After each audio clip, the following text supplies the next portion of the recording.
All right, what's up? What's up? We're just kind of ripping it. This is like giga casual co-stream, hanging out, vibing, maxing, relaxing, all cool, shooting some Riftbound outside the school. You know, is what it is. I I like figured I'm gonna be watching this most of the day anyway, so I might as well just like pop on the stream and talk to everybody, hang out.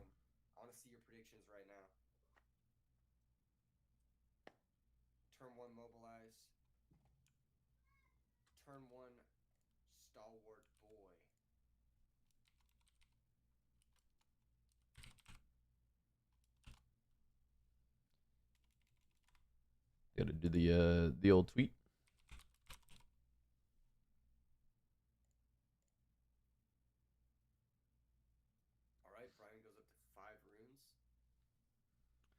I think like this should be a fun day because like we finally get to have the first tournament after Houston. I mean, there was the 5K yesterday, and that was like pretty normal, right? It was just like a bunch of Kaisa again. But like, okay, I say a bunch of Kaisa, but it's like three, right? It's not even like that crazy. I think like three Kaisa is like very normal. I think we've been seeing a lot more like three Kaisa instead of like 4 to 6 Kaisa. And I think like Annie being so strong is like pretty big nowadays.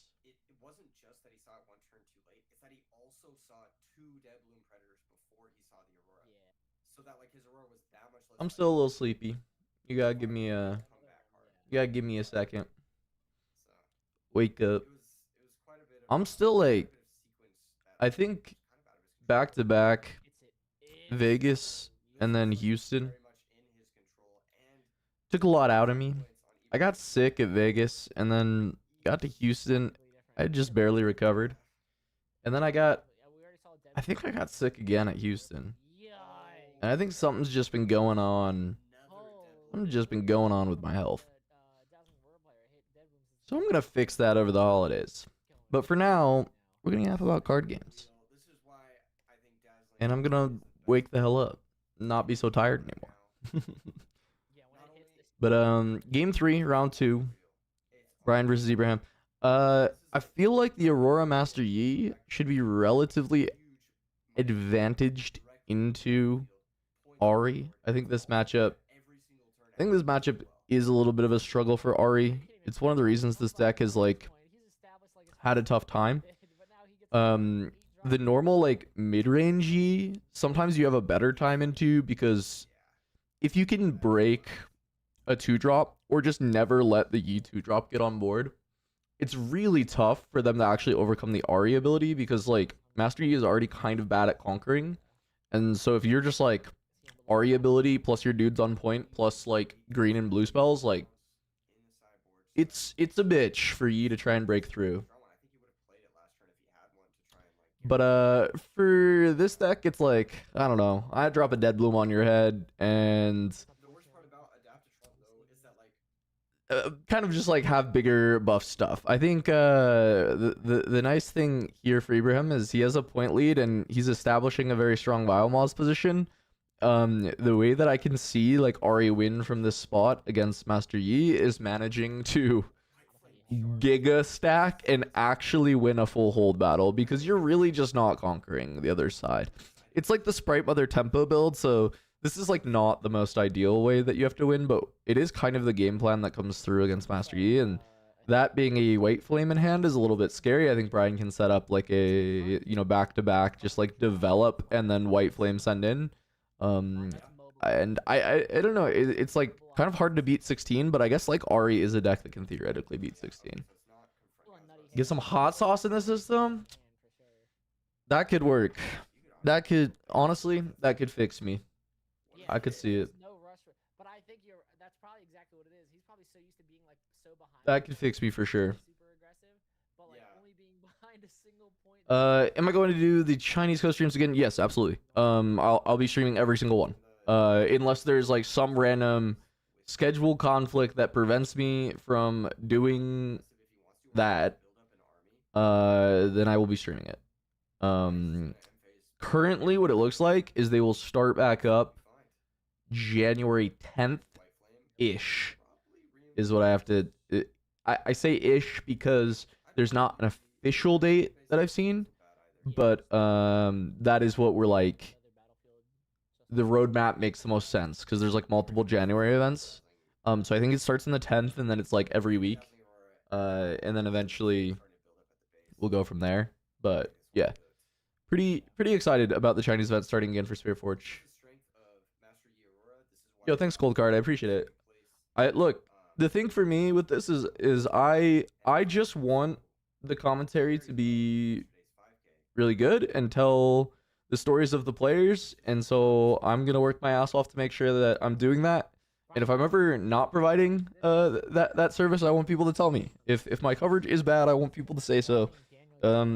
Hopefully in a constructive way, you know, not just like tell me I'm shit or something, but like, you know, if there's something I'm doing that people want improved, then I will listen to feedback. Because it's important to me to tell these stories. It really is. I want to tell the story of Riftbound from the beginning, and the fact that I got to do Houston was like a massive privilege, and I'm very very grateful that they gave me the chance.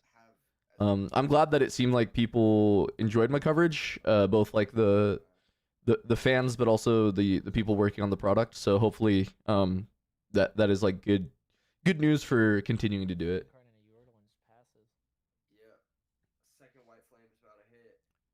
Yeah, this is what I was worried about for Ibrahim, is like passing back to Brian when he's got this white flame. And now he's just got like this huge board plus white flame, push all this in.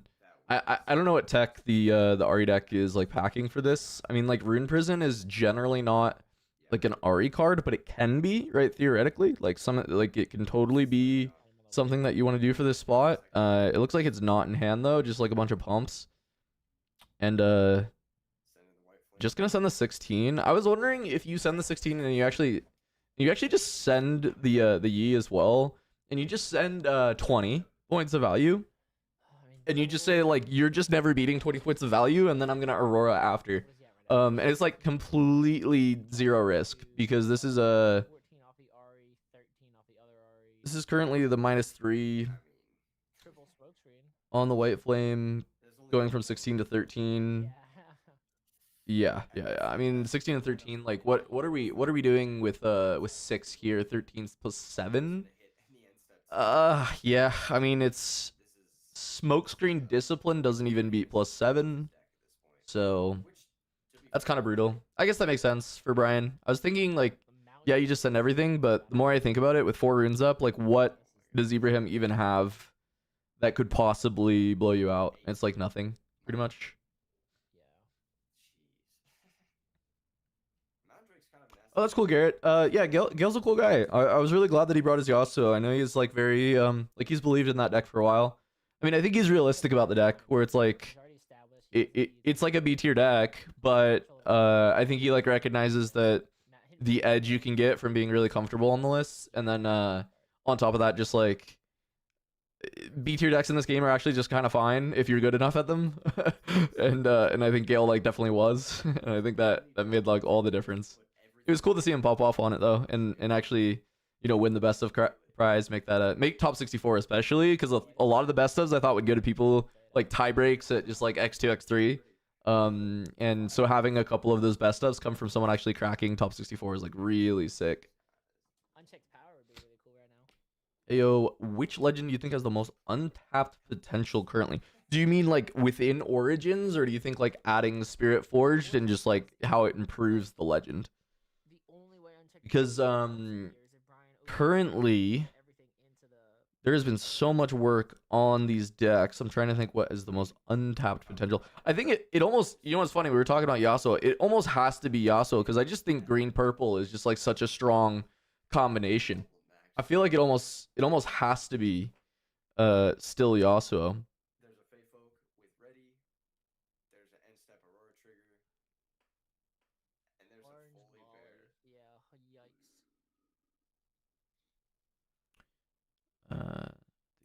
Leonis gets support, she'll pop off.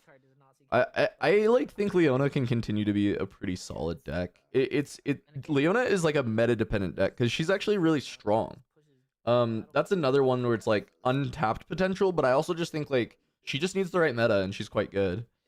Um, and if there was like a genuine like mid range meta where there's a lot more just like bigger guys being played, like Leona's just like kind of king in that format of like getting extra value out of stun. Both of your colors are like you either have stuns and pumps or you have spells that just say like kill a guy in yellow. And I think like that combination is very good in like a very like a mid-range heavy format. But we have just not had that format, you know? Like the format has been Tempo Kaisa and now it's like Annie, which Leona actually is pretty good in that Annie. I think you have a pretty decent matchup. But like I think the problem just ends up being a little bit too much issue with like Kaisa still. It's like winnable, but it's just hard. Is the stream Garbo the official stuttering? Yeah, mine's there. Let me make sure mine's not stuttering. There's a stuttering a little bit. I have dropped 0 frames, so I know it's not me. It looks like their stream is stuttering just a little bit. And when I say a little bit, I mean yeah, it is happening like a decent amount. It was happening yesterday too. If anyone was watching, there's just a little stuttering on whatever it is. I think like whatever internet they have at the convention center is probably just lagging a bit. I get it. It happens. Ads are smoother than live feed. Yeah, I mean that's just the way it is with Twitch, baby. That's I mean that's just Twitch. That's just how that shit goes.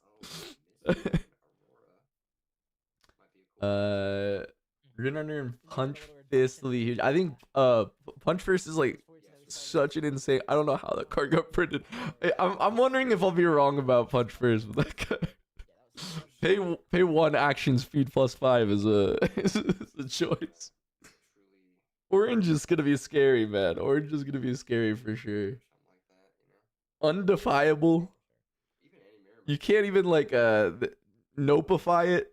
Like I'm just gonna call it nopify for now. What is it? Not so fast. No, whatever. The nopify art from Runeterra. You can't even do that for it either. You got nothing. Nothing to do. What's up, Kuvi? You hanging out watching all day? You can always jump in if you want. If you want to hang out and talk about games, you are welcome, Kubi. What does the field look like for Orlando? I just assume it is like still most popular deck is Kaisa, and then maybe Annie overtook Yi. I don't actually know. I haven't seen the meta breakdown. They might have one. I'm curious. I'm sure they'll fly it. It's nice to see Max getting the shot to cast though. This is cool. Just like Max, one of the GOAT personalities of early Riftbound, just really has a big love for the game, and I always appreciate that. We are here live after round number 2. I am joined by the winner. How early is it for y'all? It's actually not that early. I'm just a little baby. I'm just tired and like kind of sick. It's like 9:30. It started at 7 a.m. for me, so I was like not feeling great enough. I was like, I'm just not gonna wake up and do the first round. Like I'll just wait a little bit. It's not a big deal. This is a no stress co-stream for me, guys. This is I'm just hanging out. I want to talk to you guys. I haven't talked to all of you since honestly like since the Chinese co-stream, since Shanghai, right? Like I didn't get to talk to you guys during Houston. I got to meet some people at the event. I hope I met some people from the chat. I know I did. People came up to me and they said they enjoyed the co-stream, so it's definitely like co-stream people, but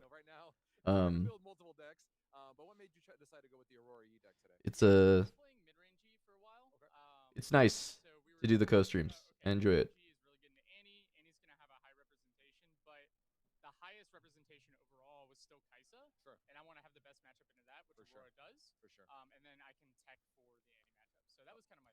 It's really funny. This was like lagging when it was loading, and I thought the interviewer was Alan ZQ, and I'm like, wait, he's in Paris though.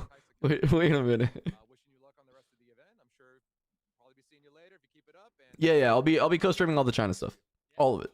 As long as I can physically do it, I will be there doing it. And if I can't physically do it, I will find someone who will do it from the channel. Like this channel will cover the Chinese tournaments. Like I will make that happen, whether it is me or someone else. Really like the Aurora mid-range transitional sideboard from Houston. I agree. I actually think I was a big believer that just like standard ramp E was the best, but I think switchboard might be even better. Switchboard might be just the sickest. I might be a convert to like full switchboard. Because I just think like you kind of get the best of both worlds on your matchups. Like having the low drops into the stuff you need the early game for is really nice. Like Master Yi is just kind of good in those games, and then like having the Aurora to just like outgreed some of the bigger stuff. It's pretty good. I got you. I'm sorry, Max. I'm sorry. You know what? Later, we may not get it later. We may not get. That's fair. Exactly. You got to get them all in when we can, for sure. Yes, exactly. I mean, we saw an undefeated Victor. We saw an undefeated. Undefeated Victor. So, not bad at all. Not bad at all. Okay, well, but we're like round 3. Undefeated Vic. I mean, the duo. That's fine. Is someone at some point today? Yeah, I'm hoping Lee Sin does do good. I'm kind of sad. Like we talked about this earlier. I'm kind of bummed that like I thought there All was ends with Jeff Akshan. Jones I am curious hop on how if you're building orange. if the death of Aurora will be exaggerated or not. It is a big question for Spirit Forge with me.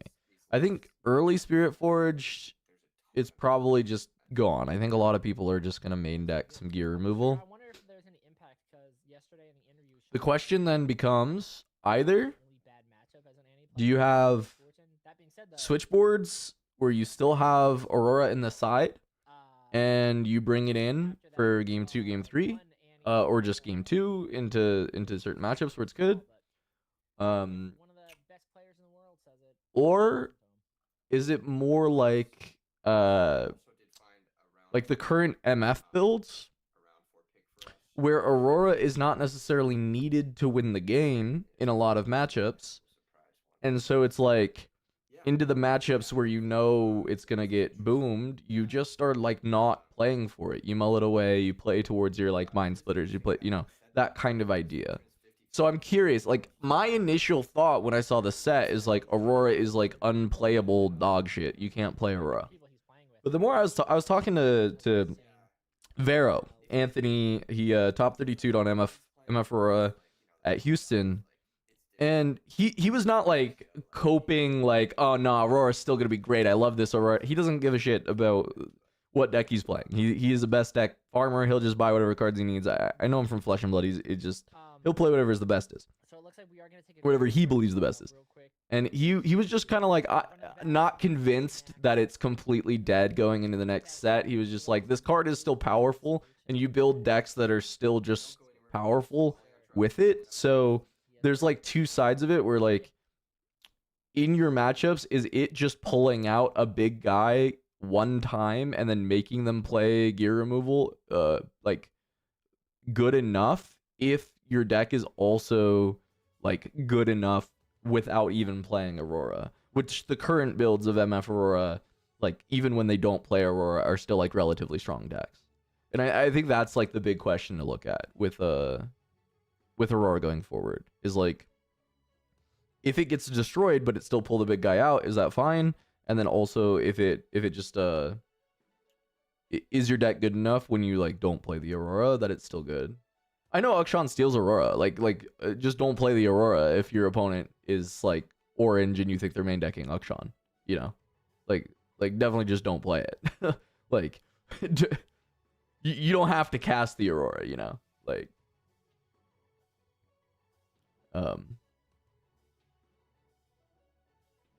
Yeah, Akshan stealing, it's a huge tempo loss, but I just myself personally would not cast it into an Akshan and get it stolen. me personally, I just wouldn't. So That's basically just your deck needing to be able to deal it. Or we'll scale up the more they print big units, just maybe not Spirit Forge. That's also possible, right? Like it may have to like skip a set. It may have to skip a set, and that's all. Hey, what's up, Max? Yo, look, you're doing a great job, man, on the mic. I'm glad that you're getting to do this. This is a lot of fun, and thanks for linking me up with the PPG guys to get permission to co-stream. I like to just have my little chill co-stream. Because y'all are already casting in English. If people want to watch someone like cast the games, like go watch the main stream. That's fine. If you just want to like hang out with me, then come watch here. those are the options that you got, you know? Like I'm not providing a cast today, guys. We have English commentary already. We already have casters. But I'm gonna hang out and yap about the games and talk about whatever we want to talk about in the chat. And that'll be the day.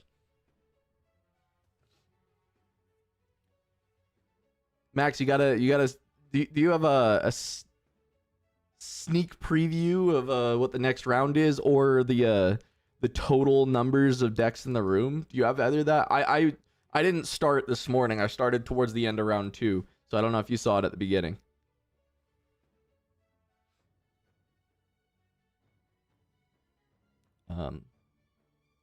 Feel bad we're casting remotely. It's best single quality stream. I could see it, but the quality's not that bad. Aliel draws you on MF round 3. Sweet. Also, thank you, ETH Norway, so much for becoming a member. Thanks for supporting the channel. Like 400 people. That's sick, dude. That's like Vegas. Like, I was wondering if it would match up with Vegas as far as numbers. 400 is great.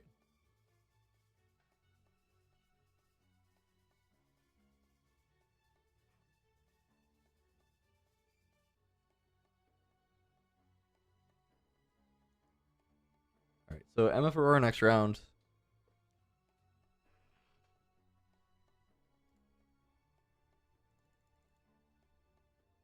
I'm gonna go grab a drink real quick. And I guess I'm gonna take a spoonful of hot sauce to make Joseph happy. So give me just 2 minutes. Give me 2 minutes. I'll be back.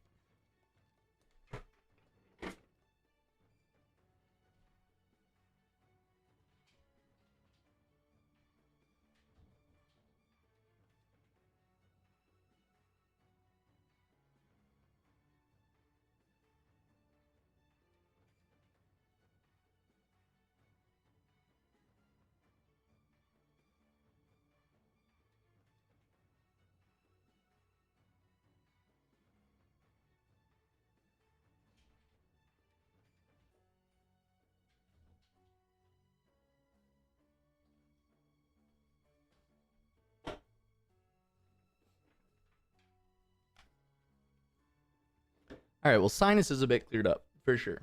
He's got me there.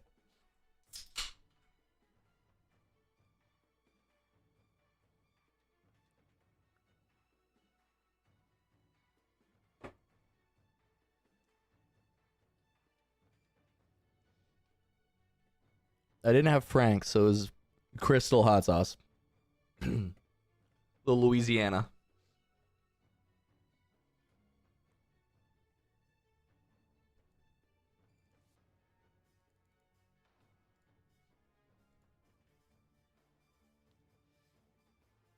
Ugh. Okay, wait. I have a question. I have a question for the chatters. Do people believe that Annie is a better deck than Kaisa? Or do they believe that Annie just had, like, it was just a very good tournament to play Annie?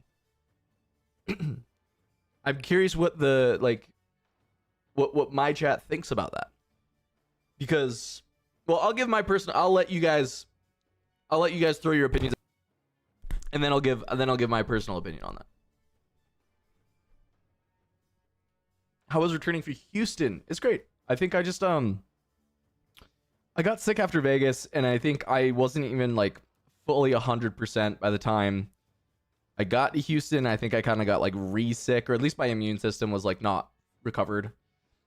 And so I've just been like I've been struggling to get like 100% afterwards. But it was a great experience. I loved it so much. I had so much fun in Houston. You know what's crazy? I got to play 0 games of Riftbound, and I was bummed about that, but I had just such a great time. And I think I'm gonna go play. I'm gonna try and play Bologna. Try and go to Italy and play Bologna and get the player experience side of it, because it looked like everybody got to have so much fun on that side too. So try and do a little bit of both.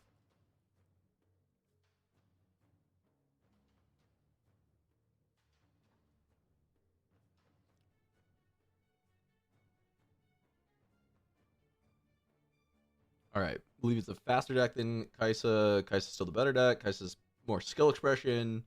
Great medical for the tournament. Close. Low power cast, keeps getting it. 2 runes ready. Yeah.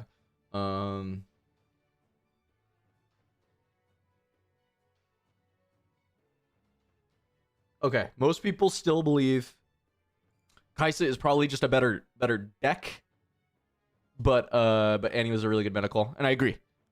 Going into the tournament, so Sean Diwali, the winner, he and his group are a bunch of Fab players that are friends of mine. I mean, you saw the Invasion jerseys.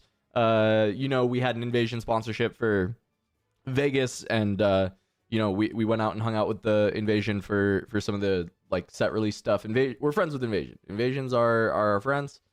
And that group, I was kind of helping a little bit coming in, not much. I barely the Annie stuff was all them. They came to me and they said, hey, we have this Annie deck we think is the best deck in the format.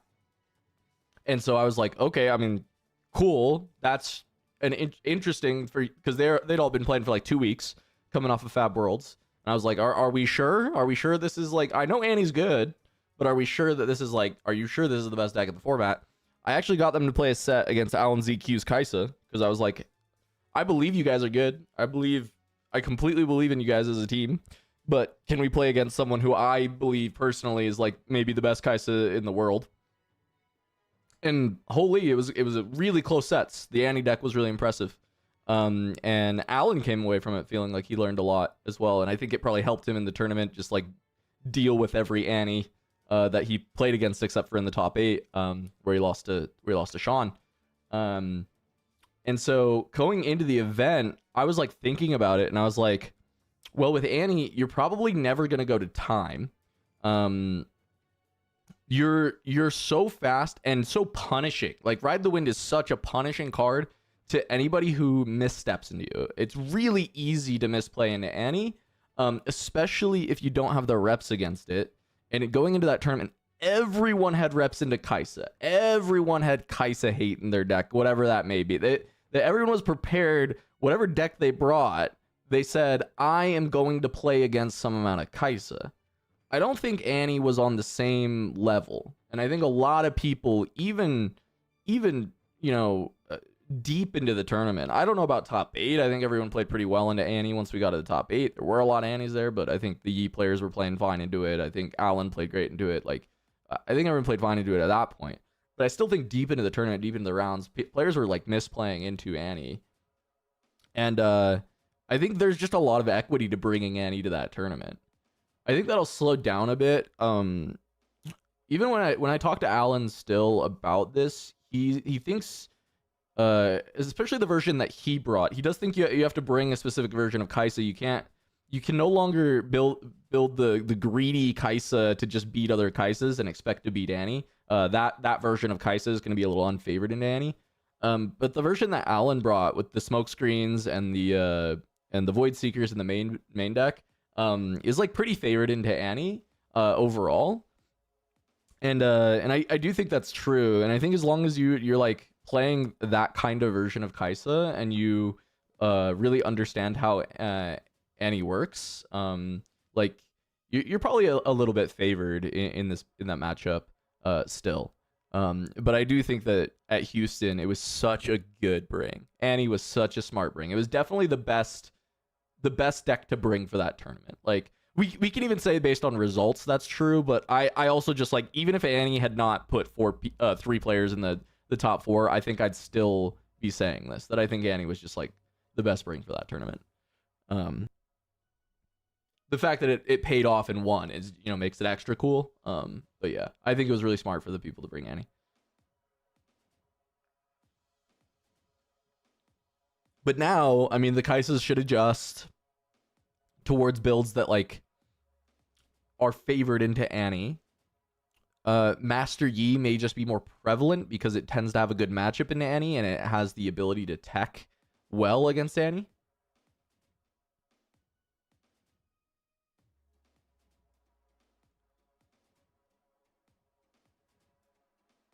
But yeah.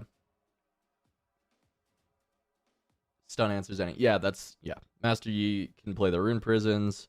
We saw Leona on stream. We saw Frodan on Leona beat Dizzy's Annie, and Dizzy's no slouch. Dizzy was what top 4 at the Charlie's tournament, the Georgia tournament.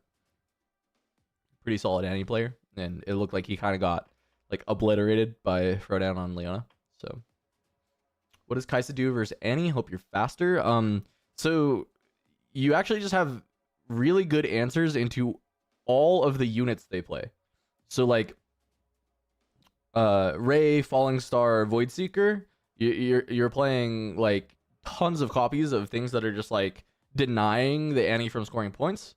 So your job is basically just like keep Annie off of a board and keep her from scoring. And then you are faster by being able to get on board and score because Annie doesn't do as good a job from like stopping you. She has like anti-tempo tools like Gust, Fight or Flight, but then her actual removal is just like Void Seeker, and that's kind of about it as far as like the actual removal.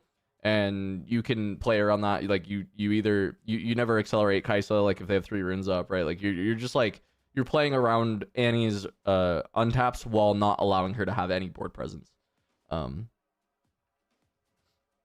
So, and it's like the builds that have the Void Seekers as well is huge.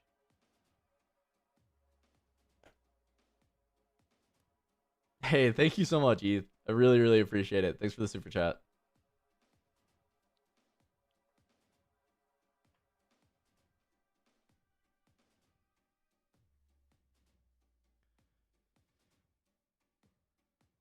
Triple Flash and Flight answer that? I mean, yes and no. Like Flash is pretty good into like the Ray and the Void Seekers, but to be fair, like you flash on that turn, like you still didn't score.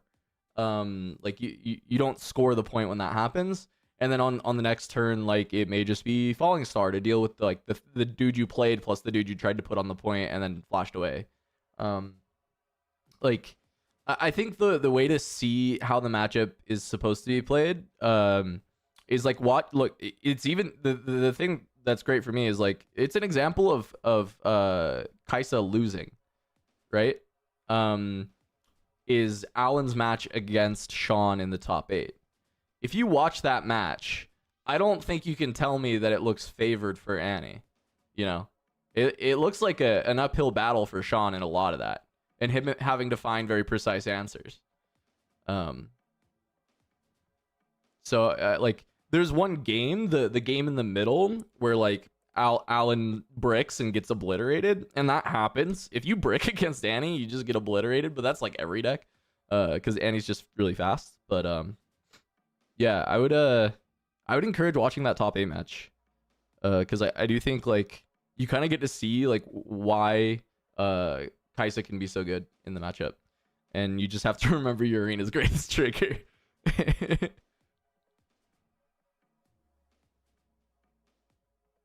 You can even watch it. There's Alan ZQ does a VOD review of it and explains a lot of the thought process and why certain things are good. I think it's like a good watch if you're curious about like the Kaisa Annie matchup. It should be on Alan's YouTube channel. It's just Alan ZQ. Like if you just look up Alan ZQ, Riftbound or whatever, you'll find it. But it's a really, really good video.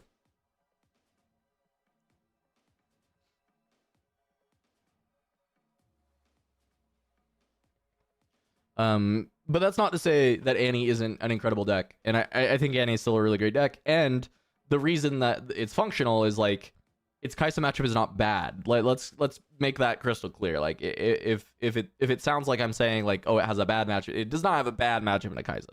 I just think that like Kaisa's not unfavored there. Like I think Kaisa, if anything, might have a very small favor, but it's like one of the closer to 50-50 matchups anyway. And Kaisa has to be built in a way to be able to deal with Annie. So if she's not, then suddenly Annie's going to be quite favored, I think.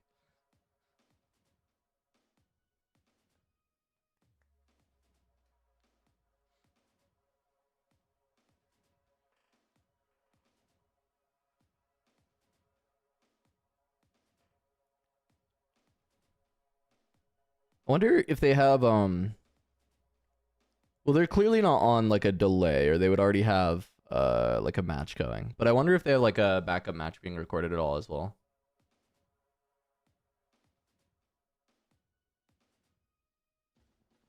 Do you think Randy's build is bad into Annie? When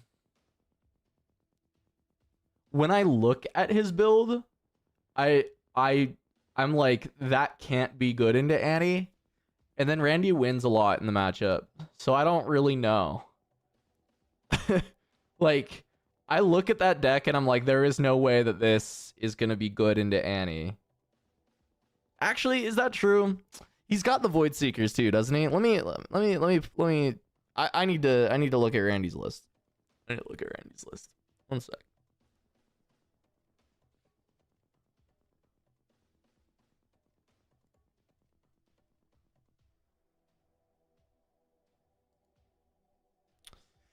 What is it? 3 rain, singularity. Oh, it's only 1 void in the main. No, this can't be like, it's probably not that bad into Annie, but it can't be like particularly good into Annie. Cause he just like spam board clears, but like maybe it's fine. Maybe it's fine because maybe you never let the Annie get enough board presence. You can run them out of cards. If they can't conquer, you can run Annie out of cards. So, like, the way that Annie like generates card advantage is by like conquering with Kaisa, and by like conquering onto like Zon Warrens and stuff, right? Like that's how like and like doing Dreaming Tree things, right? That's how Annie maintains card advantage. But if you just like remove her stuff and don't let her like ever get in there, like it's really tough. Yeah, Randy's really strong. That's my team for Bologna. I'm playing with Alan, Randy, Kuvi, Freaks, Prismat. We're gonna try and clean house in Bologna, win everything.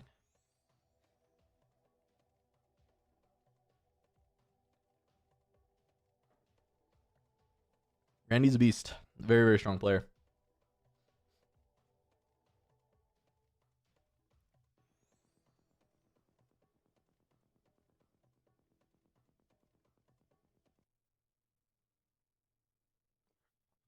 Howdy, everybody. Welcome back. Just in time for round 3 of the main event at the Pro Play Summit in Orlando, where these players are playing for a $10,000 cash prize pool, with first place getting $3,000 cash. I've seen a lot of good games so far, Keegan. Obviously, we had. I'd love to see Randy play against Annie though, because I don't see it with this list. I see this struggling.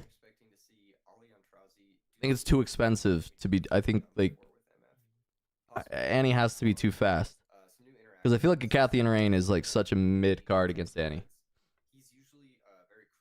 So I would be interested to see how Randy has been winning that matchup, because he has been winning it. It's not that he didn't dodge all the Annies. He did play against Annie, but he also just like wins every mirror, which is one of the reasons he advances so quickly through the bracket.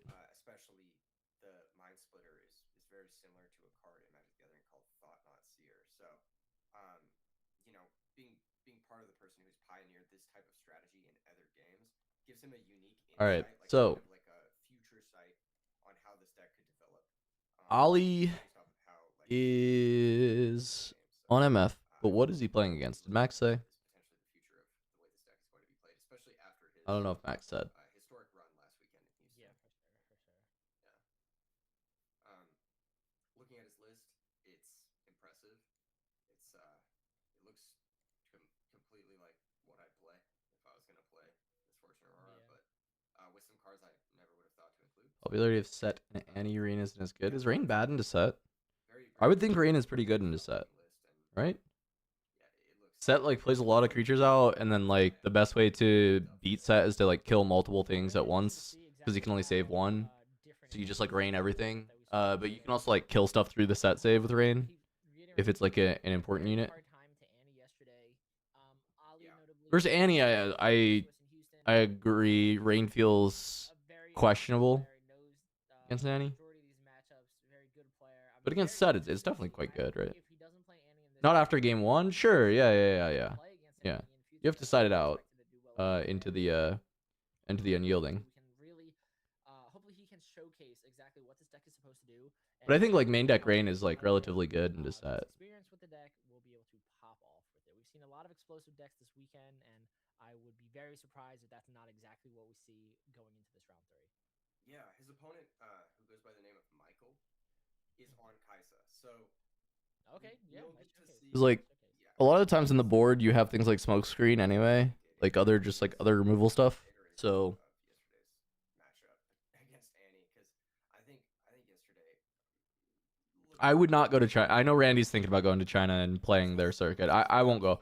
I'll just be co-streaming from home on that. Doesn't have the crazy super fast pressure that Annie does. Yeah, not having Ride the Win is. Yeah. The unyielding says no, but that's game 2. Like game 1 Rain is still good. I mean, if they're main decking unyielding, like I mean, you got me, I guess. 3 copies of Ride the Win himself, so he's gonna have a But ton of mobility between that and typical. I think like game 1 is good. Game 2, yeah, you have to cut them out, but you should have like good sideboard options. Broken stuff that purple does, and then on top of that, have the crazy late game of Aurora. I think this is really it's like leaning into the two. But yeah, I wouldn't be surprised if Randy does the China Gambit again. I think or not again, but is considering going. I know he was talking about it. I wasn't sure if he was gonna rip it. So yeah, I'm really liking what I'm seeing here. I'm excited to see how this one pans out. I'm very excited as well. So round 3. What are the top 3 cards I'm looking forward to in testing in Spirit Forge? Right now. Can it be Legends? Feature mats. Everyone's going to get their mulligans in place. 3 cards Battle total. features, and then we will be able to hop right into this Because matchup. Legends wise, Super interesting. Rek'Sai, I think Azir, this, maybe isn't as fast as probably Ares, but Ezreal a fast deck. And are the 3 that I'm the most interested in. Is the ability to pivot from different playstyles, right? It can Let me see. either be a spell slinger, it can be like a really quick aggro deck. It can kind of take. Let me pull up the gallery. Let me see if there's like some specific cards that I'm And of course, it has access to really very interested good in. top ends in the examples of like Mundo and. I mean, one of them is Rek'Sai Breacher, and that's part of the Rek'Sai stuff. I want to do the accelerate off of hook, that kind of stuff. Spicy cards for old legends. Yeah. Let's Azir signature looks crazy. I agree. Turn 2 and turn 3 like right away, and was able to. Stuff for old legends. Their opponent, which technically their opponent should have been quicker than them. So we know Oh, I'm actually really excited about Spellsonger and like trying to find just kind of unique ways to use that card. I think Spellsonger is really cool. Doubling the text of your cards. Cool for like a green Yasuo, purple Yasuo. I think like a purple Yasuo Spellsonger like combo deck is kind of cool. Slouch either. He is 2-0 today here at the PPG 10K. And he does have a few of those cards you mentioned, those late game top end cards. So we'll see. We'll see how it pans out. One of the things that yeah, you said old legends, but it's not an old legend, but it's an old favorite card of mine that I'm looking to keep maybe comboing with, which is Mind Splitter, and playing Mind Splitter in Ezreal with Portal Rescue and the Ezreal Sig, and just like shredding people's hands. And then you have like Fizz in the deck as well. Fizz is like another card that I think is crazy. It's gonna be fun to test with. Then you also have Fizz to continue to like repeat that process. So you just like completely eat, like once you get a Mind Splitter down, you just like eat their whole hand. It looks pretty fun. So something that's going to be very interesting too in this matchup, I think, is obviously this is orange purple, right? So they have access to a lot of the all of the hand rip stuff in this game so far. I think he might have a good enough like early game that you can stabilize long enough to like actually play out the combo. Absurd. And I think with that we are underway. We have our mulligans done to my knowledge. Yep. It looks like Ali is starting us off going first on Sigil of the Storm. He has that turn 2 catalyst. He does have the turn 2 catalyst, but no mobilize. It looks like, sadly. So it looks like Cards we from just go, Origins, you think better with Spirit Forge Heimerdinger? that's exactly what we do see. I think now actually has Slams a down potential red, deck.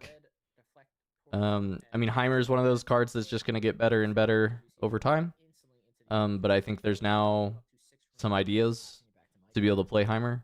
I think the Renata Heimer combo, while it just sounds cute, I think there is also, if you can make a deck work where the Heimer feels pretty useful, can be quite cool. And I think the 7 cost gear in yellow in Renata like already gives Heimer like the ability to kind of tap for something that's like good in the mid game. Set 1 Fiora gets better. That's probably true. You can champ zone her now, but there's also just like more buffs and things. Pretty good just to take off. He does have the Aurora already. Interesting. Gust would be interesting here, paying the deflect. I think Kiana might be better as well, because I think like being able to attach and like make a Giga Kiana is gonna be really annoying. Like deflect creatures in general are just gonna be like such a pain when you're like buffing them up permanently with equips. Like I think the deflect keyword is gonna be a pain for a lot of people. 100%, totally agree. And he is in a good position. Michael has nothing established on board right now, so Ali can very easily play down the Dazzling Aurora next turn, which could be really, really good. The only thing, of course, is since he did gust away the unit. All right, if he has Ali to versus Michael, Kaisa versus MF. The Aurora is just gonna come down here though. This is turn 3 Aurora.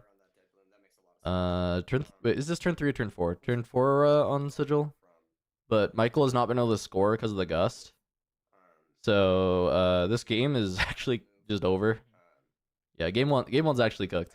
You can't be on 0 when Misfortune plays the Aurora. The game's done for sure. Yep, exactly what we I like looked away. How was this like 2 gusts and a fighter flight or something?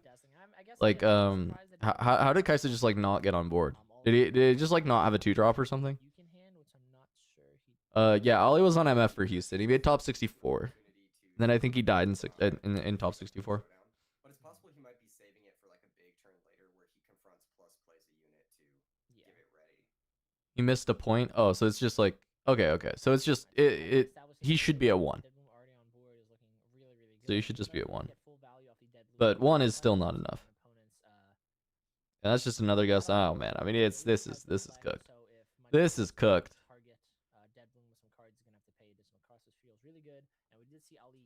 Even if he's at 1, I mean that's just so cooked. Also, Ali's starting on Sigil of the Storm instead of Aspirants, by the way. Very, very interesting. I think like most MFs I have seen start Aspirants.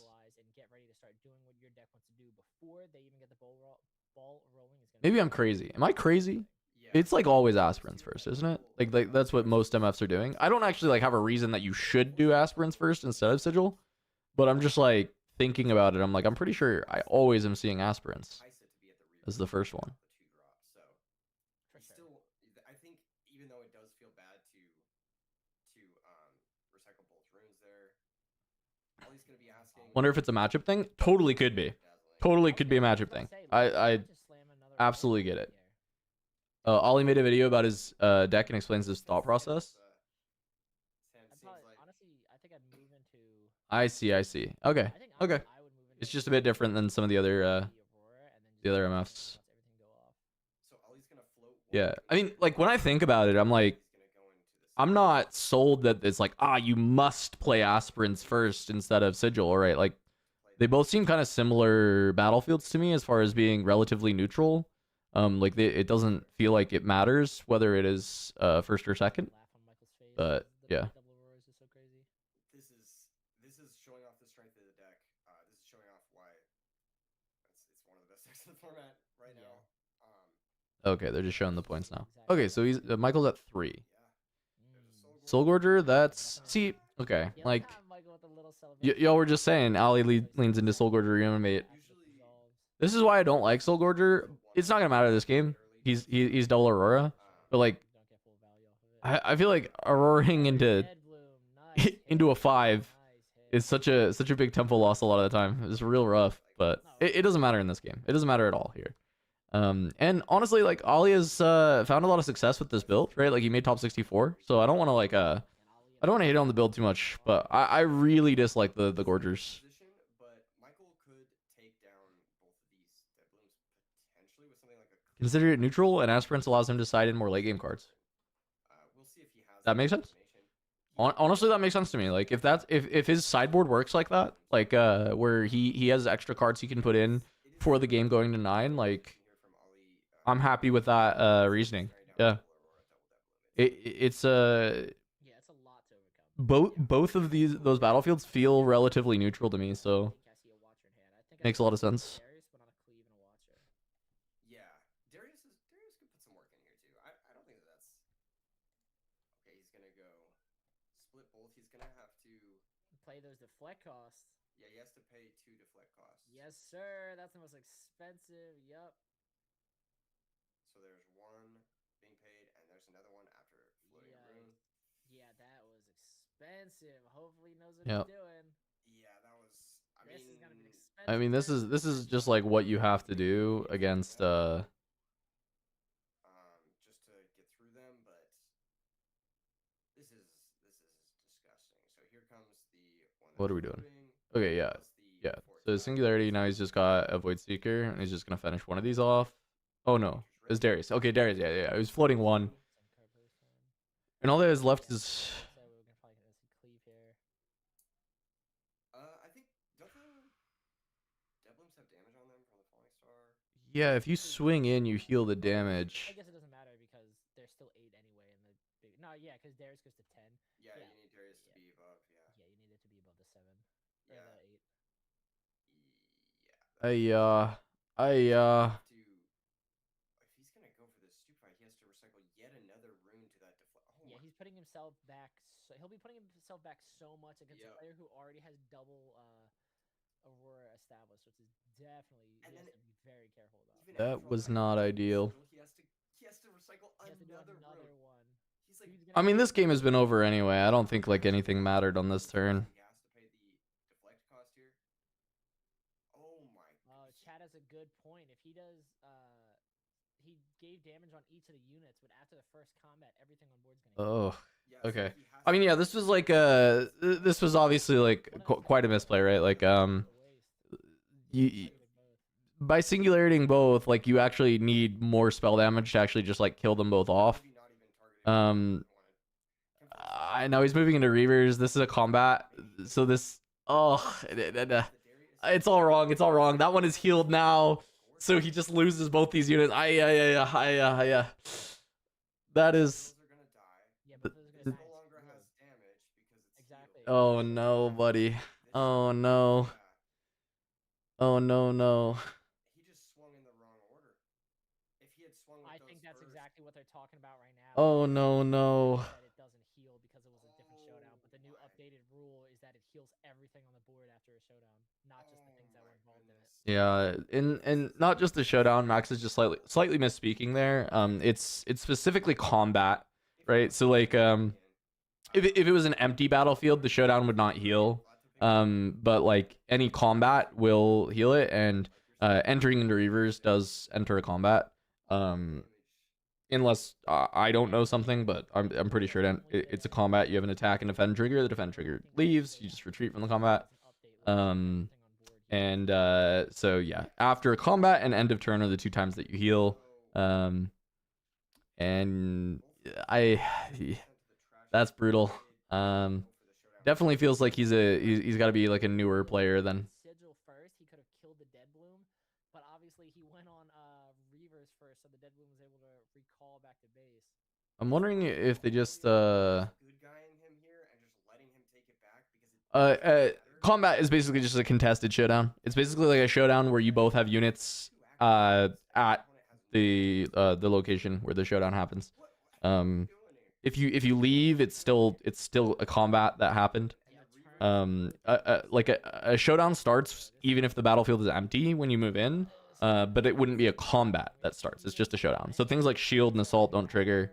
And then anything that like says combat wouldn't trigger. No healing would happen, right? Yeah, specifically combat. How many times have I seen Garen get his leader ability off? Twice. I played as Garen in a Proving Grounds free for all at Gen Con, and I got my ability off once. And then the second time was during one of the Chinese regional opens. There was a Aurora Garen player that got double Aurora out and got 4 units and conquered with 4 units. It was like 2 Ladroses, a Harness Dragon, and like a Dead Bloom, and he conquered with all 4 of them and drew 2 cards. I will say I'm a little surprised into Orange Volley for that. But I think we still have another Gust. We have a Fight or Flight in his hand for sure. I think he only had 11 runes. Yeah, open does not heal. Open does not heal. Oh, the Mind Splitter. This deck is disturbing. Phenomenal. He's hitting every. This is like completely the opposite of the MF Aurora that we saw yesterday. Yeah, He is but I mean, this game was over when that first Aurora came down. Like this was like Michael did not have enough early points to really play through that first Aurora being early. The Gus early game were just like lined up really well. This is like no shade or anything because this is not something you would think about doing. But in these circumstances where you're dead lost and your opponent's like, "Let me see your hand," you concede. You just concede and you say, "I don't want to give away that information." That could be critical. That's a good point. Yeah, that's definitely a good point. Absolutely. Like, why would I give you more information than I need to?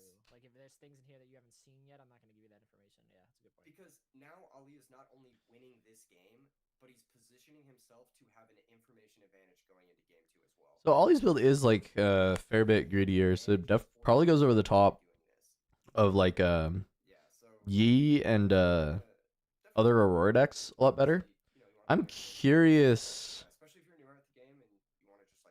if he's worse than Nikaisa, but like is just relying on the fact that the deck is naturally pretty good in Nikaisa overall. Actually, funny story about Ali though, just for you and Chad. Oh, he runs invert for Gorger. I think if you're playing Gorger, you better play invert. I think that makes a lot of sense. That does like make the Gorgers better, but you still have spots like in this game where, you know, your Aurora is just pulling out a Gorger with nothing in the bin, and like that's so much worse. But it does make sense with the invert. If you can get some stuff in the bin, and then your Aurora pulls out the Gorger, it does like give you a lot more pressure when that comes down. So let's see, just hard casting a bear. It's pretty rare you see that. There's a volley bear. He can play to reinforce. He's just gonna trigger the dazzlings, and possibly Michael's playing it out to see more of Ali's deck as well. For sure. So like there is information going on. Like Another seeing how splitter. strength, for example. All right, he's gonna have his whole deck on the board in a second here. This almost feels like there should be a mercy rule in Riftbound because like this is nuts. Yeah, This is where this guy top decks like a main deck to uncheck power that nobody should ever have in their deck. Now with some retreat. He just board wipes and wins the game. It doesn't matter. Pick one. Imagine though. I know that Imagine.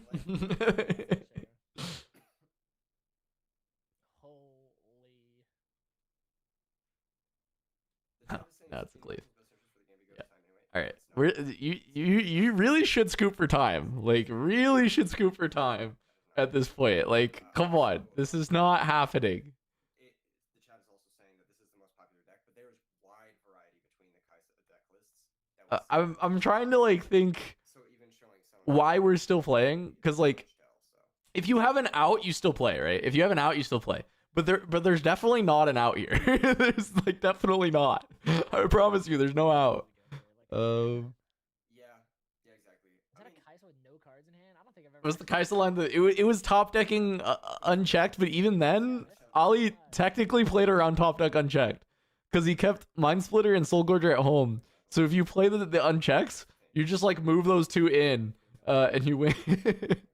So like Ollie even played around the goofball game one of unchecked power in this spot, which is really like I don't even know if he did it on purpose, but he did.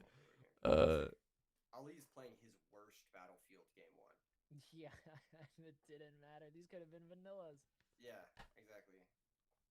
And like when I was testing this matchup in preparation for Houston, this is how it felt. The colors washed on the cameras. I feel like there are games where the Kai'Sa I mean, the lighting on the players is not fantastic. I don't know if they even have lights on the players. I think it looks like just overheads.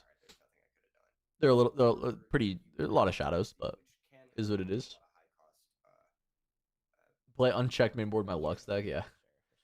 I mean, yeah, that deck can low-key play it. Yeah. All right. Are you allowed to take notes mid-game or something? Yes, you are. You are. You are allowed to take notes mid-game. So against Aurora decks, you can write down their entire deck if you want. But I would probably advise against it. I would write down any cards that you didn't expect to see, and then just know all the other things that are in the deck. We call those a flawless victory. Yeah, back in the day. So. That was definitely redemption for MF. Absolutely, that was. All right. Well, Ollie's still he's been on a tear. Vegas, he just like barely missed top 8 at Vegas. Made top 64 at Houston. Still undefeated here. He's got 2 more games. 2 more chances to win one against Kai'Sa, going Aspirants and Obelisk. So it's like pretty good odds to advance here with MF. It did look like the Kai'Sa player was a little bit newer because that line into the double dead bloom was definitely not something like a really experienced Kai'Sa player would have made.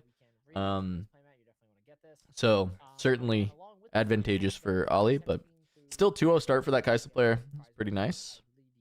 Payout is 16 and up, and then 17 to 32nd. They still get the playmat, and they still get prize wall tickets, so they can go Okay. buy some sweet sealed product or whatever. That's good to know. Thanks, Max.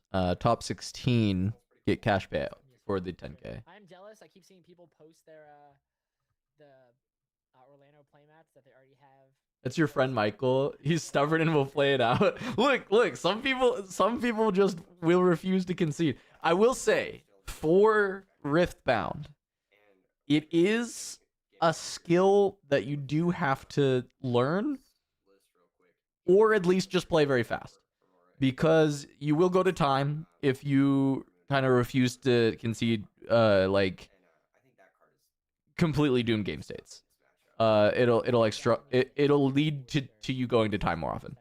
So it's something that you definitely just like have to get over for Riftbound, is like being willing to just scoop when it is completely doomed.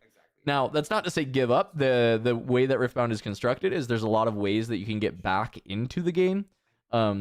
So because like your opponent can only score 2 points per turn, and they have to, the way that the winning point is scored through the double conquer or the hold, means that it's not just like guaranteed that you're going to lose all the time, but you should calculate your outs. If it's possible, you can stay in. If it's not possible, you should definitely get the hell out of there.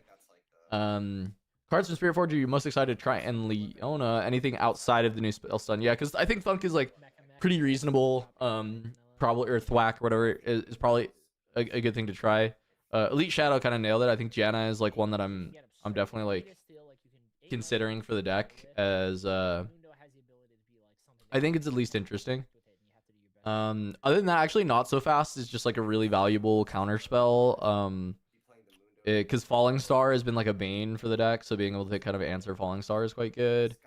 I also think Guardian Angel may just be like better than Zhonya's in a lot of spots, because just directly being able to attach it to your Leona Determined and guarantee that she has the effect is pretty powerful. So there's definitely some good stuff in green. Outside of that, I wonder if there's any yellow cards that I was like specifically looking at for Leona.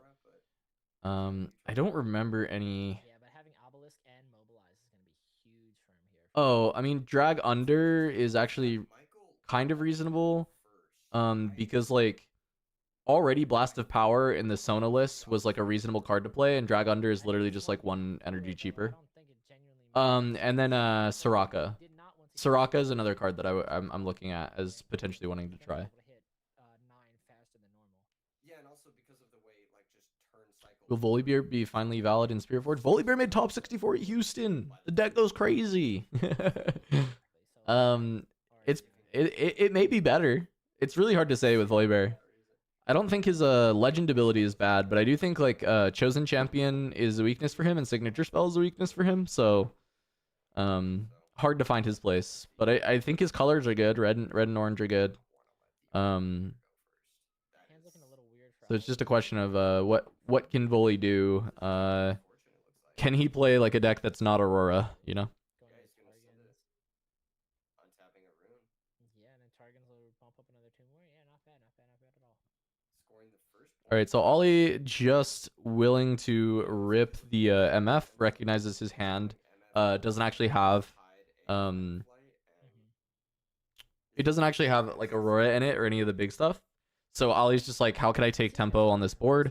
He has Primal in his hand, and then he had the Fight or Flight and the Gust. So he's gonna use this MF to just like buy as much time as possible. I think this is a really just like good understanding of his hand state, and like yeah, you can just like pray you'll top deck the Aurora, you'll top deck into something good, but I think it is like significantly better to just play what your hand is telling you to play, and then you can ramp into the Aurora later. He should be okay from where he is right now. I don't know if I love hiding the Fight or Flight necessarily, but I think it will pay off here. I think the idea was being able to try and dodge like a spell or something as an option, though Falling Star will still kill this MF if Michael decides to deploy it. I think Gust first is great. Yeah, I like Gust first, and then just like keep holding this Fight or Flight. Looks like that might just be the Falling Star though, so he will just kind of get a little bit boomed if that is what comes down, where he just loses the Fight or Flight. But I think like Ollie is not unhappy if this is the turn. If the turn is just like my guy gets Falling Starred, then I think he's happy. So yeah, this is good. This is really solid. Ollie actually gets to keep MF. I think Michael makes the correct decision. I think casting the Falling Star there is just not very good. And I think just developing the board so you can score is way more important. But Ollie once again has kept Michael to 0 points so far in the game. So quite good. Finds Catalyst. It's a bit tough. I'm not kidding.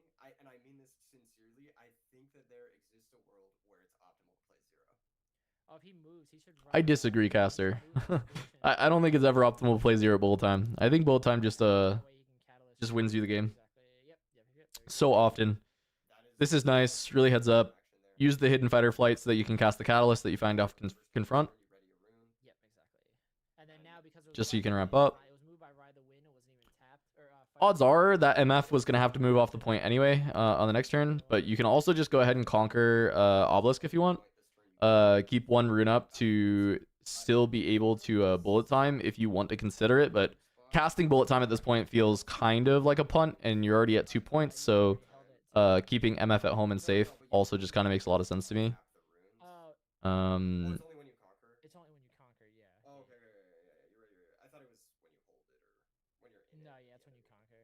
Okay. And since you control the battlefield that turn, you can't reconquer it. Yeah. He's just hanging back, hanging tight. Next turn he'll go up to 9, maybe. But pretty tight play from Ali in this game. Good hand. Honestly, I'm not like, especially like obviously he doesn't know what Ali's hand is, but like just going off hands, Michael can do a lot of damage right now that Ali might not be able to recover from. Like if you like Falling Stars right Now the here, Falling Star makes sense. Stars right here, drop down the Darius, move it on 1. You just control both battlefields. Temptation bullets. Ooh, wait, that's nasty. That's nasty for sure. I mean, okay, like let's be very real about it though. It still has to be a finisher because bullet time, like bullet time is just like so expensive, right? Like you have to like get rid of all of your runes in order to send it. But that is very funny, because it only costs 1 for the bullet time. So if you're going for your finisher, 1 temptation, 1 bullet time, you just move all of their stuff into one. Oh, gold? Yeah, true gold. All right, okay. Wait, you're cooking. You're cooking. It still sounds like a funny meme combo, but I wonder, I wonder how good it actually is. I mean, you're cooking with gold being a way to actually get that off. This is why you play the card. This To is how you play the discard. card. Discard your bad bullet. All right, Yeah, that is invert. an absurd momentum shift that we just saw right there. Holy. Invert's great. Michael had so many cards. I mean, this invert is actually just like pretty backbreaking. He finds a splitter, so he actually has like some future tempo plays, but the rest of the hand is like very tough because he's already ramped, so double catalyst draw is not great. Yeah, exactly. Ancient Henge bullet time. Oh, Ancient Henge bullet time! Because Ancient Henge is spend any amount of energy to make it power, right? Ancient Henge bullet time. Maybe MF's got a neat little deck that's like non-Aurora MF that can come through this set. Maybe MF's got some cool cooks. Y'all gotta get cooking on some misfortune. Those are fun ideas. I like it. Temptation bullet time, Ancient Henge bullet time. He's gonna retreat both units. I actually like that a lot. Just in case, obviously, like Dead Bloom or Dazzling Dead Bloom. Yeah. Maybe the good old bullet time Warwick combo comes back too. It'll allow him to get that Kaisa draw on the next turn as well. Yeah, absolutely. Because you don't want to play Blade Flurry necessarily. Still though, that Watcher that's looming is gonna get ripped by. But you do want to play bullet time. And then Warwick is just like another enabler for your bullet times to make them better. It's not good enough. Especially if the set has a lot of like make a guy really big by equipping a lot of gear to him. Like having the Warwick I just kill you text is quite good. So But they're still good here. It'll buy him some time. For sure, yeah. One less card in Michael's hand, finally establishing like a bigger unit on board. Definitely gonna be good. Disney knocks his hope come down. all right, this time though, Michael's been piloting this game a lot better. I think setting up his board, like just efficiently clearing the MF. It's a little bit low roll for Ollie with the miss on Aurora, miss on a lot of his early stuff. They're just calculating how many runes he spent this turn. Yeah, for sure.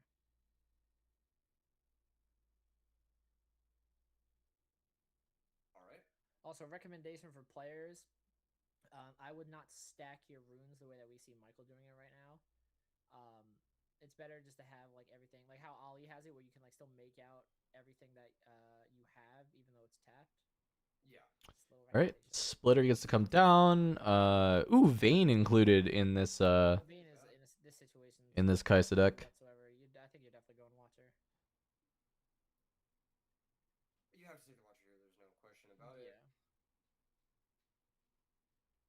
Do I think Rune Runner is going to be a problem card? Probably not a problem, but there will be certain decks that are going to have a really hard time dealing with it. I mean, like Kaisa is an example, but even Kaisa, like let's think about it. Like, is it something like Kaisa still plays Watcher and Darius Cleave and stuff, so she even has unit combat. I think most decks are going to have ways to deal with cards via unit combat. That it's not like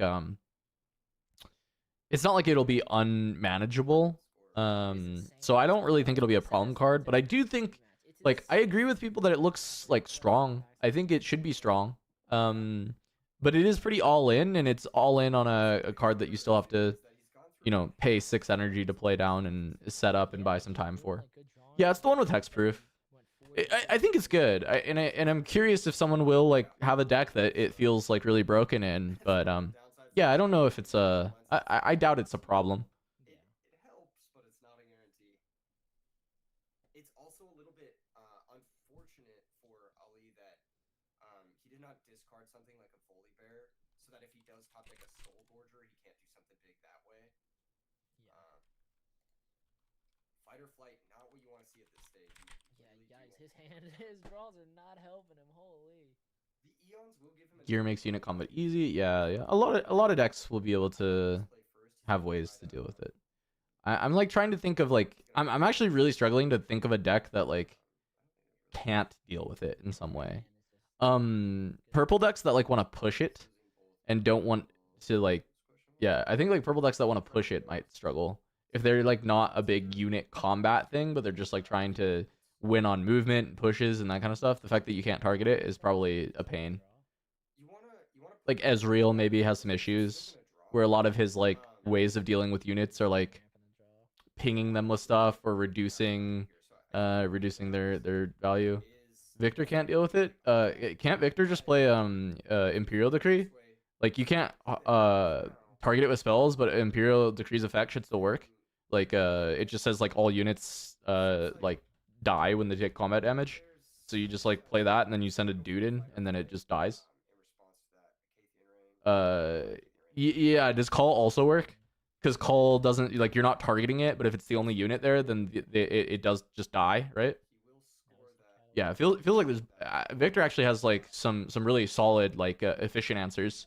I guess I wouldn't call Imperial Decree an efficient way to deal with it. To be fair, I mean it is five energy, 2 power to deal with theoretically just the one unit, but they're clumped together. but yeah. Or yeah, it's any damage, not unit. You're right, Pyrus. But in this spot, you can't do spell damage to the Ruin Runner, so it would just be the unit damage would just kill it. But yes, you are correct. It is any damage. And at 6 points. 6 points is just such a dangerous threshold to be at. Yeah. So We'll see. I mean, all right, 6 points for Michael. Ride the Wind is the only counterplay here. So if Michael just plays kind of around the Ride the Wind, he's actually got this. So just well done, keeping an established board the entire time. Ollie, this is usually where the bullet times would kind of come into play and try and help bail you out. But even here, I don't know that bullet time is actually that good. Vain Darius, this should be just fine. Because he still has 9, 10, 11 power back. So Ride the Wind. So here comes Ride the Wind. He's going to move the Mind Splitter there. He's going to score another point on his opponent's turn, going up to 4. Yeah, but now Michael's got more than 7.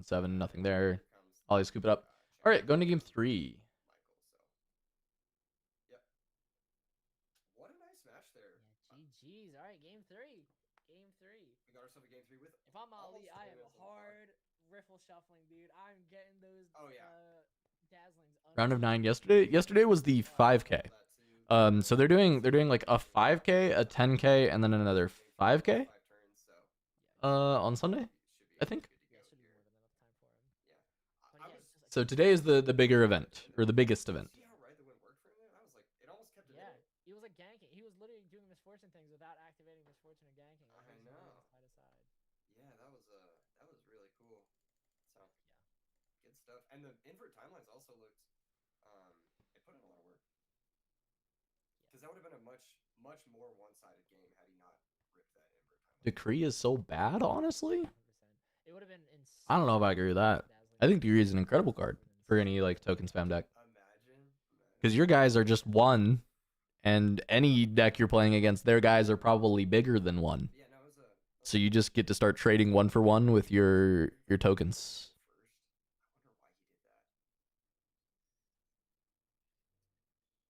That was some secret technology that just worked out well for Michael somehow. He is piling. There you go. He said, "I'm not gonna brick on this again." What color sleeves do you use, Max? All right, let's see. So final game is aspirants now, which If I can find wait, oversleeves is have that double obelisk sleeves and in double sleeves, Kaisa? with oversleeves. Outside of that, if I'm just doing solid colors, I'll Is put, this like, is this just an aspirants obelisk game for Ollie? Oh boy. Whoa, no. blue on my Jinx and Darius. I have red. And then on my That's orange, but not ideal. normally it's like art sleeves. So you have a lot of mix-up. Wait, what's going on? Like Wait, they're calling a judge. Is something wrong? Is this not? No. Is this not right? Not at all. Cool. Is this I think is this a wrong battlefield? like a plain white sleeve guy. Like up until very recently, I started using some art sleeves, and I think the art sleeves have gotten really good. Like compared to how they were like back when we were maybe younger, you would get art sleeves from like Target or something, and they would. I feel like you're usually trading like That's why you got 2 1/1s for their big guys and then keeping the rest of your board though. That's what I'm saying. Yeah, facts. Like you're usually you have a lot more guys and you're just trading 1 or 2 of your little guys to just go ahead and So clean. deal with their big stuff. Okay, so this is gonna be All right. Aspirant's Climb, but that looks like a Yep. what kind of- Climb obelisk That's the- confirmed. that's the world's one. Wow. Yeah, that is gonna be tough for Kaisa to have to deal with. Oh, and he flexing with the giant. big one. I respect it. It I says respect we it. gotta use the giant one. Wait, Ollie brought the big, So there's a Riftbound event happening in the big mat, TFT right now. the big aspirants from the Event exclusive altar from the world's altar of Unity. box. Oh, I did see it on It's Twitter. in like this art style, and it is absolutely phenomenal. You can It only looks get it in Paris this so cool. weekend. It's also like in French, so it Yeah, looks, exactly. Yeah. It looks so clean. Oh yeah, because that's right. They also announced that. It looks so funny with the Now big it's battlefield versus the little French battlefield, Rippon but cards, English Rippon cards, and French oh, it Rippon is so cards. cooked. It is so beyond cooked. Different languages. Aspirants Climb, Obelisk of Power as the two battlefields Second with the obelisk. in Aurora here, and then Catalyst turn 1. And Michael needs a Brother. so let's see that. It has never once been more cooked. There is at least a Dead Bloom and I think an invert in Ollie's side. He took the on sleeping. Madman. Oh my goodness. Actually, madman. Look at the What a texture on shot. that thing. Jeez. It's so pretty. That actually looks so cool. Yeah, Push B, he ran it back. Yeah, Alright. so Mr. Ali did. He ran it back. Mobilize in hand too. His dazzling in hand. Yeah, this is. I don't know how. Alright. He can actually go like bonkers. Wait, he Because has obviously dazzling? he'll mobilize this turn and just dazzling next turn. I don't even think he needs to do that. He can So, Dead Bloom, right? Or does he turn have 2, He has that. 8 runes. Dead Bloom? You probably still just dazzling. Just get that down. I honestly ASAP. not the worst thing in the world. Get rid of the Kaisa's pretty good. It does make it so that you guaranteed can't dazzling next turn, which is annoying.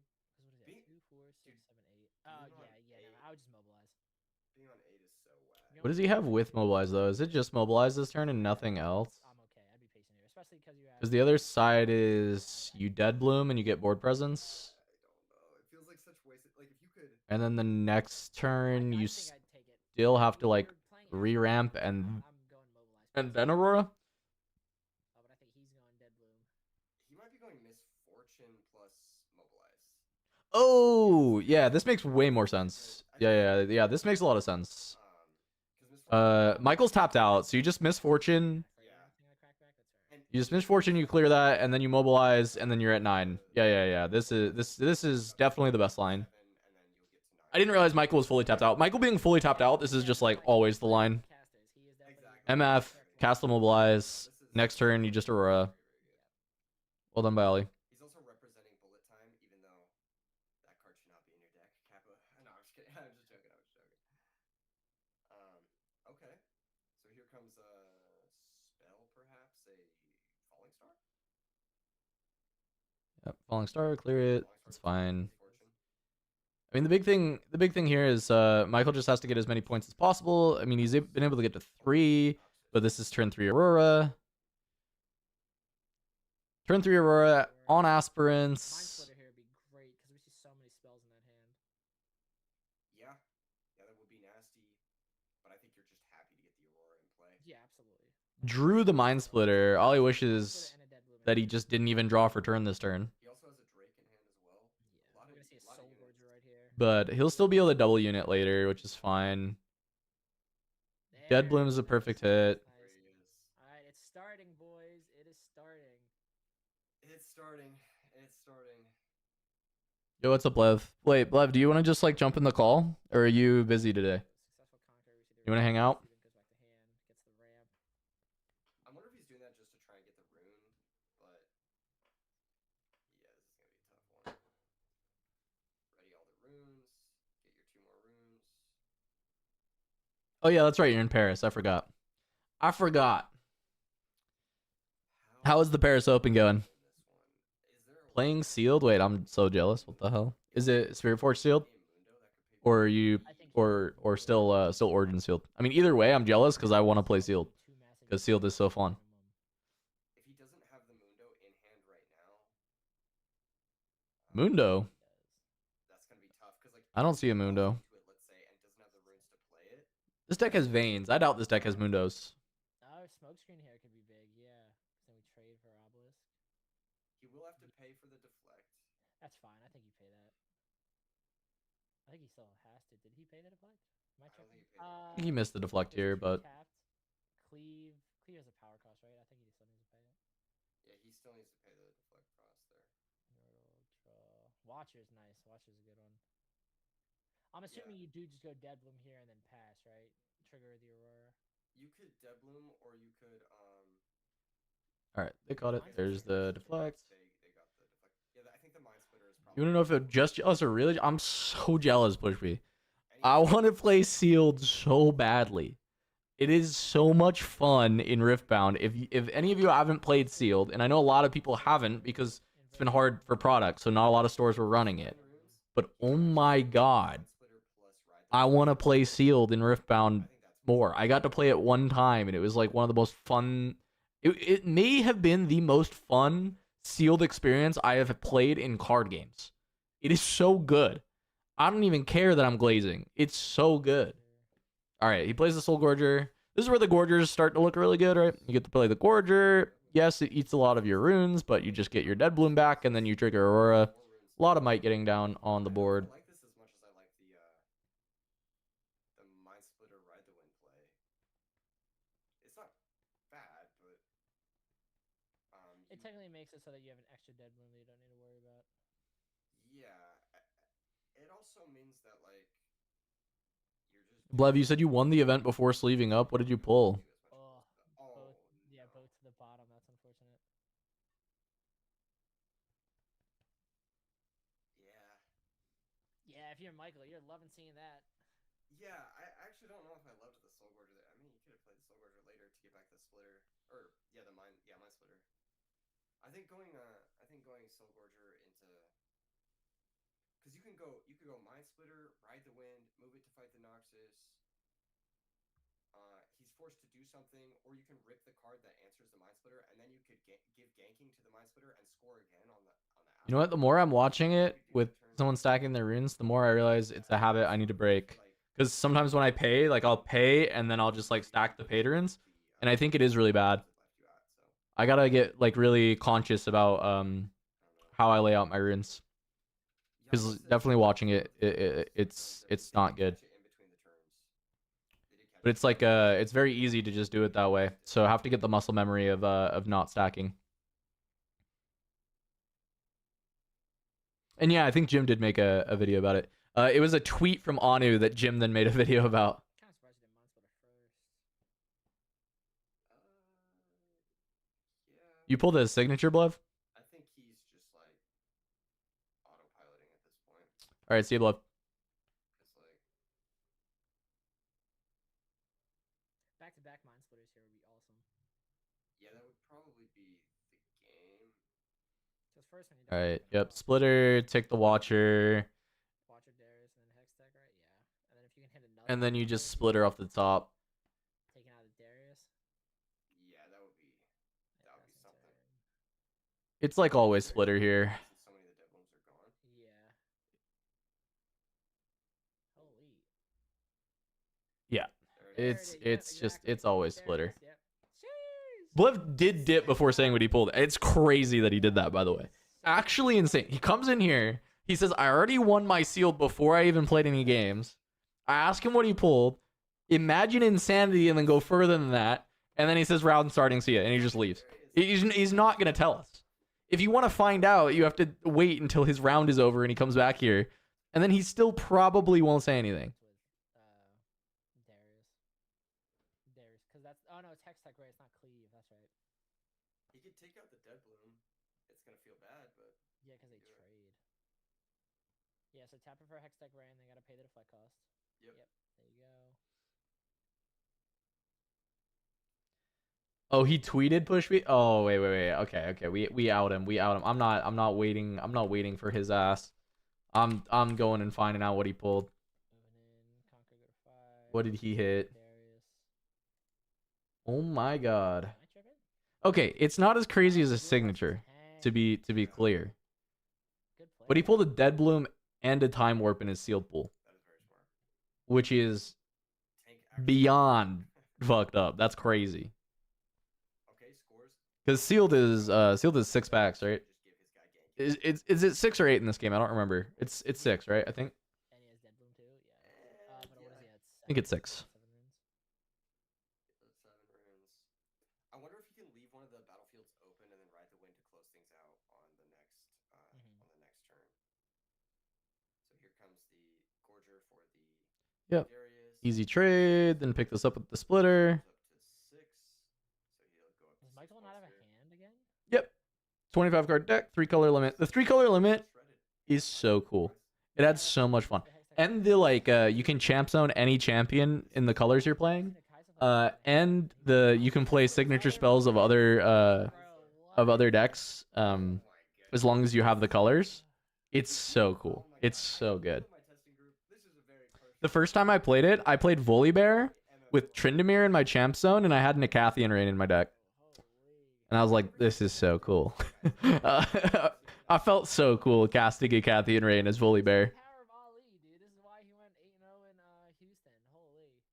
Deeper understanding than many, for sure. Oh, for the pre-rift events, Joseph, it's yeah. The pre-rift will be 5 packs in that box, and then the pre-rift like one that's like tailored to the legend that you're playing. Yeah. But if you're actually playing sealed, it will still be 6 packs. The pre-rift stuff is technically different than sealed. Oh, never mind. He's just gonna say reinforce. There's no way. You just that's game. It's over. Volibear for the fans. Volibear. Yeah, you don't need either. You can choose to play them. If you don't have either of them, you draw an extra card on the first turn. He tapped out too. He just said there's nothing you can draw. I want to see just one unchecked power this weekend. That's what Yep. I want to see. Like, you There we see, go. like, Ali gets there. I mean, Aspirant's Obelisk is a real cursed game to play into Aurora. Both battlefields, and you just see an unchecked power come down because no one's expecting it. I think unchecked power and grand stratagem are probably the 2 cards that would save a lot of these players this weekend, and we're not going to see either of them. So I'm hoping we get to see at least one of each. I think that'd be really, really cool. That was sick. Yeah, I that was an can't lie. insane game. GG's Ali. Holy, popping off for sure. One of my favorite parts about Misfortune Aurora and Annie, I think just the purple decks in general, is it really shows off like the decision Correct, yeah. trees that this If game you get has. if you get legends that you don't want to use, you could just not use it, and then you would draw an extra card on your first turn. I think generally it's better to have a legend than not. But yeah, Yeah, for sure. I think like pretty much having any legend is going to be better than not having a legend. It's a bit better than a card, but you do have the option. They're getting Skinner to interview him. So as soon as production is set up, we'll be shifting over and Next game, Altar of Unity. Yeah, it'd be fire, Bushy. Actually, just use all 3 world battlefields so that you've got all the big ones. Thank you for bearing with me, Max. That was my Aurora serotonin is like going crazy right Yeah, now. no worries, no worries. I mean, that made me a believer. I'm excited for that, of course. No. That popped off. That deck is insane and pretty unstoppable once you get the momentum going. It's pretty impressive. I also am curious as to when we will have our announcements about later events, because I saw a few people saying that they want to meet Ali in person, get to witness this in person. I'm sure if he does well here today, that he will be able to travel some more to participate in other pro play. Altar is new promo bundle has grand plot. You know what, Pushweet? Let's just do it. All right, play the new one, At least that's what we talked about. the new one from Paris. Play Altar, and then also play Grand Plaza in your MF Aurora deck. You just have to play all the flex battlefields, as many flex battlefields as you can. Top 16, top 16. But actually, don't even play. You actually don't even play Aurora at that point. You play Teemo so that you can play the World's Teemo. Yeah, they'll let us know. Is Master Yi the better Aurora deck? Maybe. I think Master Yi is a very different deck in what it does. I think like in general, Master Yi has been a better deck than MF, but it's been different versions of Yi. The current Yi decks that I really like are the Switchboard Yis, which means technically it's an Aurora deck, but it's not always an Aurora deck. So it's a little bit harder to quantify. The best hard Aurora deck, where it's just always Aurora, is probably MF. But then like that Master Yi Switchboard deck is maybe better. It would be Really knows what What was the Misfortune is. question? Some Do you think really Orn good decks are the end of Kaisa as deflect is just on nearly every card? head would be really good for No, I mean Kaisa does a lot of unit combat stuff as well. So like playing around Watchers and Cleave with Darius and all that. So It also like makes but like do I think that I do I think the other side of it is like I think Kaisa's domination will probably be ended in Spirit Forge. I think there's just like enough different stuff that probably Kaisa isn't just like de facto best deck anymore. But I don't know that specifically like Ornn and having deflect on his cards is going to be what causes that. Oh, I'm not even talking about it from like a. Because it also just depends how good Ornn is. Is like Ornn going to be like a huge percentage of the meta or like a small percentage of the meta? Is Ornn very good? I don't know. This is a world first. This is like legit. I do not know yet. This is kind of crazy, but like we're gonna look back on this event. We're gonna look back on it like maybe in like a couple years when Riftbound is like massive, and we're gonna be like we commentated like one of the first like premier Riftbound Yes, events. sir. Yes, Like sir. that's crazy. Like this is really really cool. This is like Everybody in chat, remember where you were the first year of Riftbound tournaments. Exactly, boys. It was with Max and Keegan. Yes, sir. Yes, sir. Absolutely. We have some insight from Yamamoto in the chat. He says Ali picked up the Misfortune deck the day before Houston. He was supposed to play Kaisa, and he went undefeated in side events before Houston with Misfortune. And he decided to play Misfortune, and here he is again, already undefeated. Yeah. 3 events in a row undefeated with Misfortune that is crazy. That is crazy. Yeah. Best deck. All right, what we got next round, Max? Hit me with it. What's the matchup? One thing Misfortune does struggle with, which nobody is playing. Grand Stratagem. I know that. Yeah, people are coping, but maybe Skinner can ask him about it as we send you guys over. Oh, we got an interview? For the interview with Ali and his. I'm glad they've got some on the floor interviews. I think that's cool. They got remote cast, but they got on the floor interviews. Welcome back. I am joined by our round 3 feature match winner, Mr. Ali. Mr. Ali, great start to your day, 3-0. How you feeling so far? Feeling great. Just gotta keep putting the Aurora flips. Keep putting the Aurora flips. Early Aurora. Oh, this camera's lagging a lot. So yeah, it must be the internet in the venue that has the lag. Was that the judge call? Was that what you were asking him? Was to see if he could play? They are terminally legal, yeah. Okay, that's amazing. That's amazing. Well, first of all, congratulations. I've been seeing a lot of MFs today seem to be on a hunt to take out the Kaisa players. Is that the strategy we're looking at? Well, Kaisa is your best matchup, yeah. After going undefeated in Houston, day 1.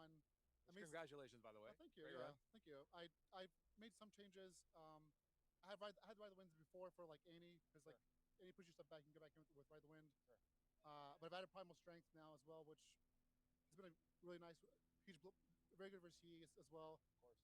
And I wasn't sure if I wanted the Dragon or the Volley.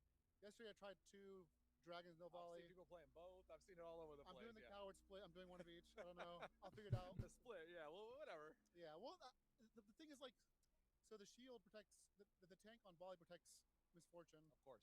And the Dragon is castable, so it's like, which one do you want? Right. But yeah, and the no room cost on the power cost on the Dragon is nice. So yeah, which works with, I guess, obviously casting it, but also bring it back with the Gorger. Absolutely. Yeah. And just tell me a little about. Obviously, there's a few different decks that are abusing the Aurora synergies. Why would you go Misfortune over Yi in your personal opinion? Oh well, I think it's maybe I think it's obvious, maybe not. I think Misfortune is the better Aura deck, because you have more dig. Like you have the stack deck. Absolutely. Filter deck. So yeah, Ollie thinks it's just the better Aurora deck, which harder Aurora deck is definitely better. Like, their card draw is the draw 1 ramp or just draw 2-mana draw 1. Disciplines and stuff. Yeah, it's not digging as much as you, and you having Mind Splitter as a target is just so huge. Mind Splitter, 3 Mind Splitters in game 3 is so brutal. It's Backbreaker. It's so good. Absolutely. Well, thank you so much for joining for a quick interview. I'm sure we'll be seeing you later. Keep it up in the tournament today, and thanks so much for your time today. Yeah, you too. All right, thank you so much. Back to you guys. All right, let's see if Ollie can keep winning. I mean, he's just been having a really good early start to Riftbound. Player, and he's like 6'8" and jacked. Absolutely insane. Some people are just different. Aurora Chads unite. We hitting the gym later, Max? I'm hitting the gym. I would love if for like the future like PPG events they if they bring Max and Keegan out there to cast. Dude, it does. It makes you better at life. Because the remote situation's like cool, but it's just like not not in it, you know? MF is the best Aurora deck. But this is logistically Look like it is for easier. sure, but he had a good point with costless, the ability to deck not and flying as people. much of it as So I get it. I understand. at least more consistent, I think, than some of the Master Yi Aurora lists. The vibe's so good when you're in person. Cool to get to hear him give a little breakdown on the list and why he decided to. More or less percentage of Kaiser players, percentage wise, it's probably like it's probably about the same. I think, well, it might be a little bit less. I know there are Kaiser players that are swapping Annie, but I also think it's more like percentage from other decks that are gonna go Annie. No, it's the same or more because there's no best of prizing, so everyone's on Kaisa, Annie, etc. Right? Should fly the players to the casters instead. Yeah, they should all be playing in Max's basement. everyone should be in Max's basement playing the tournament. PPG 10K Max's basement instead of Orlando. I'm down. Get me in there.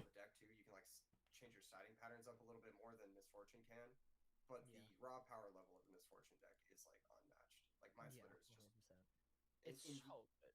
It's so dumb. In Yu-Gi-Oh terms, like I don't know if you know Yu-Gi-Oh terms, but it's like imagine if your future fusion was also your dust shoot. Like that's literally like what it. It's We do not have stats. I'm hoping they'll pull them up on stream at some point. If they've got them. But I have not seen the stats anywhere. So just going on vibes. Pretty good. But I would imagine, yeah, it's still like high Kaiser rep. There's gonna be a lot of Annie, Yi, MF. I know Simo. I used to watch him back when I played Yu-Gi-Oh. That's crazy. And there's no best of prizing, so odds are it's like Oh, the room is yeah, I met him heavily in person at Kaisa, Annie, Yi, MF, probably set. and he was trying to Timo, play. and I think it was. I don't remember very limited copies on anything else. Did I miss anything? I don't think I missed anything. Like those 6 is like the decent amount of rep, and then like very limited rep on all the other decks. trying to get us all to play Bakugan, and I was like, aren't you supposed to be selling us on Yu-Gi-Oh? But I'm like, Right. all right, cool.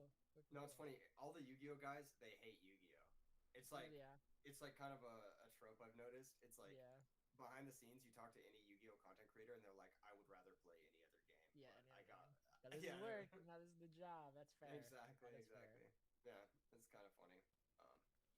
Rip. Bet 0 Garens behind that. You know, Push Me, I agree, it's probably 0 Garens, but there's always like that one crazy guy who registers Garen anyway. Oh, You know? I think he was the friend. So like no best of prizing, but like I saw him one in Garen. LA, right? Yeah. One guy. Yeah, it was him, yeah. And he lately has been having Going to local skirmish today, keep the MF rep. Good luck, good luck. I forgot to tweet about it, but I won a skirmish yesterday. On Annie. I'm excited So I've got my buy for Bologna. I want to check and see if he did win the last round. But there was a player I was looking for who I was like deciding between playing Annie or Kaisa for skirmish because I really wanted to win a buy. unfortunately. Okay. And Darn. just decided I enjoy playing Annie a little bit more than I enjoy playing Kaisa. So I played Annie. It was good. It was a good day. Sounds good. What would you guys like to see? If anything's undefeated, what would you guys? Ooh, Stefan's already got it. Cool. Oh, So he's we already got it. have round 4 feature match already picked out. That makes sense. We are 13 minutes in overtime, so Nice. They said they got round 4 coming up. for us. More games coming. Not too many delays there. Hype. All right, so just a reminder for those who are tuning in today, we are playing 9 rounds of Swiss. We will have an announcement in the later part of the stream about where you guys can participate in some more pro play summits around the country later this year. And then tomorrow, Wait, when did I talk shit about Annie? Go into top 16. I said I thought that was the best deck to bring to Houston. I've been very complimentary of Annie. Sunday. There's an interview of me at Houston Heck yeah. Max, put you on Riftbound. Let's go. saying Let's go. that I thought Annie was like the best bring, Up in demo deck format on TTLs. Yes, sir. and that I expected many in the top 8. I think I only said 2 copies, Was a part of but it. yeah. Saw Master Young yesterday. Pretty insane. I don't know any of their names except for Daniel, but I know the guy who's in charge of the YouTube channel is a very good set player. Hopefully, he's doing well with set today. That's for sure. That would be sick. And turn it up a little bit, We yeah. haven't seen- you know what's crazy? We But if haven't you seen want to mostly hear Max and Keegan, like you So can go here we watch go, on the main Wilson. stream. The main So stream is just James, on Twitch. It's the PBG Seth, stream. Wilson, But I turned it up a little Luca, bit if it's like very, very quiet. Ollie Bear. Wait, talking about how overrated it was. And then I don't think I ever said it was overrated. We haven't seen I was saying I still think Kais is probably the best deck. Crazy. There's just so many legends because we've had. And so that many that diverse Annie was like legends. I thought Annie was like the best Annie's brain. still Wait, missing, like, wait. 6 Somebody legends. clip it. Did I say Annie was overrated? Did I ever say she was overrated? Scale, but there's just so Somebody many clip me. legends to try and Somebody get. clip me. It's crazy. Exactly. It's like, it's interesting too because I think like I think the deck's cracked. this is still like it's very early on in. But like, yeah, I still think Kais is probably a better as deck. well have Just a little bit. So much potential for development. Like Yeah. we saw a lot of development in the past round with. Yeah, Push B, I saw that. The buy players get paired randomly into other buy players in the second round from Houston. I would hope that is fixed going forward. That is not a thing that continues to happen. Purple in general just has such absurd cards. Like That is the hope. I almost feel like because I agree with you. I feel Because like if not, getting the buy is grief, and I should not have gone and won a buy. Just play my round one. yeah, It's a little unfortunate because I almost feel like Yasuo might be a one format champion or legend just because Aurelia is going to be, and it's like she has such a similar play style where it's like you can target something and like ready it, and it's almost just Yasuo but better. Yeah. Which is kind of unfortunate that there's not more time that people will be able to play with Yasuo, but yeah, it kind of just gets replaced. Purple green's still gonna be a good color combination, no matter who your legend is, for sure. I think so. Especially like moving into Spirit Forge, like the purple cards don't look like they're getting worse. They look like they're not getting at better. all. What's Keegan from? Like, Is he? that's the thing Because with I don't think I've ever Purple seen this guy before. and, Before this weekend. Mind Splitter or like. Is he like a commentator from other or, like, TCGs? stack deck. Like the more cards you introduce into a format, the better stack deck gets, because then it gives you more power you can dig towards, or more flexibility in your deck slots that you can dig towards, or things like Ride the Wind. That card only gets better because it can move around like a wider variety of units that you get access to. For sure. Whereas like some of the decks that are like more 399 players confirmed. It looks like for the Darius PBG and 10K. Kaiser do a lot of the heavy So lifting. only a few less players than Vegas. So really, really nice turnout. We get more and more variety in the units. But For we- sure. We'll see. For sure. We'll see. You know, and also once set 2 comes out, it's gonna be so crazy. We may see like one of the most diverse metagames of all time. Like, Oh yeah, absolutely. Like If we do 16 legends a set and there's supporting diversity in the tournament with all those metal cards, yeah, absolutely, dude. From Yu-Gi-Oh! I Host love giant the retro term, format tournaments. That's really cool. That's jungle awesome. Format where it's like you can literally pull it to a tournament. Just and continuing on the Riftbound melting pot of all games. I definitely do think Exactly. Every TCG is Riftbound. Especially like in the end of a format before rotation, you're gonna pull up and there's gonna be like 6 or 7 formats worth of 16 legends each, and you can literally just roll into anything. And that's definitely why I'm grateful that I'm here like so early on in Riftbound, because new players, if they like come in towards the end of a rotation, it might be a little rough because of how many legends and different playstyles you're gonna Yeah, have the to amalgam play with TCG every for beginning. sure. You're It's able to like, grow with I guess it. everyone just so stoked on like playing Definitely gonna be a Riot TCG and like really important. the Riot IP being like one of the biggest IPs of our generation. have to learn it all at once. Exactly. Yeah. And like you've got like there are some Arcane fans, you've got League of Legends fans, you got TFT fans, you got some Valorant fans are even like jumping in, and then from there it's like you got people from every other TCG that's like even if they didn't even interact with the Riot IP, a lot of people are also trying it. So it's kind of crazy. Like, oh yeah, the format like standard is like 30 years worth of sets, and I'm like, you know what? I think I'm cool off that. For sure, that familiarity is really nice, Soulforge. Like when I was casting Houston, the fact that there were so many people appearing on broadcast that I knew from other games and could speak to that backstory, I think was really really nice for being able to tell the stories of the game as well, right? Like the fact that I know Sean Dollywell personally and had like played Fab with and against him and been traveling to like Flesh and Blood Pro Tours and seeing him at all those events and then getting to cast him win is super cool.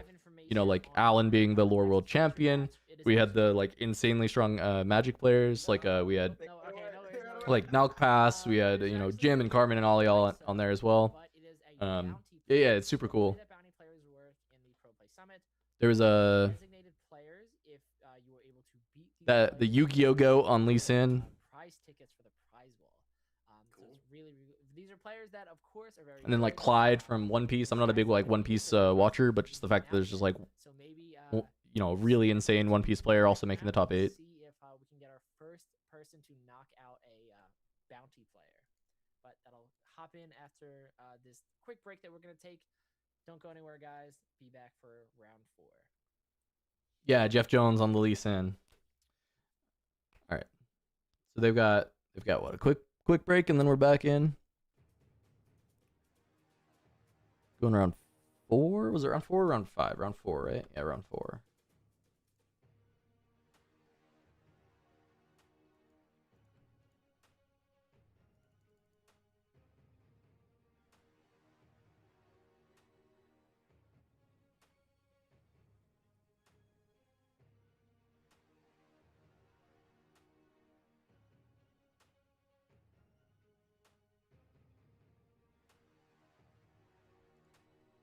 All right.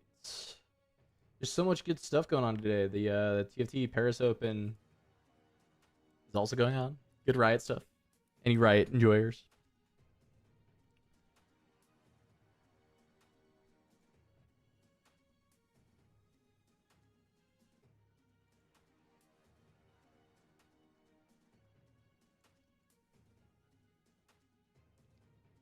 I was a bit bummed to not be in Paris, but it is fun to be able to watch this 10K and see what's going on. Blevins gets to come in here and gloat that he's in Paris playing sealed.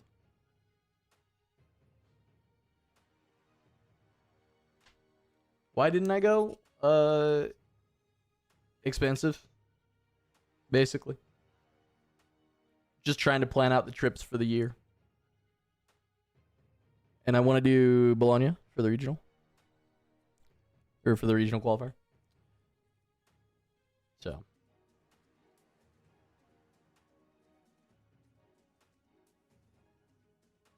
Thank you, Enzo. Thank you.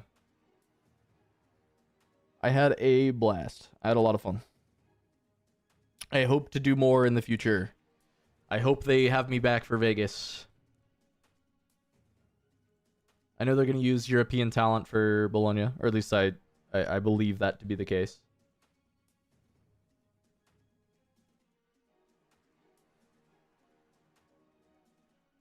So I'll go. I get to play the European events.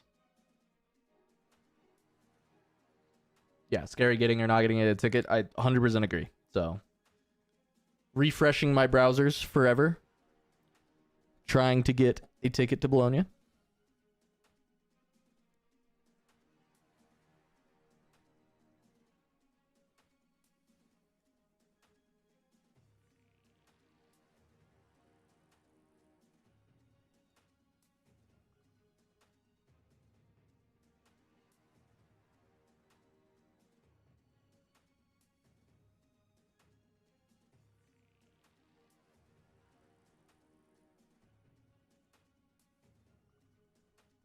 Do I know when the tickets are going on sale? Nope.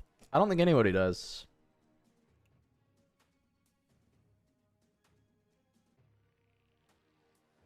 Matchup I'm looking forward to past Houston or players. I mean, I want to see if any of the like top 8 can like repeat the success, right? Like Sean, I know finished 10th in the 5K yesterday, but if like Sean can do really well in the 10K today, that's pretty sick. Like continuing to see how Alan does. I think like there's other players like Randy who have been really good online.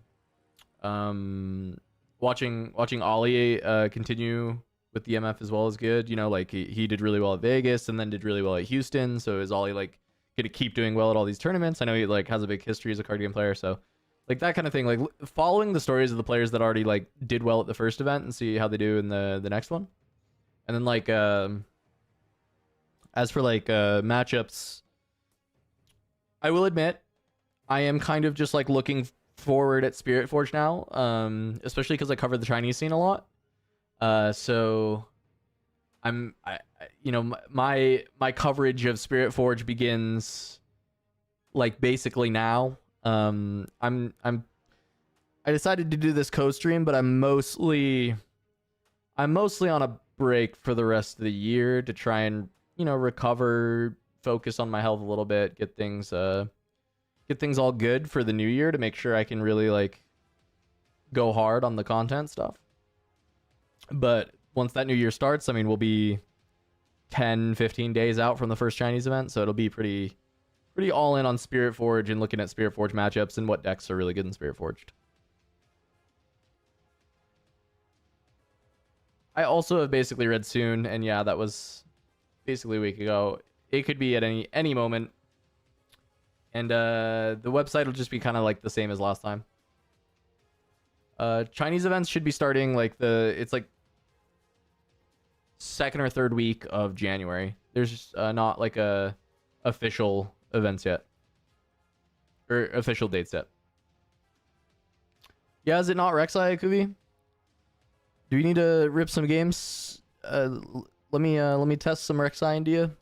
Not right now, but like yeah. Let's test some Rek'Sai. That deck looks fun to me. I want to try it. Any tips from Houston ticket experience for his Europeans? They didn't tell us. Like it just got like stealth dropped on a Monday during the workday. And like I guess be ready to go buy it because it sold out in like an hour. So I don't know. Good fucking luck. Like that's all I got for you. It's a little bit cursed, you know. Like you just gotta hope that you see it. Have your eyes on social media. Turn on notifications, I guess, from the official channels. So when that shit drops, you are ready. Chronically on online friend to alert you is big. Yes, it is big.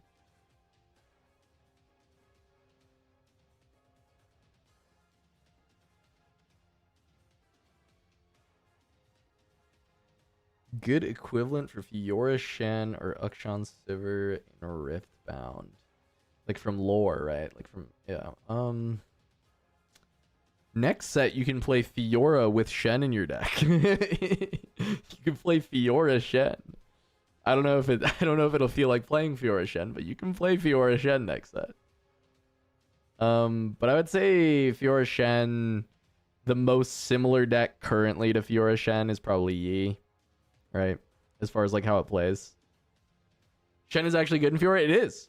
If you play it on defense, it immediately triggers Fiora if you didn't trigger her on the previous turn, which is cool because of the way shield works. Like he's technically a 3 becoming mighty, so it'll trigger the legend. So you're right, it's very cool and quite good in Fiora. That's true. You can also play Ukshan in your Sivir deck. Yeah, you can play Ukshan Sivir. And I mean, you probably do play Ukshan in your Sivir deck, to be like honest. Like the card is very strong, and it like it has some synergy as far as with the legend as well, where it'll generate a gold if you do the extra effects. So it's probably, yeah, you probably are playing Ukshan in your Sivir deck.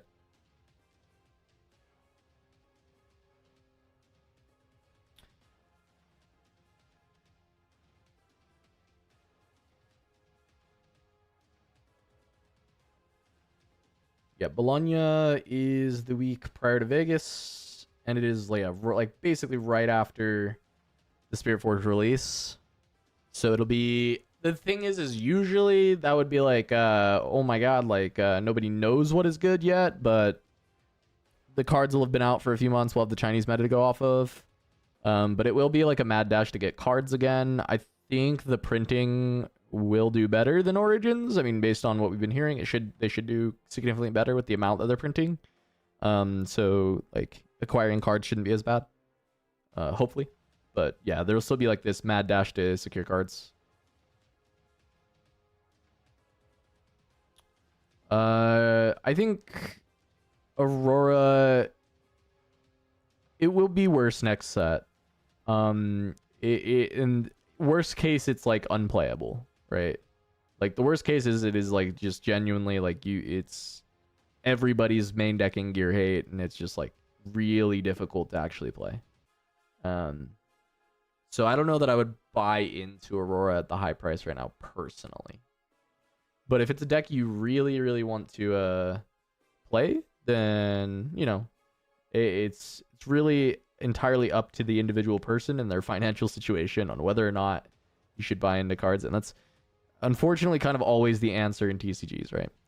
It is like a luxury hobby, costs a lot of money to play TCGs, so it really is just like, do you really want to play this deck right now for the next few weeks or the next month at your Nexus Nights? Are you waiting just for Spirit Force to see what you like?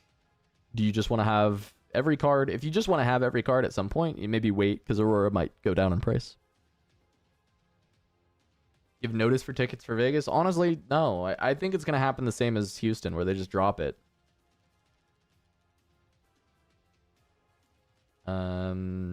Is same for Baited Hook? Probably somewhat, but it's less investment to play out the Baited Hook if it gets destroyed. So it's probably not as bad, but it's possible that like yeah, Hook is worse because of all the extra gear destruction that'll be floating around.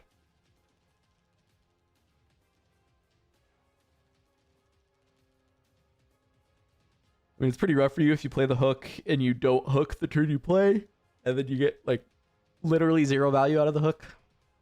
Whereas Aurora always at least gives you value, so there's also that side of it where maybe Hook is like even worse.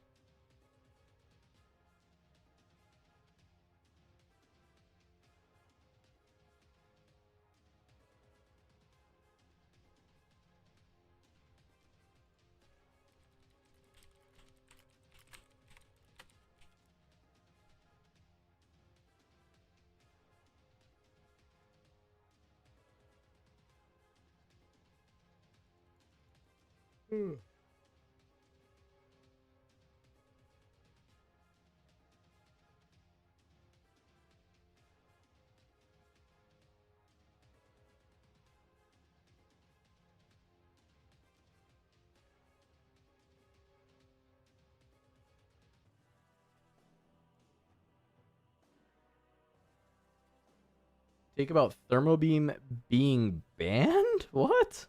What? No. What? Why? Why would we ban Thermo Beam?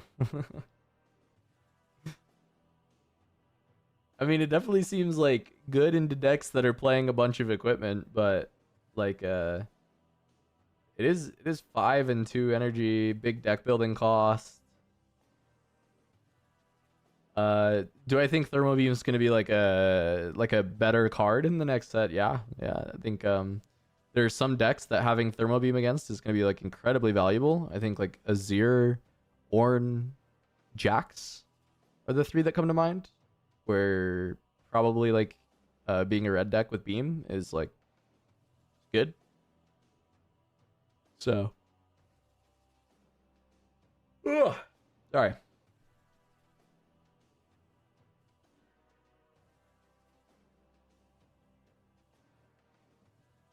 But Renata to what, Killer Gold? I mean, maybe she'll play some other gear. They all get to play counter spells, right? Yeah. I mean, those decks. What decks did I say? I said Ornn, Jax, Azir. Yeah, they're all green. So they can all play counter spell. They can all play Wind Wall for Beam if they want. Yeah, citing 3 Wind Wall into red. I mean, I could see it, right? Like I could totally see Wind Wall becoming a better card into red if you expect like Thermo Beams. Just protecting your board.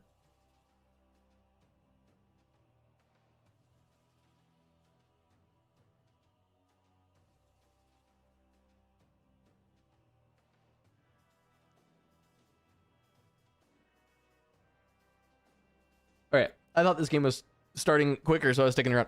Give me just like 2 minutes. I'll be right back.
Okay, bye.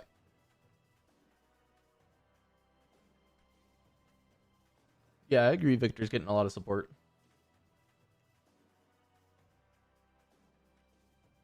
Only Zin's out and Renata? Isn't yellow? You can also play Azir is reasonable. Has some theoretical top end with Karina Veraza. It's really good on Fair and Warcamp. I mean, there is like the Vanguard Armory type stuff.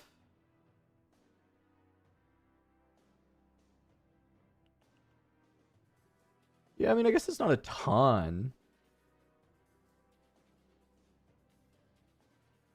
What about in blue? It's not a ton in yellow. There's some. In blue, it's like Premonition, if you've got a setup for it. Theoretically, Jace just depends on your build, if you can build around it. I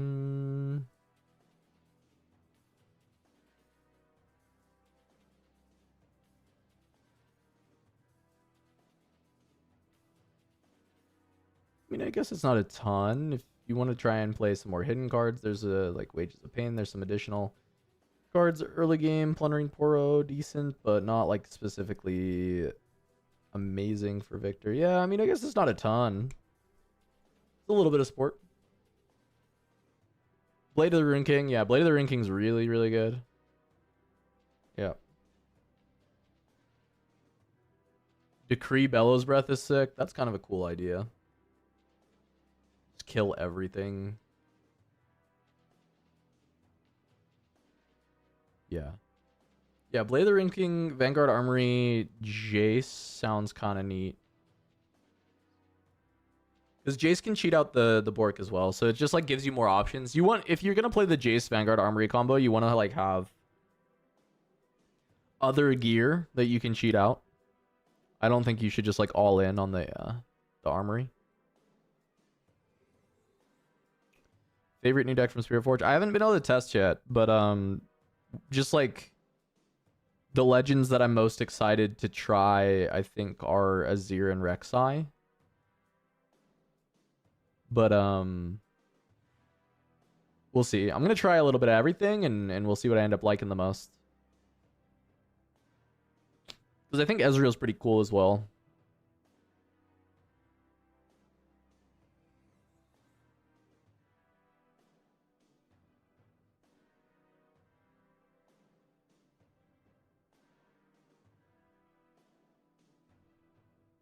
Which heroes are gonna run Premonition? I mean, Renata for sure. And then I do not know from there. Maybe Ornn. Oh wow, it's George. Oh my goodness, we're in. Right back. Kaisamir. We're in it. We're already kicking off right into the match. Yes, sir. Starting perfect time. So we do have George, who is 3-0 on Kaisa. I'm assuming George is probably the or maybe is Freedom our bounty player, or is it George? Because both of these players are on Kaisa. Both of these players are undefeated 3-0. So we did just get confirmation that George is our bounty player. You guys may recognize George from his top 8 finish in Houston, or from traveling to China, where he did win a Chinese regional open. Very nice. I'm not gonna lie, if George is our bounty player, I would not expect many tickets to be given out today.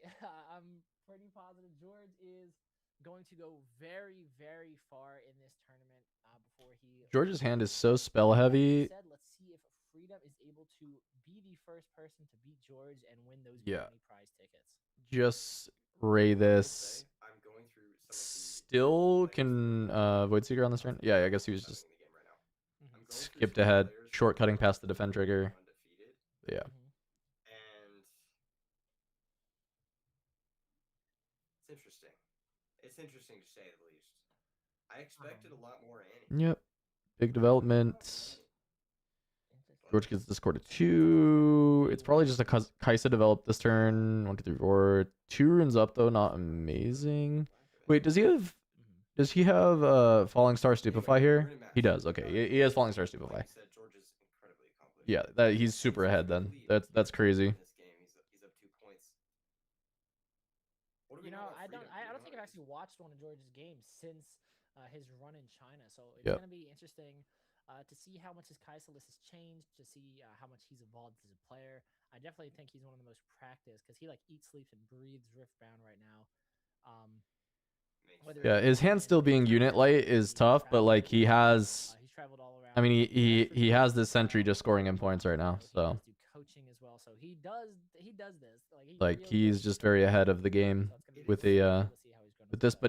But it's really funny. He pulled all 5 of his blue runes, so Because he he's actually can't cast this Void Seeker. that groundwork of being able to go to China and play I wonder if internationally. Freedom recognizes that if he wants, he can accelerate Kaisa on this turn. Then Usually accelerating Kaisa is pretty bad in the matchup, but Yeah, exactly, for sure. he does have the luxury of being able to do so because the runes are just not adding up for George. I'm sure he's played at this Yeah, point, accelerate hundreds Kaisa. of times, right? Yeah, That makes absolutely. sense.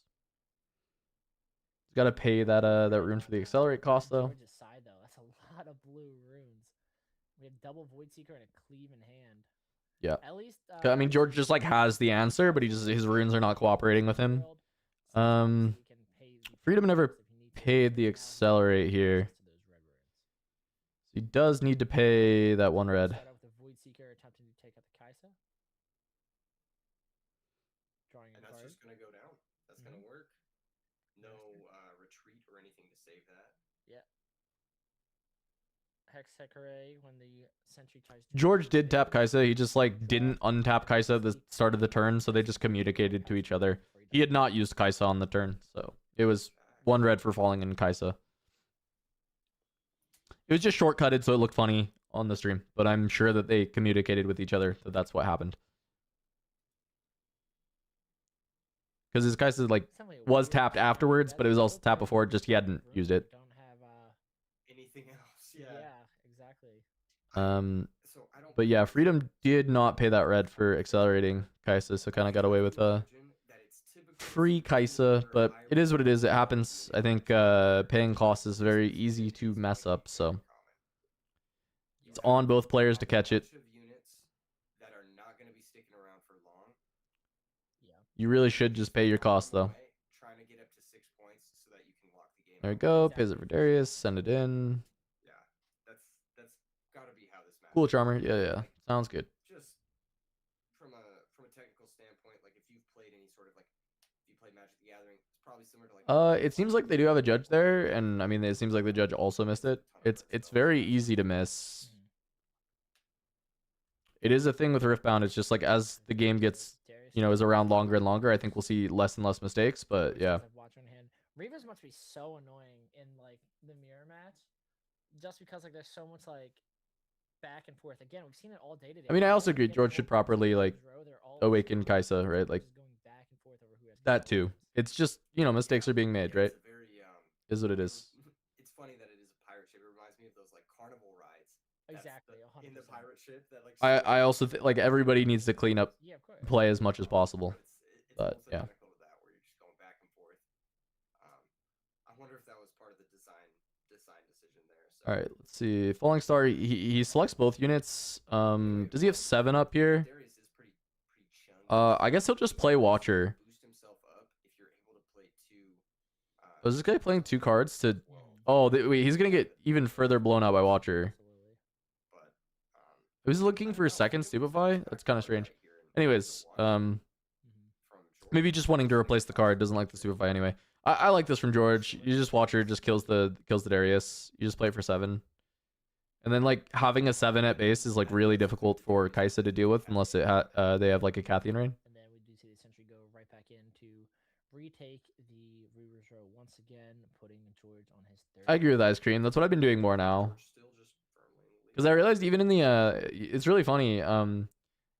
Apparently I free stoppered before Savitz did in the warm up tournament. It was my first time ever playing set. So I'm like not super comfortable with it. But apparently at one point during that game in the warm up tournament at Vegas, I just tapped a rune and didn't recycle it for Showstopper. I had no idea. I had no idea that I did it. But like watching that back and then watching like a lot of the mistakes that happened I've adopted the to things. like top my runes and flip over the power costs and then like resolve the card and then put them at the bottom. And I feel like I've probably reduced my mistakes on like technical play by a lot. I think I'm playing a lot more clean now. So I definitely encourage people to adopt that style. I think it's quite good. Yes, 3 damage counters on Darius, and his might falls below 3 from Watcher, it dies. Yes, that is how it works. If your might is ever below the amount of damage counters you have, the unit dies. It's like a continuous check. So you can do it in either order of reducing might and dealing damage for trying to clear things with combinations of cards. And that Watcher is looming. I mean, seven might is nothing to scoff at. It's a very annoying number because you can't just use something like a Falling Star to deal with it. Yeah. You have to have either the what's the card that like gives it -1 or Stupefy. Yeah, you gotta have something else too, and so it's like forces a 2-card combination in order to deal with it. Yeah, absolutely. Probably George still just very ahead here. Next to Darius. Void Seekers. Yeah, Void Seekers just coming back in the main for all these Kaisa decks. They help out a lot with Annie, and they're not bad at all in the mirror. They're still pretty useful in the mirror. Trying to destroy it again and get the draw, which is exactly what he does get. So now that is 2 Kaisas down that George has been able to take out, stopping it from being able to retreat off of Reaver's Row. Not only taking them out, but taking them out with the Void Seekers. Void Seeker, right? Void Seeker, yeah. So yeah, he's Void getting Seeker. off it too. Yeah, so he's doing that +1. So it's like he's just keeping his hand advantage high. I wonder what George is thinking about of like Darius or not. A Cathian Rain would be what? 2, 4, 6, 8. Yeah, I mean, so Darius is actually pretty safe into Rain. It's like you can't actually Rain that board. You can't kill Darius and the Watcher with just a Rain. This one is a little bit softer to Rain because you can put 4 into Watcher, 2 into Kaisa. So Rain's actually like a much clearer, a better board clear on this board than if he had played Darius. And I wonder if that was his consideration, is like, did he want to play around Rain or not? And decides like not to, right? Decides that he wants the Kaisa out and then keep the double Darius win condition. So like keeping double Darius in your hand at 10 runes, if you can get to 6 with double Darius in hand, you just win the game. So I do think like double Darius hand kind of makes sense. George basically saying, instead of playing around just like Rain happening here, I will just play for the out that if I can score to 6, I just have the like guaranteed win with double Darius from hand. Because obviously, like you said, if you want to outright kill the Watcher, you are gonna have to do multiple spells. The first one we see is Falling Star, because if you try to just Watcher and then crash into your That's true, Charmer. Watcher, that is true. Your is gonna go off, and then it's gonna basically negate the -3. Yeah. But that being said, if he wants to establish, he can drop his own Watcher here, because it's basically exactly what George did to Freedom's Darius. He can now do to his Watcher. And the thing about this too is, I think he's gonna go Kaisa and the Watcher. 1 Kaisa, 1 Watcher, which means there's still 4. That seems to be more of an issue. 4 might on the Watcher. Yeah, because at this point the Watcher's just like a 7 might vanilla unit. Does Watcher? It only gives -3 to the units at battlefields, correct? No, it's all of them? your units, your opponent's units. Yeah. If Freedom had his own Watcher here, he would just completely Okay. wipe. And then does he just have a Stupefy for the Kaisa then? I assume he just has a Stupefy for the Kaisa then. Doesn't look like he does. Or if he does now, he doesn't have the runes for it. So Here comes the Yordle. Is he just digging for a Stupefy? not able Wow, to you just didn't even have the Stupefy for it. Okay. Well, you gotta be happy if you're George here. So he's just looking for the out with the extra draw. You get to ready your stuff. Because he draws 2 cards, so if he finds Stupefy in either of the 2 draws, then he has the runes to do it. And that's just like his out for this game. I think it's pretty reasonable. How many cards do you play? If he has no other way 9 units right there. to deal with both units, Tap 2 for then that makes a lot of sense actually. You just kind of go for your 1 out to like full board wipe, because you know that you probably lose if Kaisa lives. Not recycling any of his runes. Which is correct. I think he does just lose because Kaisa lived. Kaisa gets him to 6. I mean, yeah, the singularity is great. Like, just deal with more stuff. But like, I I think that's the main issue in Riftbound. Like I know when this Yeah, pops up, double I'm like, Darius oh, hand for this is just George. some He's at cheat. 6. This But game's this is one of those basically games just where you done, know like, you're because very Freedom much has to so deal with behind Kaisa and and then, 3, 4, like, 5 probably points establish a ward, ahead because that like you're even not passing with not this many runes open, you need far. very Obviously, specific hand you states to can kill double Darius, but so. of course, like it's not intentional, and you're just trying to like get to the next thing. Yeah, this is honestly some. George paid a blue and Kaisa for the 2 blue on Singularity and paid the red for the deflect cost. So what George did was legal there. Even George, who has the This is Rain to have to deal with this. It's not great. Just gonna retreat to ramp up, but this is just double Darius in the game. No, what was Did Freedom miss another falling star? Yeah, I mean, I think just a little bit of sloppy play from both players. Apparently, But George's was legal here, what he did with the Singularity. Here, let me bring up the VOD to see if that was the case. Bros are just playing messy right now. George does have a mess of runes going on. What's going on, buddy? He's fine. Yeah. But yeah, I don't think he made. George didn't make any actual technical errors though, as far as his payments though, right? It was just he like just didn't untap the Kaisa on one turn, but they treated it as though he had untapped it. I think a good way to like build But I do think Freedom has missed like 2 times where he's supposed to recycle. I think George has been fine. Yeah, double Darius in the game. Yep. Yeah. George has just looked weird because his like runes have been kind of a mess, but I don't think he's done anything that was illegal. I think everything was completely fine. It was on the up and up. The best thing you can do is just pay the cost first, then yeah. play Yep. the card. Yeah, and just develop that habit early and often so that you're never really. All right, there's the you're never board. messing So around. he's got. Pay the cost, This then is a. make sure the cost is clean. Then put the Okay, so he's got the smoke screens in the board obviously instead of the main, and he's got an extra Void Seeker in the board. So the smokes probably would come out anyway for this matchup. I'm trying to like catch as much as I can. Okay, double time warp main. Missed the power It looked like single rain, double time warp, and then also a singularity main for George. And then I'm a few seconds away from Cool. seeing George, but it looks like the players are saying that he just paid the deflect cost on the Poro, and that's what the thing was for.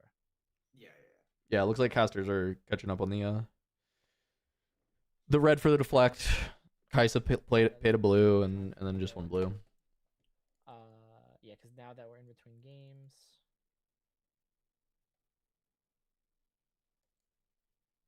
Alright. 1, 2, 3. Portal draw. Looks like a judge has been informed to speak to them about being more careful with the rune costs. 3, 4, Should be 5, clarified 6. for the next game, so all the concerns in the chat have been All right. addressed. Yeah, Shout that's out to exactly the what I was. judges. Okay, yeah. So looking at it now, as rewatching the George thing, he What's up, recycled Drummer? 1 blue and tapped Kaisa for singularity, and then Hello, hello. paid a red for the deflect cost from target Poro. So everything on Oh, I gotta George's turn end you was up. legal and up to date. It was just Freedom missed that 1 falling star. Just Yeah. muting the So, hey, Yep. we're here audio and so that I didn't have we're locked you in. echoing. And judges are locked in, and we're Makes moving on to sense. Game 2. George is up a game. He looked I tried looking around on YouTube. Is there a live feed of just the gameplay that you're using somewhere, or They're on Twitch. They're on Twitch only. Freedom's got an uphill battle here. And it's not just game. I mean, I have the casters too, right? The So. extra rune matters. You probably just want to go for a matchup always. I really don't see an upside to going second ever. Normally just for your ramp deck, so you can catalyst turn 1. Yeah, but even then, like Also, it's just orange in general because you can either catalyst turn 1 or you can Kiana turn 1. Yeah. Kiana can turn 1. I think still like in Misfortune when I was testing, or in the Aurora decks when I was testing, like. Are you gonna be chilling all day, or just for a little bit? Aurora turn 1, usually save the I should be able to be here for a good chunk of it.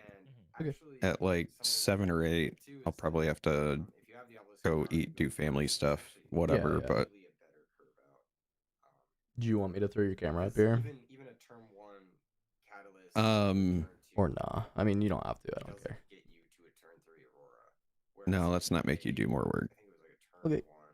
Which is code for I don't want to turn the lights on. I'm currently in goblin mode. Misfortune does get you to a turn 3 Aurora. Fair enough. So this is all Oh, player bullshit. You don't gotta listen to it.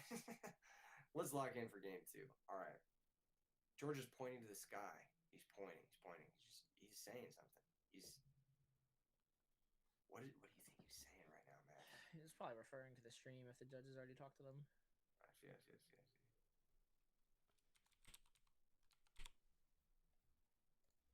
When you're playing for $10,000, there's no excuse, says Hercules in the chat. I'm inclined to agree, and it looks like the players are going to be tightening up for this game. The judges are also inclined to agree as well. All right.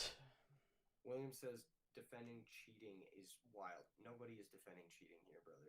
Yeah, I don't think it was defending cheating or sloppy play. I mean, it's not really defending to say if you're fatigued, you're gonna make mistakes. I think that's just interesting. common sense. But Could it just be double dreaming tree? Yep. Double tree game 2, which is it is funny because it's like Kaisa for a while has been like tree game 1 is just like your game 1, and then you can side out the cleaves or whatever if you want. And when I was talking to Ryan Miles, he was talking about like there could be a mind game where you try and play their tree with your retreats and your cleaves in game 1, and then you just like keep your cleaves and retreats in and play tree game 2 in case like your opponent might side out the cleaves. But I don't know if that mind game even matters because I think oftentimes the cleaves stay in the matchup anyway. So it is just gonna be double tree game 2, Poro in Stupefy draw 2. Stupefy draw 2 goes crazy. It goes so hard. Stupefy draw 2 is the only reason I keep thinking about that new temporal gear to give retreat to stuff. Yeah, that's true. Just pay 1 power, but it's on any battlefield that it's Stupefy draw 2. Sometimes it even gives -2. I feel like that temporal gear. There's something there. I just don't know what spells I want to duplicate yet. I think there's got to be a big payoff, but I think there has to be enough of a shell to make it not dead if you don't find your big payoff, and that's why I keep trying to think of stuff like stack deck. Yeah, like stack and whatever. Right. Yeah. No, that makes sense, right? Like the person that goes second will end with it first, and then be in a will end up with it last and be in a better position. Yeah, so whoever has the last watch. Wait, Seeker. You're probably just deciding if he has a retreat, just deciding if he should retreat. I mean, you're on Dreaming Tree, you might as well. Especially because if you have a retreat, you just replay the Vanguard for 2 here. Like it's it's always quite good. It's so good. Play the I don't know why I said Vanguard, the hopeful. Vanguard's the Demacian one. Yeah. But yeah, I mean, you replay it for 2, you get the draw, you get the rune. Yeah, it's just like, if anything, like that was something that helped Freedom. Yeah. That being said, like, oh my goodness. Oh, Singularity is so good here. Very big Singularity. So nice. Singularity when you have the battlefield is very. That's the one thing. There's like so few singularities in the Kaisa builds that we've been seeing at like Houston and just kind of over the last little bit. I think the card got cut a lot, but like I see George has got it, and like Randy is also playing it in his kind of like janky or more spell heavy Kaisa that he's been having a lot of success with. Give George a lot of initiative basically because he will then be able to use his spells. But it's so good. I mean, it's like there's so many decks that are playing like multiple 4s out, and Singularity is just Falling Star's big brother. Choice because now that's 2 less runes that you're gonna have to defend yourself. He gets to draw off the sentry. Obviously, now if he goes like Kaisa and like Smokescreen or something, he's in like such a good position. Obviously, will end up having more runes to mess around with than Freedom does to defend himself. So it's very, very interesting. I see a time warp in George's hand, which is very curious, actually. Very curious here. Question: does Spirit Forge look like it helps Leona out at all? Probably. Just I think so. If even just the expected. Well, I mean, we don't have an actual expected metagame, but we'll say based on what the theme of the set is, the expected metagame would have a little bit more of like stacking a single unit with like the equips and more unit-based combat. And I think that the deck that revolves around stun is going to be a bit better in that kind of setup. And I think that there are cards that are pretty good for her that are coming out. The new stun is nice if you play hold styled game, and then there's like some units that are interesting, like compelling, like Janna and Soraka are kind of compelling ideas. Yeah, I was gonna say the same thing. The new stun, I think, the I think that's another thing too, is people just like assume that it's You cut out, like, it's drummer. almost like fact that muscle it doesn't memory. require Like, her for the you cost know, is a guys pretty in big the deal. range don't do that I shit. really like Gina, and Yeah, I you know, cannot stop putting Sterix Gauge into any green deck I'm building. I think that card's going to be you have to really, actually really show good. your opponent Yeah, that you're I think doing it. Sterix is pretty strong. Right. Um, Big development turn from George. so Bit behind in points, but Freedom's gonna get to score up to 3 now. ahead on board, and he has a warp, so being a little behind on points is fine if you can get board position. If he deploys like a Kaisa, or if he has his own, does he have a time warp mana right now, or time warp runes? Does he have 10 runes? I think he has 10 runes. You're not time warping right here. I think George on warp, Seeker Retreat, and then having his Kaisa still up is pretty decent in this spot. Probably next turn is like develop Kaisa, have retreat back up to save I thought it. you meant like time warp now. I'm like, brother, what? Still have this Void Seeker to kill Freedom's Kaisa if it tries to come in. Yeah, I think time warp now. I normally, if I'm playing time warp, I normally wait until it's like I hit like 5 or 6 and then drop it. But he may not have the same initiative that he has right now, right? Because like right now he has the battlefield. George is tapped out. All right, Falling Star, try and clean up some of There's a lot of this. stuff that he could do. Both on Hopeful, that makes sense.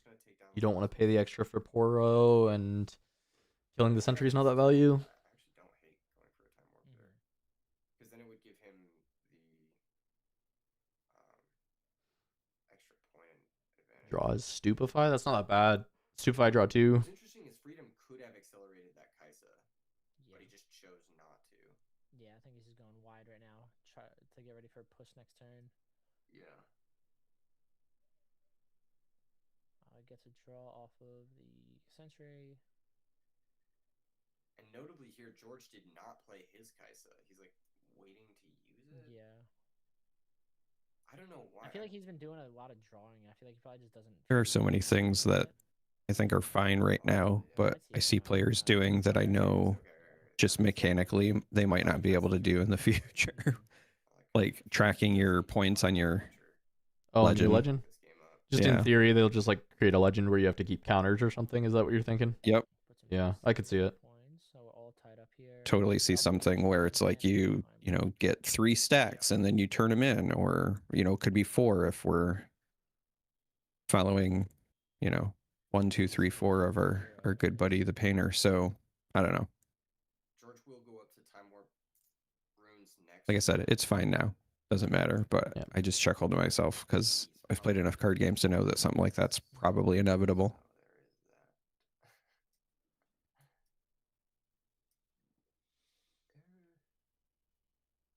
Either that or he'll be forced to retreat both of them. I think you let the Poro go. I think well, this is the double dreaming tree game, right? Yeah. Yeah. The Trolls are good. Yeah. The Trolls are good. Double tree, double retreat is kind of for sure. funny. 100%. Oh, for sure. Yeah, Consideration to do you actually care about the Poro is.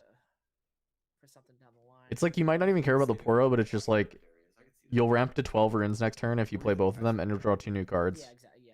which might just Right. be worth it.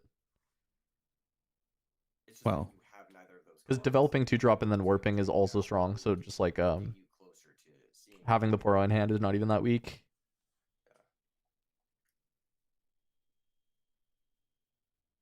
I can't get a good look at Freedom's hand. I can't really tell how many cards he has or what he's working with. Yeah, technically in tournament rules you do have to write it, pen and paper. If you don't write it and your opponent does, it's whatever they've written down on their pad. Yep. That is what is accurate. You cannot dispute it if you aren't writing. Interesting. So Plus the I would I'd write. If it was me, I'd write. Oh, smoke screen. Respond here. He let the smoke screen resolve and then respond with the void seeker. Or Yeah, that'd be because then you still could get to just- draw. You don't have to use your retreat. yeah, or you could just retreat your Kaisa if you want to. So this Whoa. has Yeah, gotta wait, letting it go. gotta be a retreat then, right? Interesting. Resources. You Okay. just let it go? I'm trying to think. I'm trying to understand this one. Why? Why did we just let it go? Is it to bait the Kaisa in? Is that the point? Was the point of this that he wanted to kill the Kaisa? And if he just retreats there, then the this. Devalue the point advantage here. Oh, okay, okay. It does make sense, but like I'm not 100% sure that it is like Darius, for sure the play, because in theory he can keep freedom off of 4 points if he does it the way that he did it. He can in theory keep him off 4 points. So much that The Darius punishes it, but that is a very interesting play from George. Yeah. And I mean, this guy's played so many Kaisa mirrors. Like I imagine this is pretty sound play, but that is yeah. So yes, it was because if he lets it trade and then he seekers the Kaisa, he denies freedom going to 4 unless freedom has specifically an accelerate from hand, which is yeah. I mean that's reasonable, keeping him off point cadence. The main stream is dropping frames. The PPG stream is dropping frames. So nothing we can do about it. Oh yeah, he would retreat his own thing. Yeah. Yeah.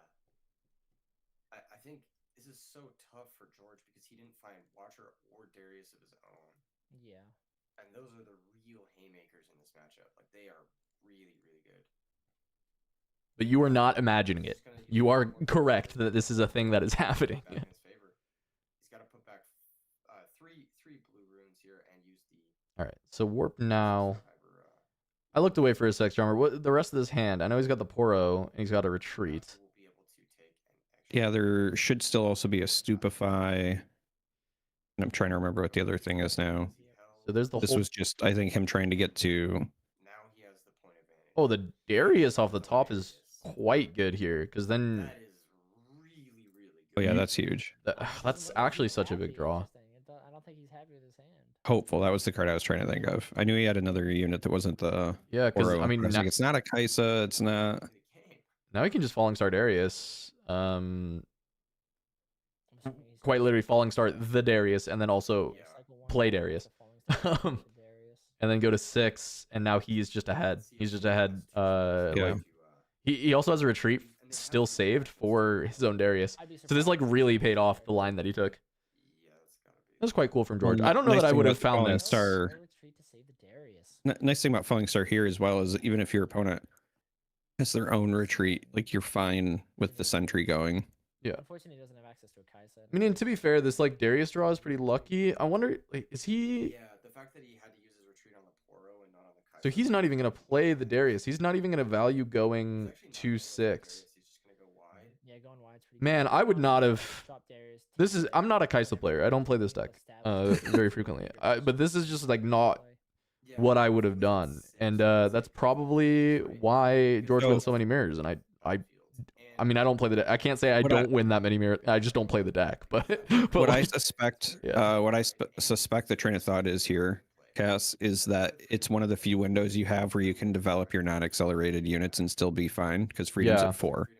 yeah, So that's this true. gets you a bunch of might onto the board, and then when you look at your hand, you still have at least a Stupefy and a Hex Tech if you want to deal with, if it was a Kaisa and not a Darius or something, right? Like you Yeah. could Stupefy and then Hex Tech, etc. So Pass his I would turn. rather, if I'm George, I would rather develop my units that don't have Accelerate now when it matters less. So I agree with that. The only problem is if Freedom can go to 6, which I guess Freedom doesn't have a board at all. So maybe George is thinking like, you're just not double accelerating onto both of these, so you're only ever getting to 5 here. So I still can maintain the lead of getting to 6 first, right? So I guess in that like line that does make sense. And I guess maybe Yeah. the theory also for George is that with his hand of like Darius, Darius Ray, Darius Stupefy, he just added the cleave, which is also good for it. But like no matter what Freedom puts onto the board, you're going to remove and then have like This is gonna be a. units holding end spells in hand to maybe answer. So maybe there's that Well, consideration as well. You also hit the nail on the head, though. I think George was doing the calculus of we'd already seen, at least one Darius, and the only way that Freedom could get 2-6 last turn, it was literally double Darius. You know, you're at 10 runes. If they go Darius, Yeah, and and then you just clear both of otherwise, them, if and then it's- he's not even winning from that 6 anyway, right? So yeah, R- you're right, right. That makes right. sense. No, that totally makes sense. I'm fully on board with this with how this line turned out.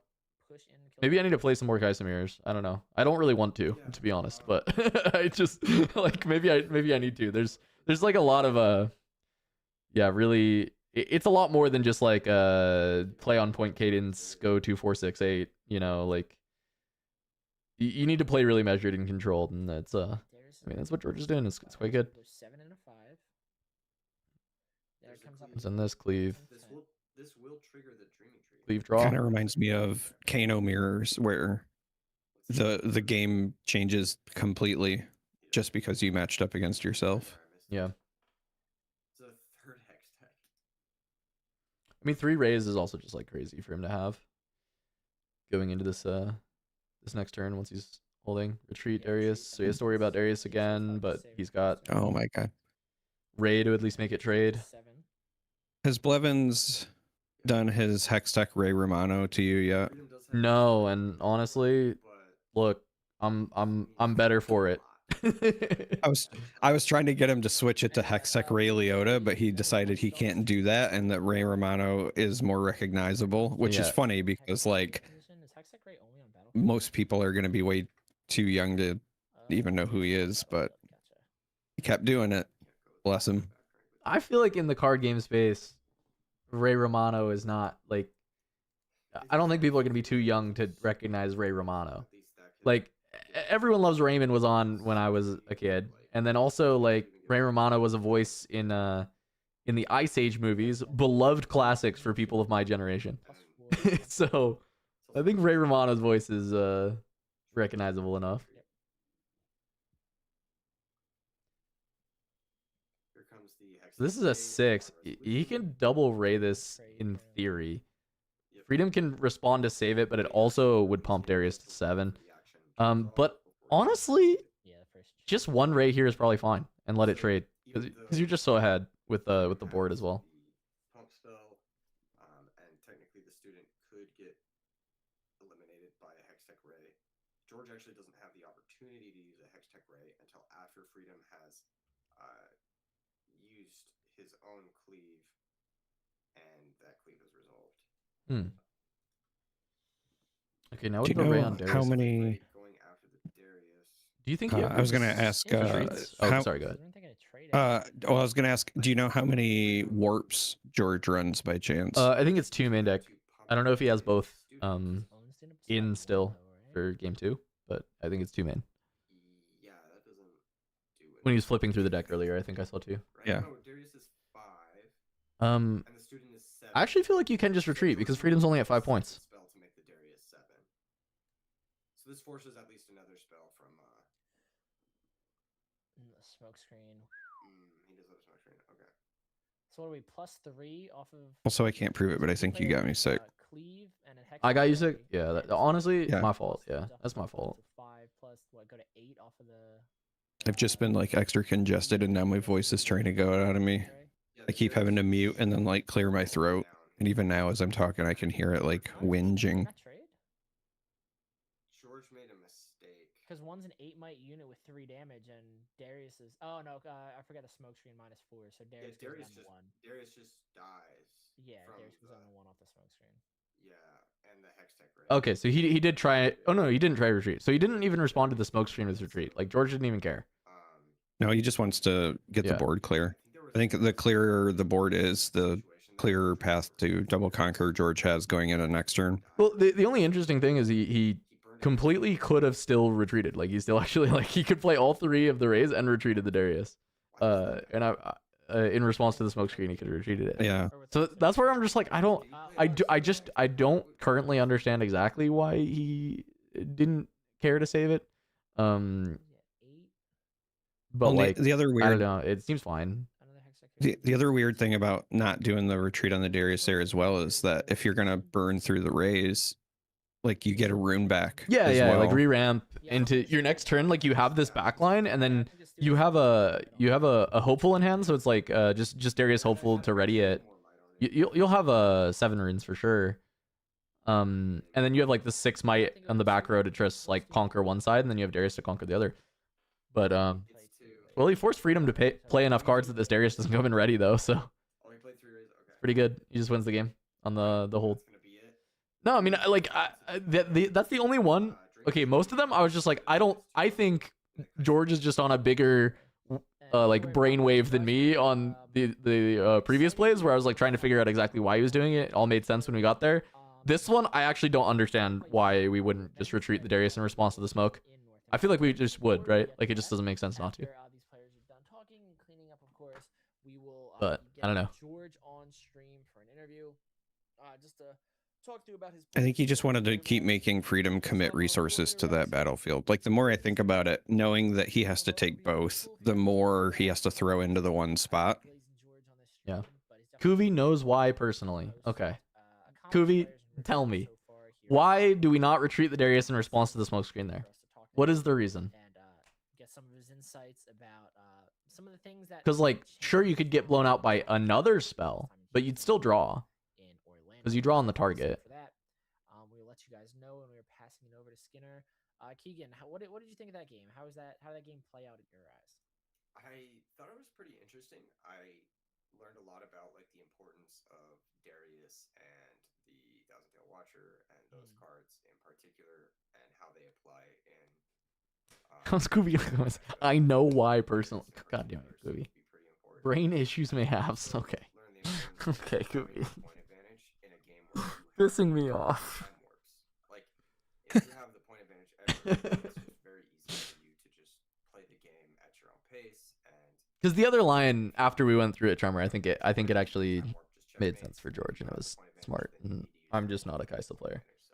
But yeah, it was a cool match. There was a lot to dissect there. There was a lot to like take. Kuvi gets on the stream, and whenever they're on the stream for the Chinese regionals, they get rage baited by chat, they get rage baited by Mo, and now they're just rage baiting me in chat. I don't get it, Tremor. I don't get it. I thought we were better than this, you know? I thought we were better than this. I think. Do we not see Casimir? No, we didn't. I don't think we've seen enemy mirror at all. Yeah, I think it's been all those things. I sent some suggestions over to. Cannot get rage baited anymore? I doubt it. I doubt that. It's so doubtful. Player who is currently 3-0 with Victor. I'm gonna check. I love you, Kuvi, but I doubt it. Sounds good. And then it's actually perfect timing because as you're researching that, we are able to send you guys over to Skinner, who's going to interview George about his round 4 win. Wait, wasn't that just? Very nice. Oh yeah, no, that was game 2. What am I talking about? I'm crazy. I'm losing my mind right now. We are here after an I was like, that was just game amazing 1. round No, that was of game 2. Kaisa All right, versus cool. Kaisa, and I'm joined by the Kaisa guy himself, Mr. George. How you doing today, George? I'm doing all right. Just won a good set. It was a typical Kaisa mirror. Went long, and I like those games. Nice. I was gonna say this is probably a match you played hundreds of times already, is it not? Yeah, but there's always something new happening to me, and always new ways to lose. Of course, always do. I like the way you think. So for those of you who don't know, you've been playing even before we've been playing, right? You went over to China, hung out with them for a few months, played the game over there, did very well at tournaments, top 8, finished first at one of them. Yeah, that's right. So Yeah, tell me both a players little game bit 2 Dreaming Tree. Yep. I know you've mentioned it a bit online. I think that's where my brain broke for a second. I was like, that had to be game 1, right? But we talked about it at the start. Yeah, I was like, oh, interesting. We're on double Dreaming Tree, and it was game 2. There's not as much Yi, and I think that Yi gives a lot of decks some low, I guess, skill expression losses, which makes some decks illegal to play in long Swiss rounds. So, for example, like I think, like mid-range Yi versus Annie, like sometimes Annie loses randomly to that deck, right? Sure. And so it's dangerous for a good player to bring the deck when there's 30% Yi in the room. Because you can just get auto losses. But in this meta, there's a lot more room for the purple decks. Awesome. So, I'm terrified of Annie, and I do what I can. Absolutely. And I know a lot of players are hoping to hunt down the. I assume this is where George is continuing to practice his Mandarin. Yeah. He's answering all of these questions. Yeah, all the questions are being answered in Chinese right now. He's talking about how good Yi is. No, but he is like, what he's saying is not like wrong. Like when the room is 24% Yi versus in the West where it is 11% Yi, like decks like Annie, Yasuo, some of the purple decks just like have a much harder time existing when they have to play into Yi that many times, and they just like will randomly eat a loss to Yi. And so they get to thrive a little bit more. And he said like he's scared of Annie, you know, like he doesn't want to play a bunch of Annies and sometimes just get blown out by that deck. So, but he still doesn't want to play.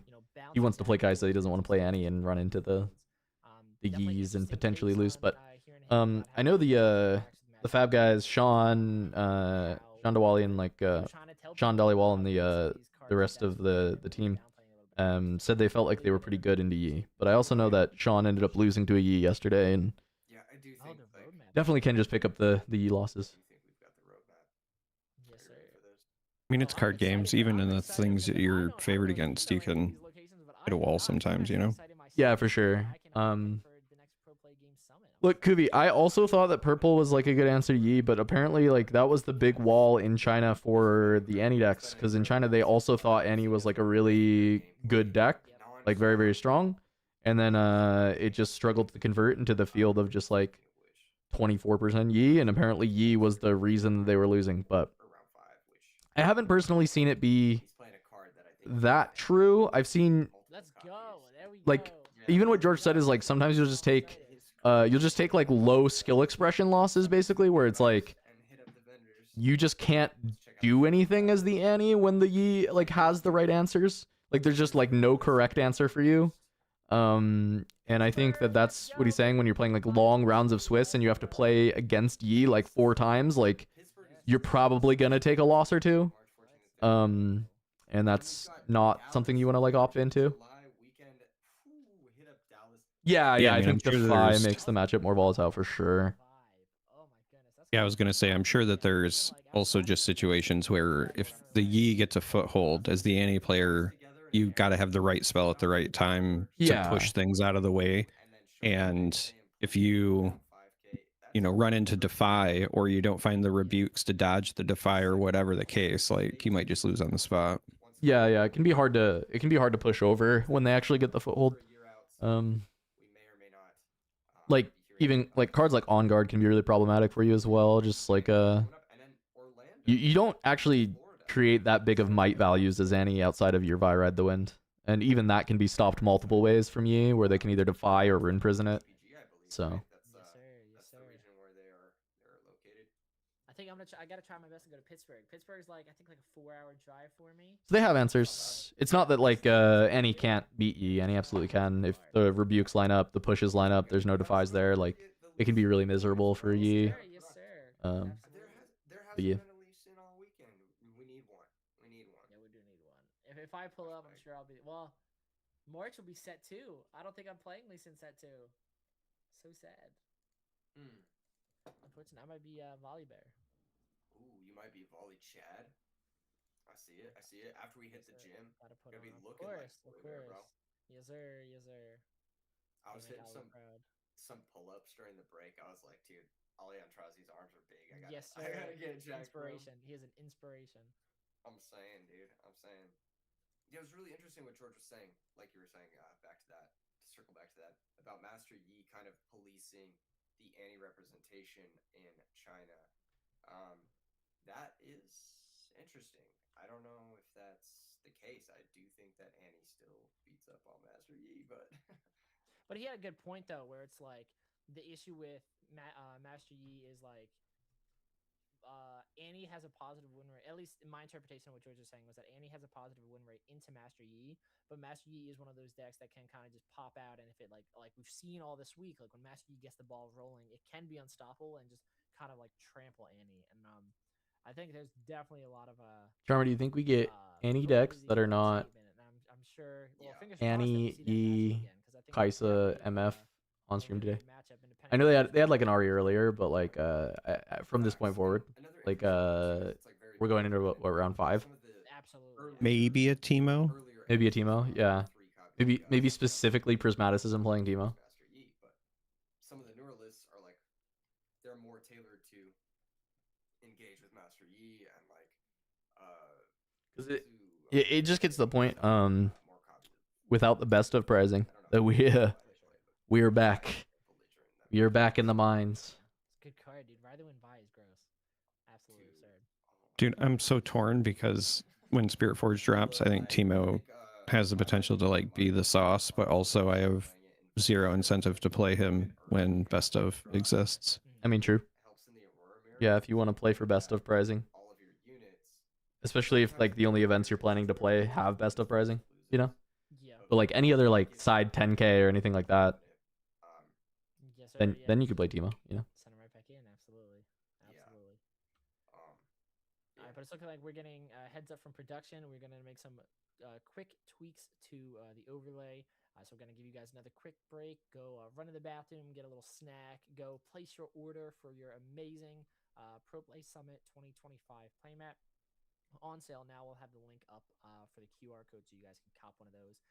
And make some travel arrangements, guys, so that I can see. So Forge, according to the original announcement that they made about it was only the set that they are released. So it should just be Spirit Forged Legends at Bologna. Lots of exciting stuff coming up. But don't go anywhere, folks. We'll be back very, very shortly with round 5 action. We're going to be watching. So the best of the Origins ones should be 1 of 1, but we'll see. There should be like there should be an announcement at some point soon that clarifies it all, I think.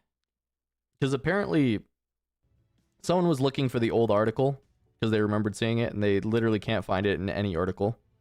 So I don't know if it was like removed or something. Who knows? I don't claim to know anything. We'll find out eventually. We'll find out by Bologna, and if not, maybe slightly before Bologna.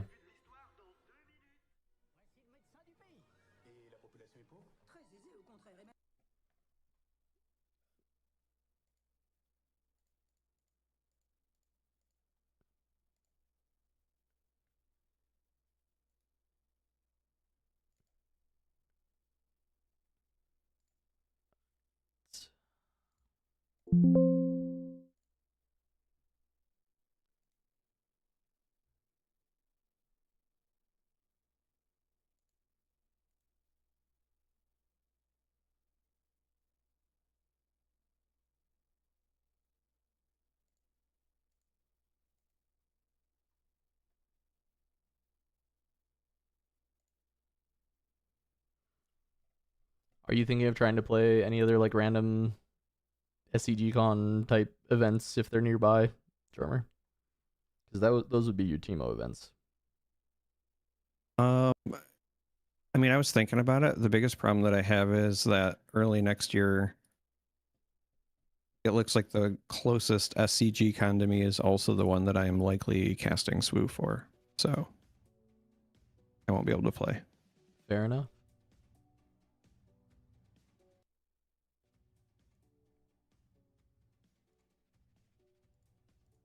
I mean, I'll for sure take Teemo to like Nexus Nights and things like that. Yeah. But still, I mean, understandable having to decide if you want to play for best of.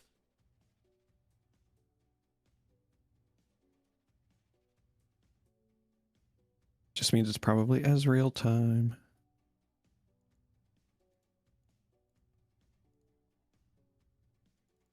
What kind of Ezreal deck you looking to build?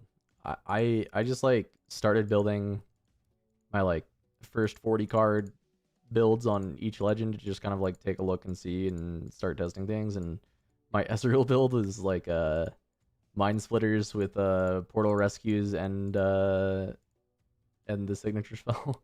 Just trying to Mind Splitter people 400 times. It It looks really real with Fizz because you can actually just like very much easily execute the combo and have a decent early game as well. Shred their hand. Yeah, so there goes my voice again. I really like that idea. I was just really struggling to feel confident enough with the early game that I had, so it was like almost like a combo between that and then I also had one that was like a bad Kaisa just because you can like turbo draw with Ezreal, and so it's very easy to, you know, get to where your Rosses are essentially free and some of those things. Yeah. So you lose the accelerate that you have in Kaisa, but you just like gain size. So I don't know. I don't know where I'm gonna land yet. I think the Mind Splitter one's probably better. I just got to figure out the early game.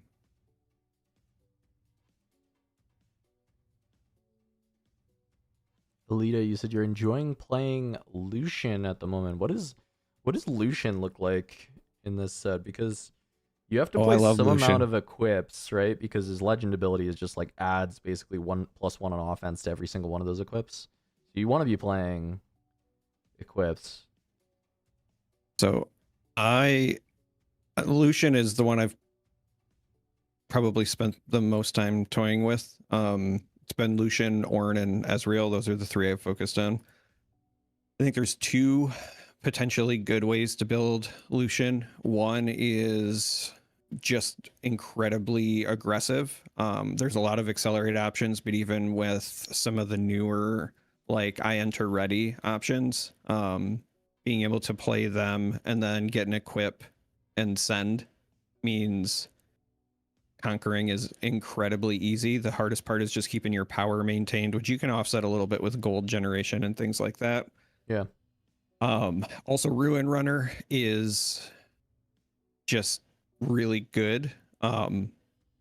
When when you have a bunch of equipment, Ruin Runner makes it really hard for your opponent to deal with it. So that's the one build. And if you go turbo aggressive, Rel is also a superstar. Yeah, I could see Rel being a really strong unit for that deck. Yeah, because I think the aggressive build, you don't want to play any of the like expensive equipment. It's all 2 or less anyway, just because you want to get it on the board and start getting value. Stuff like Longsword is fine because it's already got quick draw, but if you're gonna run, you know, any of the other stuff, whether it's like Doran Sword or Hex Drinker or whatever, I think just playing it for free with Rel makes the most sense. So that's one way. The other way that I've messed around with it is after we had that discussion about the Trinity Force and the Spear, I started trying to play around with like, what does a combo deck look like with the Trinity Force and Spear thing, and then his signature spell Yeah. and his champion that readies after a conquer, so that you can, you know, potentially get 4 points in a turn with like a conquer and then shipping him over with a relentless. There's, I think, potential there, but I also think that that one is more likely to have bricked hands. Yeah, that would make sense. No, that's cool. I definitely have to try some Lucian out.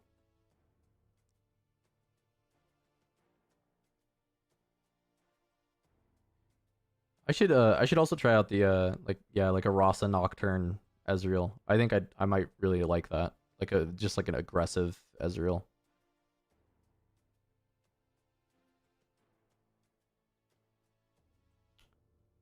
Which legend deck you're most hyped for set 2? I mean, currently Rek'Sai and Azir, but I'm gonna try everything out and then kind of make the decision. But like just baseline Rek'Sai and Azir, I look at and I'm like, wow, I'm really excited for those two. But it might end up being like, I could see it end up being Ezreal as the one I end up having the most fun with, to be honest. I feel like people were so high on Draven when it was released, but now we have all the cards, nobody talks about him. Yeah, I guess I haven't heard that many people talking about Draven recently, but I still think that deck is going to be pretty crazy. A lot of card draw for red purple, and I think that's something red purple likes to have access to, because the card quality in those colors is still quite good. I'm gonna try both, Derek. The first build I've done is Hook, and in gold fishing it feels really nice, but there is the consideration that if there is a lot of gear destruction, then Hook is like less appealing if everybody's main decking it. And I want to see if there's like a cool way to play it without the Hook. But yeah, it's pretty cool with Hook. The gold fishing has definitely been like, wow, this does a very powerful thing.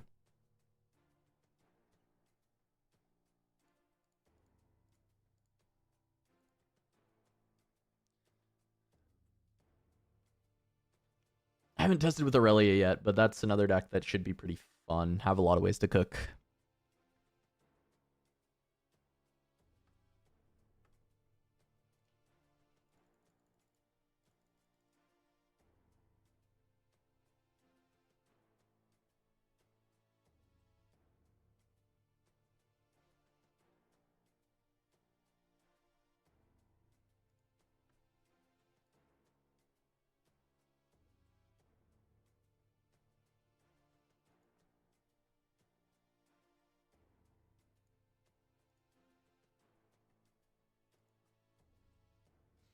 Jax is cool. Jax is cool. I feel like Jax's signature spell is really sick, and it like makes me feel like there's a reason to maybe play Jax over Yi.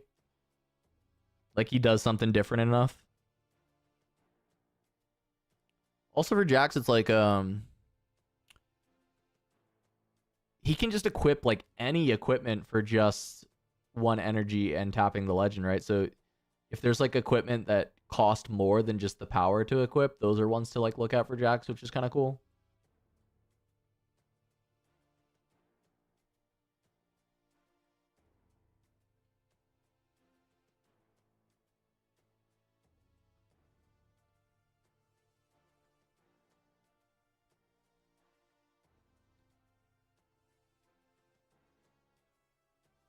Trying to see if Warwick recurve bow will be a thing for Lucian. It is funny, isn't it, right?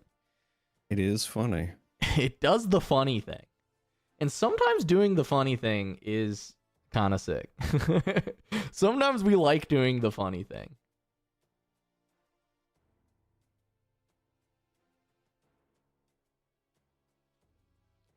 I mean, okay, like, I will say the funny thing there can be good in like specific metas, right?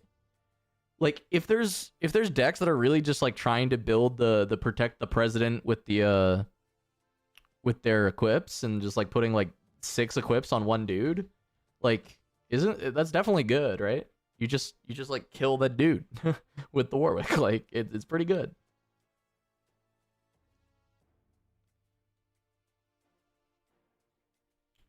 Thank you, thank you. I had a ton of fun at Houston. I hope they have me back for Vegas or for any of the big events in the future. I would love to keep casting the game. I do enjoy it.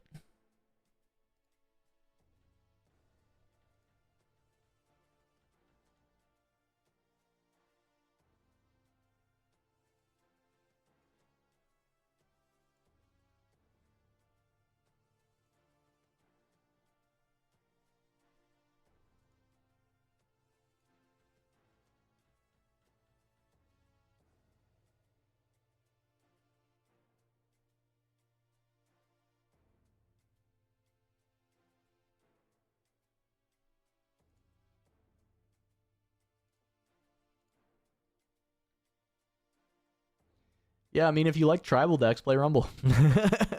You know, that's my thoughts on Rumble. If you want to search keyword mech and put them into your deck, Rumble is the best way to do it. I don't know if the optimal build will be doing exactly that, but you certainly are going to want to run some kind of critical mass of mechs to get value, or else there's like no point in playing Rumble versus just playing Kaisa, right? Same colors. So, keyword search mech. Try it out, see if it's fun. If it's not fun, go next set for Rumble. But there are enough like mechs to make like a full deck. It's just like are these mechs good enough, or do you need, you know, some more mechs in the future? I think his champion cards are pretty cool though. Both Rumbles. Or like Dragon Volley. Do we have enough dragons yet? We did get more dragons, but do we have enough like dragons that are actually interesting to play? I don't think so. Personally, anyway. Yeah. It's definitely like better now, right? Like it is like we did get more dragons. But just are they yeah, are they good is the real question. We got the like 7 cost one that like buffs all your stuff, which is kind of neat. And then we got the one that like enters ready if you have another dragon. Is that? I remembering that right? Yeah, I think it's the 7 drop, right? What units would work well for him with the equipment that turns a unit into a mech? You know, what's really interesting about that for me is, I mean, I would need testing, but I'm not convinced that you even want to play that in Rumble, even though it sounds like you would want to play it in Rumble, because then it requires that you draw both the equipment and the unit to start getting value. So I guess the unit would have to be like so good, even if it's not a mech, that you still want to play it, because you like can't necessarily rely on, oh, I'll always have the thing that turns it into a mech.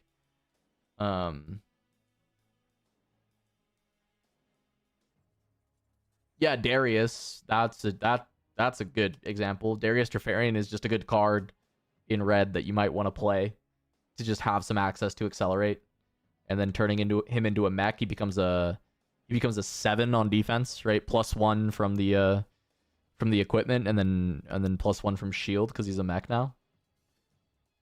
I think Darius is a great call out.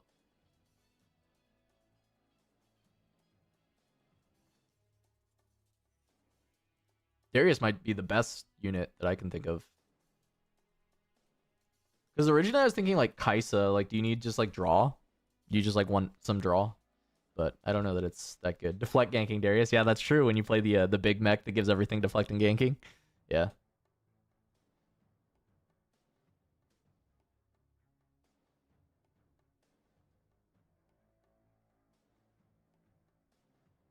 I've been having such a hard time evaluating equips, and I'm not from MTG. It's really like equips, like permanent stats are definitely like really insane in Riftbound, but the value of like, okay, I play the equip and then I have to like actually use the equipment, like the power cost to actually put it on something, like what else could I be doing in this time?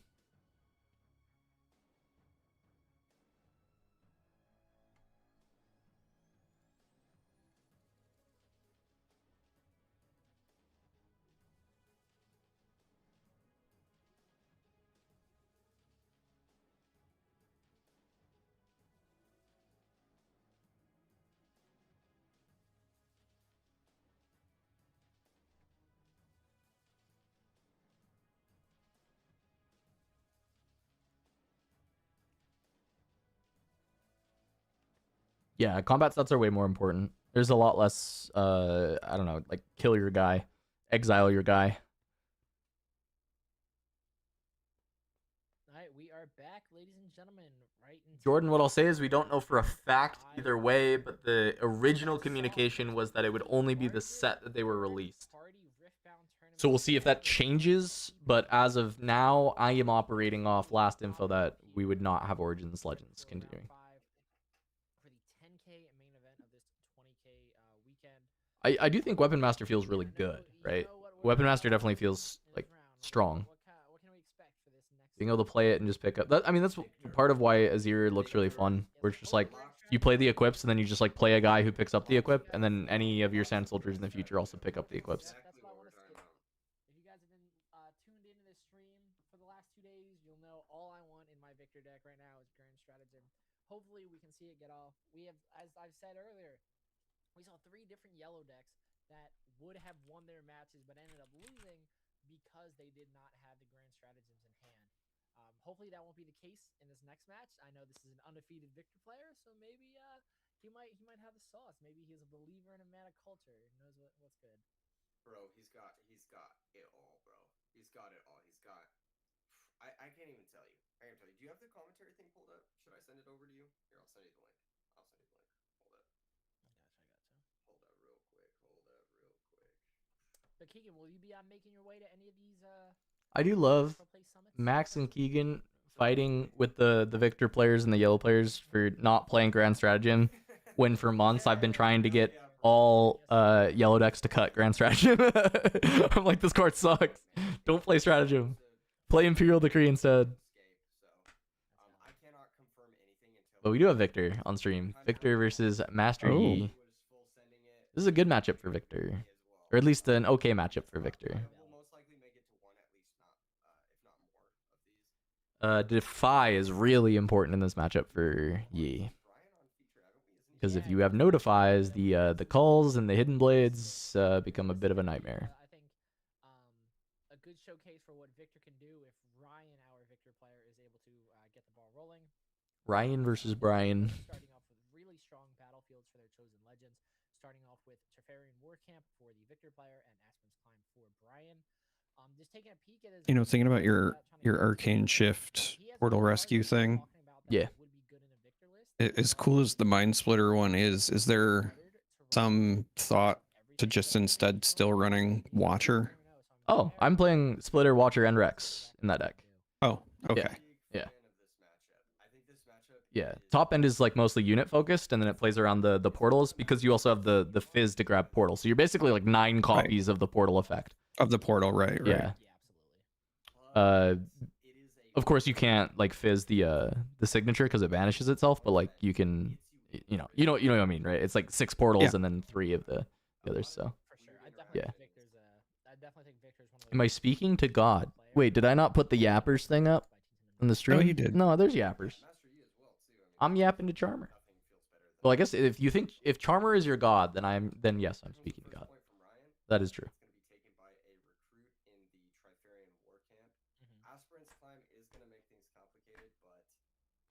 Yes, my son. There you go. And that's why it's so, I don't know how to say it, it's so fun of a matchup to watch and to play, of course, but mostly to watch. Yeah, absolutely. I always just enjoy Victors, especially like Aspirant's Climb, Trefarian War Camp. Okay, so this is Aurora E probably. This is Climb and Catalyst in deck. Probably Switchboard. I feel like almost everyone's gonna be on Switchboard after the like both top 8 E's being Switchboard at Houston. It's gonna be like probably all Switchboard. Also, if you're somebody who can run Switchboard, I think now's the time to do it before Spirit Forge drops. True. If you want to play some Aurora. Awawa. I think it gets significantly worse. Even if people are not like running tons of gear destruction, Akshan just would scare me into never playing Aurora again. Yeah. You just like I talked about it a little bit earlier, where it's like a lot of the MF decks have been kind of fine even if they don't draw Aurora, like the way they're constructed now. Like when they draw Aurora, they usually just win, and then when they don't draw it, they still like play a game. And I think that there is theory that maybe you can still play Aurora next set, even into like a decent amount of hate, because like as long as your deck is constructed to play where it like doesn't have to hit Aurora, and Aurora is just like the big top end out of like, yeah, if it fetches one of my guys, I'm happy, and if it fetches 2 or 3 guys throughout the game, then I'm very happy, and I probably won. So there's like, it is possible that it's not completely dead, but like against orange decks, like yeah, you just like straight up can't play it if they might have Akshan, right? Like it is pretty doomed to do so. We do see White Flame Protector. If I'm Ryan, I'm in a very happy position. I think the only thing you're really afraid of in this instance right now is the dead. Yeah, Victor's so ahead right now, and Brian tapped out to play this Aurora. If this is just like a cull and you just go to 5, kill the White Flame, and then tell him to pack it up. That's a call. That sure looks like a call to me. Yeah. Oh yeah. Exactly. That's exactly what we see. Call the week coming out. Yes, sir. When you Yeah. It's a nightmare. And what's even better, Brian better hope he's Switchboard and can side out the Aurora and side in the 2 drops for this one. salvage to kill the gear, he's going to be in a phenomenal spot for game 2. Exactly. This is actually one of those matchups where like it's actually not too weird. You need to force the sorry, let me complete my thought there. You need to force the So many dudes on the board. overcommitment. So it's not too weird to go So many dudes. Aurora, even if you have the Aurora on curve, because you need to force Ryan to put his guys into the war camp so that you can respond to them with the dead bloom. And then like you need to start forcing those trades ASAP. Unfortunately, hitting White Flame there from Brian is not gonna. I wonder why. I am a little surprised that he's not investing in the war Well, camp just yeah, I wonder why Ryan didn't move back his dudes There's no need to. on this turn. There's just no need to. Interesting. Because this just allows Dead Bloom to enter off of Aurora. There's really no need to invest in the war camp because you can always take it and there's not much reason to keep the dudes Probably there. invest in the aspirants. Maybe not. I don't know. This is a charm. Yeah, this Well, my fear this is charm that feels if so. Dead Bloom wants to It's go so down, limp. you have to worry It's so limp. off of WordCamp itself, but the +2 Charm kill your 3-might unit. Yeah. +3 is I mean, it's just like it's the cards he has, right? Like I'm not, you just play what you got. It's just this matchup is so miserable playing Aurora into Victor. Oh, never punished. Some of the MF players I was talking to that made top 32 of Houston, they're like, yeah, I'm just glad there's like not much Victor because that's just my 0%er. It's just like basically pack it up and sit down across from Victor. higher the probability of him hitting a Dead Bloom off of those dazzling auroras. There is actually enough removal in his deck to run Brian out of units entirely. The Singularity, that's real good. That is like Yeesh. another way this game can go. Nice. Alright, so he just has to send 4-might in because Brian stepped out. Yeah, I mean, Very, 2 very tokens. insane. No, you can't. You have to do more than 2 tokens because you has to remember the Master Yi legend ability is now live since Yeah, he is now. as long as he sends 4-might in, he's good. Yep. So you just need like 4 might. So Yep, what, there you swing go. in with 5. I think Faithful Manufacturer might be 2. Yep. So full trade. This is a really good example game of why this matchup is so miserable for Aurora, though. Very I mean, it is showing like every single thing that makes it miserable. He's at 7. It's like now is a lot of early good token spam, and then had Cull, had Singularity, had retreat like camp if you this deck also theoretically just has Watchers in it too, which is gonna help. Grand stratagem is GG's unless Brian has Windwall. Probably has Decrees either in the main or in the board. music jump scare. Music jump scare going on right now. Someone fell asleep on the Elgato button board. Oh my gosh. Ryan is cooking. Smooth jazz gameplay with Ryan and Brian. It depends what you want to target on whether you play mid range first and then side in Aurora. I think most people are thinking there's like not that much Victor in the room, so Aurora first is better into Kaisa and better into the Mirror, whereas the mid range is better into Annie, and I mean better into Victor. The Victor matchup I still think isn't like positive for you, but it's better into Victor. But I think targeting Yi and Kaisa with the main deck Aurora is like a very reasonable idea. There isn't much that At least that's my understanding of it. And if there's any like hardcore Yi players that can correct me if that doesn't sound right, but of whatever Victor wants to do, you kind of just have to navigate to your deck strengths, and oftentimes you're burning cards like Charm just to take out like a recruit or like a weak Death Knell unit. It's just but yeah, it is entirely what you're expecting to face and what you're targeting. Too is you're on Aspirant's Climb and Ryan was still like able to like be in such a commanding Okay, position. I mean, if Ryan has bricked the rest of the hand, Brian actually isn't anything too crazy. is at a spot where maybe he can stabilize. If Ryan But Ryan only having to score 2 points here is quite tough. for a little Another Dead Bloom, not bad. Dead Bloom. The big thing here though is if it's just like For sure. Decree, the game's just over, right? You just like move your little guys into each of these Dead Blooms and just in the game.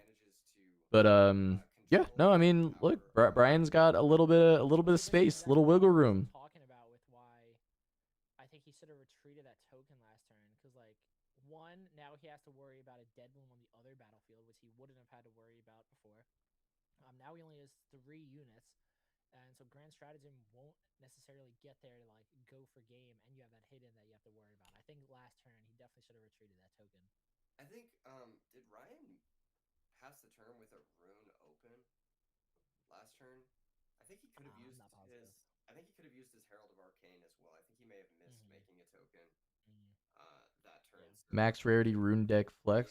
yeah. Yeah. like, Well, if they are doing some of these are Nexus Knights actually. Interesting. on top of This is a mixed bag of runes. that's the thing with a lot of these 2 Nexus Knight greens. be very mentally taxing. Sometimes you'll miss little things here or there, just because there's so many micro actions that add up to. So the Nexus Knight ones are probably the more valuable ones if they're printing the same runes in Spirit Forge. Did you see that, Drummer? Is it the same runes in Spirit Forge? What is Ryan thinking about here? Yeah, which I did see that, and that's what it appeared to be. Yeah. So that means the Nexus Knight ones are actually the Okay. quote unquote max rarity ones, right? Because they're Well, maybe So here's the interesting bit, right? Because the Spirit Forge ones are still going to have a different collector number and set stuff, you could have a situation, you know, many years down the line where because that one had such a low print run, it might People you care know, about it more. be Yeah, something right. The Victor into play? I could see it. Why could he have up? Yeah, because I told you that's like I think the perfect time too. Why? I don't care about rarity though. I just want them to look good, and I like the ones out of the packs. They're Yeah. pretty. I don't know. Can Ryan actually lose this game? It looked so cooked, but that double bloom turn was real big. And if Ryan has like no actual like good cards in hand, I mean it's Would it's be a losable. great time to have a decree. That's all I'm Yeah, saying. yeah. I mean, Decree just like wins the game. Also, like, Well, specifically looking at the board state, decree would be better than stratagem. It always is. It like so rarely isn't. It's always better than stratagem. Dead room to get on battlefield. Is Yeah. like just so important. and you know, there's always the chance for that. You know the one, you know the card, you know the card that could take it back here. Interesting. So he's consulting the past here. Respond to the Aurora trigger with consult. Day, you know the card. Well, no, I don't think Grand Stratagem doesn't help him here. Why Because not? now that double dead bloom on that's what. Yes, Max, you're starting to understand. Grand stratagem sucks. You only have 5 units. Stratagem. He's got a main deck Decree though, right? Like surely nobody is like not playing Decree anymore. One as well, 'cause then Like we have to all be on Decree. both. You can at least take one. You can definitely You like can push take everything in one. a war camp. Yeah, Yeah. if you push everything in a war camp, you might actually be okay. Because we're what? Yeah, we're down. 2, 4, 6. You won't get hit with another That's decree. We that's still one have more. so No, that's the stratagem. But he does have still It's the wrong one. access to the chosen champion. It's the wrong one. Master Yi legendary. If this is Decree, he wins the game. No. Yeah, It's almost like If it's we Decree, foresaw this. he just wins. No, why is it stratagem? I think the only thing that can really stop you. Why is it stratagem? No. yeah, and Brian No, he put stratagem in the bin. Why? maximum, he can only play one of those. Exactly. Why aren't we playing Decree? Think it's gonna be Yeah, he just put stratagem in the bin, Yeah, but stratagem I- wouldn't have helped him there. Well, What we're saying that's what is- he played. He just played stratagem. He didn't Yeah. put it in the bin. He played it. Right. Yeah. He's going to judge. Okay. Well, He put it in the bin by playing it. Well, yeah, oh yeah. I mean, you know what? That's where it belongs, though. So Brian will have the ability to It belongs in the bin. It belongs This is in the bin. We have a judge call, so the players are gonna need a moment here. So black, Like I said, I love this match. Tiny mistakes, orange and white, a lot of stuff you happens. are, you know, correct, right, on the units too few to win, but the other, there's also the hidden card, right? So there's that to consider as well. But the other reason that Decree's just like better in that situation is that even if you don't win, you still end up with a significantly better board state for you going forward than with just stratagem. I can get behind 2 Decree 1 strat, by the way. I'm okay with it. There are very few scenarios where strat is better. And so like I'm okay with like the 2-1 split. I think that seems fine. But like Decree is just like so often better. And in this spot it's cheaper, and I think does he have 3 runes left up? He has a Sprite Mother in Two or hand. three, yeah. So if he had Decree for 5 and then play the Sprite Mother, then the Sprite is the one extra unit he needs to actually clear everything and win the game. Exactly. Like it's the same outcome. You can hold with stratagem. Yes, correct. There are these niche scenarios where you have a board setup where you could attempt to hold with strat, and then in those cases stratagem is better. But I think those spots are so much rarer. They're so much more rare than the spots that Decree like is winning you the game, or Decree is clearing like very important units. 7 points. He's about to go to 8. Cut the stratagems. And Brian is at Stratagem is 6 points. better into Annie, more versatile into Ari. Yeah, I don't know that I'm ever casting stratagem into Annie. I think they just wanted to make Versatile into Ari, Yasuo, and Teemo. In what way? In what way though? Like what are the use cases? If you break down all the use they're cases just- for me, So Then all I'm of the down. use cases there are I'm so that down. it's better at holding, right? So like the decks Yeah. that were listed, Ari, Yeah. Yasuo, and Teemo, they struggle significantly more when they have to retake, Yeah. especially if they're behind, right? Like they are Yeah. built to hold. Yeah. They're asking if they still get the draw because of Yeah, you do draw even with the zones. You do in fact draw. I think my argument would just be that I don't think you need stratagem anyway in a lot of those matchups.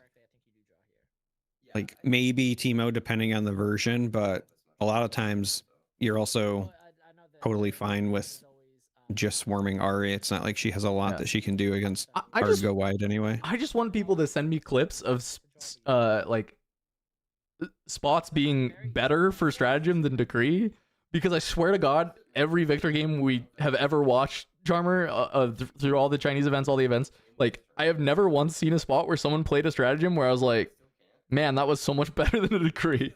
Like I just don't. I never see it happen. Absolutely never see it happen. Yes, the stun unit does 0 damage. It doesn't kill with decree. That is true. But also, if you stratagem and send in, and your unit gets stunned, it also doesn't deal damage and doesn't conquer the point. So, and if we're arguing defense, I agree. Stratagem is better on defense. You just are so rarely actually doing that. All right. I'm over it. I'm over it. What's up, Silent Knight? I hope you're having a good time too. I saw that you were booting up the co-stream for it, so I hope you're having a great time. Hanging out, watching the games. Sorry, I'm busy fighting people about decree versus stratagem. Wouldn't mainboard either card? I mean, I could see that also being the case. I could totally that'll depend on build too, but I could totally see that. But if I'm gonna mainboard one, by God, am I mainboarding decree? I am certainly mainboarding the decree. Like I feel like I also feel like one copy probably should be mainboard. I don't know why I wouldn't play one copy. I just like don't see any reason to play 0 over one copy. But maybe y'all are cooking. Maybe you got something you're cooking up where you don't want it in the main. But I just don't see a reason to not play one main.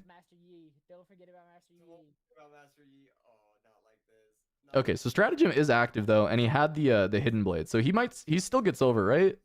Or no? I mean there's still 2 runes up, which can be rune prison, which is pretty big.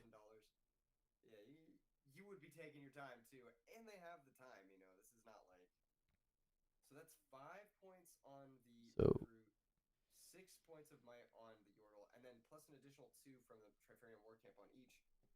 So this should be enough to take out the Dead Bloom and just trade with one of these. How big is Yordle? What, 3? It's I believe it's a 2 might, but it's powered up 1 by the. Yeah, go to 3. I think. Okay, yeah, it's plus 5, so 6 and okay. 13, 15 might into 9, 10, 11. Okay. So this doesn't get beat by a discipline or on guard. Brian lets the first one go. He may be trying to play around discipline. Now this is 12, 18 into 18 into 14. So this wins except for in prison. So it's 6, 12. Honestly, Challenger, I don't know which one of you is running the account right now, but I may just do that. Like I know Cody well enough from Fab, so I may just message Cody and ask him. Like I mean he's played way more Victor than me, and see why he doesn't like it mainboard. But for my brain, I feel like I'm definitely mainboarding some amount of decree. All right, strat worked. Strat got. Hey, look, strat just as good as decree, right, Charmer? He won. No.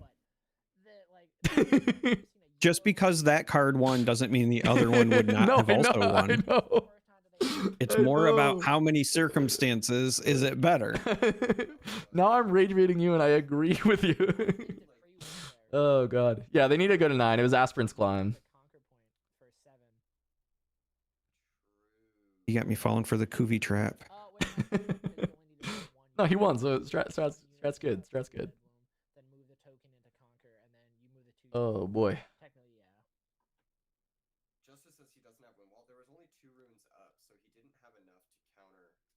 If he did have Windwall in his hand, he didn't have enough to counter the Grand Stratagem. I think it was interesting game because Ryan did make a few like tiny slip ups here and there that could have cost it for him. But Grand Stratagem is so powerful that it was able to like. I keep hearing people talking about the Rune Runner stuff. Like, I wonder if everybody's been testing and it's felt really broken, or if it just like people are looking at it and think it's gonna be really strong.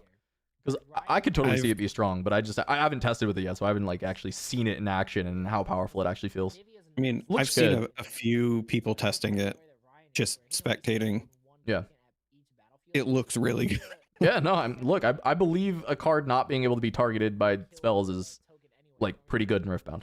You know, hexproof seems solid for Riftbound.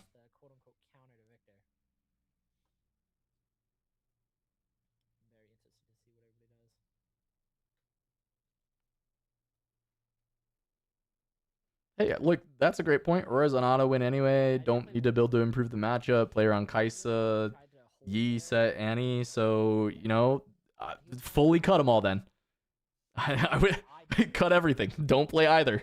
I wouldn't play Stratagem in those matchups either. I don't think Stratagem is very good in there. So. Pushed in and conquered that battlefield. Zonia procs, and then not only would you have to worry about a Master Yi chosen champion or the Tasty Faithful, but you also have to worry. Yeah, there is a ton to test.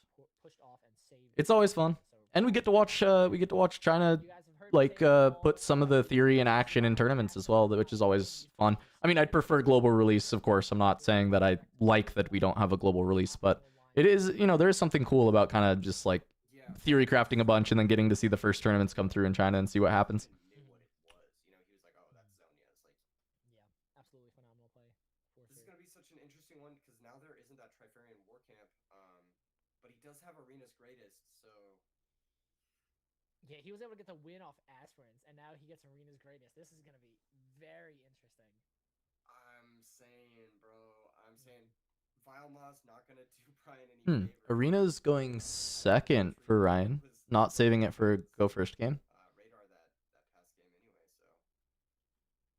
Yeah, what a matchup. This is so cool. Okay, here comes the card that makes a recruit. I forgot what it's called. Hold up. A lot of ramp for Brian again.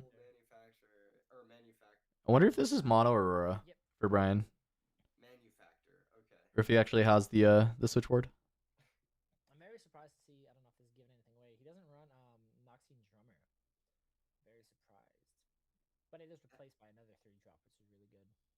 Yeah. I play a 4-cost repeat spell and pay 8. Can it be defied?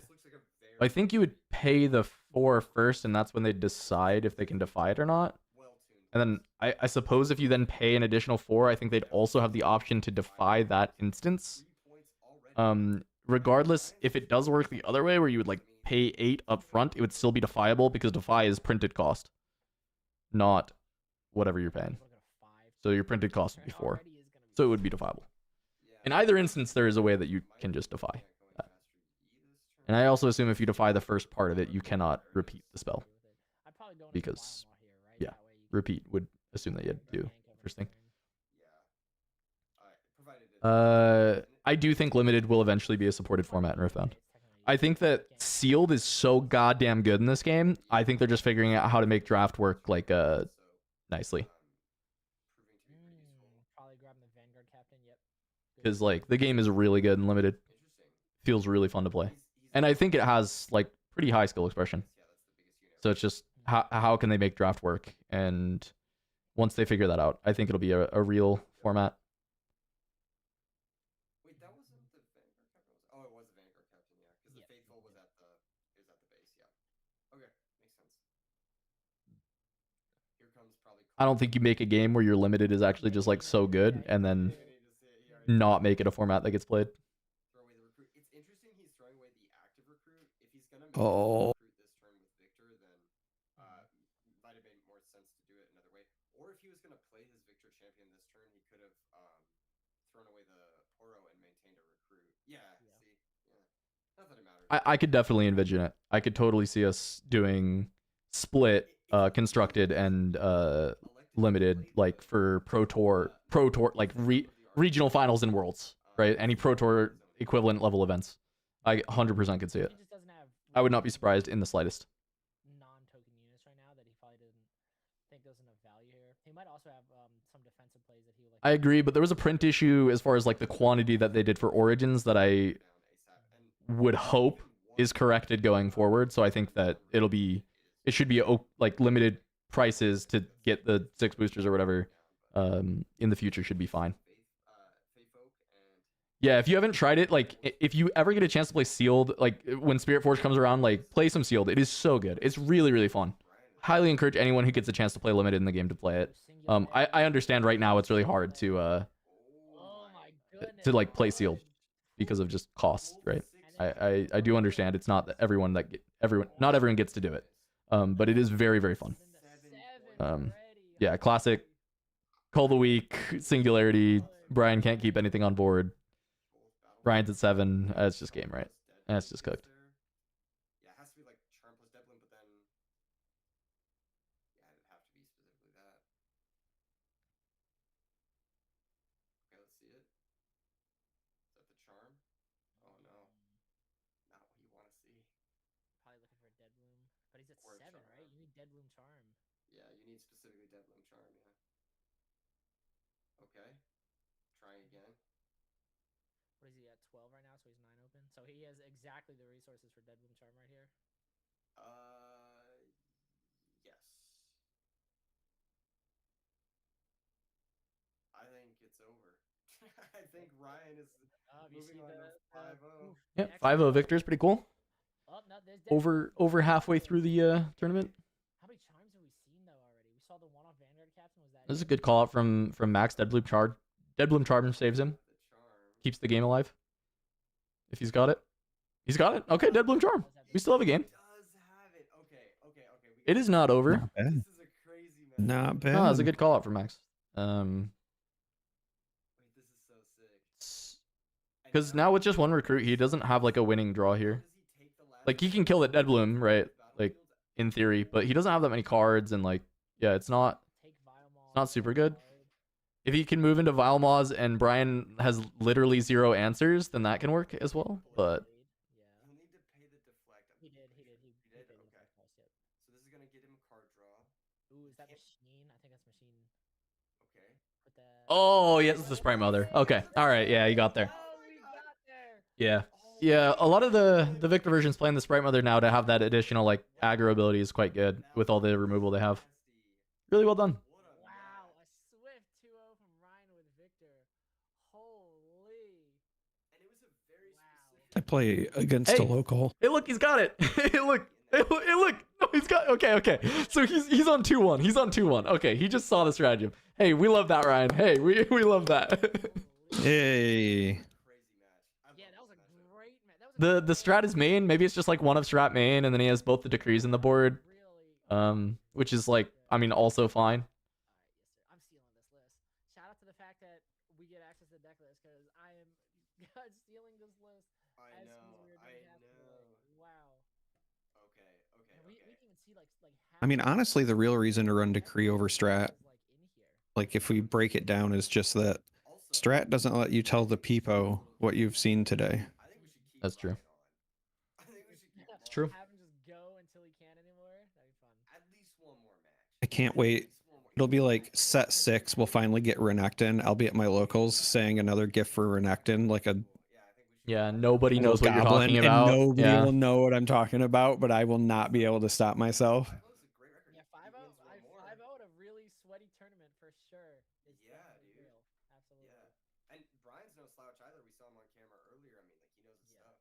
So It's always Yeah. it's so much fun watching because these are good players that are doing well purely off of their skill, right? It's Yeah. not like they're not finding their pieces. Granted, I will say obviously, I forget which one was Brian, which one was Ryan. The Master Yi player didn't see dazzling game 2, which is I think definitely a little unfortunate. But I mean, when he needed the Deadbloom Charm, he had the Deadbloom Charm, and he had. It was just that the Victor player just had everything that he needed too, because we saw the Hidden Blade to take away the Deadbloom Predator. We saw the token move in for the 8th point or the would-be 8th point in the Sprite Mother Griffer game. Yeah, It and was he just, like, the drew the first Sprite point. Mother off of that eighth point Yeah, draw, which insane. is crazy. That's Actually such an insane. insane game. Yeah. That was really cool. That was very, very hype. I really do want to watch him again if you're on board. Yeah, I mean, of course, dude. Are you kidding me? We celebrate sick. Grand Stratagem players over here. Absolutely.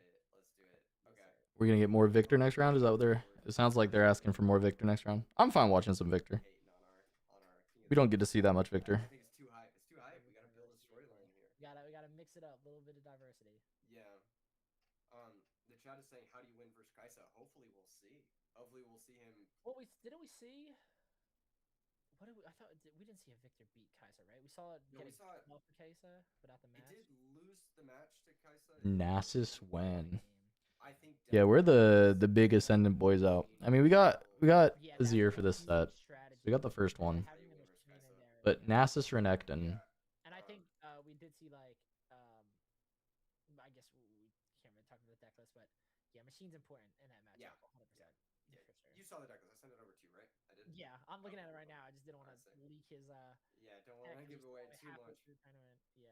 I know it's such a beautiful looking deck list. It looks like almost identical to how I would build this deck. There's a few like that. There's a card in here that I've never like seen before.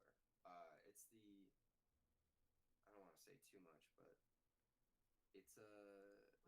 What card is it? It's a one of in his main deck,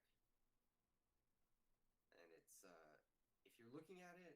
Oh, I know. It's they can't hear us. It's the.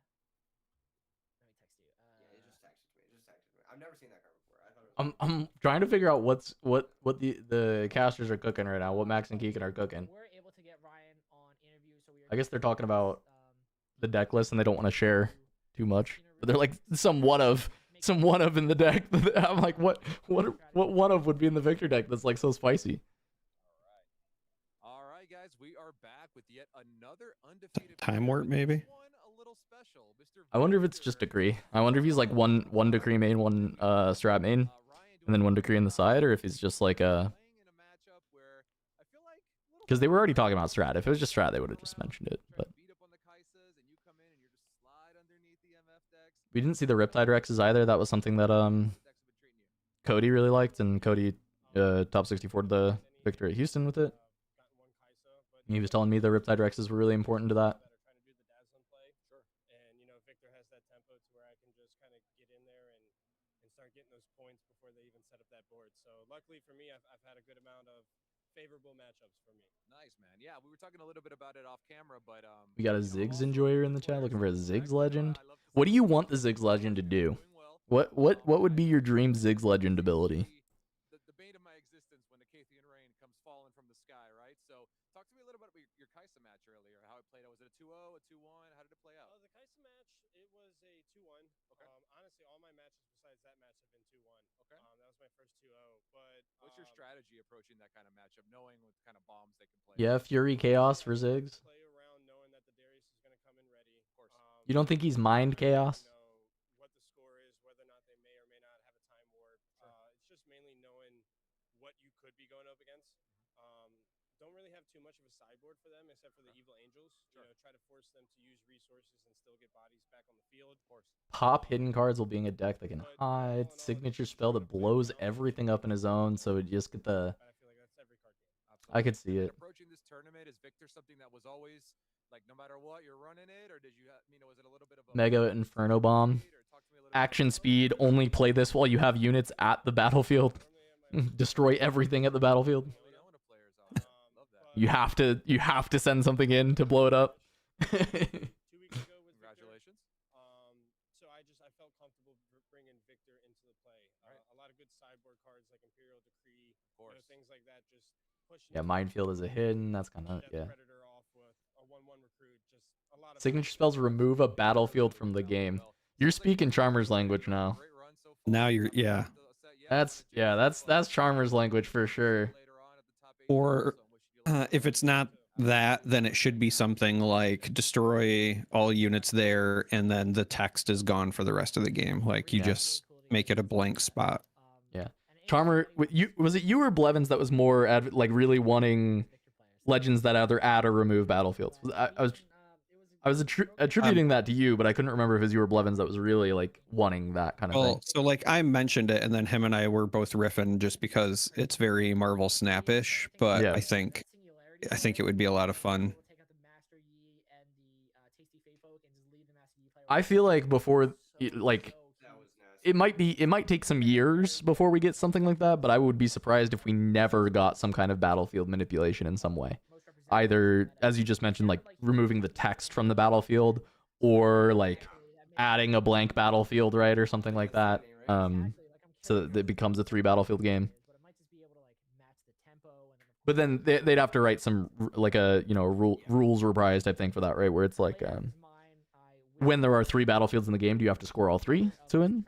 So like, does it suddenly make like holding infinite better, or do you still only have to score 2? But the blank battlefield is just another place that you can score, that you're allowed to score. It'd be neat. I think it'd be kind of cool as well if, like, when we get to Leah, for example, because she can manipulate the Earth in many ways with her thing. Maybe I think it'd be fun if we had something where you start with a battlefield, right, and it's like game 1, but then you can swap it with a different one from your stack that hasn't been used yet, right? So like if you start game 1 and then you say like her signature spell, you could switch the battlefield to a different one. I think that could be neat. Who is on, I believe, Kaisa? No, he's on mid-range. No way the Avens games go to time already. I mean, we'll see. We will see. I'm definitely wary of the time in games already, but I do think as the game exists for longer, that'll improve slightly, but also like just from players getting used to playing the game. But also I'm hoping that there are some slight adjustments to the time rules to improve it. So far, most of our 5-0s, we got a 5-0 Victor, we've got a 5-0 multiple Yees, and then we've got. I would do 60-minute rounds, but I would get rid of the extra turns rule, or give it like 1 turn each or something like that. Like yeah, the extra turns are what really kills us right now. Because like it's like 5 untimed turns is just like murder. Interesting. Yeah, a lot of Aurora, a lot. So this might be the bracket for Victor. So I'm pretty down with like 60 minutes, either no extra turns or it's like 1 turn each to decide the game, basically. I mean, if he gets one of these Aurora matchups, like we saw him. Yeah, and I mean he was like licking his lips, hoping he gets. I know, he's like, yeah, absolutely. He's like, I made a medical. For sure. Yes, sir. Yeah. Yes, sir. Pretty genius. That's another thing too. Like, I can't wait for the cars to be more available. Like, I can't wait for the second per runs because I feel like people are gonna just try everything. Like right now, card availability is like stopping a lot of people. I think another reason why we haven't seen like Aurora. Really good skill for not going to time is knowing when you're supposed to scoop if you're losing. But also just if you're playing relatively fast, you won't go to time. I've yet to go to time myself playing skirmishes.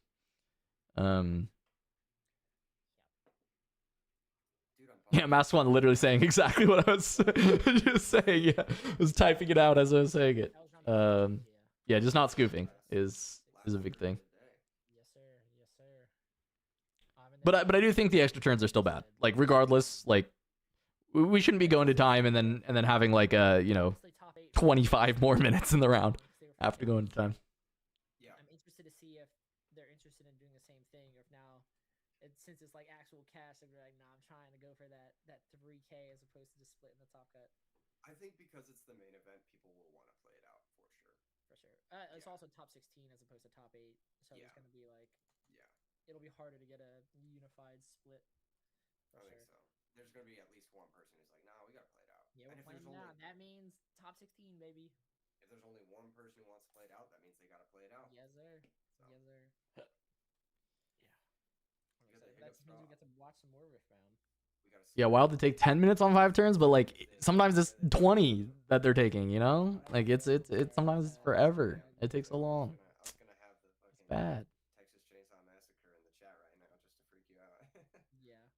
Oh my goodness. What kind of movies you like, Max? We're getting the Max interview right now. I like any movie. I've actually been spending like so much money buying movies lately. I do feel it at times. There's almost like this subconscious thing where the time gets called and then the players who know they're at turns almost like unintentionally slow down. It's like they breathe that sigh of relief of like, okay, I don't have to worry about rushing now. Yeah. And then they overcompensate in the other direction and they start taking way too long for things that are, you know, really straightforward. And if the time had not been called, they would not take nearly as long to make those decisions. You know what I mean? Yeah. No, it for sure becomes slow motion. You know, it's like every single time. So I would just do away with them pretty much, or just do like one each. You know. Like, I mean, the fastest way to get this rule updated is to just get Brody playing this game.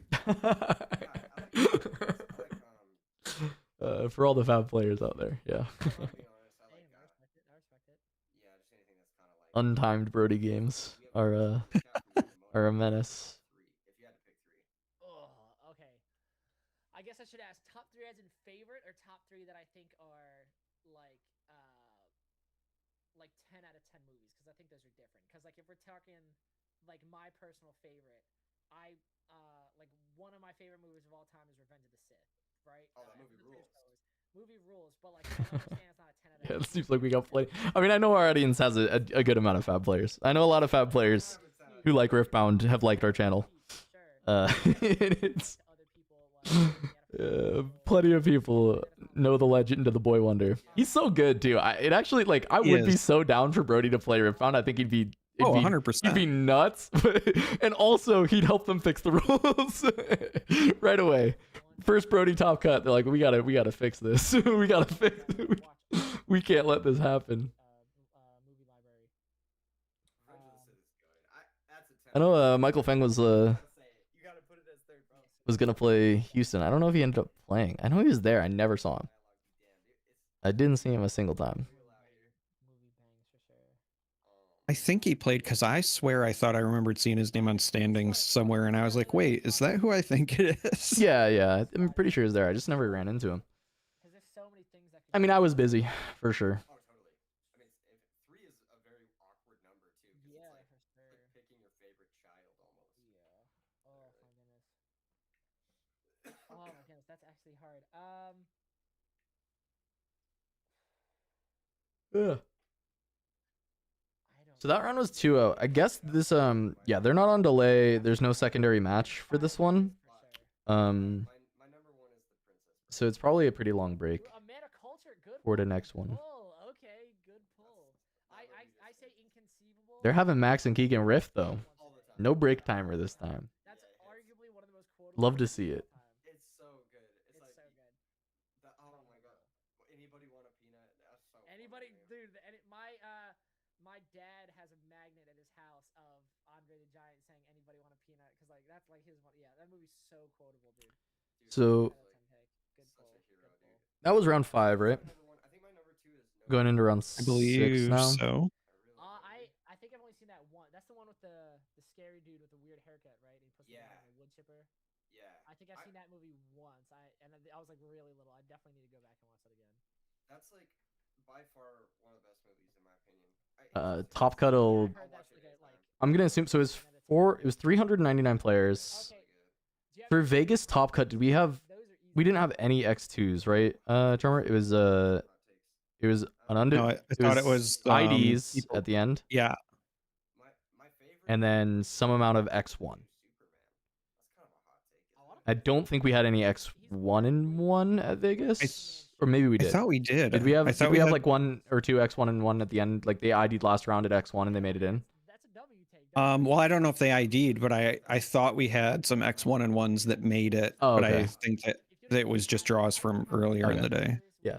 Because the math should be really similar on this. It's like literally a difference of like 8 players or something compared to Vegas. Have you ever seen the movie? You should be really, really similar. Everywhere all at once. Yeah. I think it's garbage. Draws occur by going to time, and then after the 5 turns, both players are at equal points. Everybody was like, no, it's like one of like the best movies. Or timeout after 2 games. Yeah, if you time out, yeah. Rented it after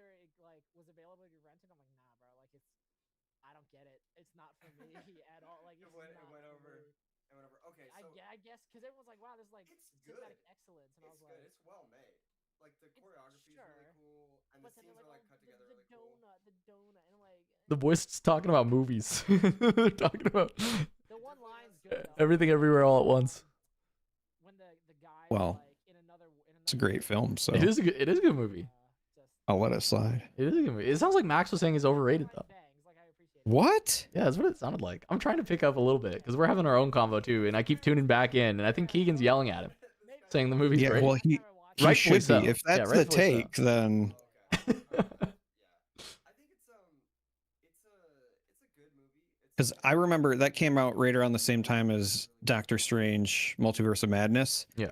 And I remember saying to everybody, like, the best film of the year is about like interdimensional versions of folks, and no, it's not Doctor Strange. Like, Yeah. This is gonna trigger a lot of people probably. I don't think Toy Story is very good. That's like a very popular movie that I think sucks. I think it's. Are they? I think they're just giving hot takes. Because Keegan just said he thinks Toy Story is not a very good movie. I think the trilogy overall is like well, the I'm of the stance of it should have stayed a trilogy. I think that was a good trilogy, and the fourth one was just cash grab. Cash grab, yeah. Yeah. I think Whiplash sucked. That's What? another. No, unironically, Yeah. that's my number 3. That's your number 3? Crazy. That's my number what? 3. That's crazy. So I want to. I think I understand why. So can you tell me why you don't like it? Because the reason why you don't like it is why it's my favorite. I do love that this is like instead of going to break, they did like this is like old school I'm a drummer. TCG or FGC like local commentary, right? Where it's like now it is time to just yap about whatever. So they're just talking movies now. That's the good shit for sure. Yeah, I think that's. And I'm like, That's Nova. What do you think about EU player level? I mean, Europe's good. Europe's good. And it takes you out of it. I'm sure. Like I think there's like constantly the battle of like NA versus EU, and in TCGs it is no different. And I really think that both regions probably have like similar amount of really good players. yeah, It's like very close, and it's just like who comes out on the day, you know. I always say it's just a quantity and quality thing. Like, I think North America has more players, but I think that Europe has as many top players as we do. So like there's less of them, but there's also a lot of really good ones there too. Yeah. I like both regions are gonna be really good. You're gonna get different tournaments where one region is gonna dumpster the other, and then we get to talk shit, you know? Like if Allen had won in Houston, there would have been shit talking about Europeans invading the NA and winning the tournament. Just like in Bologna, if like a North American player wins, there will be shit talking. But it's just like it's always how it is, right? Yeah, every game. And I love the shit talk. I love the banter back and forth. I love the NA greater than EU thing. As a commentator, I've been like really big on this as well when I am with a global cast.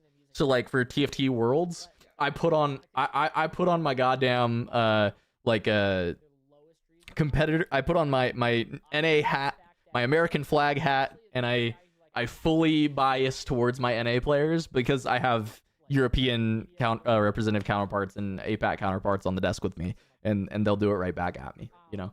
And it's like a lot of fun. But I think it's like so unserious, you know. It's like both sides are pretty good. My wife hates about the movie is it ends immediately after the. Do you think to see Pro League of Legends org sponsoring creative teams for Riftbound? No, personally, no. But I do think that like card game teams or card game companies will sponsor players for Riftbound for sure. You have no family. Like, what do you want in life? He's like, I just want to be the greatest of all time. And he was like, I want to be like this guy. He's like, you want to end up someone who like is a drunk and like overdoses at 30. And he's like, at least people will remember me. And the director confirmed. Alan's crew is a force to be reckoned with. Hell yeah, we are. I say we. I didn't really prep with them that much for Houston. I was busy, but I'm playing with them for Bologna. Me, Alan, Kuvi, Randy, Freaks, Prismaticism. That's the Bologna team. Going crazy. As long as we can all get tickets. Just through and through the bad guy. He's the antagonist for sure. Yeah. Yeah, but you see that look where they give each other the look at the end, and it's genuinely that whole ending scene is why I like that movie so much. Is at the very end you get that. Get your ticket, Kuvi. Make it happen. Oh, you did it, right? This I get to meet Kuvi in person if Kuvi gets their ticket. That's all I want. I get to hang out with Kuvi. He did it, but then it cuts to the dad who's watching, and you see like this like look of like fear and dread. From where? I don't know yet. We'll see. Stay online for the next 2 to 4 weeks. They'll drop the tickets, surely. No, nobody knows when the ticket sale is. We have no idea. He knows that he will never get his son back, and he knows that his son has now like he's lost his son to this. And Does not seem right that so many tickets go to Americans who already played a regional. I mean, European players had the equal ability to purchase a ticket for Houston at the same time. It's like no difference for all the regionals. People can just get tickets, and if American players or like US players get them, like hopefully they can cancel their ticket and get refunded in time to waitlist anybody else in. Yeah, no worries. Yeah, no. I was just a little. I'm like, man, imagine if it was that movie, but like the drumming was accurate. Then it would be like. I think it definitely. I think it's supposed to appeal to people that don't know it. Cryo for the region players. I mean, in theory, yeah, they could do that. They could have cut it off for Houston so that like US and Canada players somehow got priority. I think it's possible to do through the website in some way, but they could do the same for Bologna and stuff. But realistically, I mean, they're not trying to prevent anybody from going and playing. I think that I can equate it to as well is I'm a really big anime fan, right? Naruto was like one of like my biggest anime growing up. And I'm very happy that anime has become mainstream now. But Yeah, I think there should be a good amount of European events. Oh, I really love anime. And they're like, what's your favorite anime? And they're like, Naruto or something. I'm like, that's not how you pronounce it. Like, you didn't watch this. Yeah, It just like bugs me. It like, but I get it. I get your mentality. Fake fans, bro. Fake weebs. Get the fake weeb. Only real weebs allowed. Yeah. No, I've actually fucked with some anime recently. I think I watched one of the ones I really like. I like. Oh, they're off movies now. They're on anime. All right. Big. I did not watch it because I heard of what happens. Well, one overall, I'm not big into like mechs or like, which sucks because like Gundams like are cool, but like I'm not really into stuff like that. Yeah, for sure. But another thing was I heard of that weird scene that happens in the movie, and I know it's been explained to me that it's. You know, speaking of rage bait, my favorite thing to say when people ask me about my favorite anime is to say Avatar: The Last Airbender.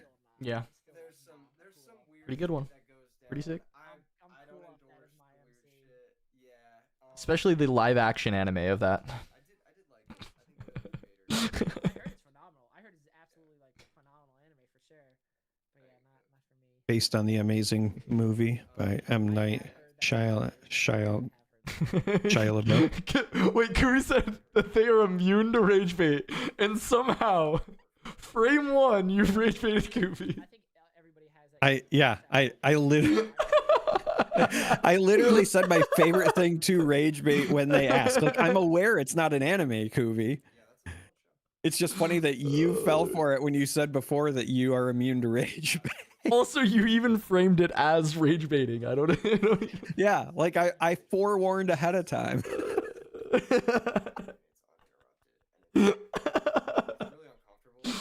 Oh my god. Yes, I am aware that things that are produced in the West are not considered an anime. Part of the reason why I didn't watch Gundam was I might be over 40, but I'm not uncultured. beating the crap out of each other. But then I've seen Yeah, Challenger knows what's up. people say Oh my god. it's supposed to be like big metaphors for like war and like the toll it takes on people. And I'm See, like, "Low-key, that sounds kind of fire." That's why I like to say the Avatar thing, because it's just enough where people like believe that you might not could be know. saying that for Yeah, real. like when you say, like, don't get me wrong, I appreciate it, Challenger, but when you say like, oh, one of those Chinese cartoons for babies, like a lot of times they'll know that you're being disingenuous, but you have to, if you're trying to rage bait proper, you have to thread the needle of just enough believability. Kubi, we're literally in a Discord that you have access to. Are we not? We are. Yeah, we are. You can just get in here, Kubi. What am I thinking about? What EU should play? Like what people should play for Bologna?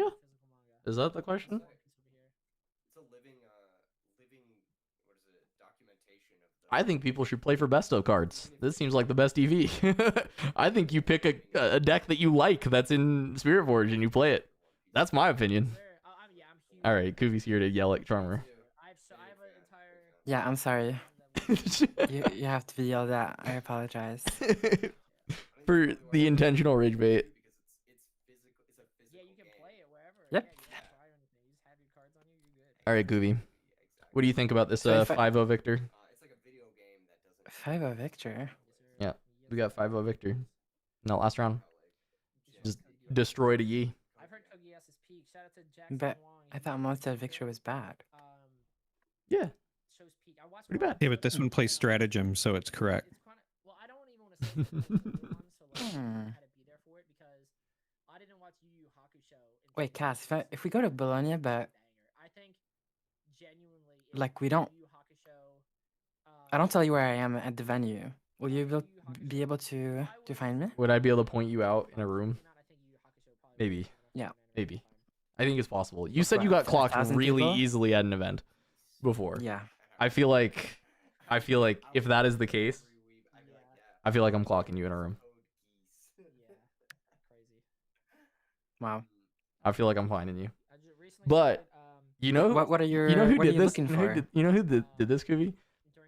Mm. Gummy and I were at a BlizzCon at the same time, and he just never Okay. told me he was there, and I never saw him. This was before I had ever met Gummy in person. I've met him multiple times in person now, but before I had ever met Gummy in person, we were both at a BlizzCon together, like 10 years ago, Mhm. and we were friends at the time, and he knew I was there, and he just never told me that he was also there. Dodge me the whole time. Are you gonna dodge me at Bologna? Yep. We're gonna prep together for the event the entire time, and then at the event you're just Well- gonna dodge me. He's gonna try. Exactly. I'm gonna actually try. What characteristics are you gonna be like looking for? What characteristics? Yeah. Is it not an English word? No, yeah, that is. No, like what? I feel like you're Like gonna what? look somewhat like your drawing, your profile picture.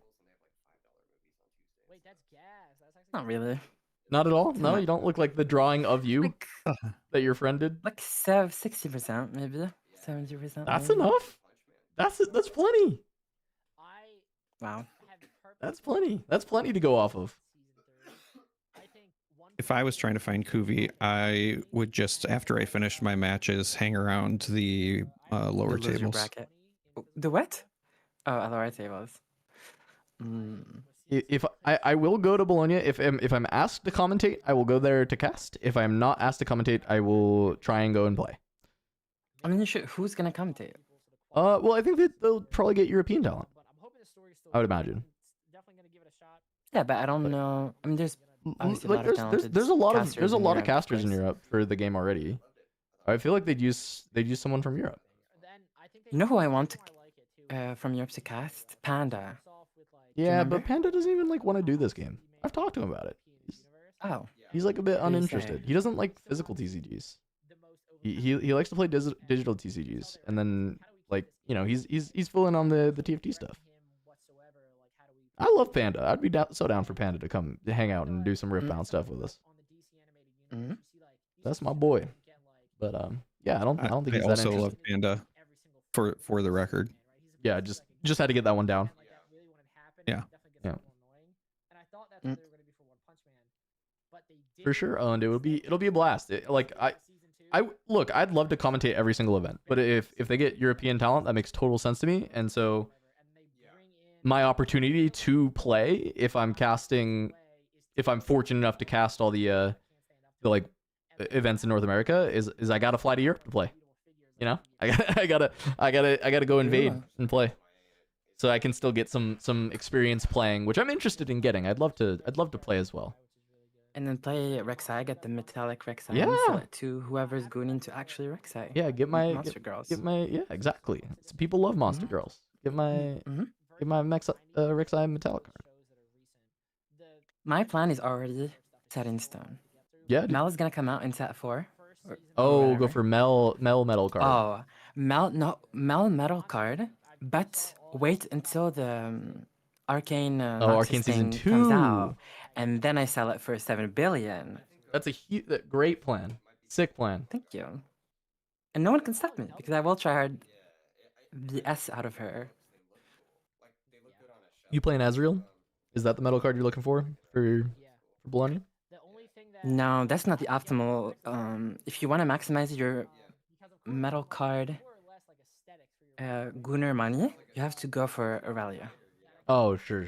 Yes, if you are maximizing the amount, yes. I think the Aurelia will probably go for the highest amount in that set. That is a fair I'm already point. hard cooking with her.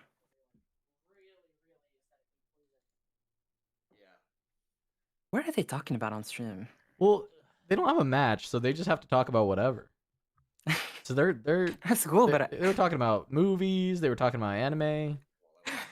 Anime, like I mean, they ran out of stuff to talk about as far as the tournament goes, like a while ago. They covered it all, and then they're just like, well, now what? Now what do we got to do? Literally. I guess the Fiora metal card probably goes for a good amount too. People like Fiora. But True, Aurelia is probably number one for sure. Yeah. Also, I don't think Fiora will be as good as Aurelia, probably. No, but that's maybe better, easier to win the metal card. Maybe not. Yeah, better, exactly. but easier to win it. Yeah. Exactly. Fiora isn't Gunnar bait. Not enough. She's No, is she? What is she too clothed? Is that the issue that people are having? Literally, she's too French. Too French. She's also monogamous. She likes the one-on-one. That's true. Oh. Yeah. That was a good one. Guys die and he's crying at the funeral and he's like, "Oh, it's a bad day for raid." Yeah. I've seen that 8 billion. I wonder how good like the Fiora legend is. I think the effect is I like neat. her. You just play. You can play like a lot of you still play kind of aggressive, and then you just play with like more power costs, and you're just getting to refund those runes, right? It's kind of cool. Yeah. Like not instead of actually playing like ramp. That's how I see it. Like I don't want to play big guys. I just want to play like little stuff with high power costs and just like refresh those runes each turn, and so I can like utilize those high power cards. Yeah.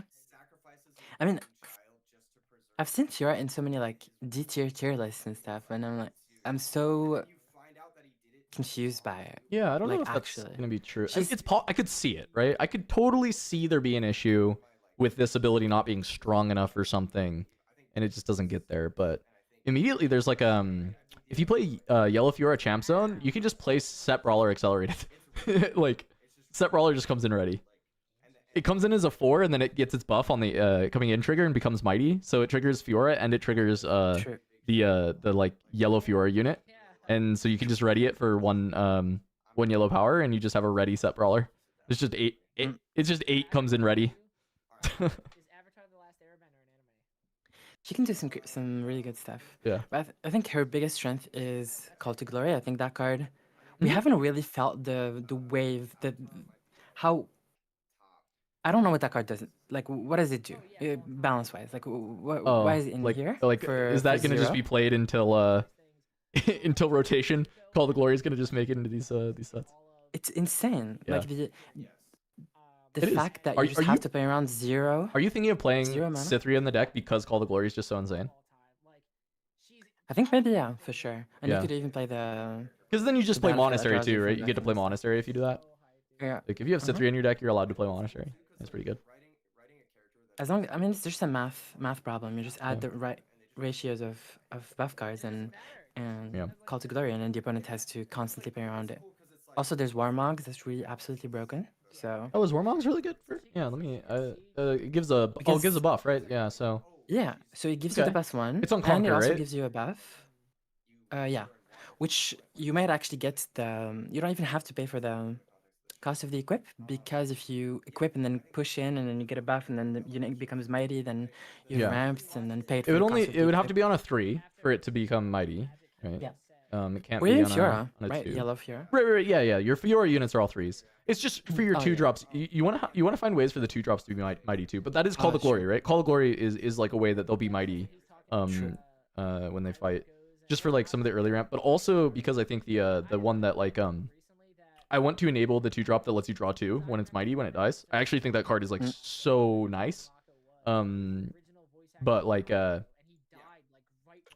upside on it's insane, right? Especially when you're playing things like Call to Glory.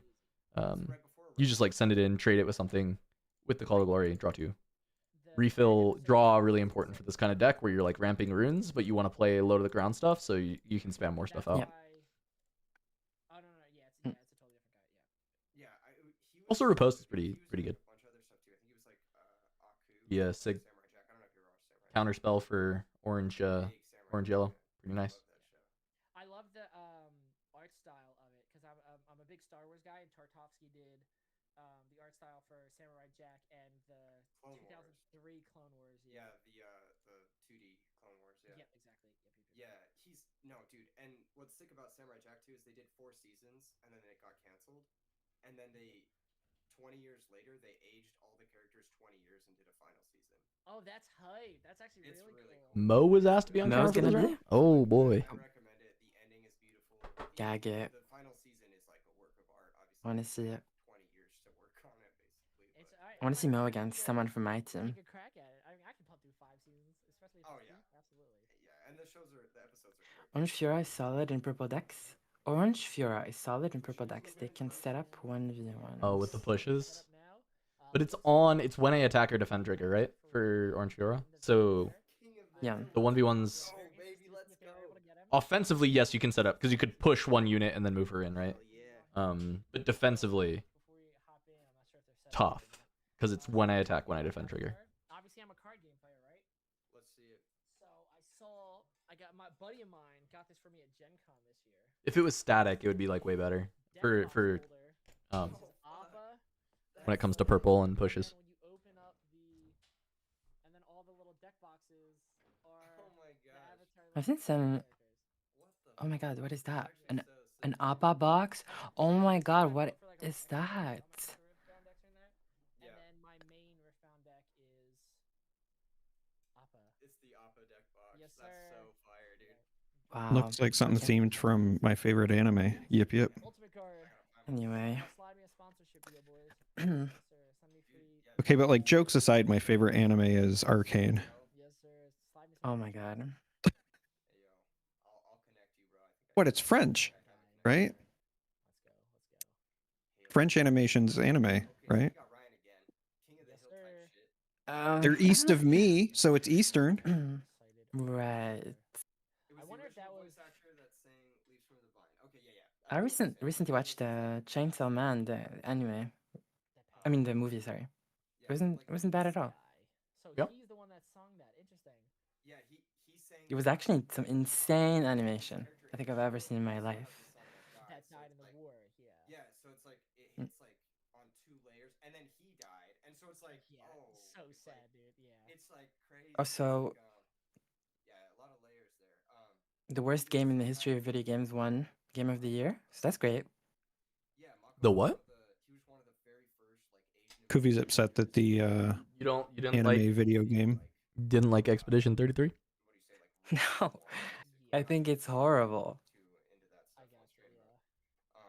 He was Well, the game isn't that bad. It's just not as high. It's like a solid 7.5 out of 10. It's like Conan the Barbarian. good game, whatever. The studio is. I don't like the studio at all. At all. First of all, it's not an indie studio. Why did it win Best Indie Game of the Year? It's like there's we were talking about getting sleep. like how many people? There are like 30 in the main studio, and then they also got collabs with the bigger studios or whatever. It's just Watch that show. no The terrible take. I mean, well, 'cause I told you Zuko's. I know it's pretty. I don't know. I think. I don't think the gameplay is bad. Like, there's nothing wrong with the gameplay or anything. It just doesn't really do You just don't anything- think it should have swept like it did? No, not at all. Also, Okay. yeah, again, it's not an indie game. And he's like, and they break And it then- down, I- he's like, I'm I not even agree it should biased. not have I'm won French. indie game. He was like, I will say I do think it's a bit of a right place, right time thing, simply because turn-based RPGs like that had really fallen out of favor, but for people especially my age, they hold a special place in your heart and nostalgia. And so for a game to kind of like recapture that and do it in, you know, a relatively high quality, I think that it just caught people right place, right time. It's not like we've been flooded with turn-based RPGs lately, you know what I mean? So it Yeah. stood out because of the timing. Pulled off against a 5-0 Annie player who is starting off Yep. with Vi before passing it to Ryan. Turn 1 Vi. Very interesting choice.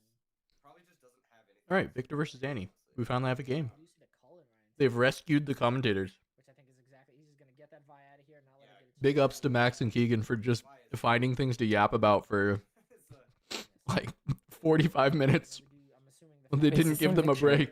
Tap it down, make the Herald jump. of the Arcane. Oh, this is rough. This is actually a sick matchup. I'm Start actually with pumped to Cole see this. and a guy. Especially from like a Victor player who's. And he needs admits that this is, stack deck. probably Not stack deck. Oh, Deckhand. He Or it, fall it, behind. it's yeah, and he has sneaky and a scrap heap. I mean, it's very, very good. The scrap heap off of the Full hand. sneaky deckhand is Yeah, the double draw is always that's so good. so messed up. They always have it, bro. They Yeah. always have it. What's up with that? Gets so good. No yellow runes. Is your stream behind, Kubi? Because you said that Annie needs a deckhand as Yeah, I realized Matthew was that. putting deckhand on the table. I realized Yeah. that, so I'm not behind anymore. There you go. No hidden blade. I'm actually my Victor list is actually mono yellow. I definitely want to change that going forward because obviously you have things like Thousand Tail Watcher and Singularity, but obviously early game. Stack, I think you definitely Darius need more Gust, blade, and the fact that he's stuck Fighter is a little Flight. unfortunate. You know what's nasty? I think he took Darius, right? Okay, definitely not Darius. I think that's what he took, though. Definitely. I think it was. It's funny. It could literally just be Gust and kill the guy. Looks like he chose to You could, absolutely. Darius is just bad because you just set yourself up into Singularity, which you don't Yeah. want. Yeah, 'cause he Just doesn't depends on the rest of your hand, because sometimes like he has a lot of extra cards because of like the scrap heap and all that. So I don't always hate Gust kill the guy. What's funny is that would have been such a big play into this Cruel Patron. Gust kill the guy, make this not even Oh, yeah. playable. But I don't think you usually are like factoring that in necessarily. I don't know that Patron is like super heavy on my mind. But yeah, he already had a Darius in hand too, and he grabbed second Darius instead of Fighter Flight or Gust. I feel like that's probably not what I would Seems have done. greedy. Yeah. Yep. So no one has got that bounty yet. There are free tickets to win, and no one's able to take him down. Reduce the Yep. Annie come down. Because Victor doesn't really have anything on Yeah. in the back, so you just prevent a point, and if a card prevents a point, then it's done its job, depending on the spot. A little bit of a more developmental turn there from And then he played Annie with two Dariuses. Would you just have developed Darius at 5 runes here? The rest of the hand, there's like no other units. It's just like Darius, Vi, and then the Annie from the Jam Zone. Mm, I'm glad to see people still running. yeah. Like Usually playing Annie Annie grabs early is not stack good. deck is not my favorite, but Well, gets around to Victor Singularity though, knows so that. He said, "Get in the trash, bro." that's fine. You still just Darius stack deck, kill this guy, He's making me a believer, dude. I'm Yep. really liking his Victor list. or other way around, doesn't matter. Okay, Scrap Heap, Rebuke, I think, and then I didn't see the other thing. His hand's probably really good. He probably doesn't want to discard anything. Yeah. 'cause What do addition we- to Zon is mandatory. Yeah. Here comes Darius, and also he might be trying to bait Yep. Matthew into locking himself into this. I mean, good thing that Darius is on Valma though, because cannot come back even with flash. Yep. So can't actually threaten the other points the other way, which is really, really good. So Darius loses like a lot of value and is very vulnerable. On Yeah, Valma. but he does have a Ride the Wind. I think he has a Ride the Wind in hand. True. Ride the Wind is like how I'd want to do this, but there's the other well, I mean that doesn't matter. It's just a call. But Ride the Wind, now that you've played Annie, is like something you have to start thinking a little bit harder about, just like sending. Because like if you have access to 0 copies, then you like turn off your Ride the Wind on your Zon Warrens game. But you're also gonna see a lot more cards because it's on Warrens anyway, so you'll probably find a second copy and kind of play it. Yeah. But I assume it's gonna get falling starred. Yeah, you're probably right, but at least you kind of force it from Matthew. Wait, where are they Yeah, asking Force about? Matthew to sure. go for it. Yeah. Looking at Matthew's hand, he's got quite a few cards. I mean, the Annie deck is not that easy. You have a lot of choices. True, absolutely. Yeah, I mean, what is it? Double stack deck and. You also don't have a lot of margin for error. Discarded. Yeah. Zon Warrens too. Yeah, No. I think on your Warren's game sometimes you have a bit more, just because Warren's heap is just so like ridiculous. You end up having so many cards that sometimes you can afford to mess up. But I do agree, like generally, I think like if you make mistakes and get blown out, like your deck can just fall on his face. I just meant more in terms of like tempo too. Like you really can't fall behind on Annie very often and come back. That's true, because I mean it's not like you're gonna hold anything. Like if your opponent gets to 6 first, you're probably losing. We see the Kaisa come out, getting the draw. Ooh, Hidden Blade. That's just Hidden Blade, yeah. It's gotta be. Yes, sir. No draw, no Zon Warrens. Pretty good. Pretty good. Yeah. See, interesting. So we do see Flash. We see. I think we see a Fight or Flight. If I'm Matthew, I'm. You don't draw if you flash it, correct? Reaction, right? I believe so. Yeah. So he can. It's You don't draw. yeah. It's like so like set ability and Zonya's you do draw because it still killed the thing even though the replacement effect happened. But Flash it just completely fizzles it so you don't draw. It's not a target anymore. Yep. So it basically fizzles. I know people don't like using the word fizzle in Riftbound, but I'm pretty sure Yeah. it fizzles. No, you're right, Because it has Max. no Nothing target actually anymore. fizzles. You are correct, Max. Nothing. Yeah. I was remembering Nothing technically fizzles in Riftbound unless they've changed that again. But Okay. Right, now he wants to get the filter off of the Zon ditching. Yeah, that makes sense.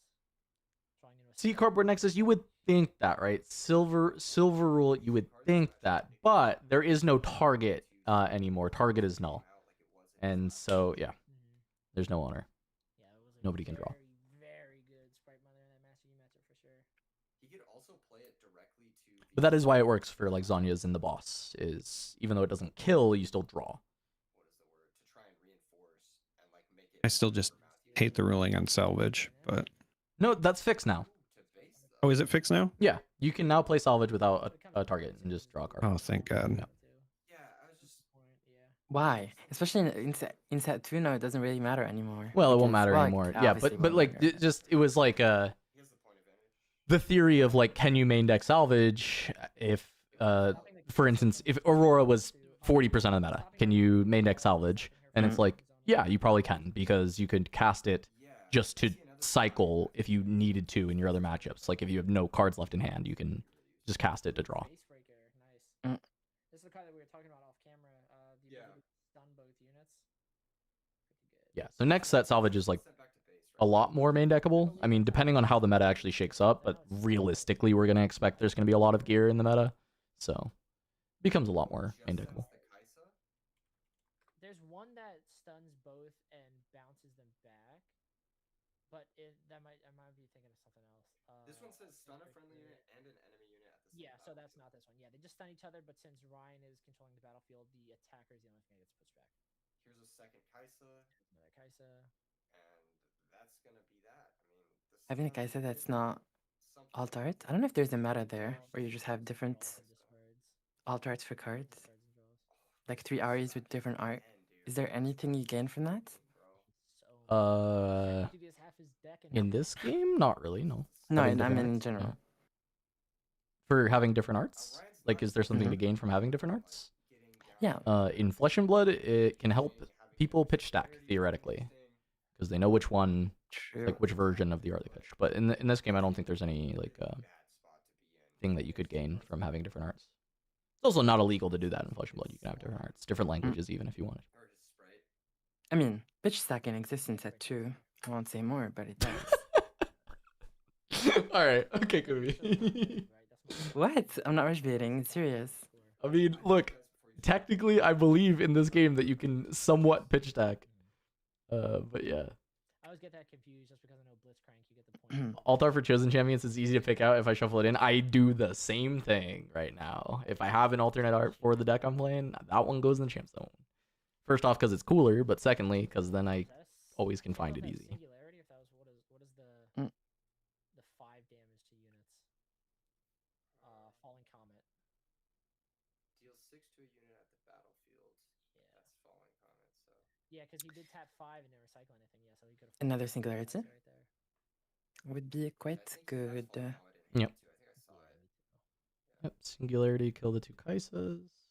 Singularity, kill the 2 Kaisas. spending 5 just to trade with a like flash or a ride the wind is so That would be bad unfortunate. for sure. Because then Yeah. again, the second time this match that it changed the trigger or trains the target. Yeah. Oh. I wonder if it's like in Ryan's best Wait, in interest China, to could we see hands? I feel like we were able to talk about hands a lot more in the Chinese tournaments than the Colts these. were good. The Colts were good, Yeah, but for like sure. We didn't have Hidden full. Blade and the Falling Comet. Did we have full hand cams in China? Hidden Blade. We No, but I feel like we were could able see to talk them. about. We could see them off the camera Mm. angles Spent that time decently. developing Not all the the time. game just Sometimes. more in his favor. Yep. The more I play this game in general, the more I We think didn't have it's hand Well, cams at this- Houston. and the more I think that like just No. driving is We did at multi-matches Vegas though. better, because if you can win in combat, then you win so yeah. much. Yeah, for Like, sure. Because then you get board presence and removal in its own thing. For sure. Yeah. Okay, this I is the think that's turn why, where like, Victor as actually we've gone lost around, the we've seen control. more cards like things like Hidden Dragon, not Hidden Dragon, Harness Dragon, Because where, like, if this one clears card out, there's can nothing in the remove back. There's one just card, it's nothing, removal and bodies. Yeah. nothing that can be stratagem, nothing that can be Yeah. They can't really do that decreed. much. The hand is The probably some spells hidden are bait or perfect maybe for Shen. Maybe Oh, I don't know the deck Comet. list exactly. if Okay. they win you a Oh. showdown. So Mhm. like if you already have units in play, the spells start to become insane. Yeah, Hmm. exactly. But because he doesn't, I mean, is he gonna be able to prevent Matthew from going to 6? Probably not. There's another Darius in hand, right? Yeah. Yeah. So 6 and then Vira the wins in hand. So it would need to be Hidden Blade for that, but you also have to clear the Darius and the Kaisa before doing so. Where it feels really rough. And Matthew with his third Accelerate Kaisa. Dude might deck out at this point, and Ryan's just sitting there with only one card in hand. I know, and somehow Ryan is. Oh, he has one card in hand? Oh, it is Oh my beyond cooked. goodness, dude. Come on, Holy. man. Let a man play Yeah. Victor, all right? Go game Let 2. him- I mean, No, he has 2 cards in hand. He'll have 3 cards, but I still don't think 3 cards there's like any combo that's winning you the game from this spot. no, especially if it's two cases that I and a Darius and Vira to win in hand. Yeah. Like, all right. Yeah, you have to clear the board, establish your own board, and then still hold up Hidden Blade for Vi. Like, Mm. it's probably just not a way out of this. I see multiple ride the wins in Matthew's hands. Ryan has to beat every unit that's in play and establish full battle. It's just, I don't think there's a combination of cards that does that. And even if there In the was, Accelerate hasn't untapped Watcher, the Victor hide Legend. Hidden Blade. Still doesn't. It still doesn't feel good at all. Like because the Kaisa still just conquers one side, and then That was yeah, a brutal game. it's bad. yeah, and That Ryan's Victor so Legend was good tapped the at whole game, control by the way. him to, like, Oh, set do you up just really never big remember to units, untap it? big units. Not really. Yeah. Played Hmm. very, very well, but we saw it. Like he drew the Matthew on Annie just drew so many cards that like he just kept drawing more answers. We saw a triple Accelerate Kaizen and a Darius there at the end. Like that was just like so overwhelming. And then he still had like a million cards in hand. Yeah, Drawing cards is just so good. So good. it's OP. The purple cards and in combination with Kaisa just feels so unfair. Yeah, for sure. For sure. Red and blue together in this game is crazy. I think looking at Ryan's sideboard, he has a couple of cards that might be useful. Everyone thought Fallen Star would be the first card to be banned, but it will be Ride the Wind. I don't know about that, but Because again, I think the way that Annie loses. kind of like, cool if you that go to previous there was battles, no bans at all set one though. That's how Master Yi beats Annie. And Well, we so don't if you can put enough really power on the know. battlefield, Well, always I think it would be weird to ban those something like last floating month ride of the the wind, set. those gusts, those Oh yeah, whatever, they're not gonna ban back anything in and Origins forth for with sure. Ryan It's just not Ryan. happening. And we'll see if Ride the Wind's problematic for like all of this set and all of Spirit Forge, then maybe by set 3 they're like, maybe we get rid of Ride the Wind. But I don't think we'll get bans for a while. I think it'll be a few sets before we see any bans, unless there's something like completely ridiculous. That's Trainer and War Camp coming up as well. So Well, I think cards that score during the Yeah, if I'm Ryan, I'd opponent's go turn for are sure. The issue is Annie is just so fast. like that you Lucian, wanna take that, like, if you use, Lucian like, spell, sneaky deckhand signature matchup, spell, and Ride the Wind War are Camp and start going quite live there, suspicious. Ryan's just cooked. They feel like early versions of Rally in LOR, if that makes sense. Yeah. Dilution spell, I think, is very dangerous, but we'll see. Yeah. Is Lucian spell action speed? Yeah. Oh, Like Rally was. I thought it was slow. Yeah. All right, okay. Very interesting. I wonder That's pretty compelling for Lucian. I was like not that excited about Lucian, but wait, that's an action speed? Wait, I might I might play some Lucian. Mm-hmm. Okay, but to be fair, Lucian wants to be an attacker, and to really juice people with that, you do end up being a defender when you cast it, so that is a little worse. Well, But you could go to an empty battlefield in response. Yeah. The big thing with Lucian's thing as well, though, is that you can attach equipment when you do the move. So it also lets you kind of do some silly stuff with like longsword as a combat trick on one thing, and then I don't know. The ride the wind plus a free attachment just feels really good. Yeah. There's definitely some big punishes you can make if people don't play around it too, right?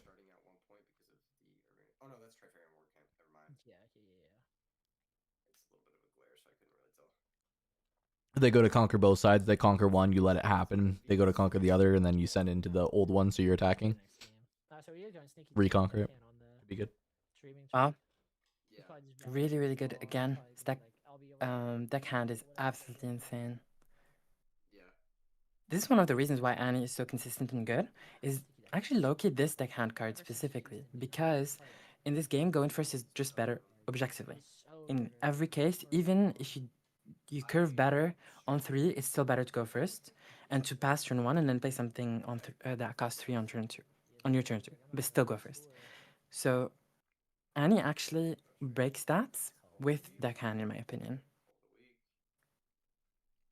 That's why she's so good. Yeah, you get I all the think if tempo deckhand of didn't going exist, first, Annie wouldn't be. but you went second. But you get all the tempo like you went first because you're first to battlefield. Yeah.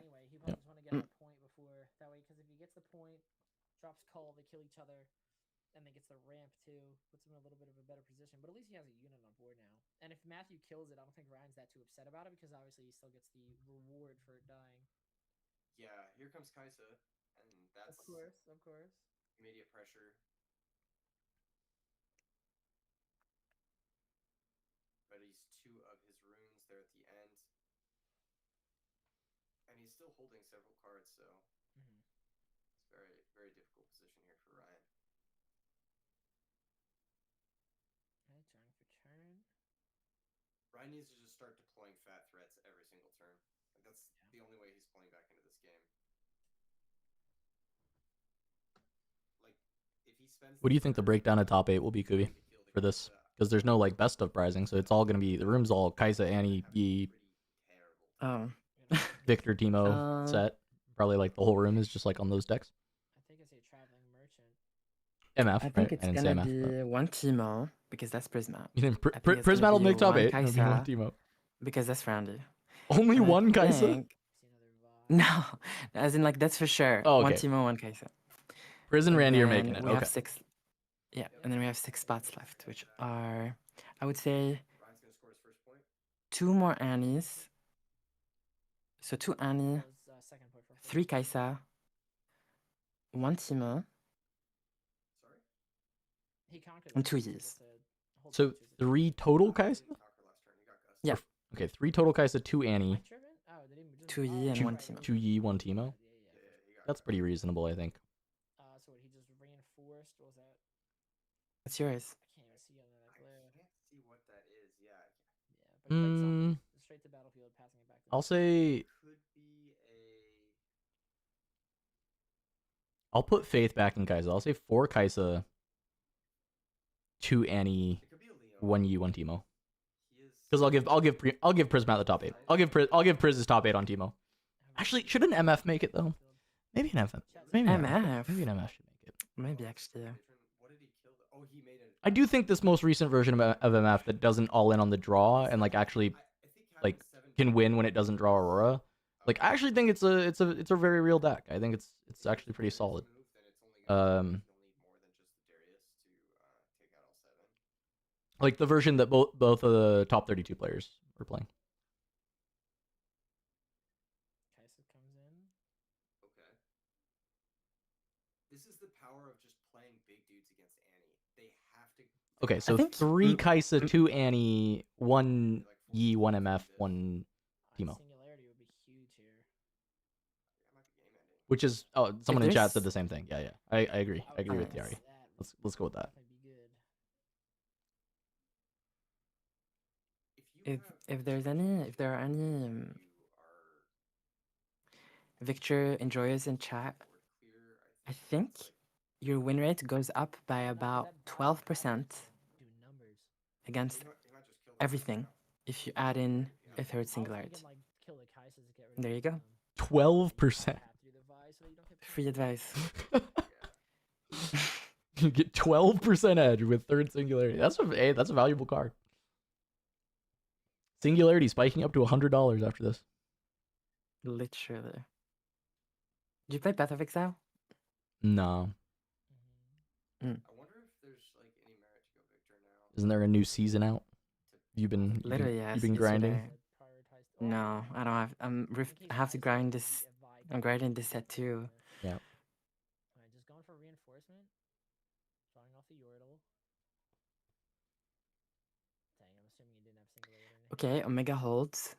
I mean, in theory, Probably pop the if Victor just bird. Omega holds on that battlefield with a bunch of tokens, and then holds Hidden Blade mana for Vi, because it's the only way to actually break that battlefield, and he can literally do nothing. Like, actually. Yeah.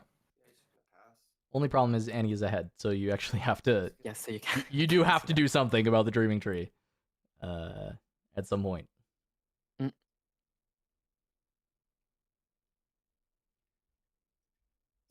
You need like a singularity failure out of this spot.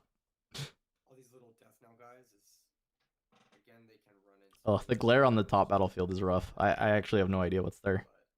I wasn't paying attention earlier.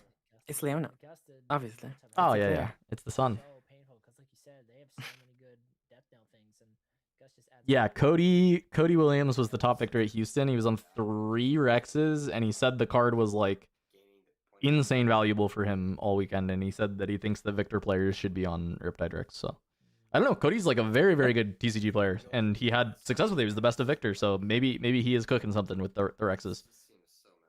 It would be so cheesy. Yeah, if that's what happens. I think he's also playing Singularity though. I don't know how many copies. I think he's playing both. I think he's just like the effect where I deal 6 to your thing and also have value is good, and so he played as many copies of that effect as he could. That could be cool, or you could just pump up the Vi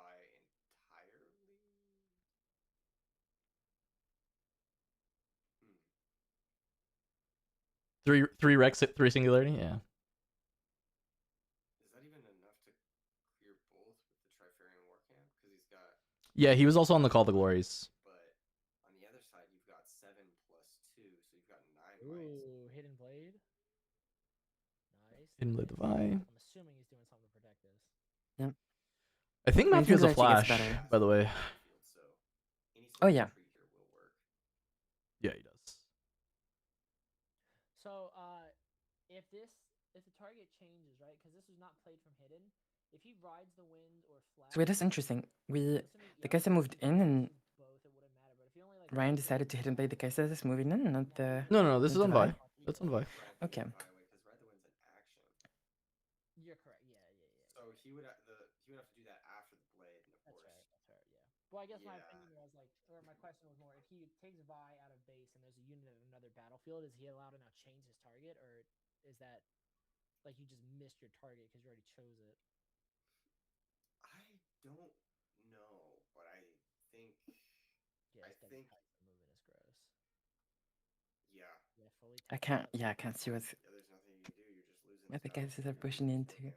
It's small, whatever it is, but yeah. And Matthew gets to draw one. Okay. for the upgrade. Swoo plan. It wasn't played from hidden. It was played from hand. Yeah. Yeah, I mean he's so behind. I played this Yeah. matchup at my skirmish that I won on Annie. He said Annie's and the best matchup. And, I mean, Man, did it feel miserable for the Victor player? It felt like. I don't know if this matchup is supposed to be really bad for Victor, He has the mana. but also I think Yeah. Cody said and he has that he dodged most of the Annies. He felt like his matchup into Kaisa was really good with his version. And he was beating. He won all his matches against Kaisa, and then he obviously beats all the like Aurora decks, but he lost to the Annies. And And then he eventually lost to a Yi. He did lose to a mid-range Yi in the in top 64, which he said, can happen. He thinks he's favored, but you can lose. It's not like it's unlosable. Yeah. I feel like it's just got to be a bad matchup into Annie because yeah, it feels Annie, tough. well, Annie's essentially kind of trying to do the same thing but better, and you don't have a late game to turn it around and start holding, right? Like you're going to play units and Annie's going to play units, but Annie's units either immediately conquer things or they come in ready and then conquer. And then on top of that, if you're just matching them like might for might with your plays, because Annie then also gets the 2 readied runes, Annie also has combat tricks. So the tempo edge is just vastly in her favor. And unless you alter the deck significantly, you're not going to have any sort of top end to start stabilizing. So dangerous territory. Gets 4 cards in hand too. Another Kaisa, holy. All 3. Wow. Yeah, I think this is both games where you've seen all 3 Kaisas. Yeah. That's I see a third Kaisa? Or no, it's the one we flashed, right? Grand stratagem, baby. Woo. Yeah. Hmm.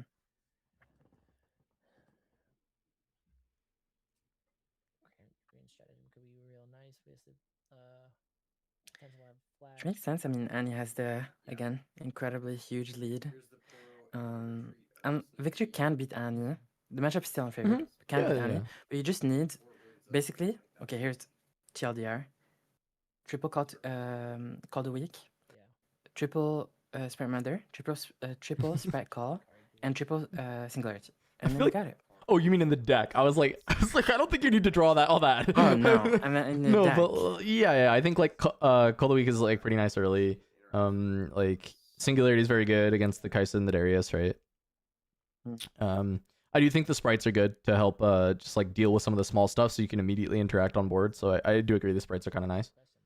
Well, they also help you keep tempo with the points. I was Yeah. saying before, the biggest issue is that Annie's putting might on the board, but also taking points when she does it. So at a minimum, you need to do the same thing. Yep. And then I mean, also having access to a way to deal with Vi is huge, right? So since you're in yellow, you have a way to deal with Vi. That's pretty tough though. Void Seeker just kills the yeah. He's just gonna scoop. Yep. Understandable. Yeah, that was brutal. What about the 5-0 Victor?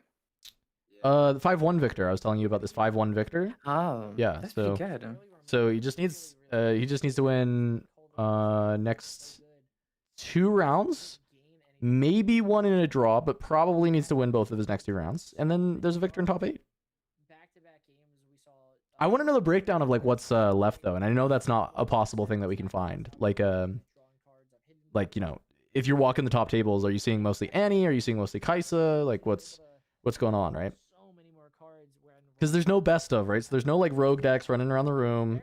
I say no, but like you know what I mean. Like there's very few where it's basically rogue decks running around the room. It's like mostly going to be your standard meta stuff. Resources to just Yep. attempt to slow down your opponent, but your opponent is gaining so much momentum and so many resources as you're doing that you're actually the one that's running out of gas, while your opponent's like, oh, that's fine, you can keep killing my stuff. I'm just gonna draw a million cards and just set up for next turn anyway. Exactly. And chat's making a point. The chat says if he didn't draw all 3 Kaisa, Victor kind of had a shot. And like, it wasn't just that It's though. hard because that's like 3 points and 3 draws. This was round 6, so there's It wasn't just 3 rounds left. Scrap Heaps was on in game 1. Right. This is round 6, so 7, 8, and 9. Right. So he actually has to win 3 or 2 in a draw. Really get by saying they won't have it because they will have it. And they will have it Yeah, for almost sure. every game. You need to have a plan that's like consistent. Do we know? Also Wait, do we know Randy and that either goes over the top of them. I don't think Randy's been updating his rec. Well, maybe he's been tweeting it. I don't know. oh probably You need to or make some or decisions Prisma maybe. there and find the thing that they're the least likely to have and lose to that instead. Like, let's say, okay, I can His do last this, tweet but was then round 5, 5-0. maybe we'll lose to Darius, beat Kaisa, that sort of thing. So Stepping away for a moment, packages came and I don't want to leave them on the porch. All good. I think we do have it back at table. The issue is a lot of them have been finishing really quickly today. Because I think we hopped into some backups yesterday, but a lot of the backups today have been just finishing around the same time, if not before the feature match. Yeah, I think we should have a backup, but I'm waiting to hear back from production real quick. Unfortunate though. I will give it to Ryan though. Still popped off of Victor more than we've seen so far. Yeah, and good Culture stuff. Running, yes, sir. Good stuff to his opponent, who was Matthew, who's now 6-0 with Annie. Yes, sir. Yes, sir. That is crazy. This is actually the first, or one of the first matches done at the top tables. So, all right, chat. our backup is going to be Questions? What you got?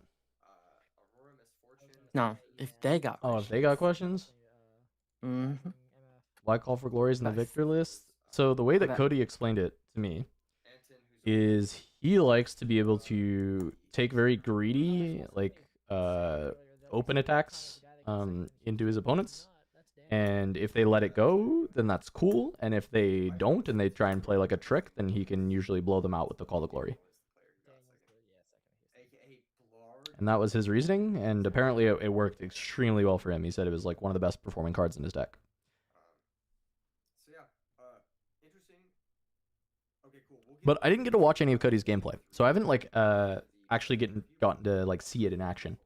But the theory is like kind of makes sense. I mean, if you're taking greedy attacks and you're playing against Victor, and you think like, Victor doesn't really run a lot of tricks or very many tricks at all. Like, you're pretty willing to like play something in response to the swing, and then if you just get hit by the Call to Glory, then you might just get exploded a lot, you know, and like the game just kind of ends on that attack. So I could totally see it, especially when people aren't expecting it. I think if everyone knows Call the Glory is in every Victor deck and starts to like really actively play around it, it's probably a little bit worse. But when no one knew, I think it was really good when no one knew that it was gonna happen. Or there are cards that line up poorly.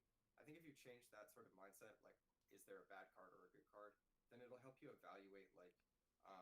Which I think it's a great idea for a regional, especially if you know the deck functions well with it, right? Because who knows if that is the best thing you should be doing in Victor is have that combat trick. But when nobody knows you have that combat trick, then yeah, that for sure is one of the better things you can be doing. And I wonder if people can find edges like that, you know, in the game going forward, just like including tricks in decks that don't usually play that many tricks, and just getting a lot of edge from that. Because like Call the Glory is a really good card. I mean, even when you pay 3 for the +3, the card is not that bad at reaction speed, right? It is a very reasonable pump. It pumps higher than Discipline pumps. It pumps higher than On Guard pumps. So if your opponent is just playing one of those and then you play a Call of Glory, you're gonna push over the top. Cards can be bad in any. It just depends on how they line up, I guess, would be the most accurate answer. But maybe they'll ask about that as we now send you guys over to Skinner, who's going to interview our Annie player. Yeah, Call the Glory is the best card in Leona, for sure. It's the best card in the Leona deck. And people know it's in the Leona deck. They know that when you build a Leona deck, you start with 3 Call the Glory. And it still blows people out all the time. Absolutely. Yeah, yesterday they were everywhere, but today seems to be a lot of MF decks. They have been floating around, you know, kind of making their ways. How do you feel in that matchup? Have you had the chance to play against any MF decks today? I played against MF twice yesterday and once today. I've heard it's not super favorable for me, but I've always had success in testing and in here, so I think it's obviously MF is a really hard deck to play. So The Magikarp shirt. Luck on both sides. Right. What they hit off their trigger, what they hit off the Auroras and stuff. Absolutely. Well, you're 6-0 right now, so that's a good place to be. You know, a couple more and you'll be Magikarp facing, shirt. You know, top 8s and stuff like that. So, is this your first day play? You said you played yesterday as well, right? Yep, I got top 8 yesterday. Oh, sick. 7-1-1 into top 8. Oh. So this is just another. Yeah, it's just another day. This was one of our top 8 Annies yesterday. Okay. All right. Dude's popping off. You know, a little nervous about. I know Annie. They say Annie has no bad matchups, but is there something you prefer not to see? I don't want to see the mirror match. I think the mirror match is really hard. I think it's the most skill intensive. Annie only fears itself. Well, no, True. I mean, I have bad matchups. He's a terrible matchup. Okay. But the mirror match is so hard to play, like skill intensive, very. Okay. I mean, this guy also thinks he is not a good matchup for him. So, and No, I think he's what? He's now 13-1 on the weekend so far playing Annie. so it doesn't surprise me. It's my second character I played today. And was Annie always your choice coming into this event? Is it something that you flip flopped on, or is it something that you've been like, no matter what, this is gonna happen? Not an Annie player. I didn't pick it up until yesterday, or the day before in testing. That's why I asked. I love Teemo. Teemo's the deck I want to play. I think personally, I think it has a bad Annie matchup. At least I can't figure it out. So Prismat's out there trying to. Yeah, I'm sure he's having better luck than I had in testing. He's trying to prove it for the Yordles, but yeah. I love Teemo, but I just playing Annie today. I hear you. Yordles. Annie's not a Yordle. Oh. No. He's saying he was asking him like what other legends he likes, and he was saying something like he really likes Teemo, but he couldn't get it to work in testing. And then the interviewer mentioned that Prismat's running around, doing something, and the Matthew, the player, was like, "Yeah, I'm sure he's making it work better than I can, but I love Yordles, so hopefully I can find some success playing Yordles later." So. A player this time. Not only did we find out that he was 7-1-1 in day one. He gave he was not surprised obviously that we saw so much success with Victor. Hearing him say that he thinks his worst matchup is probably the mirror match is very interesting. He also contradicted what George was saying earlier, where he thinks Yi is probably one of his harder matchups too, is very, very interesting. Also hearing that he's normally a Teemo player but picked up Annie just for this weekend and he's still able to do so much damage has been really, really cool. I think that's really, really good. If you're a good card gamer, picking up the Annie deck is pretty good for trying to do well in tournaments. I still think it's a great tournament deck, regardless of if Kaisa may or may not be a better overall deck. Annie feels real good in tournaments right now still. Wait, someone said... I picked it up. First day I played the Annie deck, I won my skirmish. We'll definitely see it. If not today, we'll definitely see it in top 16 tomorrow. Does equipment count as choosing? I don't know if you've responded to this or not. I didn't, but it does, I believe. Yeah, it absolutely does. Yeah. It works with Aurelia, which is why she's quite good. Yeah, expensive. It's 2 power, but it is a powerful effect, so it's probably quite strong. Yep. Does Aurelia draw enough cards to play seals? You've been testing it, right? Which one, sorry? Does Aurelia draw enough cards to play seals? Oh yeah. Oh, she draws. Nice. Oh no, wait. You mean seal? She always plays seals, regardless of if you draw or not, I think. Well, Because you just cannot play seals if you're not drawing enough cards to support it. But I assume being in green and purple, you can get enough card draw. Yeah. But yeah, she seems like by far the best candidate for seals is in my mind, because you really want to activate that effect a lot, but it is so power hungry. It is so disgustingly power hungry. Yeah. Savi's saying Spirit Wheel is a staple in Aurelia draws you cards. That could be neat. Yeah, it's a card. It's when you target, you can tap it and draw. Right? That's the that's Spirit Wheel.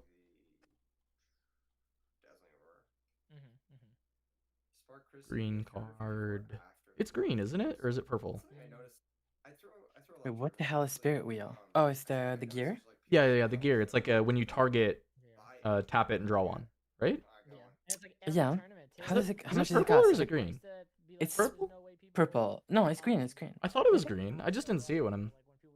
Wait, it looks green, but let's see. Hold on. I think it's. No, apparently it's purple. It's 20% of the people who enter. Yeah, it's purple. Consistently 1 out of 5 people just no-show to the tournament. Yeah, it's purple. Period. Yeah. I feel like if you pay for a ticket, you'd want to go, but who knows? Here we are, right? Yeah, it's just draw a card every good. turn almost. Is Mo going to be on stream? Realistically, once you play it, it should draw every turn. Then yes. I mean, unless you can get enough draw elsewhere where you don't have to play that gear, then that does sound quite good, right? Where you just get a draw every turn. Yeah, it's just that you can't really play multiples of it though. It's literally just a 1F. I don't think you physically can play multiples. Just what, flooding on it basically? Or Yeah, you if just you go can't into it, afford to pay to draw cards anyway, so they're just kind of wasted. Yeah, I think so. Yeah. Well, okay. I'm really curious. Can you just do game 1 War in scrap heaps and not play this and just because you just and then you just like because I think maybe you have them in the board for the non-Warrens games to try and give you more draw. Why are you paying money for Yeah. All I'm gonna say is hold on to your scrap heaps and Also, just a little sets too. Oh, I mean, look, forever, purple decks can play Heap Warrens game 1 inside it out. Like this will exist until he rotates for sure. It is so powerful. Yep. Mo's in the backup matchup, so if they go game 3, we'll see him this round. Oh, nice. Thanks for dropping in and let us know, Max. Appreciate it. I see him on my screen right now, and he's in my chat. How technology? His Charizard deck guide, I heard, made like 5 figures or something like that after he won a bunch of tournaments in a row. Pretty colorblind? I think because of the complexity of that deck, No. and, like the amount of effort that goes into something like that, I think it's totally valid to like get paid for your effort. But at the same time, like not yet, at least. Maybe it's imposter syndrome or something like that. But I personally didn't feel comfortable selling card game information. No, yeah, I'm a similar way. I just don't like. I've talked about this when I started my career on Twitch because I used to stream all the time for the Digimon trading card game. Yeah. Oops, sorry. Looks like we're good to go into our next game. Oh. Or is this? Wait. Yeah, put that on pause. You got me? Match game 3. Is that the You got last me? message? Game 3? Yeah, that was for the yeah. Well, if it's not, Stefan, feel free to shoot us over whenever. Yeah, just drop us in. So you used to stream on Twitch, you were saying? So I used to stream on Twitch. This was before I had kids. I used to stream like 8 to 10 hours a day on Digimon, and this was like my most competitive. There's an MF currently XO. It's same MF from top 32 of Houston. Anthony Barrow. What's most score? I assume if he was the backup, he's undefeated as well. Like a famous person Nice. was like the streamer, content creator, and then it's like their fans. But once I got into that like world of actually making content, it more feels like YouTube and Twitch are just different social media platforms, right? So obviously, like I use a camera, but it's basically like the same way that I would engage with someone, whether it's on Discord or like Twitter or Facebook. And I think it's more like building it's like a guy and a community more than like a famous person and fans.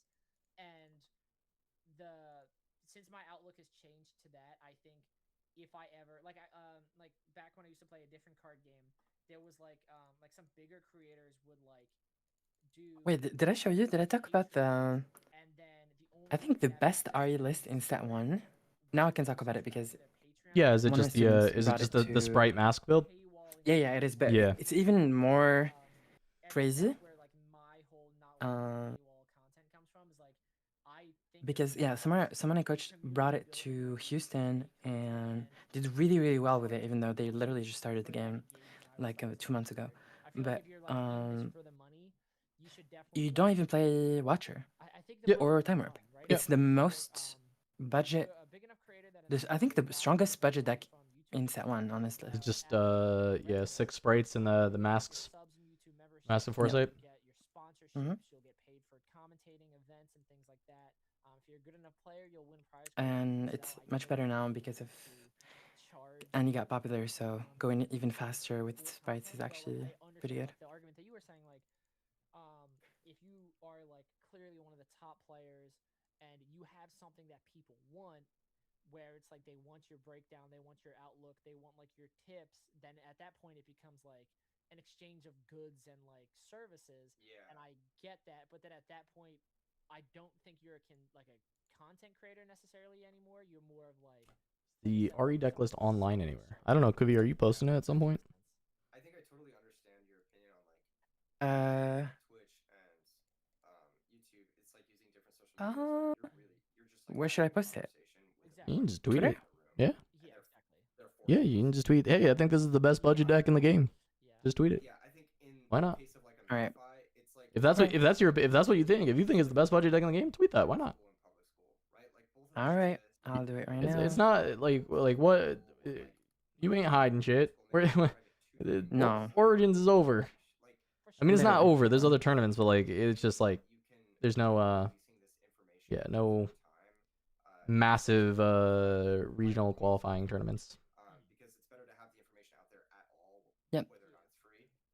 All right, Kubi's tweeting I it. think that if you can take it to the next level to where you don't have to do it, I think that's the I'll goal. retweet it Nobody wants whenever to Kubi posts it. charge for stuff. Like they want to be able to give away stuff for free Oh, so that they okay. can they can grow and that sort of thing. For sure. And Everybody has different goals, you know. Yeah, exactly. And I should also say I don't mean this as like a slight to anybody that charges for content. Like it's just like that's why I personally would never do it. Yeah, yeah. But I do get like if you're All right, fine. it's exactly like you said, if you're a tutor and like you're offering a service, you're offering And the battlefields are kind of hot. Do you want to guess what battlefields it's running? War Camp. I personally like would never do that. I don't really personally do it too much either. I have like a members only thing. Is it Dreaming Tree? But like it's just But that's like extra rewards. content. And Exactly. That's like rewards, not like Yeah, it's not is it doing something weird like Candlelit? necessity or anything. Because it's like very Conquer focused, Nobody and filtering is like pretty Yeah, close. good. because we were talking about extra stuff for Honestly, it's between Candlelight is fine. It's not that bad. I really like Zon personally. Oh yeah. But yeah, Zon yeah. could like- actually potentially benefit the. Was I right about the other two? No, the other two.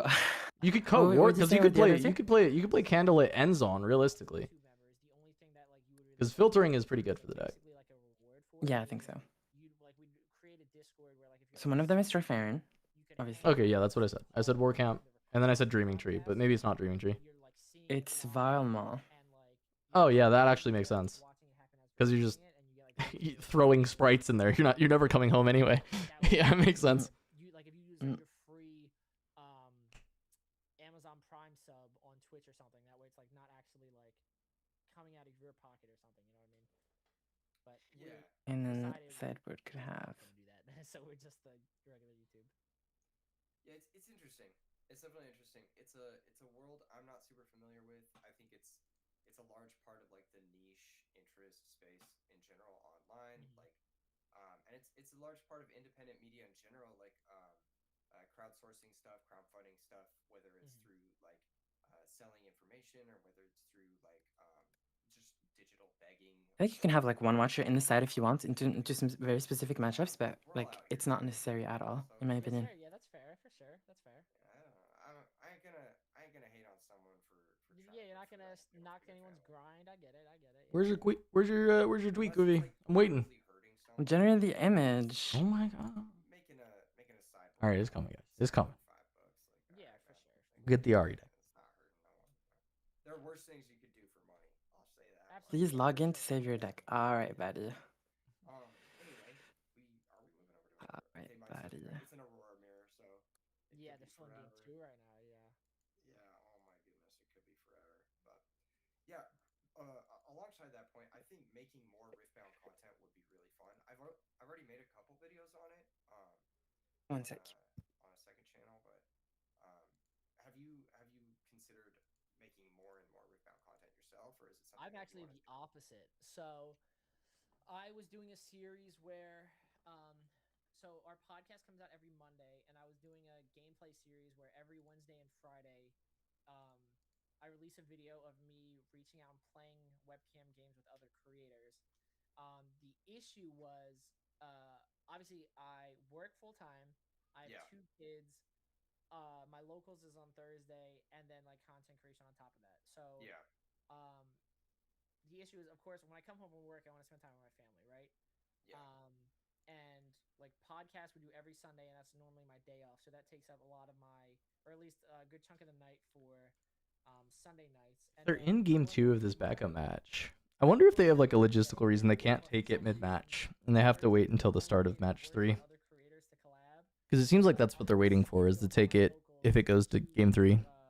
Record content, and like I love. I think Riftbound so what could be the much, issue. and I enjoy making content, but I want to make content because I enjoy playing the game, and like the best part Right. of like playing in card games is going to your local. It's busted. Like, hanging out. There you with people, go. Grinding, and like I had to like skip that for like. I wonder if in order to swatch, well, switch over, not swatch, good lord. Switch over, they actually have to like manually move cables and they don't want to interrupt the game mid-game. Yeah, I don't know. Yeah, I have no idea what the setup looks like there. I mean, I don't know either, but I was trying to think of what would cause that, right? And that's the only thing I can come up with. Kubi, you said it's posted, but I don't see it. So like if you can What? if you can record at your local, See now? I'd say do that. Just So, record your matches. Yeah, now I see it. I was doing that. Okay, weird. They're definitely like certain like the owner and his sons are totally okay with me recording at locals, but you can tell that There some you of the go. workers get a little annoyed by it because like I'll bring There's the up RE my list. computer, Linked in chat. and then 3 cameras for like both face cams and top down, and it There's does kind of a get couple weird. I'm also modifications you can make, like the locals. Yeah. And then on Someone's top gonna of yell that, at you for most calling it a people budget home, like, deck when there's a time warp in the board. a lot. well, you can cut the time warp. It doesn't really like it does. There's one time warp on the sideboard. Please. Can't It's believe not this guy. that bad. Budget deck, there's time warp, I do not expect to like XD. out of content creation. I do this because I enjoy it. So Oh, 3 Mask of Foresight. once it starts, Yeah, it's Oh, yeah. were you here when we were talking about it a second ago, or were you still? No, I came after that, but Yeah. I dig it with the sprite package. Yeah. Mask Sprites has been like a very good RE deck that was like somehow the best kept RE secret, and it was the best kept RE secret because it never actually succeeded. But this was like the RE build forever ago that Huge was talking about was like close to this, right? This is like budget version of it. But like yeah. This idea has been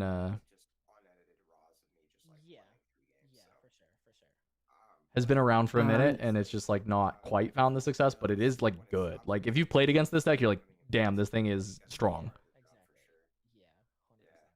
And that's why I will say When they get like 2 masks up and then start spriting you for 5, you want to die. until I got into Riftbound, and Twitch was so much easier because it's like you said, I just sit there and I get to just play games for like multiple hours, and I don't have to worry about any editing. All I hit is go live, and that's it. And like I miss that. The only thing that's actually you have to pay for is the tasty and the blue Ari. I think everything else in the main board is just free, no? Because it's commons and Basically. uncommons. Basically. Yeah. Depends on your LGSs. You may have to like order them on. If you're somewhere where you have to order it all on TCG Player, then you know it's like a dollar a card basically on average. Wait, which website do you guys in the US buy cards? Like, like what is it called? I mean, well, you have Card Market, right? Yeah. What is it called for the you? US? Usually TCG Player is the one that's like widespread. I just want to check the I tasty price. usually buy from like specific people or LGSs that I know, but if you just need to like get it from anywhere, then it'd be TCG Player. High effort, low output, I think is another approach to it as well.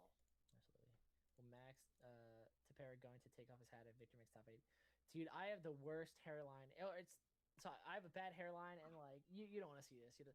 I made a promise to my chat though. I was like, if I got to reveal the Ardensley Sin in set 1, that I was gonna take my hat off, but they bumped my reveal to set 2, so you guys don't get to see what's under the hood yet. No sir. No sir. In any case, I think we are going to be going to a short break. Yep. Okay, so no game 3. So somebody 2-0'd. Basically.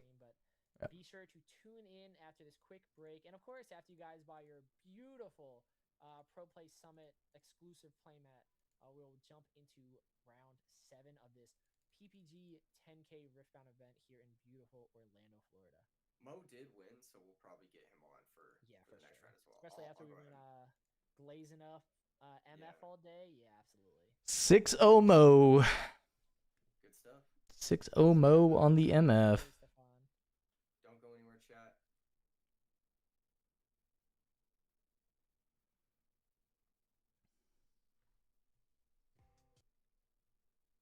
Thanks, Max. Thanks. We'll see if Mo can do it big. He talks a lot of shit, so he's got to top cut one of these events, or else people are just gonna clown him.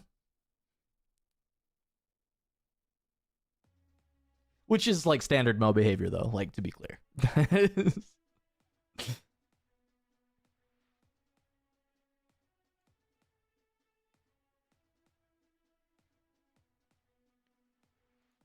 Ugh.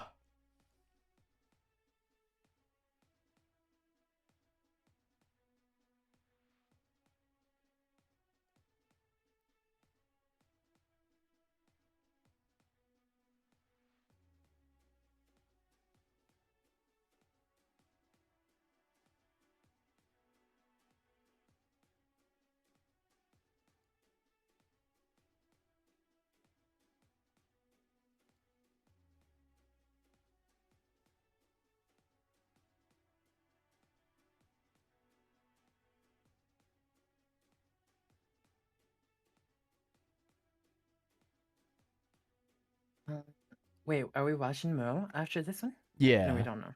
Oh, okay.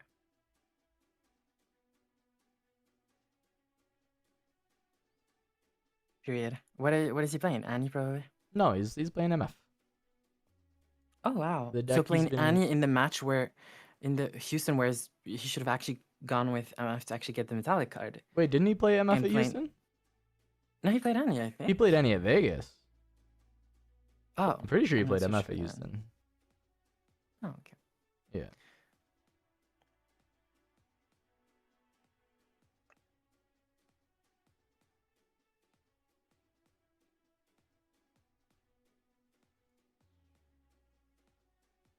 Yeah, I was pretty sure he played MF in Houston.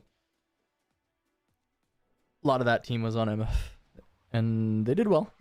I don't know how Mo finished, but the team put 2 people on the MF deck into top 32. Nice.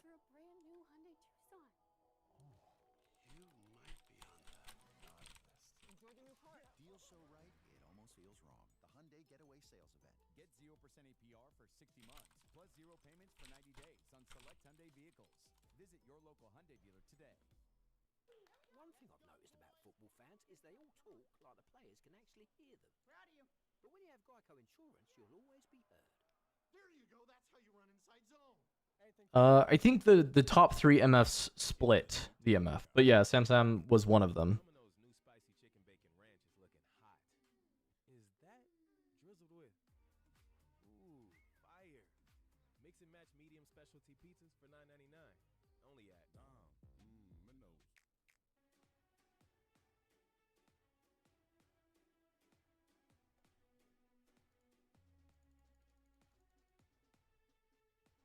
Randy finally lost. He lost to Aurora MF. How do you know? Because he's Tweety.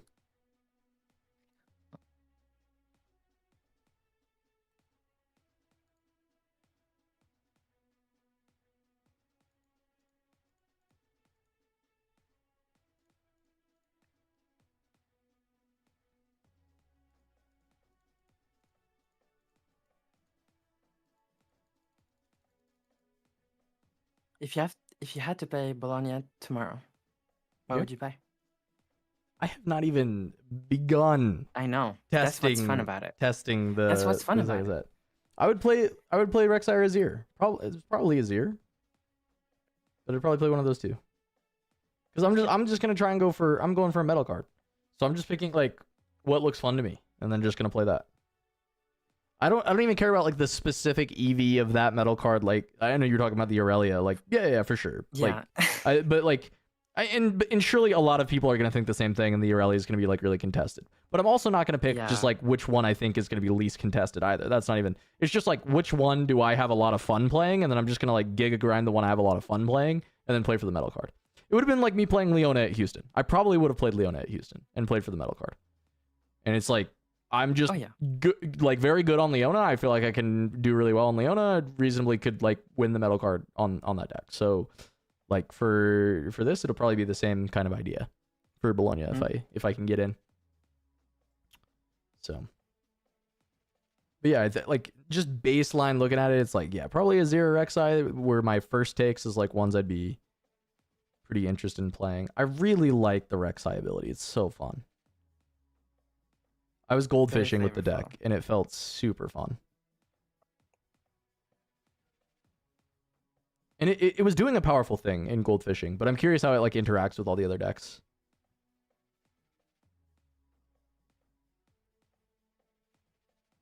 Gold fishing. Just like playing against nobody, like playing against nothing. Just like drawing the cards, seeing how your hands play. Oh. Yeah. And like so like it would be like, okay, so what if I conquer here, like look at top 2, you know, play one of those, play from hand, and it was like, oh wow, it's doing some like really strong stuff. Someone asks you what's your current Leona list. Signature spell for Leona. Technically the list currently has 2, but that's because I own 2. I would play 3. I think the card is just like so good. It's so broken. I would play 3.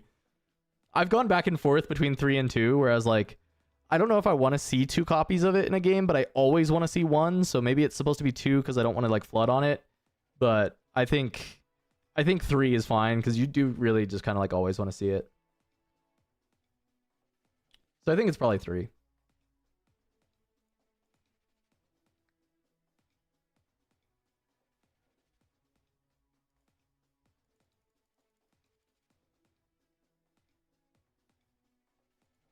A good way to deck build for set 2 is to actually go look at powerful cards from set 1 that cost a lot of power, and look in those colors, are there good and any good gold generators?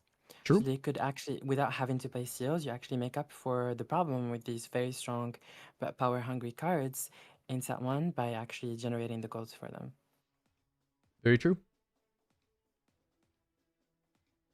Yeah, it's really funny. It was like we see this power costed stuff and we're like, wait, seals are going to be so necessary in set 2, and then it's like they introduce the gold mechanic where it's like, maybe you don't need seals. Maybe just some gold gen can get you there.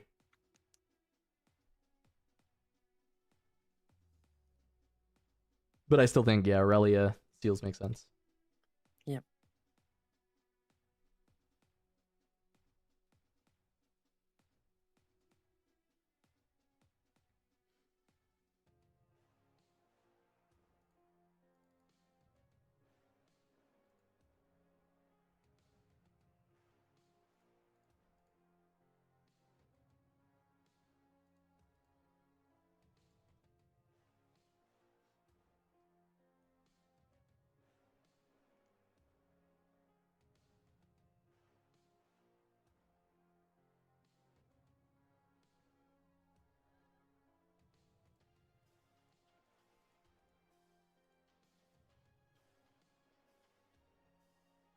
Oh, there was a question actually asking for my full current Leona deck list. I haven't really been updating the deck, so I would try out Dan's, but he doesn't play the Sonas, and I like the Sona version. I mean, my current deck is just the one that's like on my channel currently.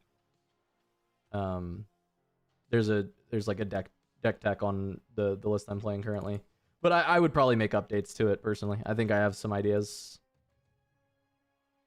Probably want to combine my version with Dan's version, be a little bit faster than what I'm currently playing, but I still think I want to do the Sona package.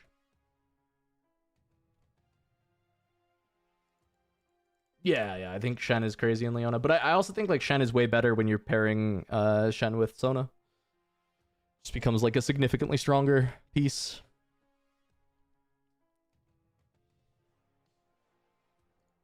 Shen's gonna be cool with Fiora. Did we talk about that earlier when we were talking about Fiora?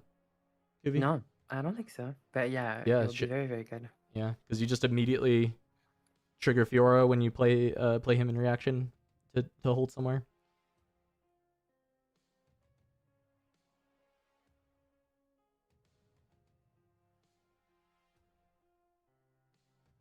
It's like this really interesting thing where you don't want to play things that are already mighty, but you want to play things that become mighty to get the ramp. But that's where like Set Brawler is really sick, because Set Brawler just triggers Fiora when you play him.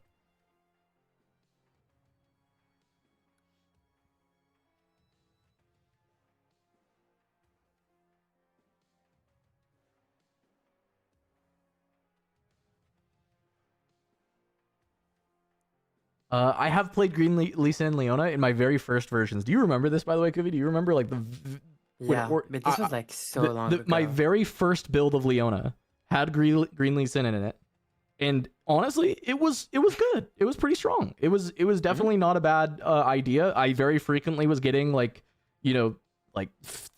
5 to 8 buffs on this Lee Sin in these games because it was playing like the full stun package. Like that deck list as a whole, I don't think was very good overall, but I think there were some ideas that really worked, and I think Green Lee Sin is an idea that can work in the deck as some of your top end. Yep.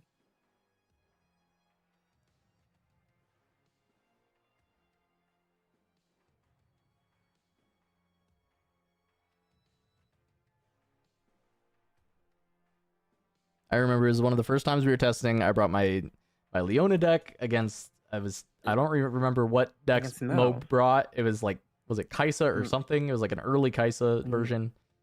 and I maybe, yeah. bodied his ass. True. with my Leona That's because it's brew, Mount. with the green Lee Sin and the Sonas and just infinite combat tricks. True.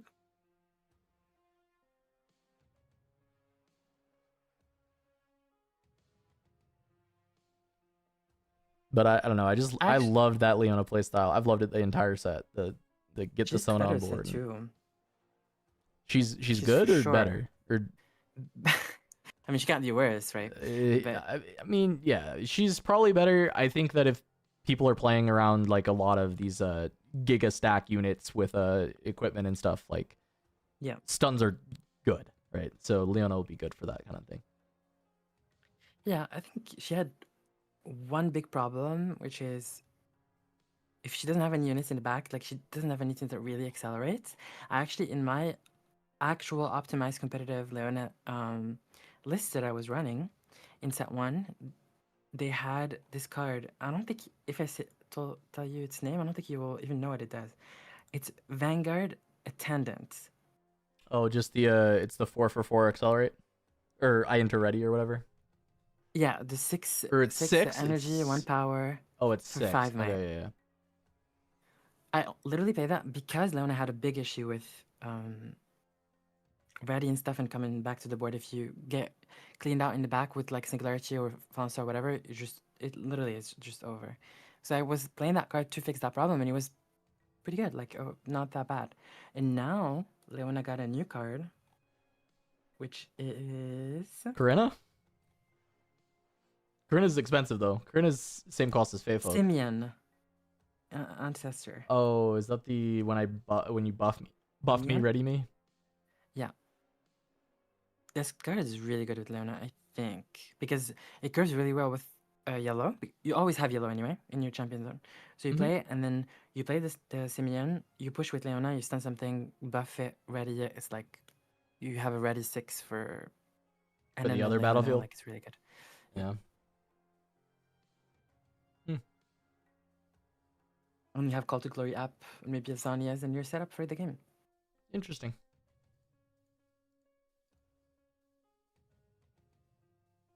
Am I late? I don't know. We're going into round 7. Is that late? Kind of. Depends on what you wanted. Did you want to watch like the last few rounds? Then you're just on time. Did you want to watch the entire tournament? You're a little late.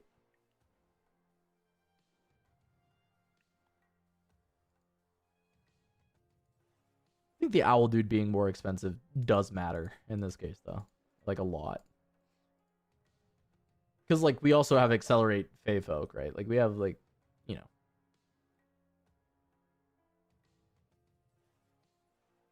Yeah. Finding some cheaper access to Accelerate is definitely a big deal.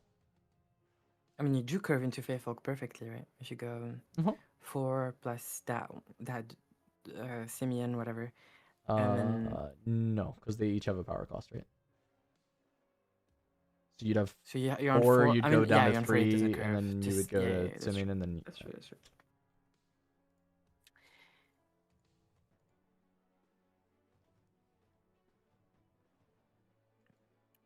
Wait, that card has a power cost? The Simeon one? Yeah, it does. 5 and 1.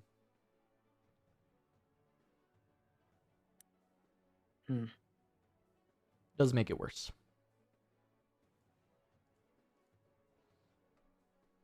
Why is Soraka yellow? I think that's jailable. What, you don't like the concept of her saving 1 million tokens? What? Or you just don't like that she's order? Like, how does she have to, like... What did you Yellow want is Raka to be? sacrifice and tokens. How is it related to Soraka in any way? Like, so you're telling me you're playing Soraka and you're playing Vengeance in the deck? Yeah. No. You playing a card that says kill? No, that's not the flavor I want for Soraka personally. You should be calm for sure. And mind or body. I don't care. Anything but order. Actually, mind body makes more sense. Well, she doesn't like to fight.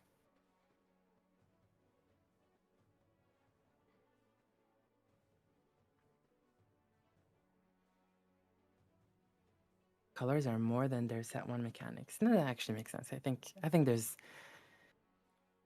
the mechanics of yellow or of order are not sets. It's not just tokens and kill. There's obviously more archetypes and mechanics coming down the line, so they've adapted to those probably. Soraka's synergy with Blade of the Ranking Sound Pony. That is funny, actually. I played against Nazir that did that literally, and I'm like, you didn't sacrifice with your token. And they were like, no, I have Soraka in the back. Yeah, I mean, I really like the concept of Soraka and Azir. I think it seems like a very strong unit for that deck. Yeah, she was pretty good.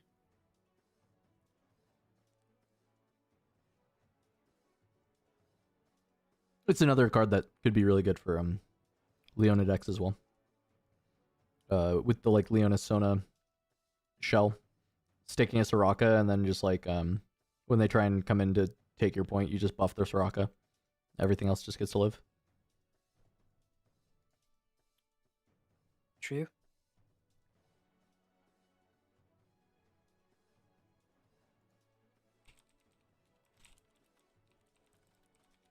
Houston games were like literally just back to back to back to back. Casters were on for maybe 5 minutes max. Yeah, it was run really well. They did a good job.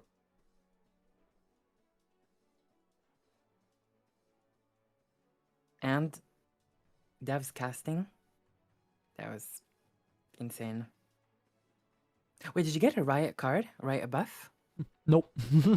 No way. No, I never refuse to believe asked, it. but no one ever gave me one. What? You were sitting next to a game designer. You couldn't say, "Can I get a Riot buff or what?" I don't know. Yeah, I didn't ask. I mean, I asked in Vegas and I still didn't get one. So there you go. Wow. So you can't play Fiora. You see this Hyundai Santa Fe? Yeah. Guess how much I paid for it? Enjoy the new car. Deal so right, it almost feels wrong. The Hyundai Getaway Sales Event. Get 0% APR for 60 months, plus 0 payments for 90 days on select Hyundai vehicles. Visit your local Hyundai dealer today. Hold up. Domino's medium specialty pizzas are just $9.99 when I mix and match? I figured premium pizzas, premium prices. But what do I know? Clearly not as much as Dom. My nose.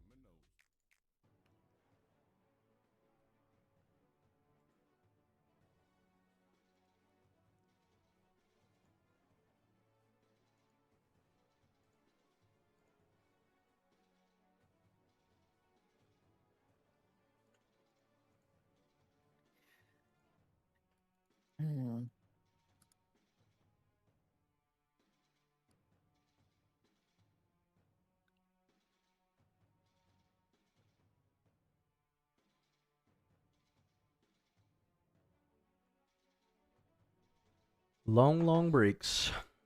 Get 3 more rounds. 3 more rounds of action.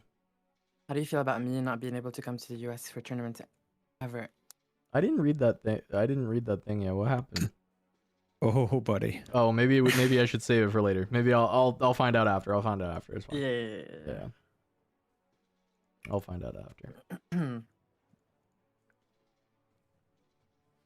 Didn't mean to open a can of worms here. We'll Yeah. I'll save my worms for after.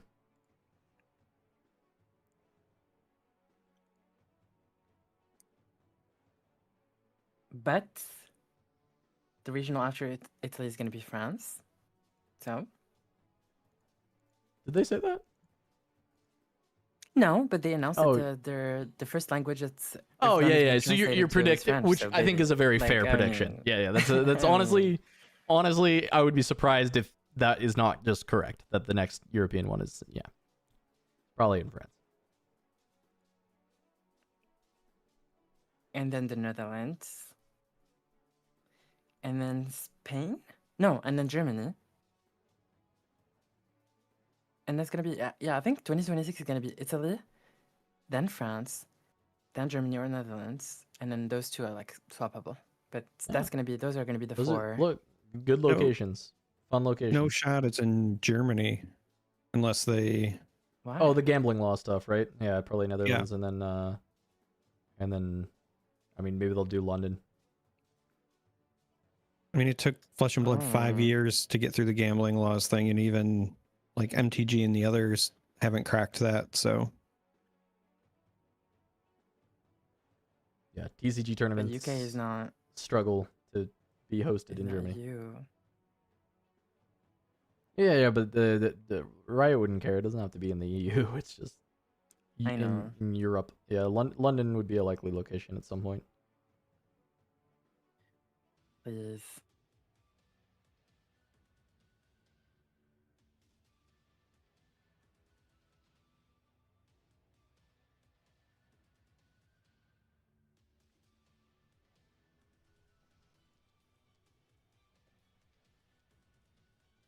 Please, no London. I mean, I'm also down for no London, by the way, because for me to get to Europe, London is so expensive.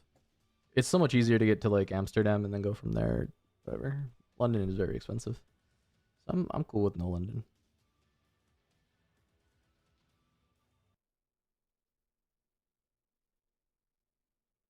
Hello. Howdy, howdy. Sorry, my mic is muted. Howdy. Welcome back, everybody. Is this thing on? Is this Yes, thing on? sir. Yes, sir. London for people in the UK is okay. Yeah, well, okay, anywhere but London then. Anywhere but London. Summit 10K Riftbound event. I believe we do have a couple more MF Aurora feature matches for you guys. Looks like Yes. MF is in a phenomenal position. Yes. Who could have predicted this? Yes, Who sir. could have predicted Who could this? have predicted it indeed. I'm so glad that we get to watch more Aurora Trigger flip Dead Bloom Predator. $600 in play. Yes, sir. on the Yes, sir. battlefields. But if they win this event, then their decks are covered. Their decks are free. You know, that's card game player math right there. You know? True. Yes, True. sir. True. Yes, sir. True. All right, Oh my so goodness. Aurora That's- Mo it's versus what? I actually want to watch.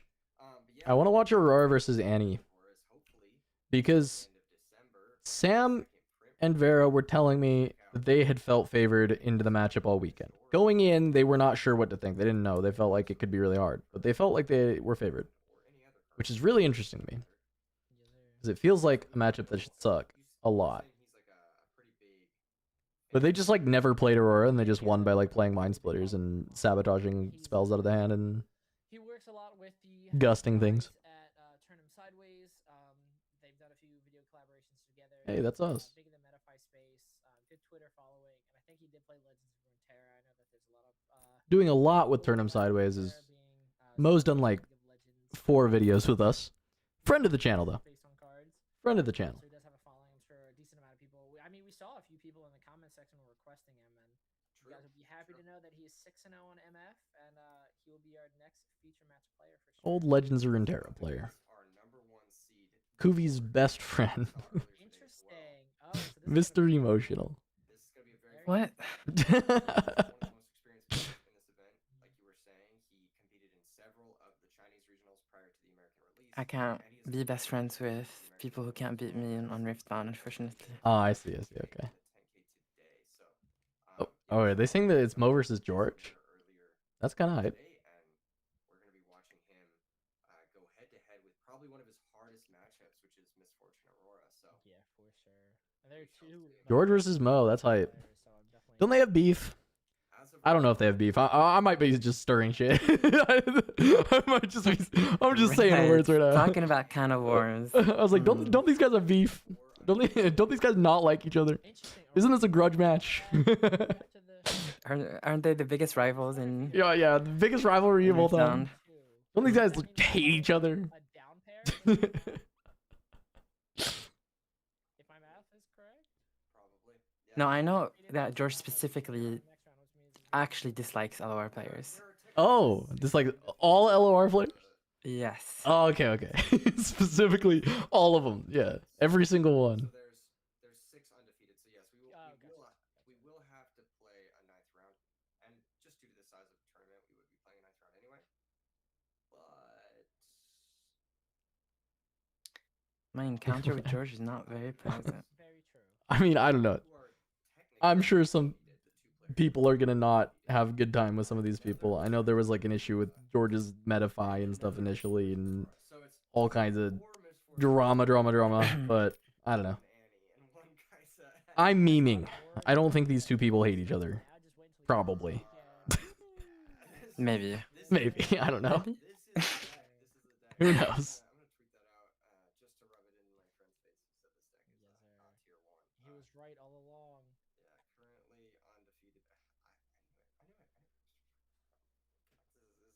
Cut to the match. Cut to the match. I'm reveling in my petty victories here.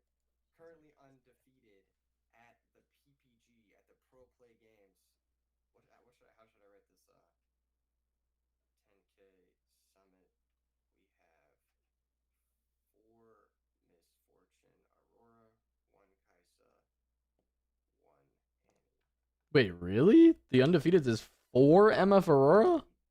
Interesting. George declined to be on stream. Interesting. So we are gonna. Yeah, that would be crazy.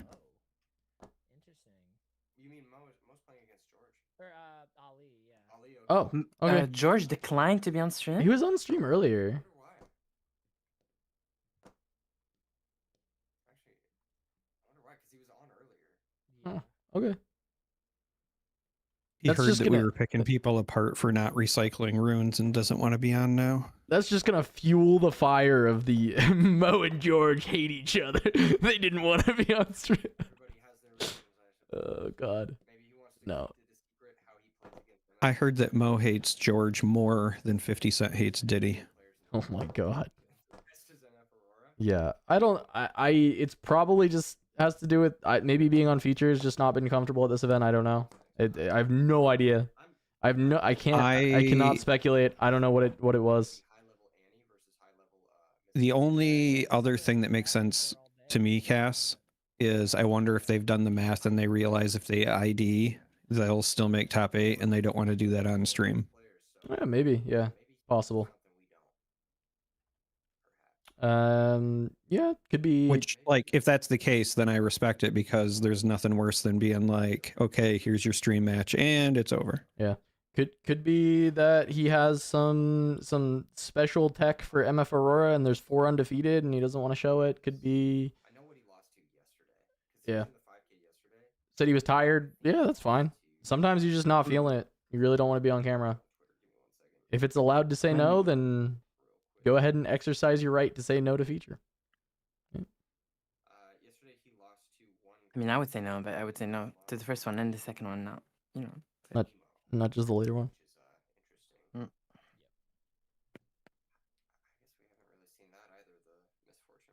But Ali is a friend of Aikado, so excited to watch them play. Anyway, chat. Who do you think's got this? Do you think Matthew on Annie, or do you think Ali on? Well, I was saying I wanted to watch more like the Annie MF match. So instead of getting George versus Mo, we get Annie versus MF. So that's pretty good. Like I said, it's something we talked about. You manifested it, actually. Yeah, it's my fault. Literally. Now, I was specifically more talking about the build that we saw from Sam Salmon and Anthony, which is going to be probably the same as what Mo's playing. Where Ollie's is a little bit different, and I would assume that Ollie's is not as good against Annie as the other version because he's on the greedier like Soul Gorgers and stuff. But I don't know if that's like 100% true. So I'm curious like to watch Ollie navigate the matchup because he's a really strong player as well, right? So he's just like a strong player on the MF deck. He's been having a lot of success with it. He's going up against Annie. Like I want to see how he navigates it. I think he wrote that he had 3 copies in a I think that matchup is very, very close, in my opinion, because of the man spitters specifically and the gusts, obviously. These tools, Aura doesn't have access to, or Volley. They don't have access to these, and I think these are super important in the mirror. Wait, now I don't know Not mirror, if sorry. I'm being baited because this person in chat is continuing with the bit, or if I accidentally made someone think that George and Mo actually hate each other. No, I don't know.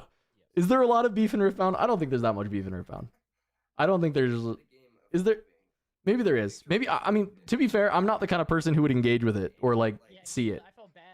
I just don't think there's... So, maybe there is a lot of beef in Riftbound, but I have not seen it, personally.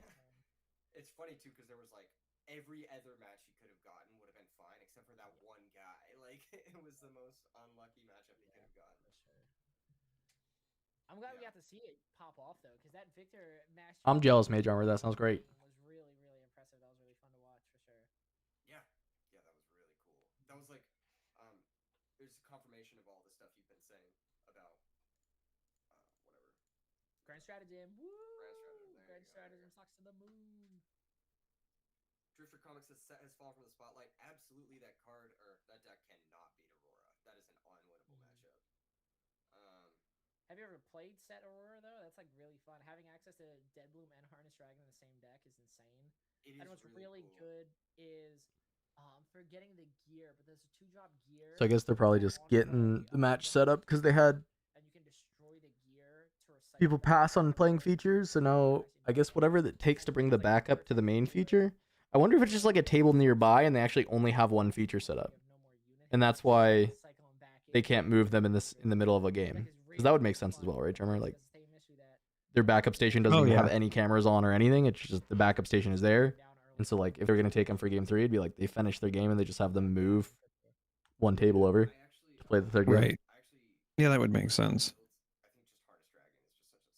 I know, dude. They're so lucky Harness Dragon isn't an orange card. Has the casters had enough sleep for the day? I doubt it. They've been up since like it was at 9 a.m. Eastern was the start, which It's undisputed best deck, I think. Like there's no way that is like I think right now it's very 8 hours ago, I think like right? You could argue maybe 10 decks are the best deck right now, and a lot of people will be 100%. like, Yeah. maybe. And it's the fact that like So they've been casting for 8 hours. Long day of games. It's just the two of them. And they've had a lot of these like long breaks where they're just like vamping for like 20 minutes. Like how your like matchups and like pairings and rounds go. It is legitimately just like what you see and like how well you do in a tournament. So it's a really, really cool format. What's your most? Do you have like a most underrated card of set 2? Underrated in set 2? In mind. In mind? Yeah, and Charmer. Or in mind the domain or in my brain? In your brain. Underrated. I haven't even I done said my that full set earlier, review but yet. So I don't even... I think as far as like underrated in terms of, I hear people not talk about it nearly as much as me as Sterix Cage. I think that card is very good. Which one is that? It's the quick draw. equipment with quick draw that gives yeah, plus yeah. 3. 1/1. Yeah, it's really good. Yeah, I think that was kind of unfortunate though. I think it's just very difficult for Ari to deal I with. feel like I've heard people talking about it, so I can't say drop border. I feel like this drop border card looks crazy. Yep. But I'm trying to think like what else would be like. I feel like I've heard people saying stuff about drop border though, but I don't know. Soon, very, very soon. We may be cutting to it right now, even. In a few minutes at the very latest. Underrated? Well, pairings are definitely right. Oh, perfect. Perfect. There you go. Oh, No baby. way, Mage Armor. That's actually mine as well. That's crazy. I was literally the reason I asked the question was because I had Blood Money in mind. Alright, so this is the Matthew, any player that we just saw beat Victor. That's crazy. Said that this is Okay. one of the harder matchups is this the Aurora deck, so it's gonna be very, very interesting to see how this unfolds. Which one's Blood Money? Hopefully Ali is going to be able to It kills a unit that's 2 or less might, and it generates a gold. Or you can kill your unit and generate 2 gold. I see. Yeah. So Good sounding card. It seems like he's building. Hopefully, we'll be able to get a peek at his hand and see. Wait. So the game already started. They're both 6-0, and it's MF against Annie, as we said. Primal Strength, and then I think that's a red. How do I have so many runes on 1 point? Oh no, it's 2. I don't know about most underrated, but definitely a card I feel like I see nobody talking about that I feel like could be quite strong is Sinjao. I like that you actually pronounced it correctly. I think 3 for 4 with tank entering ready is kind of crazy. But I know there's a conditional effect on it. I just think that's a card that could be really, really insane. And I just think like people are not even mentioning it. much. So I'm curious, like if it's actually that good though. And this is But yeah. sweaty. This is like I see it. we're not even in top cut yet. But Also, this is final round right now on match, stream. this is There's a definitely super cool tech happening. Yep. Something that only MF can actually do, which is confront into Dead Bloom specifically. Yep. Dead Bloom enters ready onto a battlefield. MF can tap, give him ganking, and send him into the other one. Yep. It goes crazy. Which is a tech that I knew about, but I've never seen it actually happen in a game. Oh, there's a rebuke in Matthew's hand. It looks like. He's actually going to let the Vi hit the trash. This is an interesting situation. Yeah, Will Lenny it's the- just too early because if he rebukes that, he goes to 1 rune and he's only at 2 points. But I also don't know, Yeah. like, do you just have to do that anyway? Oh, Like, absolutely. Yeah, I feel like you almost just have to do it rebuke that. instantly. Yeah, Runes don't matter. you just have to keep the points Vi. they The runes are pass. fake. I agree. The runes are fake. Because you just lose Like, everything you lost instead. 2 points, lost Yeah. 2 units, 2 points, and 2 you still units. have to deal with the Dead Bloom. You're right. You're for sure right. You just have to cast it. Oh, it feels bad, but you have to cast it. I think it's a big mistake. I think the game is over now, actually. amount of time that it took Matthew to hit his second point, and now Ali has gotten super high up, established. Yeah. Maybe not over. Maybe over is an exaggeration because it's not like there's an Aurora on the field right now, right? But like, Pretty interesting that he was able to get a Yeah, I mean, double cleave here would be good. closer to the Wait, what are we? Aurora as well. So, man, this is as good a position as you can ask for. They're speedrunning it. Okay. oh, okay. So Matthew said cleave, any cleave, and then yeah, they just Stabilizing against shortcut everything. this deck. Okay. Here comes the loot off the Zon. It was a cleave, cleave on the Kaisa. I wonder if this is Did he still end up worth it. I mean, this is a good play though. Having a cleave in hand to actually cleave Annie is good. I think the units that you lost are actually a problem, in my opinion. The 2 units that you lost and the points, because instead of going to 4 here, you go to 3, which actually matters a lot. Because this is not aspirant climb, this is regular game, and being at 4 actually matters. that he looks like that's what's happening here. But this is not a bad spot. You have Ride the Wind. Accelerated. Let's go. And here comes the fight. Ready rune. He's got what, 4 runes up. MF. We see ride the wind, fight or flight, primal. Be crazy if he ride the winds away and he chases him. So he'll conquer this and then he can chase him to the other one. With what? With the Ride the Wind? Yeah. He's got his own ride the wind. Oh, that's so cool. So ride the wind goes here. Now you finish the pending showdown. So Ollie's gonna finish this. Yeah, I think Ali gets the. Yeah, I think Ali gets his. So you actually do get the point from that. Yes, you get the point and then you chase him to the other one and you get the other point. So he's gonna score the point. He's gonna discard and then draw 1, and then he'll be able to ride the Did he already discard and draw? He's considering I think we're thinking Mountain Drake. Oh, it's Mountain Drake or Primal, and neither of them feels that great to do. Primal needs to go. It's not close. The thing is, Primal is good in the matchup, but I do agree that he just needs to have a unit. He because MF is probably not living forever. He's gonna discard a Mountain Drake. He's gonna draw And you don't get to keep Primal up here because you have to ride the wind this. Yes. Like if you lose this MF, Yeah. what are we? No, playing then? so I do agree. If you could keep up runes for Primal on this turn, like I can understand keeping Primal and then just like playing around the MF. But And he's gonna score again, obviously, but he does have to. But maybe he's betting on the fact that you can save MF by just bringing her back, Yeah. and you already have a unit. And going to 9 will be a struggle because he's at 5, so it's gonna be a prob. I mean, isn't MF ready? You can just go back, no? yeah, MF's ready. You can go back. Also, I think he missed the MF His trigger ready on the and then- ride the wind. Is MF ability once per turn? It's not, Only right? once. Oh, it is once. Oh, Only okay. once, yeah. Okay. I guess You'd she's be able not to that loop- crazy. Yeah. Because this unit's not that insane. I have not played much with this unit, but It's pretty good. yeah. And he does not score there because the showdown is pending. So the showdown is pending until you finish the Zon Warrens, and then in that showdown, Ollie Red the wins his own misfortune over, and then gets to win that combat and score. He missed cheating. Yeah. He should have cheated there. Actually, would have been way better if he just did the thing that the card doesn't do. Instead of misplaying, it's mischeating. All right, so Vi.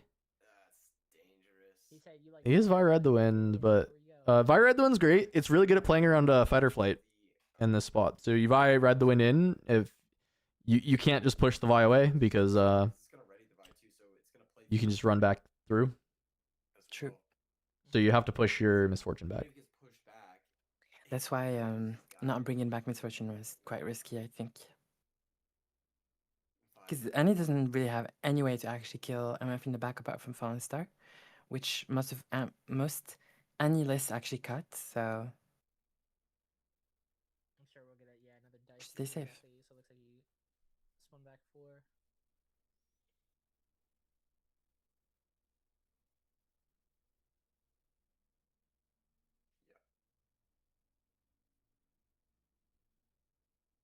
Okay. There it is.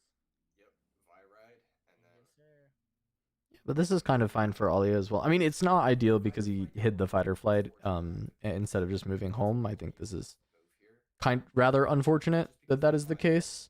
But generally just getting the Vi Ride the Wind when Annie is down before this is like winning for Matthew is like very positive. Yep. It's just another turn.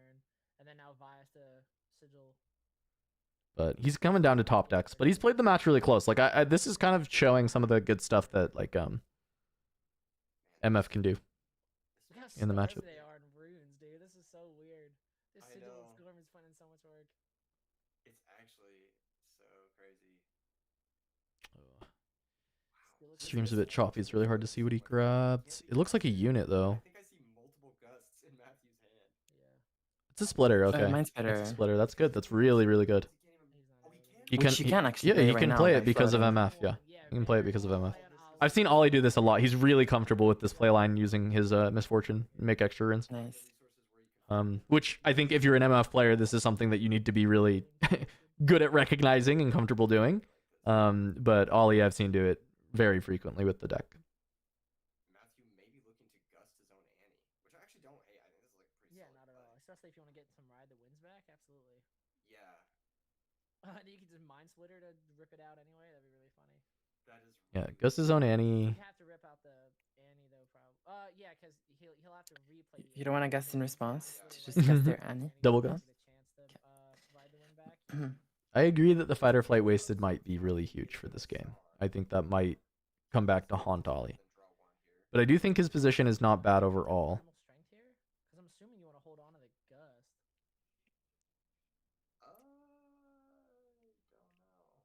Yeah, the low key those aren't. I don't. What do you discard here? Gusts? I think it's Gust. I'd probably keep the gust just because it's cheap. I think Gus makes the most sense. Yeah. I think the Fury is helping you win the game at some point here. And then Splitter, obviously, you can't get rid of, right? It has to be one of the other two. I wonder what the Gust is for. I wonder why he wants to keep Gust if he throws away Primal. Like, what is it? To stall a sneaky deckhand one more turn or something? Yeah, I think so. That would be my guess. Yeah. Bullet Time Also- is a nice pickup though, for sure. But this turn, if he wants to play Splitter, he has to tap out and play it. Also, in theory, okay. Here's my theory why we kept the gust, which is if this is the actual reason, then it's really smart. If Vi stays on the battlefield and actually triggers her effect, and so this matters, but it depends on what Matthew actually says. If Matthew says, "Okay, I'm recycling these," and you let Vi, because Vi's effect goes one by one. You have to say, Yeah. "Okay, I recycle this card and then this card and this card." If you start triggering the Vi effect, then you open a window and Gus can be actually used on Vi on the battlefield, basically. Yeah. Which I think could be the reason, maybe. Yeah, but he already gusted it on his own turn, so. A few turns ahead here, he's got bullet time, right? So if But Matthew drew another Red the Wind, so he can just Vi Ride here again. Try and double score. And he has Annie in hand. so that Matthew is point starved and he gets the point lead, and I think this play might be correct from Ellie. I know it seems weird, but Very interested to see how he plays this out for sure. yeah. I think this is pretty interesting. So Matthew just goes to... I mean, Matthew can just try and go to 6 here with the sneaky. And then he has Ride the Wind and Annie in hand for next turn. So you can even get around Splitter for trying to push through the Vi Ride the Wind for 7th and 8th point. Yep. Playing directly to Sigil. If the Conquer goes through, he will have to recycle back another rune. He will have to recycle another rune. There is a bullet time in Ali's hand, but possibly he was hoping to. Do you bullet that? So bullet time for 6, you can still Splitter. For 6? Sorry, I said for 6, but for 2. Bullet for 2. You would go down to 4 runes, you'd come up to 6 runes, but you can still do the same trick with Misfortune. And you would be able to keep Matthew on 5 and still Splitter. I wonder if that was correct. But I also wonder if he has enough runes that he can still make the bullet time work on this turn with he'll have what 6. He can make it 6 damage. Did any recycle for this Sigil? No, they didn't, and it might matter here. Lovely though. Oh, the casters are calling out too.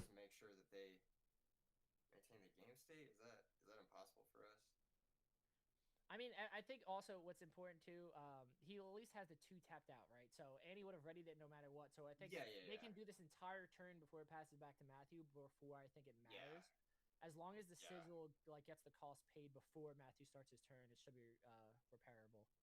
Absolutely. I mean, he's just channeling one of. Yeah, 5 runes versus 6 runes next turn matters a ton for Annie plus Ride the Wind. It matters a lot for this decision that Ollie's making right now. Yep. Yeah, I agree. Hopefully production can get that communicated. I think the take here is gonna be if he low thinks key, I don't mind letting this whole stay. I low key Annie might be an issue, but obviously seeing the Ride the Wind when Vi's on board is always going to be annoying. This whole choice is dictated by knowing that your opponent has 1 less rune. Like it changes everything. Yeah, I agree with Keegan here actually. I think the Ride the Wind is actually the correct choice, but when your opponent has 6 runes instead of 5, it's like I don't it's harder to make the choice because Annie Ride the Wind is still just possible to have happen. Yeah. It's interesting because we're gonna see. Well, I guess if we get Sigil sorted out, you can't play Annie grab Ride the Wind back. Yeah. So that that actually so makes sad. Such a big difference. That's hopefully. Because unfortunately, in Riftbound, there's a lot of spots like this where you have to actually make sure you're recycling and doing the right thing. We also have to make sure the opponent is doing it, and it's very, very taxing. Yeah. If you're playing 9 rounds, at least a day, that's it's the other thing amount of energy too. It's like it's not. I just to be clear, no one is accusing Matthew of cheating here. I think it's just a mistake, but they need to catch it, right? Like it needs to be caught and corrected. And it might be too late. It might just I don't know what their situation is at the event. Whether they have access. It feels like previously there's been spots where the casters have said something and then like a floor judge has gone and checked on it. So I don't know if they have that kind of thing. Sorry, I was just contacting. It looks like the judge had another issue that they were. Usually I don't like casters specifically to be able to intervene, but still having like a judge that's there watching to catch it is good. Matt just didn't pay the Sigil of the Storm, and he should just be at 1 less rune. There we go. Okay. So we should be getting this corrected. Sigh of relief, everyone in the chat who was going to be angry. Yeah, because we were able to save it before it mattered. Obviously, like the information might have impacted Ollie's decision, but I think it's at least okay enough to repair it since it was, it will get resolved before Matt starts his turn. Oh my gosh. Can we get a W judges in the chat right now? Looks like they're fixing it though. Pro play games who make these events happen. Can we get a So how does this play out now with Annie at 1 less rune? Because before it was like Annie is going to play stubborn and then grab Ride the Wind and then like flip everything over, buff Vi and push in. But Ollie has bullet time, and it would be bullet time for 5 because he's gonna have to recycle 1 to sigil. So it's basically, can Vi go above 12? Right? Because if you can trade with the Mind Splitter, the game's still playable. Yes, it is 3 ERPs. That is E3. I mean, yeah, you need to get both units though, right? Max, of course. You guys know. What do you mean both units? The Mind Splitter and the MF? No, it's for Ollie. So Matthew's gonna run into the MF first with Vi ride the win, right? And Ollie can't do anything about that. That's just gonna happen. But then when Vi runs over to the Mind Splitter, as long as it is 12 or less, Ollie can at least trade by hand dumping, mag dumping with the bullet time. Yeah. But I don't know if he like wins from there if he trades, because he just like goes 0 runes. His other card is a stack deck, so it can help him like find something. And Matthew it would just be top decking, but yeah. And I hope there's not like any consequences. It would just be a top deck war between the 2 decks basically, but Annie is favored because Annie can actually play cards on low runes. 8 hours, 12 minutes, and 19 seconds. Oh my gosh, we've been live forever, haven't we? Exactly. Yeah, but that's the VOD timestamp of when he did the sneaky deckhand with 4 runes. I hope there are no consequences. It is a shame that it might have impacted Ollie's decision on what to pull off of the Mind Splitter. Yeah. But like I said, the fact that it was able to be caught before Matthew started his turn and started paying cost for things, hopefully they'll allow it to be resolved without consequences. Yeah. I think it'll be. I think at most it'll be like a warning or something like that. Oh, I mean, I don't even know if it should be like warnings or anything. What should just happen is just like a fix, right?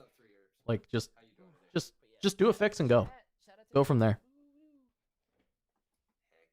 This is like one of those situations where a fix is so easy. It's just like -1 rune from Annie. That's what's a shame, right? Is I'm fully under the belief that when we see stuff like this, obviously it is the number one thing is you have to play legally, you have to do everything by the rules, right?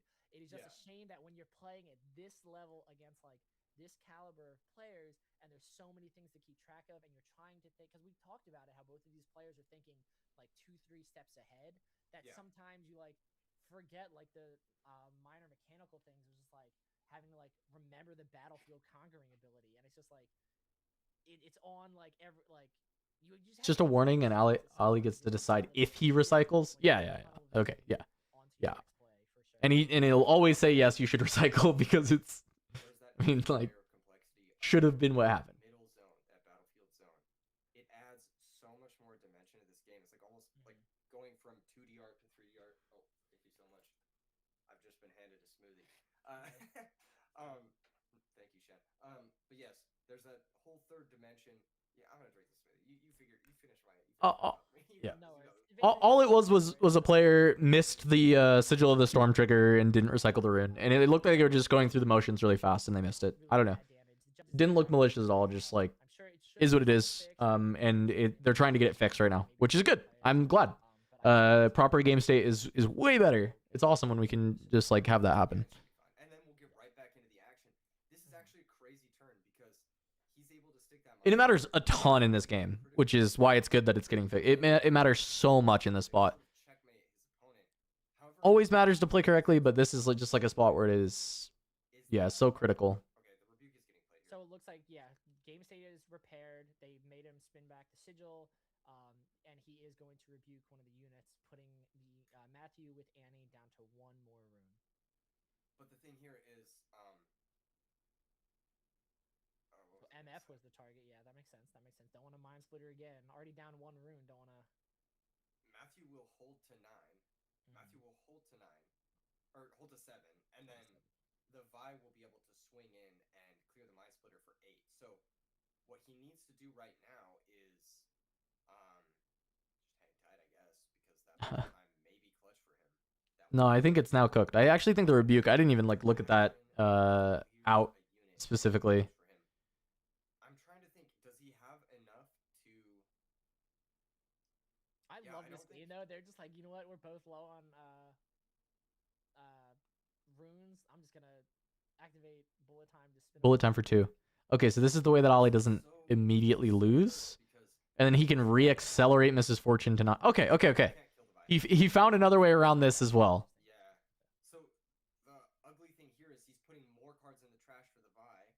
The Vi has ganking, and he can get back to Ride the Wind. He's putting himself in Zugzwang by like getting rid of all of his runes, and like the bullet time keeps him alive, but at what cost? You know, it's like Because next turn he goes 6 runes, so he can accelerate MF. This is looking rough. And then I think Matthew's gonna pull ahead. Clear the Vi. What a crazy game. Yeah, for sure. And just notification for chat, because of the judge interaction, these players will have. It'll trade with a Void Seeker though. W judges. Unless he drops it. He has Darius. Okay, drops Darius. All right, so like we said, we do see the Vi come in, conquers on Warrens, taking out the Mind Splitter. Yep.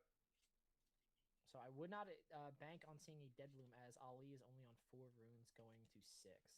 We do Yeah, not so see accelerate MF. Catalyst, but you have Void to Seeker get from Matthew. Trade. Well, that was timelines, by the way. Yeah, he plays timelines because he plays Soul Gorger.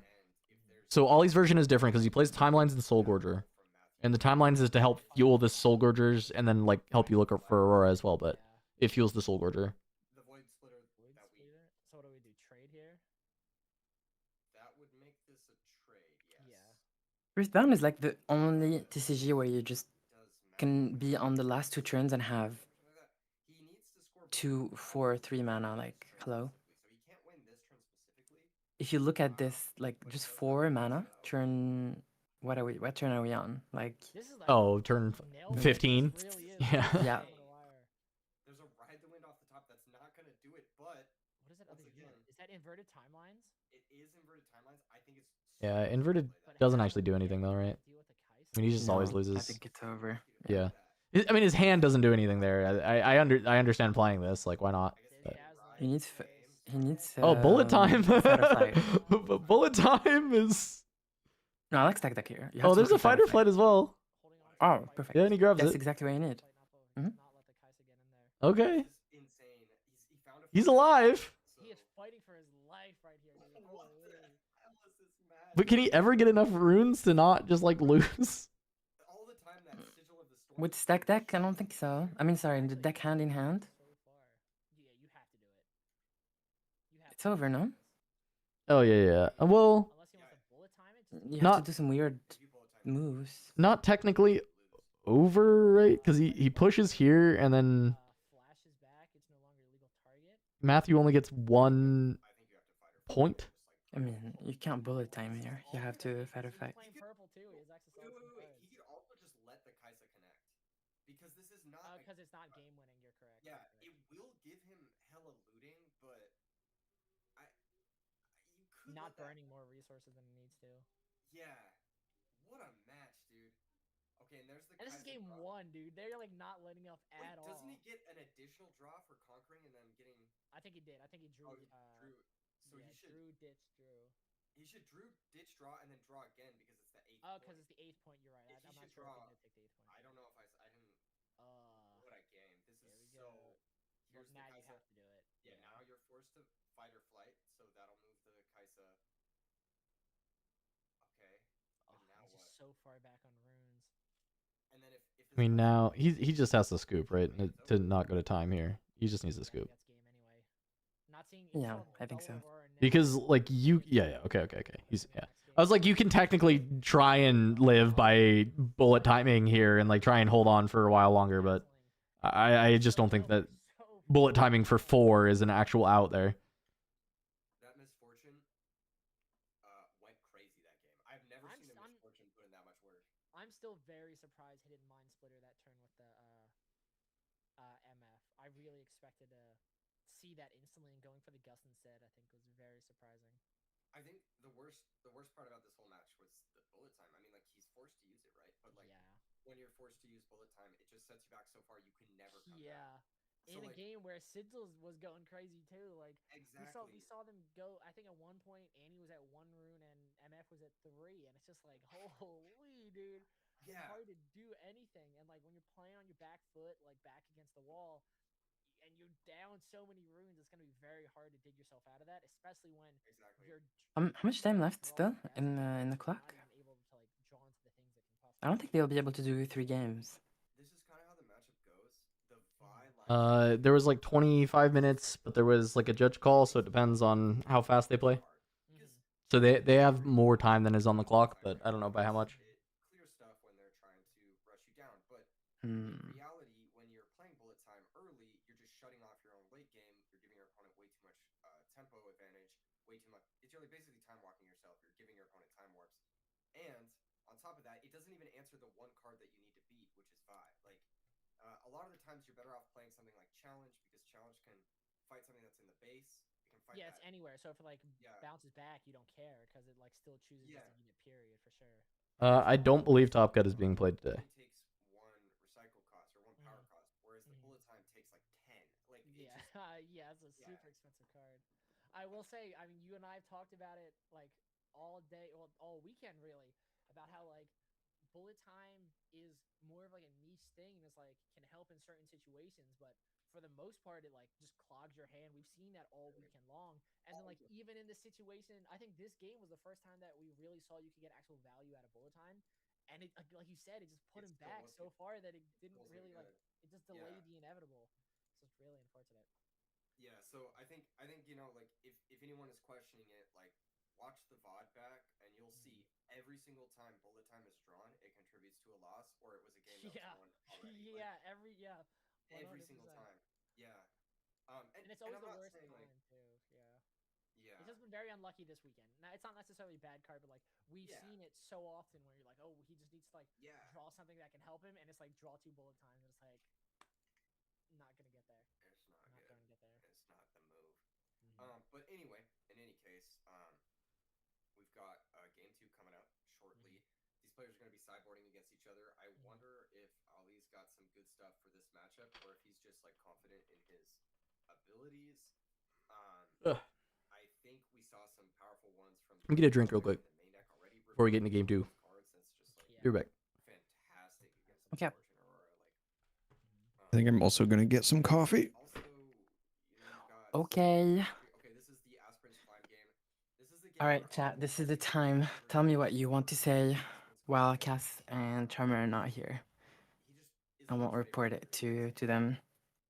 The next game is probably going to be very difficult. He's going to be going second.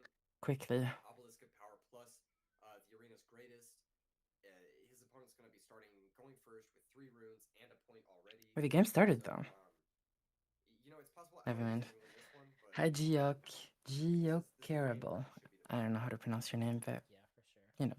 And I mean, he's got the power. Why is that battlefield so big? Battlefield, right? So he's gotta. Yes, from the world's. Size difference? Anyone? There's the merchant. And here comes. Hi, Nicola. Yeah. Back to Matthew.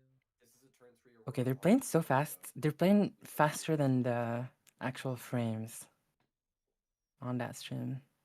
I'm surprised to hear that Rebuke is that big of a deal. I guess like in the situation where Ali was with no Aurora, it could be. But I feel like as an MF Aurora player, Hi, Tiari. Rebuke that much just because like The world's bundle tree. All right. Bundle. Yeah, it is the world's. It's Aspirants. Bundle. Yeah. Aspirants. What is this? Aspirant start with a catalyst for Ollie? Mobilize and catalyst. Okay. Very fast. I think Rebuke oftentimes is just a checkmate card in the matchup. It's like that's fair. That's fair. The anti-player gets a bunch of points, and they just need to clear the battlefield so that they can get the last few points, and it does the job. It answers any creature, like regardless of what the creature is like. Alright, so here comes a Sabotage. It's Aspirants from the World's Bundle. World's Bundle has 3 battlefields in it. Sabotage is pretty good though. It'll take out some of the utility cards. Yeah. Oh, that's a lot of cards. Cleave, Flash, Stack Deck, Fighter Flight, and Darius. Stack Deck Darius is insane. Oh my god. What do you even rip here? Do you rip the stack deck just to like try and slow down his consistency? You rip the stacked, yeah. Yeah, I think that's what he's going for. He can't take the Darius because it's a unit. Yeah. You could take Fight or Flight because it interacts with you in a way that's annoying. What do you take here, Kuvi? I'm like, man, I'm struggling with consistency right now. You're gonna. Sorry, what did you say? What do you take here with the Sabotage? Yeah. You can also take the Flash because it targets the Kaisa. Firefly maybe. Flash is close. What's hand? It's definitely not stack deck, and it's definitely not cleave. Yeah, his last card is Darius. Looking at top 3 in addition to it. Pick the cleave. Cleave. Which is very interesting because obviously you still have one drop in hand for him to use so that he can still dare. Does he have Dead Bloom? He has Dead Bloom in hand. So if he plays Dead He's Bloom right scared of now, he gets Darius Darius cleaved. Yeah. No, it makes sense. Oh yeah, you're right. Darius cleave like straight up just like beats you playing your Dead Bloom here, whereas like if your Terrify is Dead not Bloom as gets fight or flighted or whatever, Flash that's is- something different. To take out the Kaisa, you could have sabotaged the sack deck. Yeah, Get rid of, but Flash is a your ability to look at the top 3 cards. And then problem get rid of still your though. ability to draw. But then, of Yeah. course, if you get hit on the crackback with Darius, cleave, then of course you're in a bad position. This is solid. Misfortune to outclass the Kaisa is interesting. MF instead of Dead Bloom here. Yeah. So Flash comes through. Draw and loot. I mean, this is gonna be a rough one if there's no aura in hand at all. Mind Splitter is gonna help a little bit, but so much draw power and dig that it doesn't really matter what you trash out. yeah. The main card that I think you're right, that you would have loved to have targeted was Darius, but it's a unit. Can't get rid of it. Yeah, I do think this is a good. So what He happens didn't- here if they go to time? That flash did prevent a couple of holes. Well, it'll depend. Like, if they go to time in this game and they don't finish the game, Matthew just wins Oh, because he's ahead. He has a game win. what stops Matthew from playing slowly? If I'm Ollie and Matthew is playing slowly, I would call a judge on him for slow play constantly, every turn, if he's playing really slowly. Yeah, I think Ali does Okay. have a rebuke or a ride the wind. I'm not exactly certain what it is. Let's see what it I would say the answer is good sportsmanship. Yeah, it's the best answer. But if the player is not being sportsmanlike, then you just spam call the judge on them. Rep him up. Yep. And he does have a mobilize to try and rebuild a bit, but yeah, he's in not a great spot. I can't lie. All this recycle cost is very painful. Golly, dude. Andy's draw is just so crazy. And I think the nasty part here too is like at the end of turn, Matthew gets to ready 2 of his runes. And he's got the fight or flight as well. Yeah. Which wasn't taken. I think if you were gonna rebuke Okay, the plan Darius, worked. MF still alive. I think that's a huge mistake there from Ali. Gustav deck is not really ideal here, unfortunately. Cleave on Kaisa. You really need to find your aura ASAP or another Mind Splitter. Those are the cards that you're looking for in this exact So he has spot. one floating. I mean, he has 6, right? With one floating, so theoretically he can just mobilize Catalyst, but this is all hoping he draws in a dazzling, and he has not had the best of luck at that, at least in this match. I mean, the safest thing to do, you shouldn't ready your rune, that's for sure. Sure. Safest thing to do to actually beat like a pushback or something is to start with Dead Bloom into Kaisa. That beats Red the Wind because there's no open battlefield at all. He's only got 6 runes, buddy. Oh, where'd the runes go? He cast Rebuke and Oh, Rebuke. Yeah. Okay. That's Oh, this is interesting. Yeah, he's not ganking over. He's doing the retreating the base. I wonder. All right, so Matthew will go to 5. I mean, this is the last turn that Ollie has that he can really ramp, and then he just has to all in.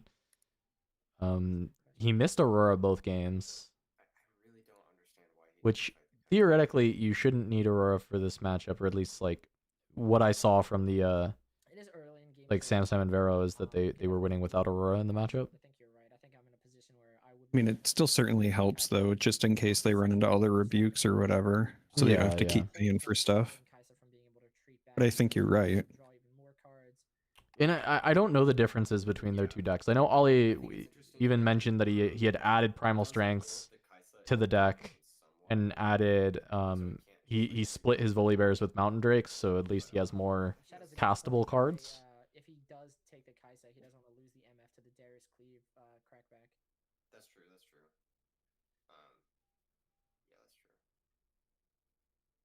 But the cleave was taken, so he would need to find. My friend just drew 10 cards. I'm sure he's got another one in there. Pretty sure at this point, Ollie has more feature matches streamed than like any other player in Riftbound. By the way. I mean, I think you're right. It was we had him only once at Vegas. Was it once or twice at Houston? I don't know. It was once at Houston maybe, and then twice here already. 4 feature matches. I guess other than Sean. Sean probably has more from the top 8 run.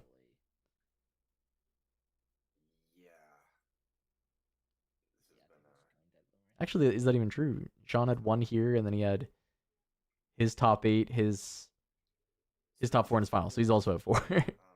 3 of them were the top 8 of Houston. Dreaming Tree, then untap his guy.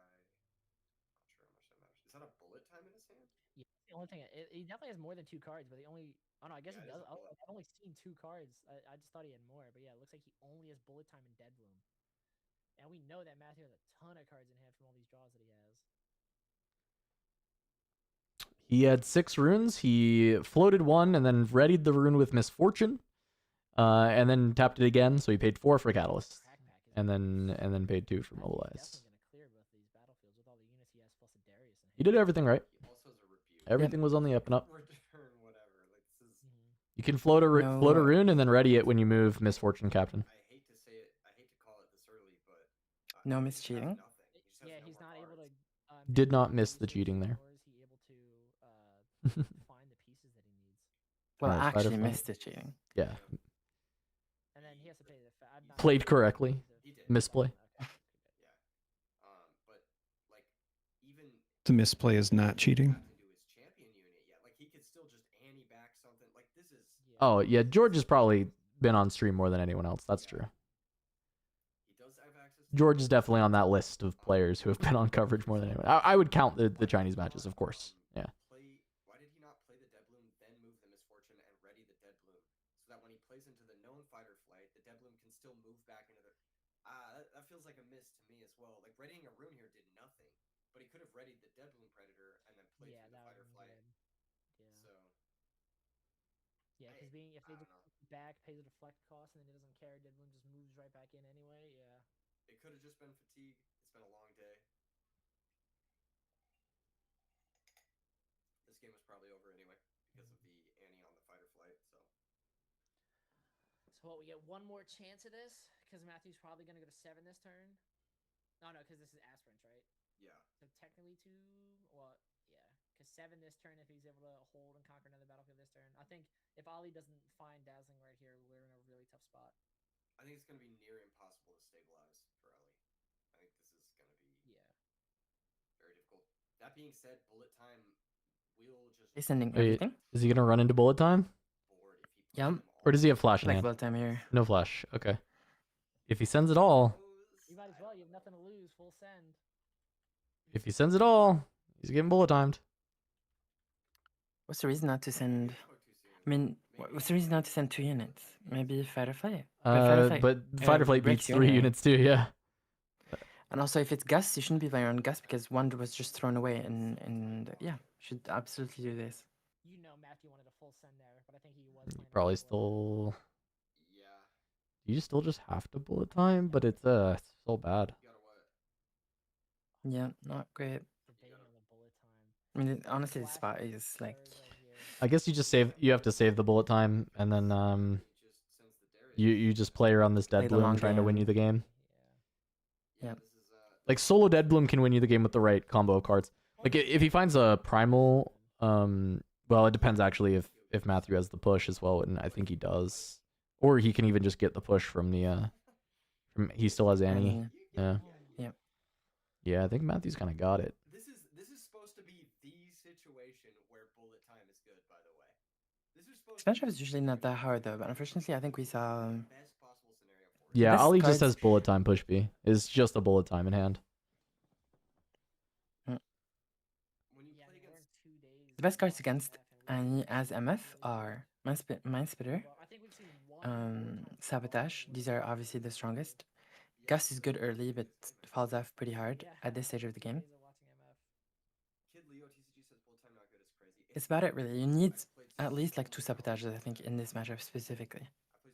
And I don't think we've seen 1 this game.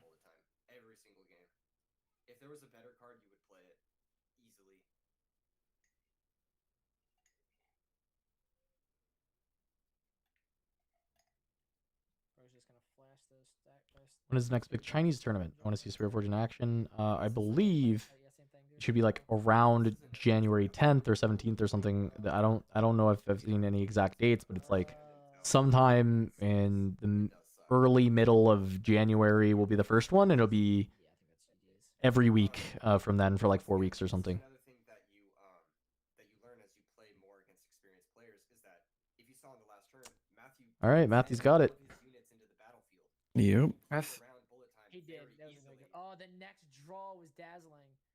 So unlucky. No auras at all. Yeah, and it's like it was no Aurora, but it was also just like he wasn't finding the ramp into Mind Splitter. Like it was always like ramp into play MF and to try and get something done. It wasn't just like jam Splitter, steal something, push from there. And that was the big thing that I was being told by the MF players is that they were winning via like slamming Splitter and sabotage and like shredding the hand and winning through that. So You said there's a reason it's in every MF list, bro. It's week 2. It's week 2. You can't be just saying there's a reason. All right, gentlefolk. I need to take a break. Help get the kids dinner and so forth. yeah. Bon appétit. That was a crazy match. Was change the top 32? I think it's top 16 play out, but top 32 get paid. That's French for goodbye. Oh, Yes, I think that's correct. That's correct. Because top 32, what do you say? Top 32 gets access to tickets, right? Yeah. 17 to 32 get tickets, but top 16 plays it out for day 2. Mm. Bologna will be limited for sure. Yeah. I want to know, we had his list, right? Did you send me Ollie's list?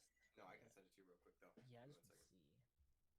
I think people will jump on the tickets for the regional this time around even more than the first one, I think. First of all, because European players are hungry. We had no big tournament at all in Europe. So they're all the tryhard, sweaty European nerds are waiting for this big regional. So, yep. You didn't see Aurora either game. Yeah. Also, Empathy says bullet time is insane with Aurora, but bad without it. Everything's insane with Aurora because Aurora is insane on its own. Like any interactive card is good once you have Aurora. Like. All right, let me shoot you over this deck list real quick. So there was only one undefeated Kaisa, one Annie, and then 4 Aurora. So George was the one undefeated Kaisa. We just saw Aurora lost, so at least the Annie's still undefeated. But it's crazy that it's so much MF dominating Orlando. What kind of draw power do we have in this? It's a 3-stack deck. 3. Oh, just 1 confront. Interesting. I mean, Riot is probably happy about this because, like, oh, diverse meta are nice. Yeah, diverse meta. True.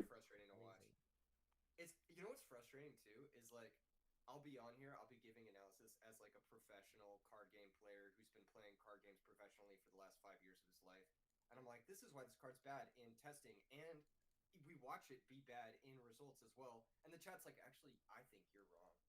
I'm just like, God, this is why we can't have live. This is why I can't read the chat. I just get rage baited. It's happening. Professional person getting rage baited every time. I'm also wondering if he wants to change Sigil now, because that Sigil game, I think that definitely messed him up for game 1. All right. Just trying to see. I wonder if undefeateds can ID into top 8 or not. I think that the future that people are discussing is playing Vialma over Sigil. I think they can. Sigil's really good against Kaisa, so it's kind of like a trade-off. Were IDs allowed? They were allowed in Houston, right? Yeah, absolutely. Yeah. Yeah. It's tough. Mentalness says we can all agree it does not look good on camera, at least. I also played this deck in the regional last weekend too, so I have like experience playing this deck, and I play tested a lot with it.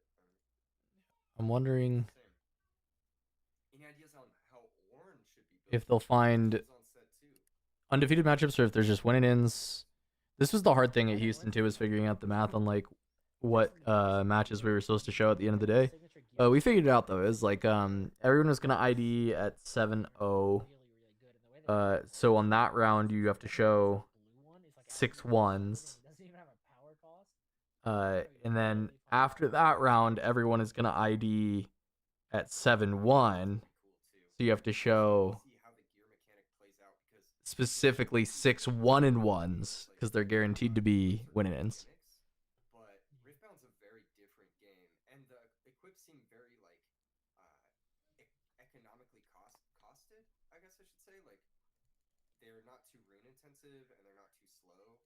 No, but they cost power to equip, which is unfortunate. Which is like, why things like Jax and Ornn are really good because you can equip stuff for free, which is like, or Jax like in certain situations you pay an energy instead of a power. But that's why I think they put gear and gold tokens in the same set, so that you can generate the gold, destroy the gold, play gear for free, and equip everything, which is really nice. Yeah, I think that there's going to be a lot of.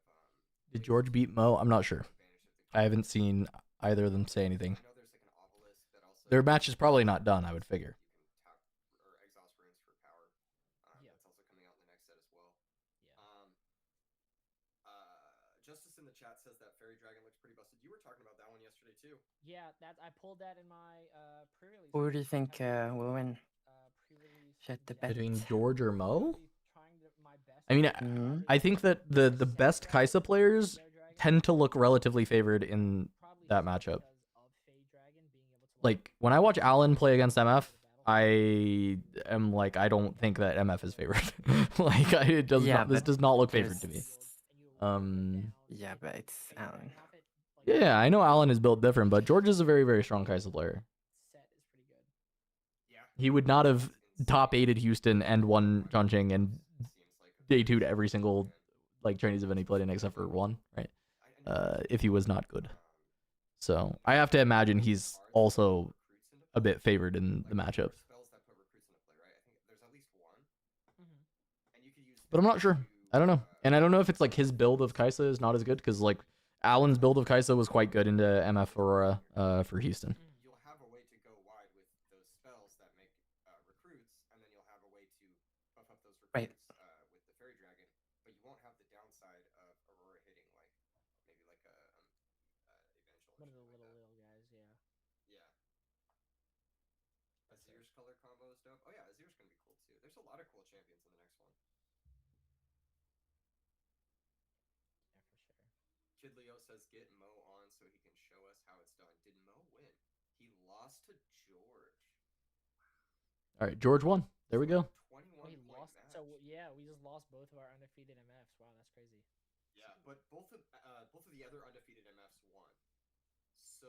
Oh, I didn't realize we. Wait, how was that even possible? Wait, did you hear? He said. So Annie won. Kaisa won. How did both of the other undefeated MFs win? Wouldn't it only be possible for one of them to win? All right. Well, I don't know. Good job picking out the feature match for the next round. I'm open to seeing any of these players. Honestly, they're all amazing. Yeah, we're definitely in like a good stage right But now. still. We're gonna see a lot of really good gameplay. I mean, we just witnessed a 2. Wait, can I see Prisma or what? Please, thank you. Maybe Prisma sucking, dude. I don't know. Wow. Someone asked how Ryan is doing. So Pushby, if it was exactly 6 undefeated though, they shouldn't down pair, right? Like there's like no world that they're supposed to down pair if there's exactly 6 undefeated. Looks like he lost again to Prismatis. Oh. On Teemo, interesting. I'm interested to know how Prismat mentioned. Prismat's doing on Teemo. I'm assuming. Well, that means he's X1 now too, right? Okay, Priz is X1. Never mind. He's doing well. Good job, Priz. 7, so we have 2 more. Yay, Priz. He's currently 6-1. He will need to go Nice. 7-1-1 to guarantee a top cut. So he'll need at least one more win and one more draw. Yeah, for sure. Yep. What's funny too is like I know a lot of people who played Aurora at Houston were like, "Oh, we're gonna sell our Auroras because." Pushby, that was a production error. that was not real. The both of those players were 6-0 at Houston. Sir, absolutely. It was 2 guys with the same name, like same IRL name, and so they got like told the wrong tag, and then the tag was like tied in the background software to their record, so it just showed the wrong summoner name and record for the person. We're doing all of top 16 tomorrow. But they, yeah, And then immediately after that, jump into the Sunday event, and then we'll do, since the con is only 3 days, we'll do, I don't remember, I think it's top 8 for Sunday's event. So then after, tomorrow's gonna be a long day. We'll do top 16, and then Sunday. is Randy feature match. I think Randy died. I think Randy's X2. Potentially, if the con has to close, depending on how like the hours line up, then I think they'll just pay out to standings. I think is how it's been done in the past. But Yeah. it shouldn't end up coming to that because the tournament would have to run very late for that. Yeah. Yeah, Randy tweeted he's 5-2. So yeah, tomorrow's gonna be the long. So he'll probably, well, he's still in range to cash if he wins out, Yep. but he won't make top 8. Whole third event as well. 3 whole days of. And Prismat? Priz is X1, is what they were saying on the Okay. stream. Priz is alive.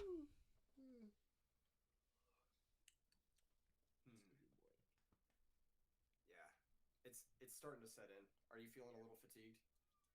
Not fatigued. I think I'm just like, like it's just sitting, just in one spot for 2 days, like 10, 11 hours, 2 days in a row. You just kind of get a little sluggish for sure. Yeah. I think in between the rounds, I've been getting up and doing like some jumping jacks and some like pull-ups and stuff, just to like keep my blood flowing. How many pull-ups can you do, Cass? I haven't done them in a while, so I don't know. I used to be very good at pull-ups. Because I like rock climbing. That's my normal like workout stuff is rock climbing. Oh. I like pull-ups. Yeah, absolutely. I'm more like a runner. I was a runner and I ran track and cross country in high school. I'm a mailman as my job. I'm good like stamina with the legs. Anything upper body's horrendous. Anything upper body's horrendous. Well, I mean, your legs are probably really toned. Like yes, sir. You're a runner. Maybe I can do like. Lucky, I'll flex the mailman calves for you guys. Oh shit! Full time at Pro Play. One. Yes, sir. No, what's up? I said I wouldn't paywall content. If you guys want. Said I can do like one. That's the metafy. Pull up. One pull-up? Is the calf. Yeah. One On a singular pull-up? On a very good day. Goofy. What? You gotta lock in. I know. Exercise is just so hard for. I mean, I exercise. I used to exercise a lot, a little bit less now, but like nutrition, I can min-max nutrition like I'm deck building. Like min-maxing the spices, the amount of salt on every meal. I'm not even kidding. Like min-maxing the amount of nutrients loss and from cooking at a certain heat. Like I really can min-max nutrition. Like I got it down. Same for skincare. Exercise is so dull to me. Yeah, you gotta what find does your something brain you think like. about? You know, What? you have to find a fun activity that's good, which is climbing is good. But I have not been able to like climb recently. Like since the like last 2 layoffs, like I haven't been able to climb because climbing's an expensive hobby. Like climbing gym memberships are too pricey. Crazy. Push me. Yeah, true. Yeah. Kubi's doing a sustained 1 hour long singular pull-up. You're so right. Yeah, that's true. Endurance. Are you talking about Patrick Sullivan? No, he was good. It's just what I have. Like my brain needs to be thinking about something or doing something, and like most sports, you can't really do that. You have to focus on the sport at hand, and it's kind of usually not very strategic. Let's just say that. I'm a little bit too preoccupied with the event to catch any of the stream, but I'm generally a big defender of commentators. So if anyone's gonna say anything, Fire push me. Swimming is fun though. my advice would be to Badminton is good. Swimming is good. Yeah, I like swimming and. see how easy it is before you start talking. Someone should make a game in house. When I first started casting, You know those like esports, Team Liquid, whatever. They just get houses and they scrim all day, whatever. Yeah. This should be the same, but for Riftbound. Yeah, Riftbound team houses. Literally. Yeah. Just live together. You have a gym. Just wake up, scrim, go to sleep. Wake up, scrim, go to sleep. Yeah. Lock in. card gaming. and then play different legends. Go in and grab all the metallic legends and go Yeah, out. there you go. First starting out, like, and people were You gotta lock it down. I'm too old for that shit now. What? That's not true. I need my own place. How about gaming cul-de-sac? Get a Like- little ring like a ring of village? houses, and we all live by each other. Like the same building, same apartment building. Sure, yeah. If we're in a city, same apartment building. Okay. Yeah, I'll be everybody's neighbor. I'll come over and play. I'm down to wake up and like come over and play and scrim all day, but yeah, give me my own damn place to live. Yeah, it doesn't even feel like it's been 9 hours of us being on stream. Yeah, exactly. Like we're just chilling, vibing in a call. It's like you said. I think you said it yesterday, where it's like if we weren't like casting this event, we'd just be in a call with our boys, hanging out, watching it anyway. And it's Yeah, like, we'd be it's kinda saying the fun. same stuff on a Discord call. Yeah, exactly. Absolutely. It's definitely been a vibe. Shout out to PPG for inviting us. Also, I'm gonna say something out of touch a little bit. Out of touch? Okay, yeah. What's up? I just, if you realize over the years, especially in Runeterra, I was like very trash talky to people who like played bad or whatever, right? Yeah. Over the years, I don't know why it took me so long to realize, but people don't necessarily have time to play 10 hours a day. No, they don't. Yeah. Like Most people, in fact, don't.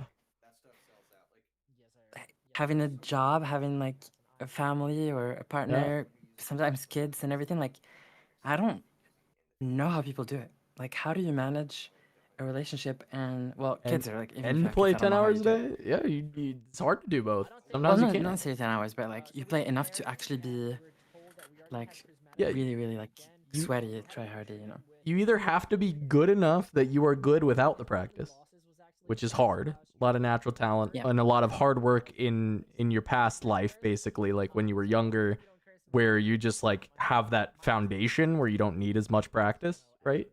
Yeah, or you have to grind, or it has to be like your full-time job is like doing, playing the games so that you can still balance, you're playing 6 to 8 hours a day and then you're doing the rest of your life stuff. But yeah, no, it's hard. It's tough. It is hard. I mean, I'm that phase of my life now, but I have a lot of the foundation stuff, so I don't need quite as much time to get pretty good. But do I think I could get better if I could just play all day every day? Probably. I'd probably be better. I think there's still room for me to just be better, always. I always think you can get better. But I at least can be kind of good without too much grinding. You can be okay.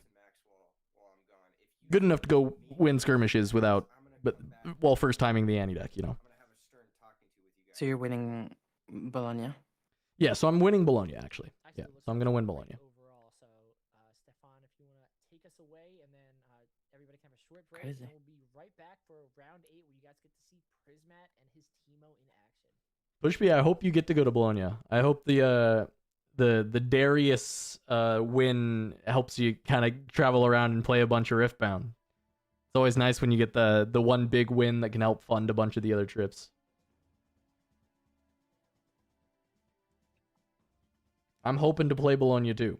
So if I go, we get to hang out. Because I barely saw you at Houston. I didn't even know you were there until I saw the top 64 standings posted. And I was like, holy shit, that is a name I have not seen in some time. I was glad I got to basically give Pushby a high five and say congrats on the Darius thing. And then I had to walk back to the booth. And that's all I got to see him the entire time. I mean, a lot of people have you met? A lot of them now. There's a lot. At Houston, I met a lot just playing Flesh and Blood as well. Who is the tallest? Who's the tallest LOR player? Yeah. That I've met? Who's the shortest? Mo's the shortest, and then the tallest is it's still, I think, just Boulevard. I don't think there's another lore player that I've like run into that was like taller than Boulevard. Boulevard's really tall. Isn't Drizzoff supposed to be like super tall? I haven't met Drizzoff. Apparently he's like super tall, right? Micah. Drizzoff. That name is crazy. The flashbacks he gave me. Yeah. Wait, Pushby, you played only 4 Nexus Knights before Houston and then won the Darius medal card. This guy's so insane. This guy's so good. Pushby's so dreamy. Pushby, they said you did the Yoshi noise one time and I missed it. And you told them that you do it. You'll give it. It's once per year. Once per year. So so I have to get I have to hear the Yoshi noise from Pushby in Bologna or Vegas. Not allowed to use your once per year without me there next time for next year.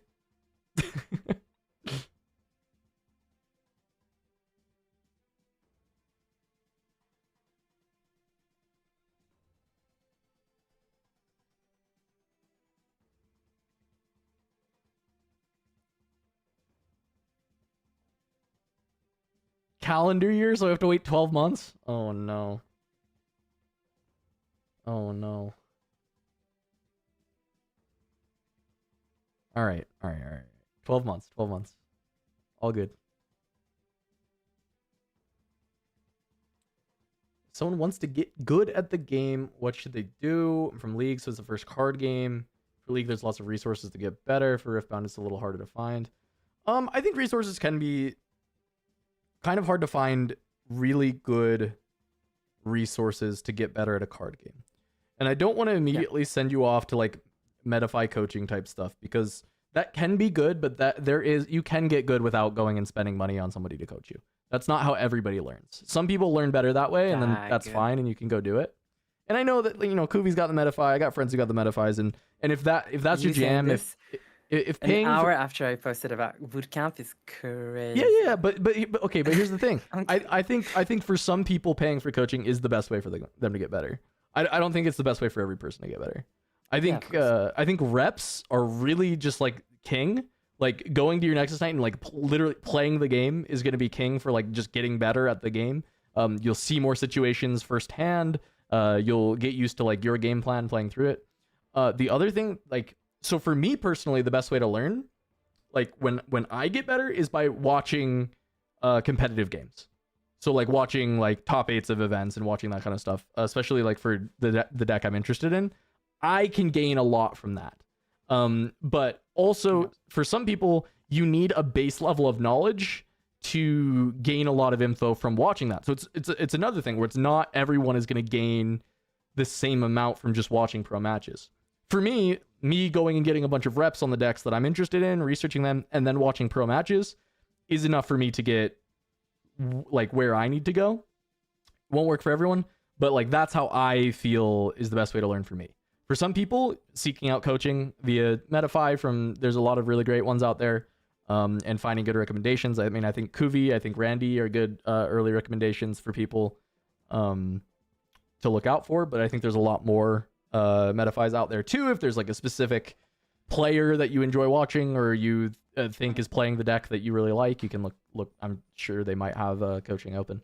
But yeah, if you want to spend $0, I would say get reps and then watch competitive like top 8s and that kind of stuff to learn. It's about I agree completely with everything. I think it's about time a lot as well. Like if you have the time, then you don't really need coaching, really, honestly. Like if you're especially if you know that you got good at a certain game and you got a good alone by just spending time and playing a lot and you got good, then you know that you can get good alone. That's not a problem. Coaching is like 60% of the time there for people who like I'm cramming, because if I spend 10 hours a day on Riftbound, then I'm gonna learn like 10 minutes worth of knowledge, right? Then the person already went and spent the time to actually look for their knowledge, and getting coaching just basically gets you straight to that 10 minute of knowledge without having to spend that like 10 hours a day to get it, basically. That's like, but if you have infinite time, if you have a lot of time, it's more if do you have more time or more money, you know? Yeah, it literally is that. It's like if you've got more money, well, just go get coaching. You probably get a lot of value out of your time. If you've got a lot of time, play the game and then go watch VODs. I think you'll probably, you get what you need out of it. Also, a really good baseline is to kind of do both if you have time. If you're really, really new, you could start with coaching, not a lot, just to get you to that very speed journey to that level, and then you start alone. Like you have that literally. Yeah, you get one session. You have that level. Get a baseline. Yeah, basically. you can now watch VODs and actually understand and get the information yourself. It depends on your exact specific situation, honestly. Yep. I also agree with just like the caveat of reps with intentionality. Just like mindlessly grinding is like fine, especially if you're brand new and you Horrible. just need to learn. But like it's not gonna be good if you're actually trying to get good at the game. You have to like actually pay attention to your reps and think heavily about what you did, and then usually kind of retrospect a little bit after your games. Think about all the decisions that you made throughout the game. Think about what could have been maybe better, what different line you could have gone down, and would it have been better. Quality reps People- more important than quantity. People I play am League for years and still are horrible at Yeah. it. Like 10 years of playing League and you're still bad. It's because you're just spamming games and you're not actually analyzing your Yep. how you're playing. I am like such a you will see me if you see me playing at a card game tournament at any level, whether it is literally a Nexus night or it is like a regional qualifier or whatever, a pro tour for Fab. You'll see me finish my match and you will see me sitting there with no opponent there for another probably 10 minutes, just like looking like I'm spaced out because I usually like replay most of the match in my head and I'm thinking about like what I could have done better very frequently. I probably look like a crazy person a lot of the time when I go play card games. But that's because I'm trying to get good. I'm trying to really understand the game, whether it's for competing or I'm trying to get really good for casting. Both ways are really important for me to just be like understanding what's happening. So that's how I play. Even when I win, Pushby. Even when I win, I am sitting there, eyes glazed over, reliving the game, thinking about what I could have done better.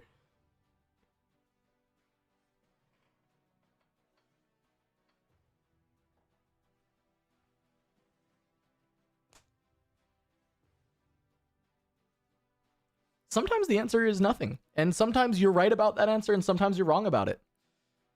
But it's important to think about what you maybe could have done. Even if you think that you didn't do anything wrong, you think about what the other options were. And even if you determine that you still made the right decision, it's good to understand what the other lines you could have done were as well. Because sometimes you'll get gated where you feel like you did everything right, but guess what? Maybe you didn't. Maybe you did not do everything right. Most of the time, you actually, because most of the time you're obviously probably if you have a specific habit of doing something and you think it's right every time, but it's still making you lose game, you won't see that you're doing it wrong. It's So you just kind of have to subconscious. think about all the lines that you could have done. Oh baby, we got another game. Or get someone else, not necessarily coaching, like someone to go over your VOD and your spots to make sure that you're not biased or don't have any habits that are negatively impacting your gameplay. Yep. Okay, Friends Prisma. to talk to. Friends to talk to about your games, whatever. Even just talking through things, hearing other people's opinions, it's good. I like to just hear everybody's lines, even if I don't agree with stuff, it's fine, you know? You just hear them out, hear what they think. It's always good. And if you don't have friends or time or money, just play Aurora. Okay, Prisma Timo. No, you need money for that one, Kuvi. You need money to play Aurora. Wait, that's true. Yeah. We watched a little bit of Prisma yesterday. All right. And his deck didn't really take off, but I'm excited to see Against if Kaisa. Kaisa Survivor. Unfortunately, Prisma did lose a die roll, so rough, but I believe in his skills. All right, Priz. I see. Zon is, reverse is common now, game 1.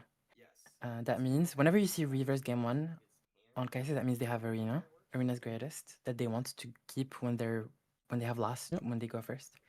So just expect that, basically just battlefield knowledge. There's a fallen star in the Kaisa hand. If there's a stupefy, this game is I was gonna say the game's over if you stupefy. Yeah. It's real bad if he does, and that sure seems like no, okay, just double tap. Okay. Not as bad. It's still bad, but it's not that bad. Yeah. Right now he doesn't have that. So we'll see if he's able to do that even through the endless removal that Kaisa seems to play. Because like you want to establish an Ember Monk on board and get stuff hidden behind it, but really, I mean, if you cannot, at least still having a unit to go get on board and start establishing stuff. Though Jonathan did accidentally flash a array, so Priz knows this is there, but I mean, what else are you gonna do? I think He's going to be able to do Yep. that a little bit better today because obviously we just fight saw through this and then just Vic develop. instantly be met with the hex tech ray. Yep, That was makes sense from Priz. right there, but You have to get the King Ray out Turner. anyway. Tide turner Mm. out to the Ember Monk. Obviously, the points on screen are not Try your best to start accurate. doing The guy's hat is it. at 2. 2-0. he's definitely how do you say it? I lost my train of thought. Oh, he's struggling if you're playing Tide Turner like for no. A Cathian Rain in hand already is pretty rough for Priz. Rain is really good in this matchup. I like that. What are those card backs for Priz? Not the Gooner card back. That's a Hello? Flesh and Blood sleeves. Oh. That's new. Yes. She's a mystic assassin from Flesh and Blood. This night promo. If you guys She was a very good deck. It was essentially a mill deck. PPG Pro Play games or Oh, no. But she went Living Legend. She's already not legal in standard formats. be able to buy those actually. Oh no, they sell Crazy. them in singles and stuff. Yeah. Oh, okay, they sell them for singles. Okay. Basically disrupted your hand and burned cards from your deck. And then she could play your cards from your banish zone. Or anyway. Yes, sir. Lovely game design. Honestly, she was kind of cool, but she was very frustrating to play against. To be fair. Scoring him his third point before passing back to Prismaticism. Both battlefields are currently The only good news here is that there's no singular units in the base of Kaisa. Here, the scariest spot for Prismat would be if there's 1700 units in the back, like 2 drops or whatever. There's a billion mana open. Unfortunately, Prisma, in this case, in a lot of cases actually, in Riftbound, when the opponent is floating so much, you do have the option to just not push into battlefields or not give them any open windows so that they don't play their, which Prisma could do here actually. Yeah. And not even push with the units. But this spot is tricky because Prisma is behind on points heavily. So pushing might be, but I think the correct play is to not push. Honestly, because into Void Seeker. Yeah, I could see like play the singularity like you did and then not push. I could see this as being the line. Because you do need to deal with the 2 units on point that Jonathan has, but as you're saying, like this is running into Void Seeker, this is running into Ray, this is running into a lot of different stuff. The problem is Kaisa accelerate into reverse. Yeah. It gets them to 4. It's a huge problem. Maybe I'm actually maybe willing to push with the Tide Turner and I then agree. see what happens. I agree. And now the question And now the is biggest question. Yeah. do you still push this? And I think maybe it's no. I think pushing the Tide Turner, yes. Pushing the Ember Monk is like it depends. Okay, it depends what Priz decides happens here.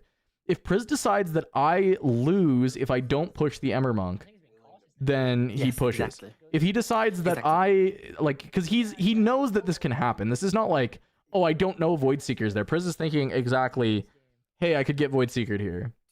But he's deciding, if I don't push the Ember Monk, I lose. So I have to push the Ember Monk and hope there's no Void Seeker. Yep. And Risky that's what he decides. So he is gonna lose this game like 99% at this point. It's Yeah, for sure. We haven't seen Yeah. Timo yet So on stream, so Not today.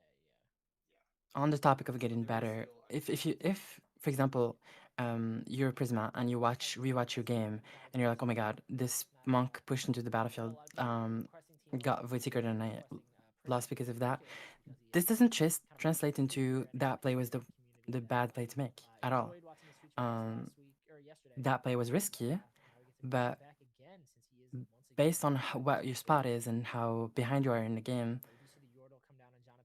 sometimes you have to take huge risks, like 10% chance of this working, but that's your only chance of actually winning the game. Yep. And I mean, if he watches it back, he can decide whether or not he was correct in the assumption that he loses the game by not pushing. Right. Yeah. Like, it's possible that he could not push there, let the Kaiser run in, and still be in a position where he can win the game. But, you know, odds are probably not. I think that Void Seeker gets to be there the next turn and the next turn after that. So his first point here is also pretty nice. Another singularity here could be good. yeah, play to your outs basically is the very like quick way to put it, and like a good mantra to think in your head if you are a new TCG player. Play to your outs. Play to how can I win to get this game, not play to like just not lose slower, you know. Yep. depressing a little that all the Prismatic units were getting killed by Jonathan, because now Which is one of the hardest skill to. It is. It's what differentiates like even like pretty okay players versus like good players, and then even good players to great players is how well they are able to do it. 6 might, but there's already Yep. 6 cards in the trash, and so he's right now he's 12 might unit, which is kind of obscene. Yeah. Yeah, definitely for sure. What is his ability though? I know he has an ability. It's his, so yeah, it's like you said, his might is Okay, however many cards if in the Prismat deck comes that to appear, but at the start of your beginning Bologna, phase, he does have to recycle I'm 3 taking him every beginning phase. I'm taking him shopping. We need to I mean, unstraight that clothing style a little bit. Bigger of a threshold than, You gonna start a show Queer Eye for the Timo guy? Is that the Yeah, I'm sorry. Okay, got it, understood. Yeah, and Jonathan critically here at 9 runes, not 10, means he cannot time warp this turn.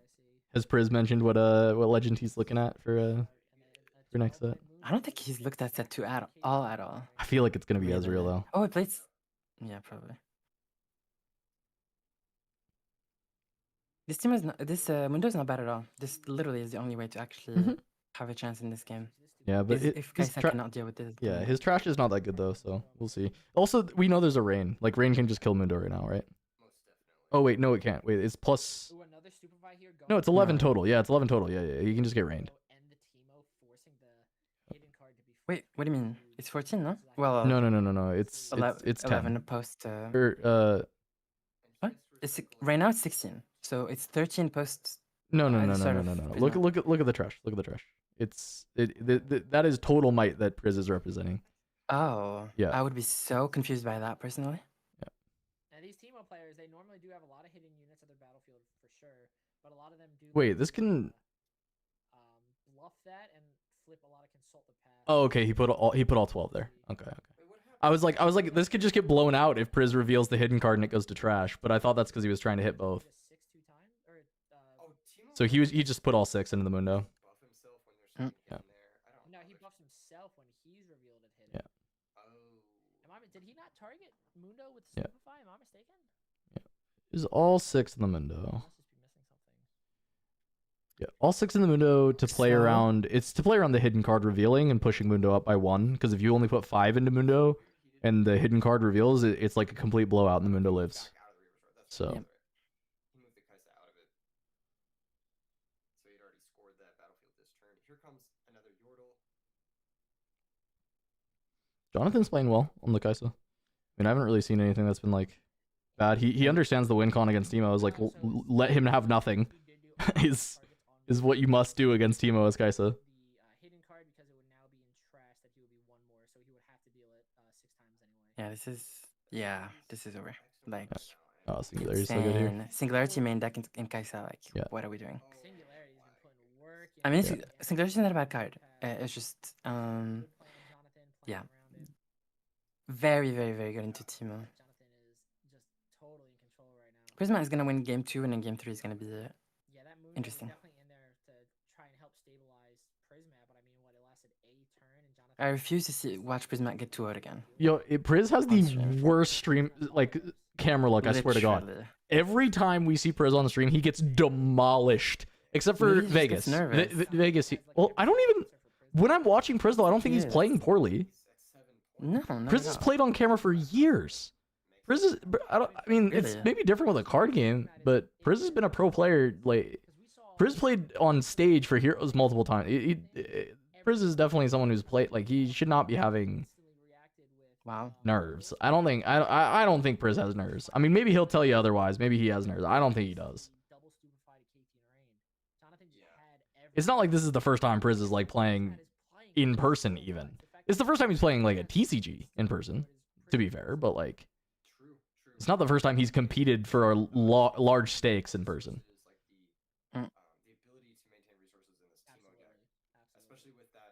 And when I watch his games on stream, I don't feel like Priz is doing much wrong. I don't know if you've reviewed some games and he's making a lot of misplays, but I haven't really noticed it being like a lot of misplays or something. I just think I've seen a lot of Kaisa opponents just juice him. You know, like just like have what they need, and he's just getting beat up. And it's not like this matchup's good in the first place. It's like a fine matchup, and Priz wins it a lot, but it's not like it's good for Teemo. The sprite token is 3. So Oh, sprite token's 3 as well. Gotcha. So currently looking at trade, probably gonna see Yep. Hextech Ray. it could also be a retreat that he's considering there. True, very true. It is a retreat. You're right. Yep, I see the. But we'll see. We'll see. If you are You know, Prisma, games 2 and 3. Next check Ray would just be if you're a Prisma here, like obviously sometimes scooping is fine, but if you have enough time, you just play it out. If there's 1% chance, the out here for Prisma is another Mundo. That's really it. Yeah. Like there's no. Is it even an out though? to try and find maybe something else. Not anymore. Because he can't. How can he push up? He can't even push over this lecturing Yordle to. Deck makes sense. You can with the. Oh no. Teemo's a 1. Yeah, scoop it up. Yep. Rough game. Like super one-sided. Crazy game. Not as comfortable in person. I could see not as comfortable in person, but I'm just saying he's like. Priz was a professional Heroes of the Storm player, like I was. He's competed in so many different games, and then for Heroes he played in person plenty of times. You're gonna have a hard time. Like on big stages and stuff too. Yeah. So it's not like Priz is Actually, a stranger to any of that. that's how the average game. No one watched HOTS though. I mean, you know, you're not entirely wrong. I don't think that's your average Kai'Sa Teemo match. I very much Did fill stadiums, not stadiums, but like it filled the venues that it was in when it was being played professionally though. especially after side At the events. this game too to go drastically different and potentially even in Prismaticism's favor. Can confirm I was there. Saw full venues watching. Full crowds.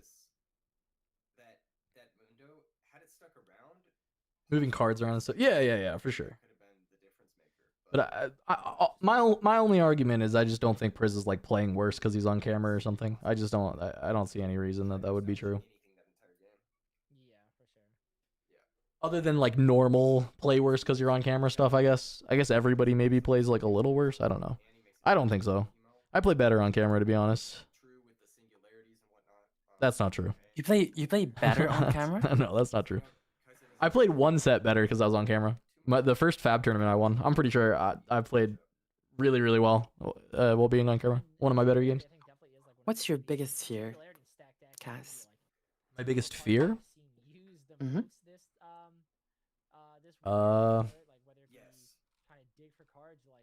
I don't know. I don't think about that. No, like okay, do you have like a vibing. spider or heights or something like a Yeah, I mean, I don't like Layer. heights, but I don't know if that's like my biggest fear. It's probably some like Okay, some like horrible stuff, like okay, no, not to get too dark. not what too I'm getting into is- philosophical with biggest fear. No, just like classical. I don't like beans. I don't know something. You know, like But, biggest fear is like being forced to live life without ambition and not having any chance to pursue dreams, being stuck and doing something I hate for the rest of my days. I think that's probably my biggest fear. That's why I fight so hard to follow my passions and do the things that I want to do. You know, Kuba's asking me the deep philosophical stuff. No, that was a beautiful answer actually. I liked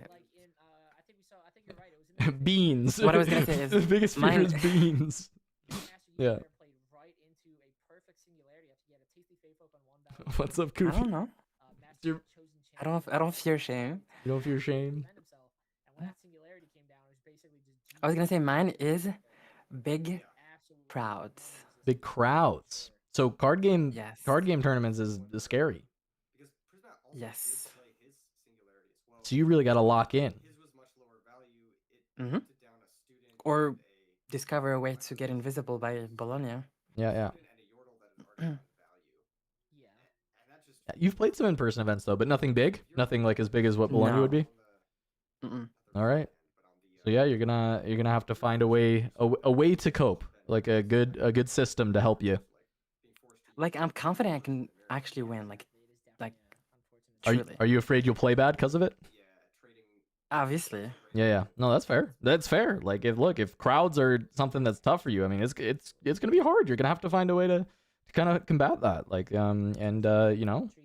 you know, let us know if we can help you, Kubi. We'll help. We'll try and find ways. By getting a bigger crowd. We'll make it happen. We'll make it. We'll crowd around you. We'll get everybody around you. No. But no, straight up. If there's something we can do to help, you know, you tell us. We'll try and help you. We'll make it happen. Yeah. Thank you. I've heard he just has bad luck when he gets on stream, and I think that might be the case just because yesterday. Wait, hold on. Okay. A lot of what we saw game 1 where he just could not get on a battlefield to establish. We actually have a 2-drop. Prismat not breaking on camera. I think that's the first. Smaller Okay, so crowd here- that protects you from the bigger crowd.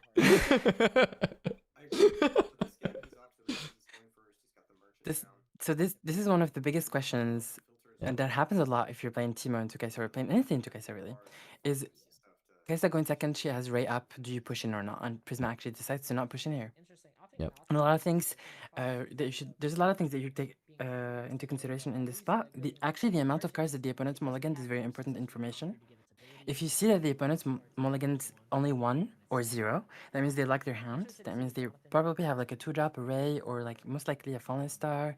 Those good cards into the matchup, but that takes matchup knowledge and knowing what is bad against good against you, and how much you're actually losing by pushing. Push B is Bryn in Kaisa's hand, and I will say for Priz, that is annoying. It is a really good tech piece against Teemo. It can be. There are spots where it won't matter, but it can be very, very annoying, especially on the boundary tree. Priz is gonna get his guy. Is gonna try and get his guy in there, hide 2 cards, and then Jonathan can just like play that Bryn, and you're forced to basically reveal all your hidden, or else you just can't play them. He wants to preserve his rune advantage. I think the runes are going to become a critical resource in these sort of showdowns. Is he ditching Singularity?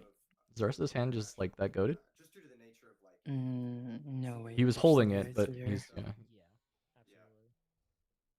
I think even if you have 2, you keep 2. Jonathan to maybe want to rush that Kaisa in because of Singularity, because losing the Kaisa for no value is going to feel kind of bad. It could be stack deck. He hates his. You know the. Oh my god. There's no way. I want to see the hand. He just threw away Singularity, yeah. Wait, no, he discarded we do get the. Ray? Oh, he. Okay, it's safe to move in. Oh, there's another one. There's another one. Okay, so he does have 2, so he just didn't want to. Which I slightly disagree with, but that's okay. Okay, so double hide. I don't think so. Brynir, oh my god. I don't think he can just Bryn in this spot. Not enough mites to push. With a cleave, Yeah. I think it's doable. Though. If he has Bryn cleave, no, Bryn cleave still isn't quite enough because because it's double, it'll just pump December Monk to 8. So you can't just True, like but Bryn you cleave just- and push in. Yeah. Yeah, I don't think he's on a turn he can Bryn yet. The Bryn can be really good, but this is just not the spot where it's good yet. Kaisa missed her points though, by the way. Like she's supposed to be at 2, but there's a die that says 1 on the Kaisa. Like you cannot get that point back. You started playing. I'm pretty sure point is full turn cycle. Oh. Yeah. I think Prisma just wants to get on the board. Well, we passed. So what's what's up now? I don't think. Wait, Prisma actually does it for the Kaisa. That's Yeah. They probably crazy. had like mentioned it and they just like hadn't That's changed the die. Generally, like points, I think is like I don't know the official rules on everything for points, but points are like the easiest one to just like get back pretty much, unless it's literally a arena's trigger. Yeah, this is always good. Very interesting, but at least it does not move. And of course, after it's moved, since it is not exhausted, Classic Teemo pivots. so that at the end of the turn, target. I mean, the movement didn't happen to people who don't actually know what the card does. We just played that 2-drop and it says swap me with another unit on any zone really, and we played it on the battle. We moved with we played it on the base. It swapped with the monk. The monk is ready. We sent the monk into Targon. It's actually not bad. I got it. I don't hate his position. I'm gonna be honest, I don't hate it. I'm trying to see the rest of it. Wait, that's get excited. Just prioritize advancing his Get Oh my excited. God. Okay, I mean just revealed something, Priz. That's fine. Yeah, consult's great. Matchups in Orlando right now, in order of rounds: Annie, Kaisa, Annie. Cleave. That is Drawn by the Kaisa. absurd how many Annie are in this tournament right now. Okay. Priz still has a lot of runes up though. But we do see You just passed. I What's knew his there was. hand? I knew. Stupefy stack? No, he didn't pass yet. He didn't pass yet. Oh, he just passed on the Yeah. yeah, okay, on the seeker. Yeah, that makes more sense. Something funny actually happened. The Kaisa was actually shuffling their runes, or they're doing something with the runes. I don't think they saw where the Timo went, to be honest. So I don't think they know if Timo is on the left or the right. They weren't watching? That would be funny. No, actually, they literally weren't. All right, so now it's Bryn time. This is yeah. Oh my goodness. All right, so And you have to flip everything. yeah, I think. which is, to be fair, no- these Ember Monks are going to be 10s, so it's not like it has to be Bryn plus something. Yeah, he can Yep. at least react. And you have 2 runes up, so you may actually stupefy the Yeah, Kaisa. these are 10s and double stupefy. So this is, while the Bryn is good here because this is way better for Jonathan than having a bunch of hidden information, this is still kind of okay for Priz overall. It's not a problem. Bryn is actually, it's not as strong as it looks when you initially read it, and that's because it actually doesn't really he has the target perfect answer. the double teamer. Yeah, because the fight or flight here is way worse, right? Oh yeah. So like double T, like his setup is like so perfect to have to play into the Bryn. Yeah, absolutely. If you want to know if you want to put Bryn in your deck or not, this going into set 2 as well. Bryn is a really good card into actions because actions can be played inside the window of Bryn's thing. So for example, like the broken orange +5 my whatever punch first.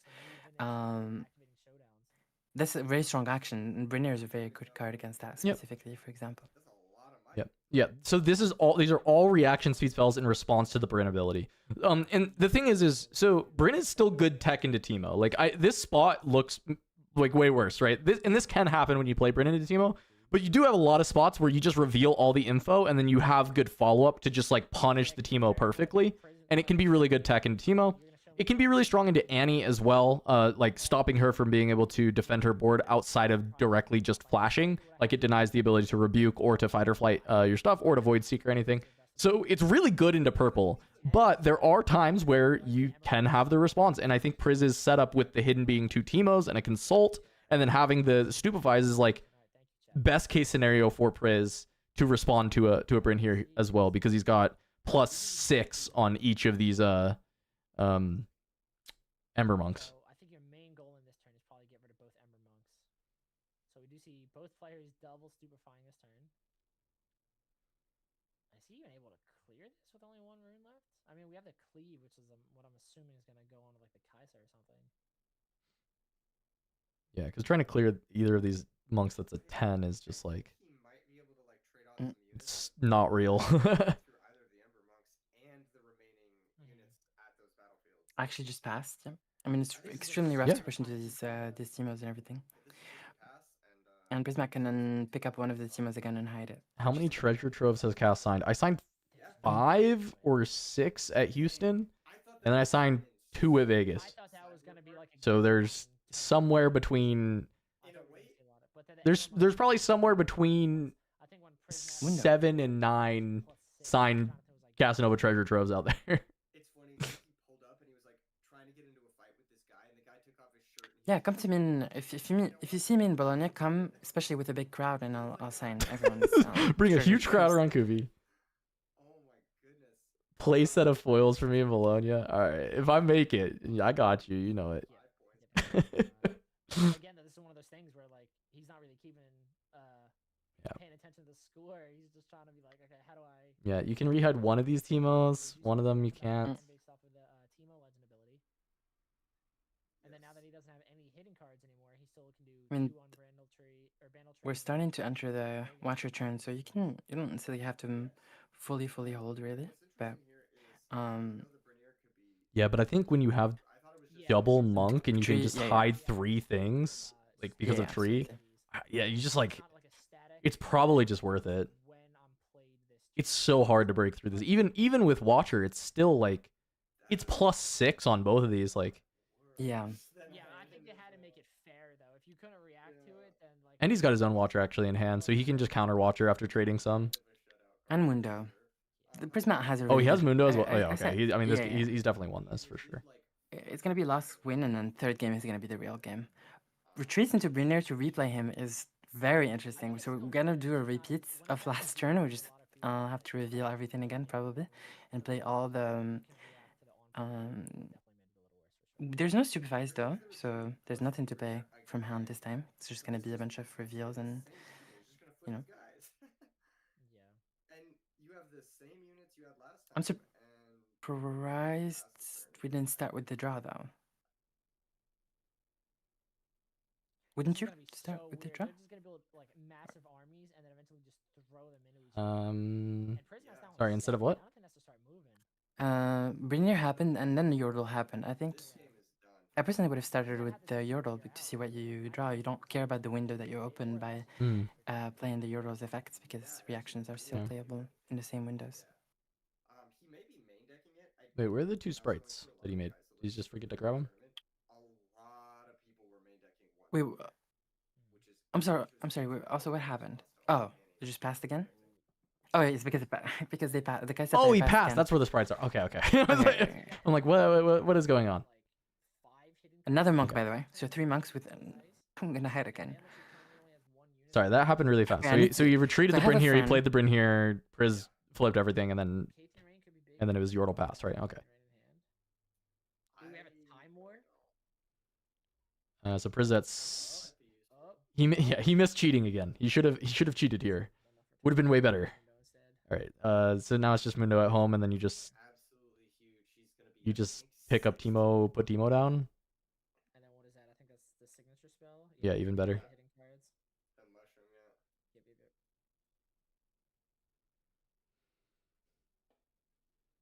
Guerrilla Warfare is just a good card here, actually. It's great. I love the one of. I think it is such a fantastic one of. This is definitely the most stale. So here we can literally just hide everything. Yeah, you just rune dump because you've got Mundo at home. There's 2 windows, so I mean. We definitely saw more technical units like recruits, but like actual hard cast units, this is the widest the boards have gone so far. Absolutely. Yeah. Hey, there's Cosmic Play behind Jonathan. Shout out to Teemo Gaming. Shout out Cookie Run in general, and shout out to Priz, you got Priz.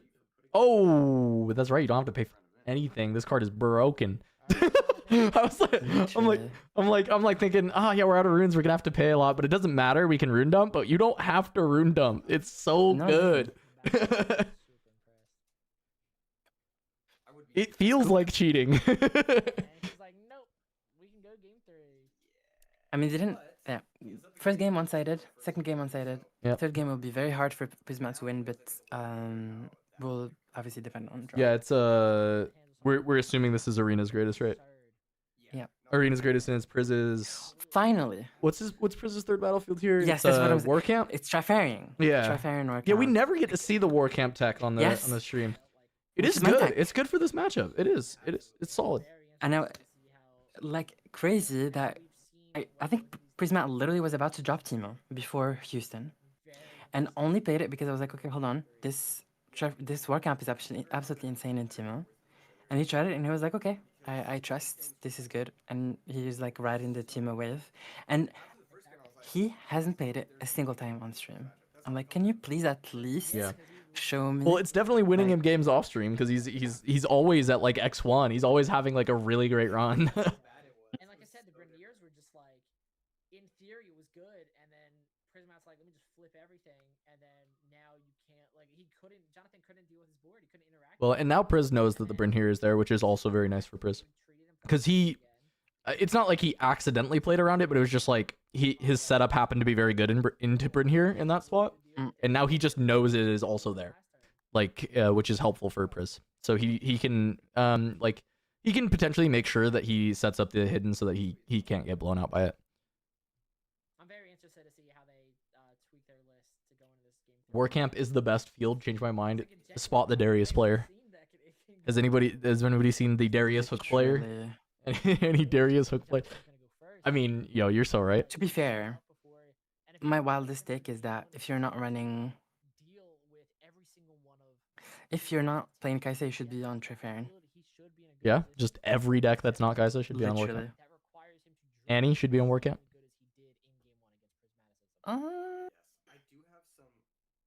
Yeah, I think so. Well, Annie's different. Annie plays a lot, like I said, because she has Yeah. gusts and void seekers. So I don't think she physically actually can. But I think Yi should be, for example. It is absolutely isn't on Warcamp at all.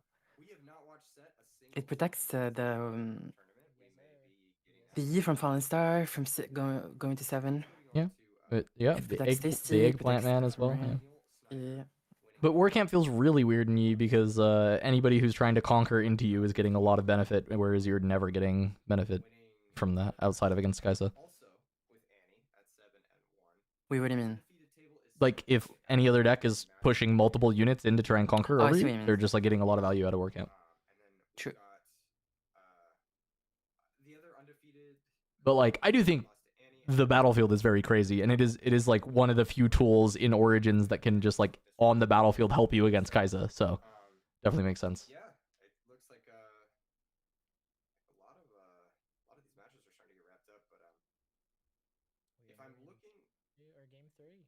If I'm looking at Jonathan's list, he is not main decking the Berniers, so he's probably gonna take them back out. Yeah, I'm not gonna lie to you. Yeah, that felt like it felt like he was just passing 2 turns in a row and just. I wouldn't take them back out. I think they got blown up because it was a Bandle Tree and it was specifically not fighter flights hidden. Yeah, he found Bryn again. He'll keep it.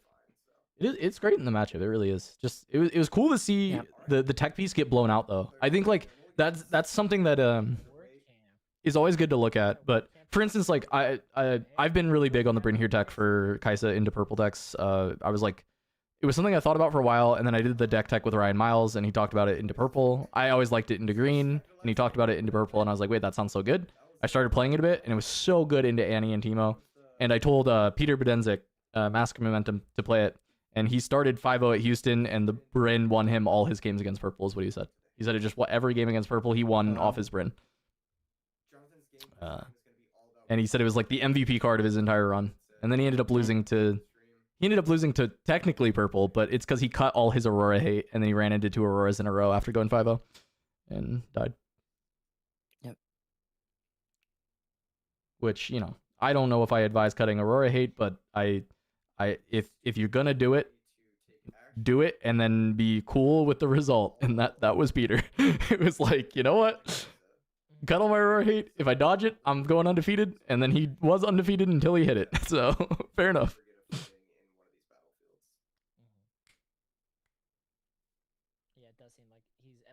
At the very least bluff. There's a very specific best play here for Pismat, which is a little weird. You have to find Gust, and you have to Gust the Poro, even if you G-Ramp, and you have to not push. That's your best play. You Gust the Poro to hand, try to develop in the back like another 2-drop, and don't push at all. So you don't give Void Seeker or Ray, and you literally cripple them instantly. Does he have Gust, or are you saying he has to stack deck for Gust right now? Oh, I think he's deck for Gust if you don't have. It depends on. He has deck. I just don't know if he has a Gust in hand. I didn't see one. Okay. But Sprite Mother into Sprite is what he's going for. Bringing out the token, attempting to go at the Poro. Yeah, I thought the same thing you did too at first. I thought, oh, he's reinforcing. Okay. This is fine. You can stack deck to get to 3, push the Poro, but then if Stupefy is a thing, it's a problem. Yeah, he's really soft to Falling Star right now, so.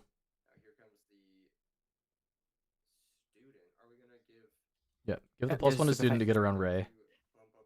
It's unfortunate.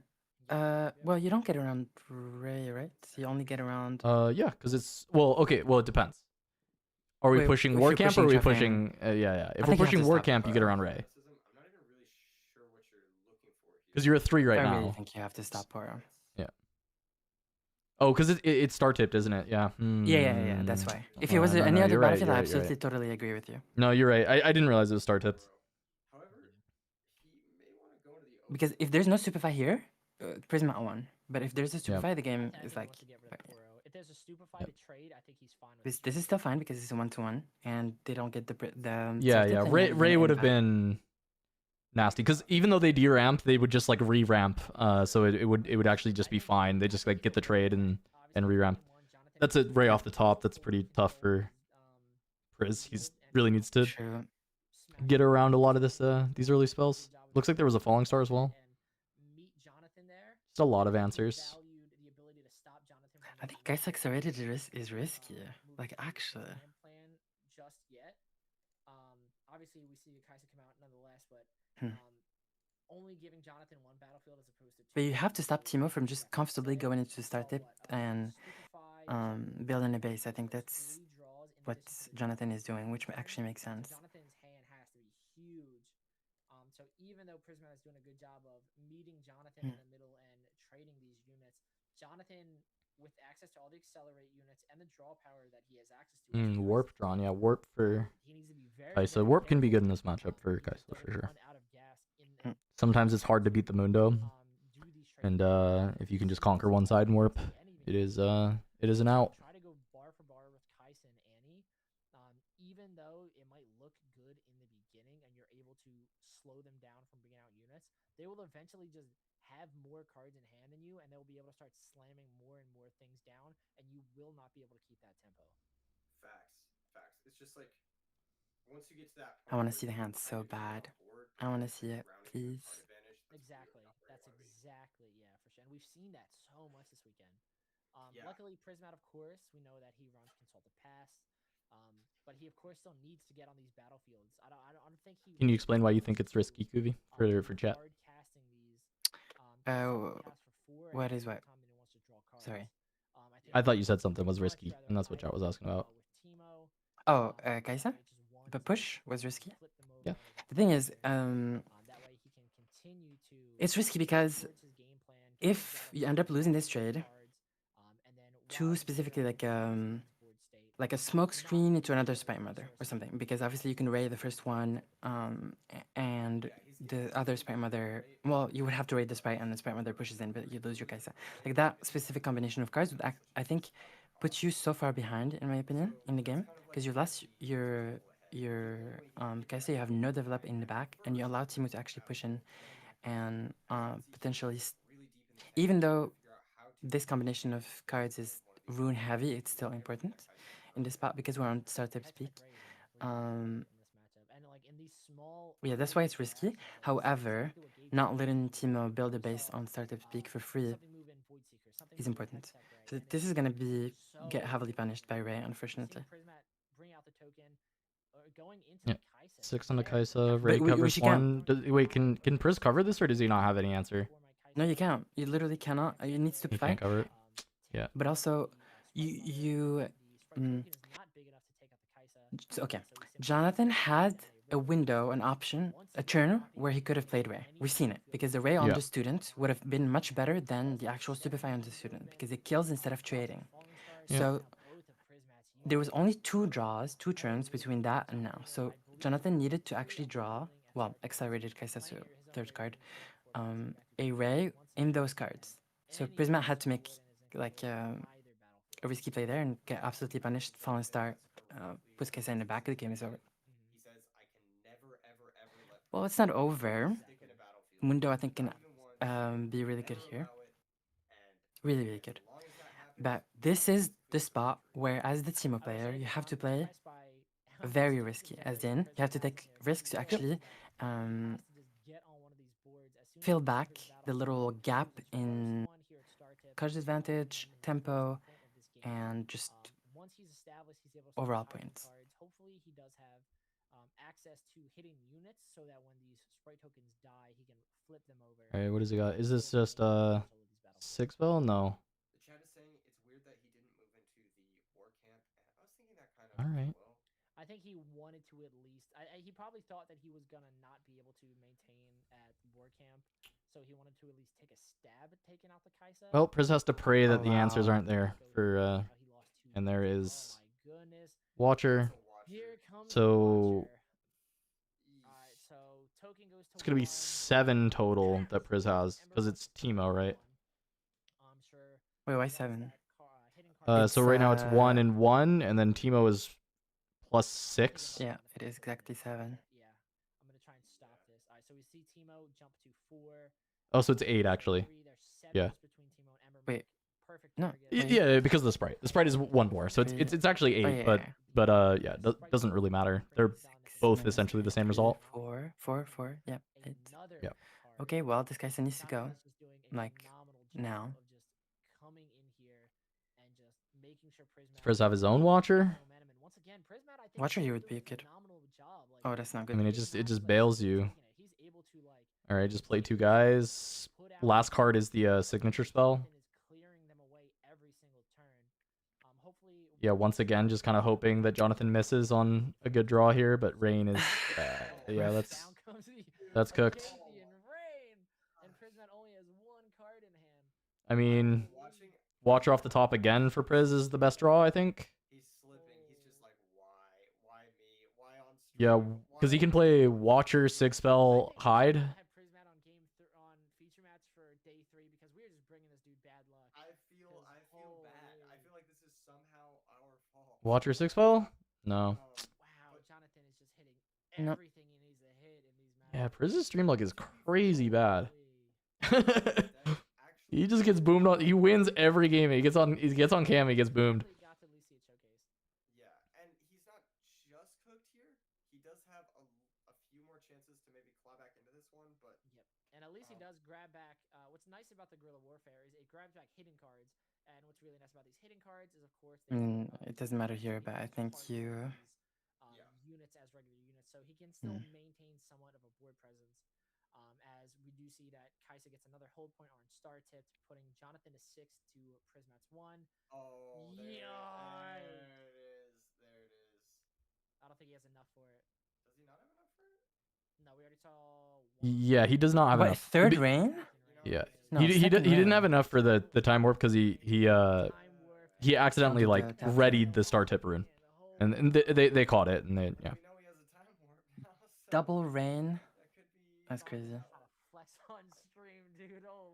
He's just like, okay, I've got. Are we still sitting on just like Watcher technically bails you out? He did draw it now. Relax, Jonathan, relax. And by bail, this is the loosest definition of bails you out, by the way. The top?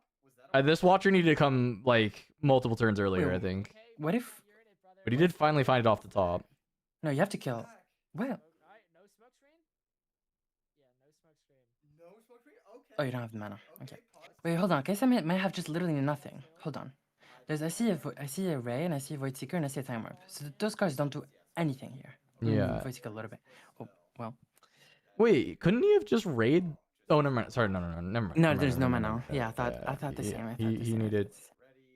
he needed a lot more, but he just has his own Watcher. Okay, so that That's gonna score him up to 7. Well, this is gonna be played during the show. Yep. now. Well, just- But then we just see a Hex Deck Ray kill it. I mean, you can Yep. have top deck another Watcher here.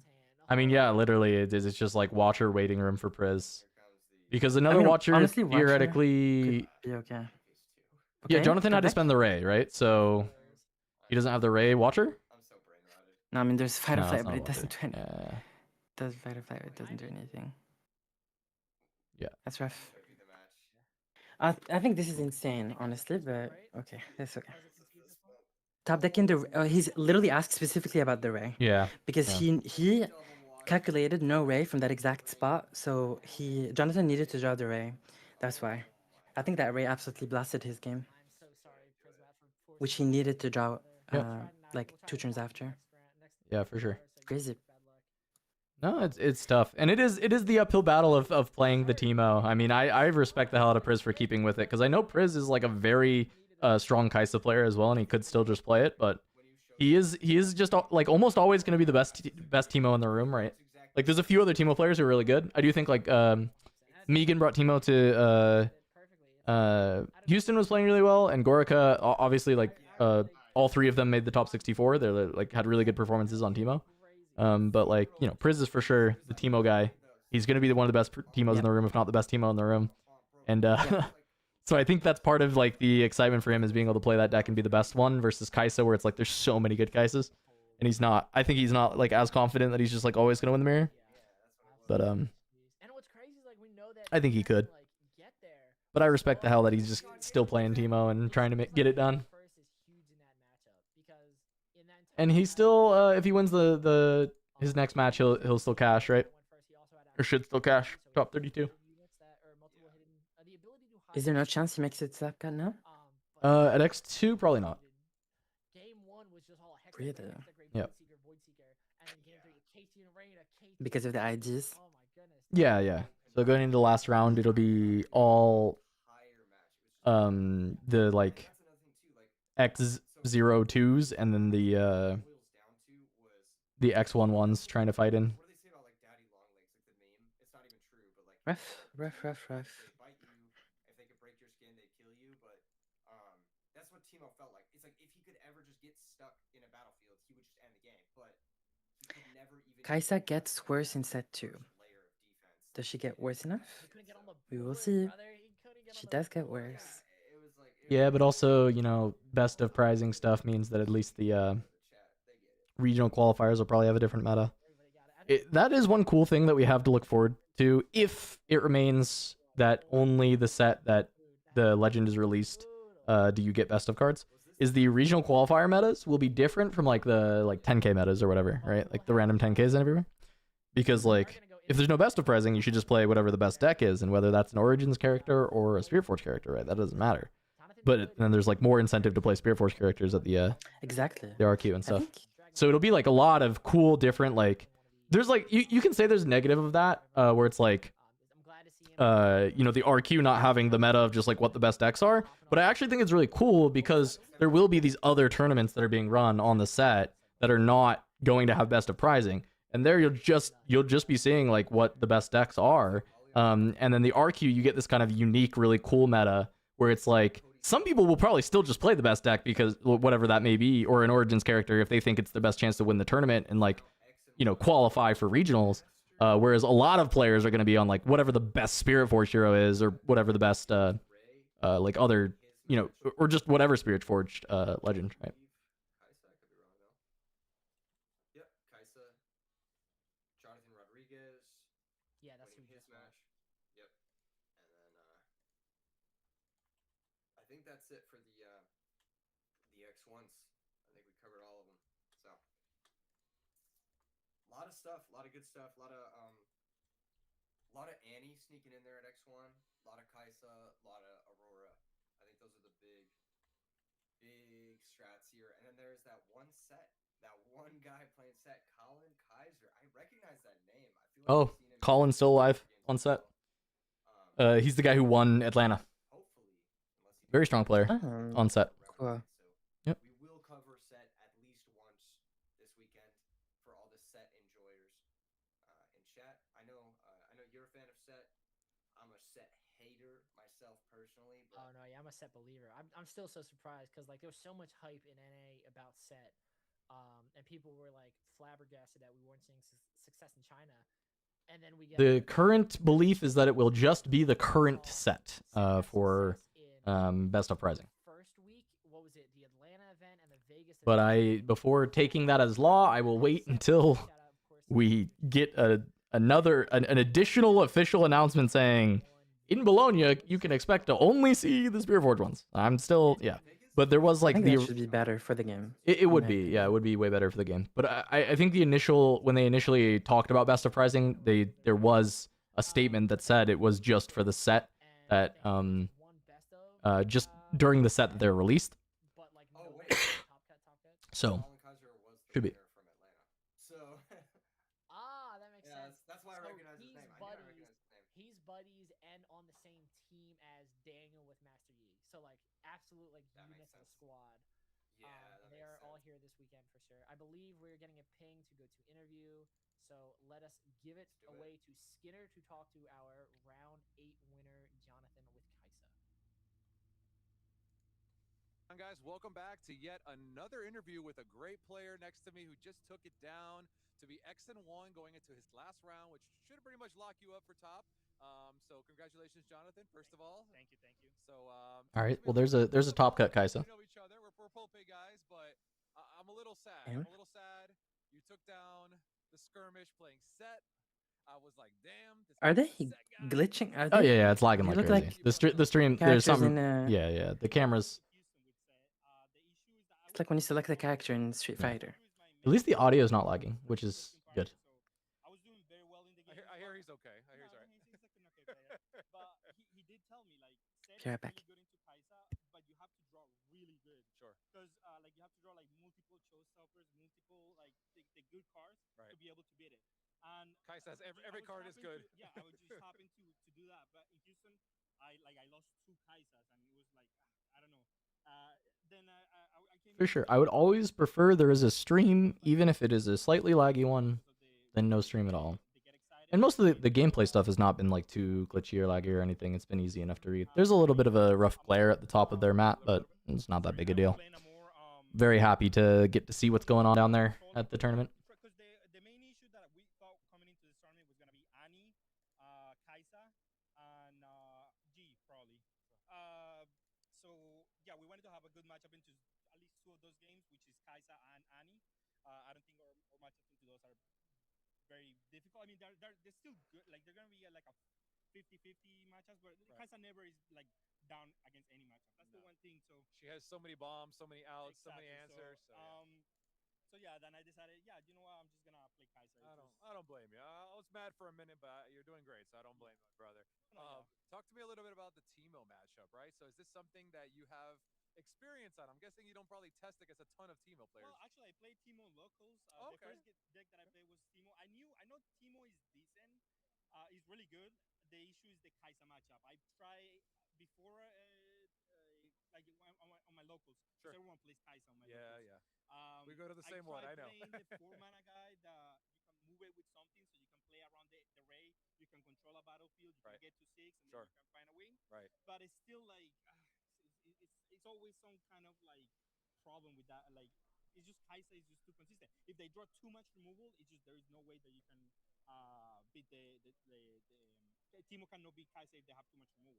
Right. And that's what happened game 1 and 3. I just drew too much removal for him to be able to handle anything. Of course. That is very true. Game 2. So I know 1-3. He drew way too much removal. Game 2 was a little crazy, right? So I took a picture of it at one point. The board state was absolutely incredible. What are you thinking when there's all these things in play? You have all this math to crunch, all these numbers to break. Like, what is going through your head there?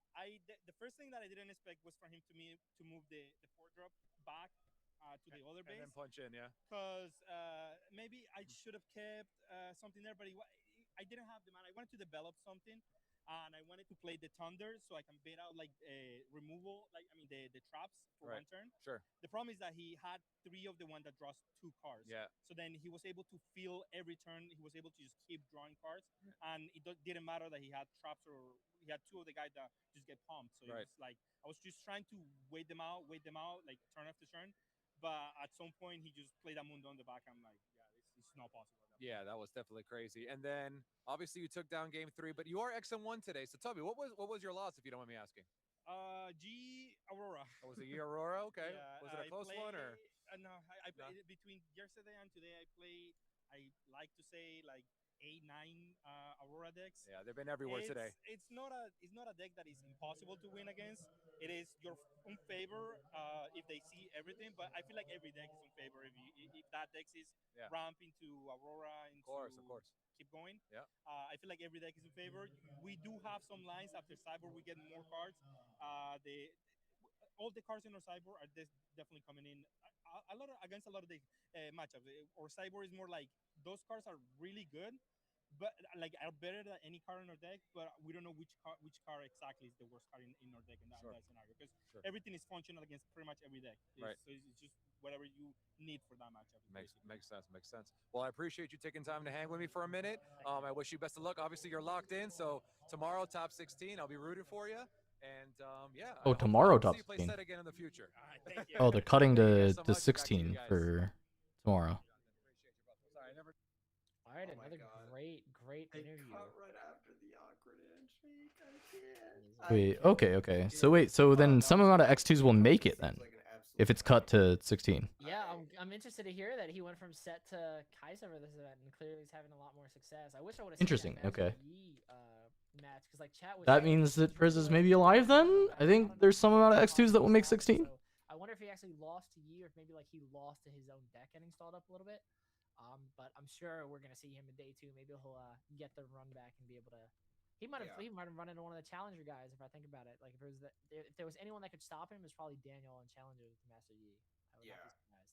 One of the interesting things that he said was he's played against like 8 or 9 Aurora decks, and I think that's probably the reason he switched off set. Like, if we're being honest, exactly, for sure. Like, you actually have game against him with Kaisa, whereas like Yeah, for sure. with set, you're just cooked. Like, it's you have to get so lucky to win that matchup with set. They put top 16 up on Riftx. Priz made it. Okay. Wait, did they already cut? Isn't there one more round? I'm excited. Do you want to give the chat a little primer on set? Or can everyone just ID in at this point? All I know is I play Aurora and then I ignore everything they do. But what is the nuance behind set, I guess? So the nuance in set is, imagine if Zonya's Hourglass was a legend, right? So the whole point of your deck is you try to buff your units any way that you can. You move in, of course, conquer your battlefield. More or less, you want to hold. No, Riftx posted the Friday 5K, which Priz also top 16, I believe. Any way by destruction, right?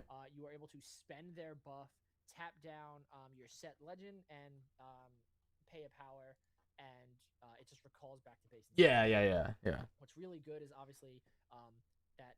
Yeah, Priz did top 16 that yesterday as well. With it because they have to put a lot of resources into. Yeah, one more round. Unit even the first time, and then if they really want to outright kill these units, a lot of time they have to kill them twice. And if you're not able to do that, then the set is just gonna turn around and kick you back, like kick your teeth in on a crackback, right? So if you're not able to kill the unit twice, now all you did was recall their unit, and you see things like Orange Set where on Conqueror, on play, it's able to buff itself. If it's already buffed, you're able to spend the buff, make it even bigger, and then do things like Showstopper, moving it in and rebuffing it as well.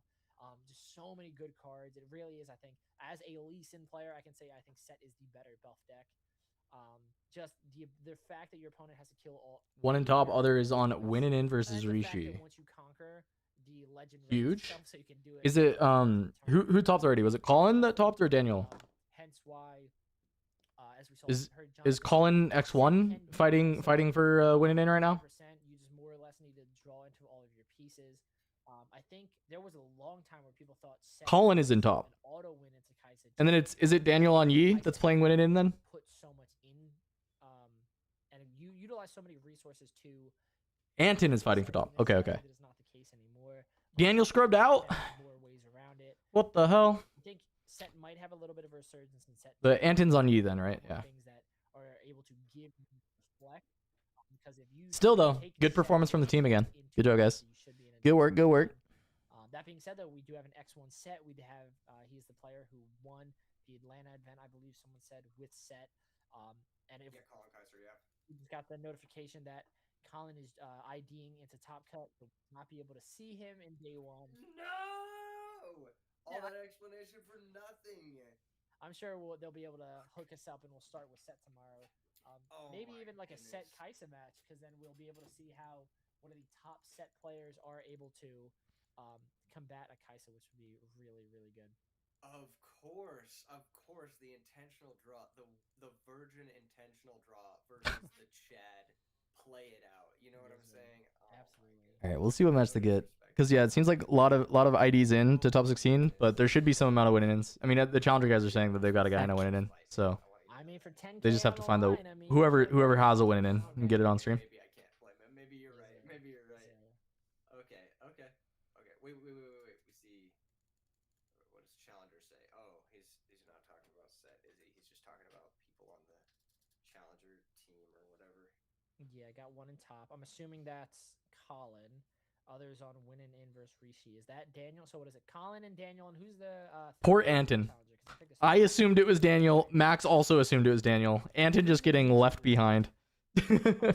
Anton is also good, also a good player.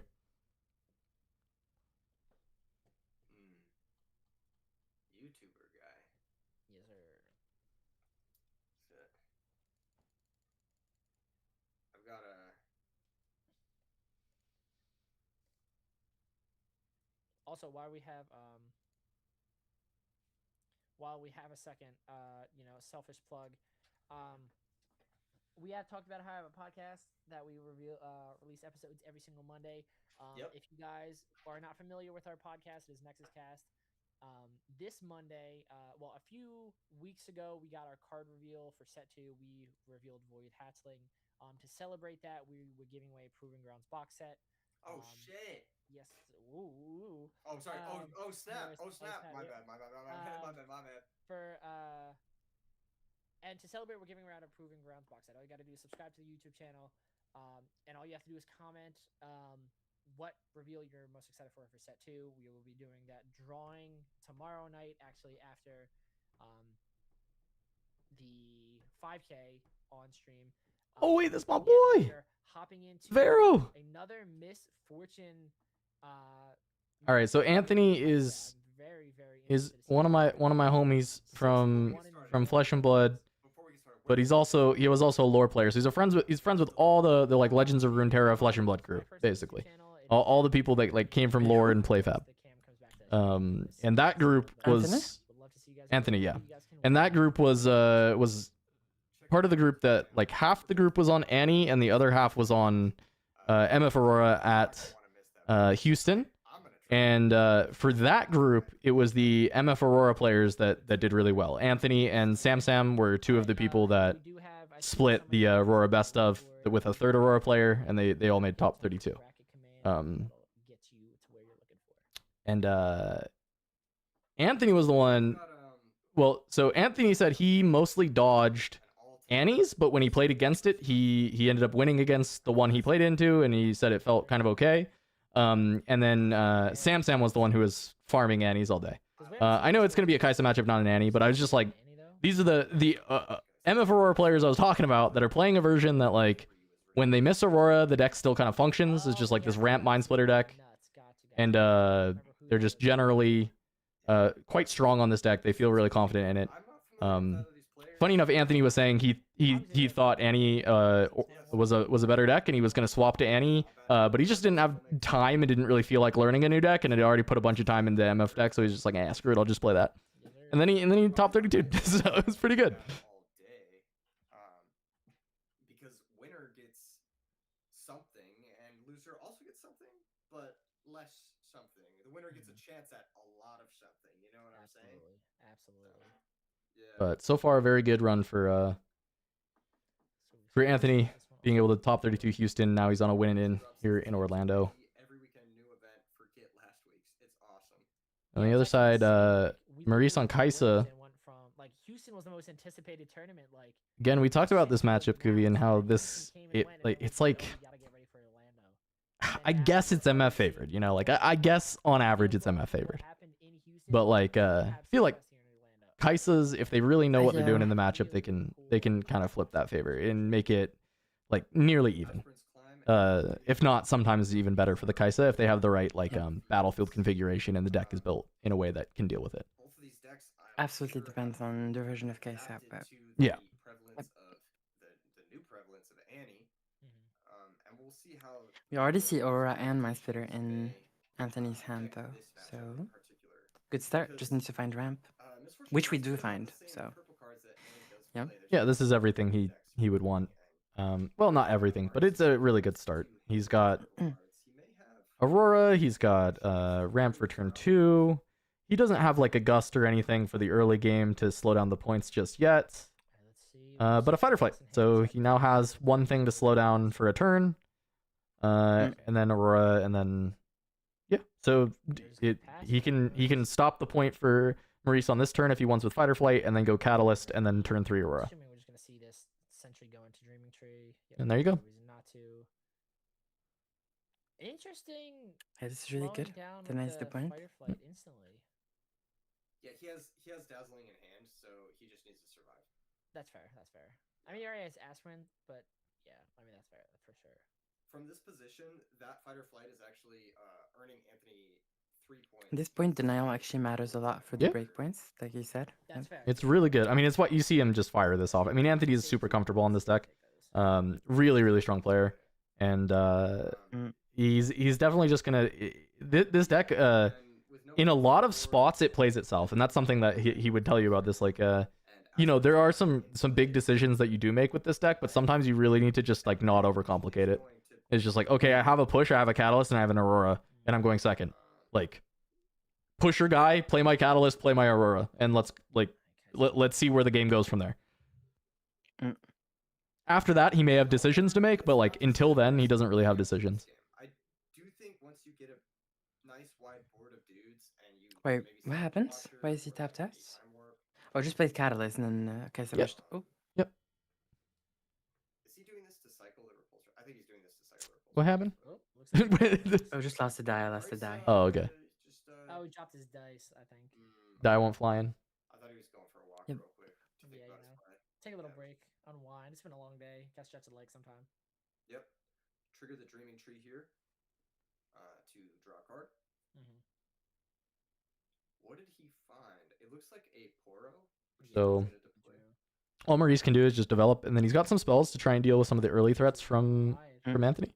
Basically, all he can do is nothing he can target with any of these kill spells. But this is just a Windmill Slam Aurora, pretty sure. And then now I think we instantly. Oh, Drake instead. Dragon? Dragon. All right, interesting. I thought Tell me we why, were Anthony. playing Tell me why. What is the reason? So we're gonna go. Let's see. We're gonna go 11 runes next turn. Yeah.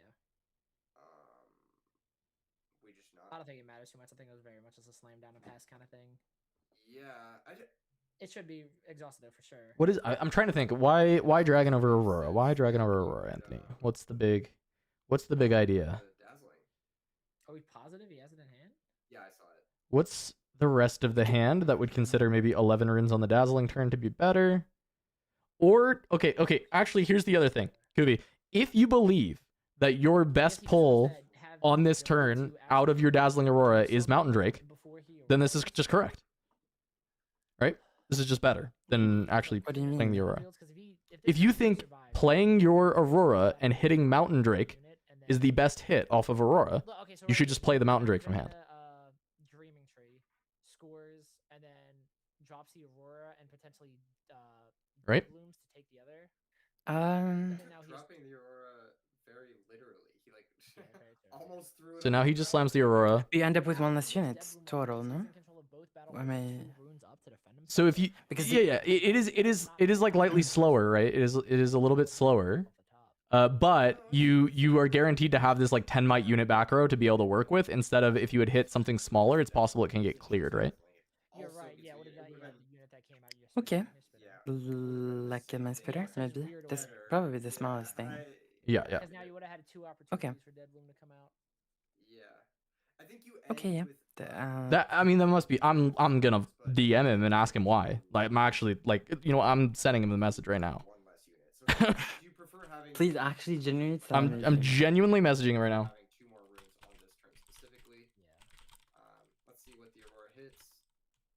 It's gonna hit a Devil. Boom, So there we there go. it is. Is he not? Okay. Throwing it in?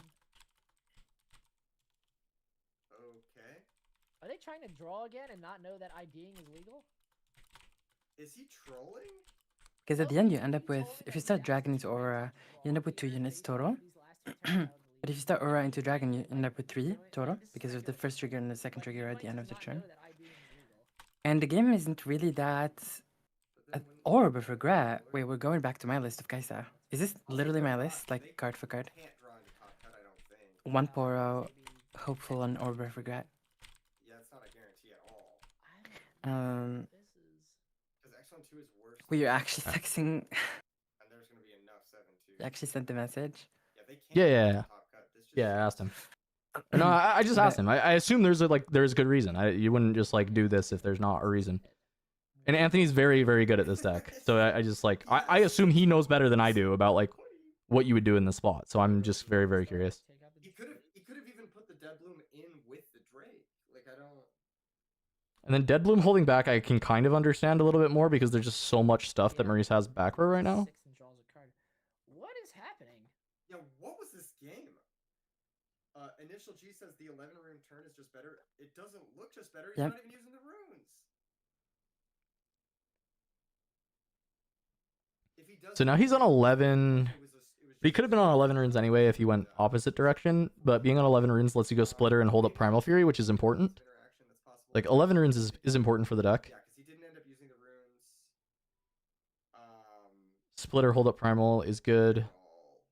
So it's not like those runes. Yeah, I don't. Yeah, but here he is. He has a ton of runes right now. He needs to break these battlefields. like ASAP. I am very. Is it possible, like, no matter win or lose, we interview Anthony? Because I really want to know, like, what his thought process is in this game. I am curious too. Brother, but, he's gonna move in there anyway. I think we should. I think we should reserve the interviews for the winners. Well, because, moving in here anyway makes it like holding this dead bloom back makes sense to me. It's the Drake versus the Aurora is the big question that I have. Because like not just like dumping the dead bloom in there and then letting it die to Maurice's like full untapped hand like makes perfect sense to me. Like this makes a lot of sense. Like you just get to play like you get to play Splitter and keep up Primal Fury, which is like very, very good here to protect the dead bloom. So like after the dragon versus the Aurora, like everything that he's doing is making a lot of sense to me. So it's really just the dragon and the Aurora that I'm really trying to figure out. And I know 11 rune breakpoint is important, but when the hand was Aurora and dragon, that's where I'm a little bit lost. So Splitter should be on dead bloom, I think. You think stacking Splitter with the dead bloom? Yeah, especially if you can remove Watcher. That's okay. Does Watcher beat Primal here? He's not in a terrible spot. It's not a great spot, but well, the thing is, if you stack the, well, first of all, yeah, if you stack the battlefield, then you don't necessarily have to use Watcher, or they like use everything that they have. Okay, Drake's going there. Depends So on, yeah, he was putting whatever he flipped off the top on there, so that's why he didn't put the Splitter in. Yeah. Yeah. But if, We're not bashing anybody. We're not. We're just commenting on the plays. this is still Yeah, because like a good isn't spot for Anthony just like winning still? Like yeah. yeah.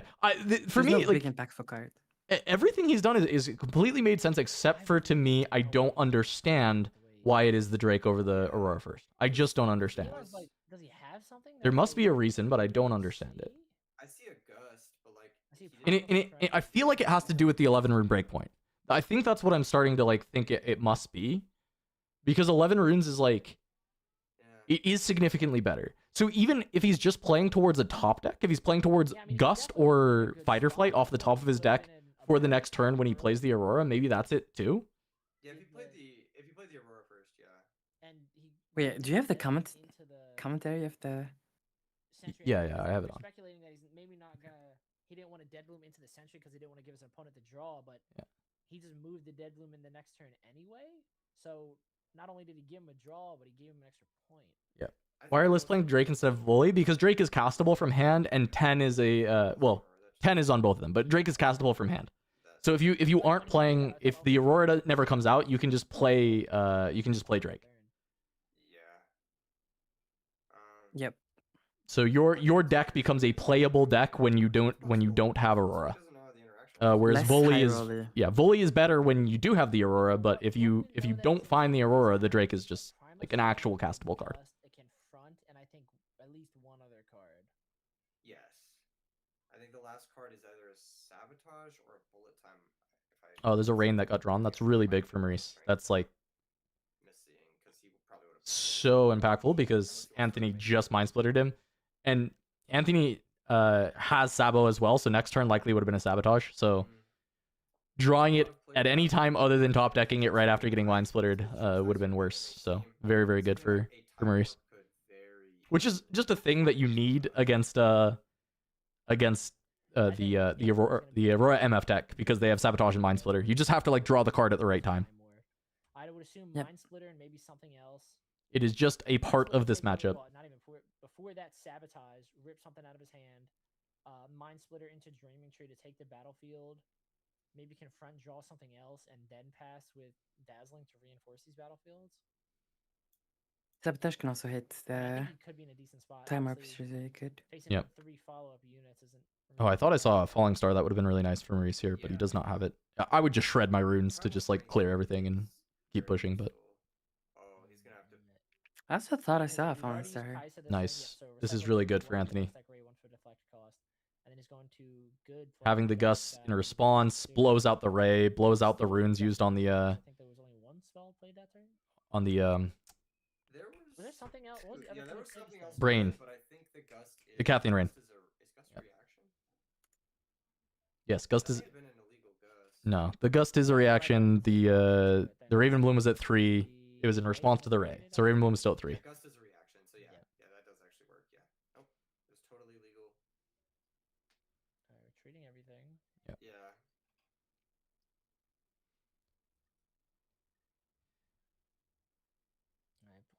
Maybe there's a little something to this MF deck, Kuvi. Maybe this deck's maybe this deck's hard.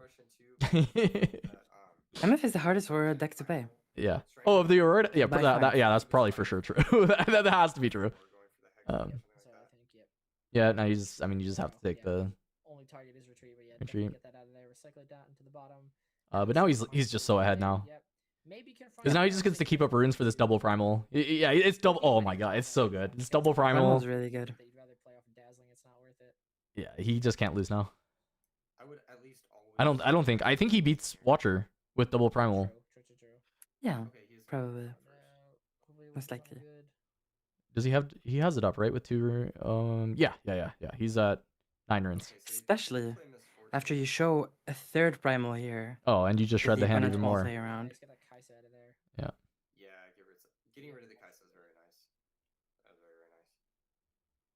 Yeah, I'm a little surprised that Misfortune 2 just helped reinforce, especially because you're going to get another reinforcement off of the dazzling. That's so good. Yeah, I think Yeah, the casters are asking about like should he play Misfortune here? I think you definitely don't. I think your game plan now is just play around these primals, and you just pretty much can't lose against red blue with double primal in hand in the setup. Gets you to 4 runes up because the Misfortune will enter ready, and then she'll be able to ready one of the So I don't.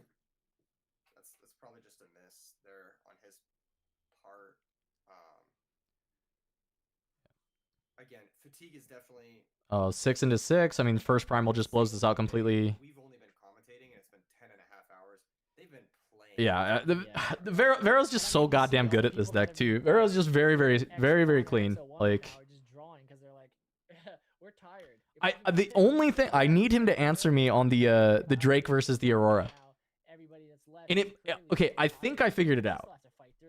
I think it is the 11 rune breakpoint, and he was playing for certain top deck outs because it's Gust, Fight or Flight, or I don't know. There's nothing else really. It would just be Gust or Fight or Flight, but he's considering that is worthwhile in that spot. Yep. I'm assuming. I mean, Dreaming Tree is probably your battlefield that you want to take, right? It's easier conquer, and then you get rewarded for it since you actually have. Yep, primal strength. Pretty good. And that's gonna be the game. Looks like game 2. So a lot of different decisions made there, a lot of different stuff that could have been slightly different here and there, but all in all, getting down Aurora down early and getting Aurora down early is so critical and so crucial that the advantage it gains throughout the game is generally enough. I don't know. Vera and Sam are just too good on this deck.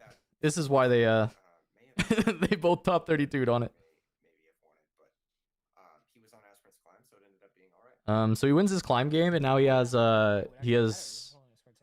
Obelisk going second, and then I think they're still on. Are they doing Vile? No, they're not doing Valmaz. They're doing But he got the game nonetheless. because Valmaz is like kind of good against Annie, but it hurts you because then you can't push. It's probably just Sigil of the Storm. Yep, would make sense. Going into game 2, if we take a look at what these players are playing, we've got. Okay, where is this? Here it is. Maurice is going to have access to some ways to maybe take control. He's got Vayne, which is a bit faster. He actually is playing the Thermo Beam, 2 copies to deal with Dazzling Aurora. And get this, 1 copy of Unchecked Power. Interesting. First one all day. All right, very interesting. Yeah. So he may be able to sneak one out there with the Unchecked. I want to see an Unchecked Power, and I want to see Unchecked siding into just getting Unyielding Spirit is going to be flames if it happens. That would be really cool. On the other side of things, we've got. That would be funny. I mean, you also see it with the Mind Splitter and Sabotage. So Unchecked Power is not usually that much of a surprise factor. but Yeah, for sure. but putting in more top Second end is good. Second event tomorrow is going to be another 5K in prize wall tickets. In terms of products, so the beginning of the morning or the beginning of the day will be the top 16 of the 10K cash tournament, and then Sunday will be 5K in prize support or in prize wall tickets, so that people can get some. All this is telling me is I haven't gotten to VOD review enough MF Aurora games somehow. If you want to, you can take some of the prize wall Because me not being able to solve why it was Drake instead of Aurora. Did you solve it? No, I don't think so. I mean, I'll wait for him to respond. I think it has to do with the 11 rune breakpoint, and he's trying to top deck either Gust or Fight or Flight over those like just those turns, and then the Drake is like probably part of it is Drake also being just like one of the better pulls, if not the best pull that he can get off the Aurora anyway.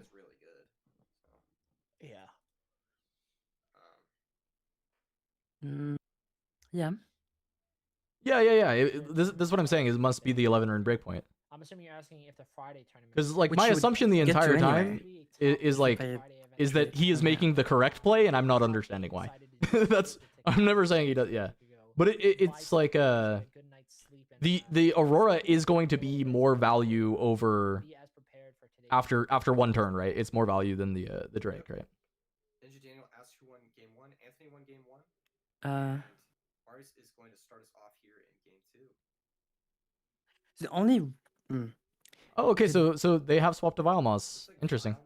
For the MF to help with the Annie matchup, maybe. Annie and yeah.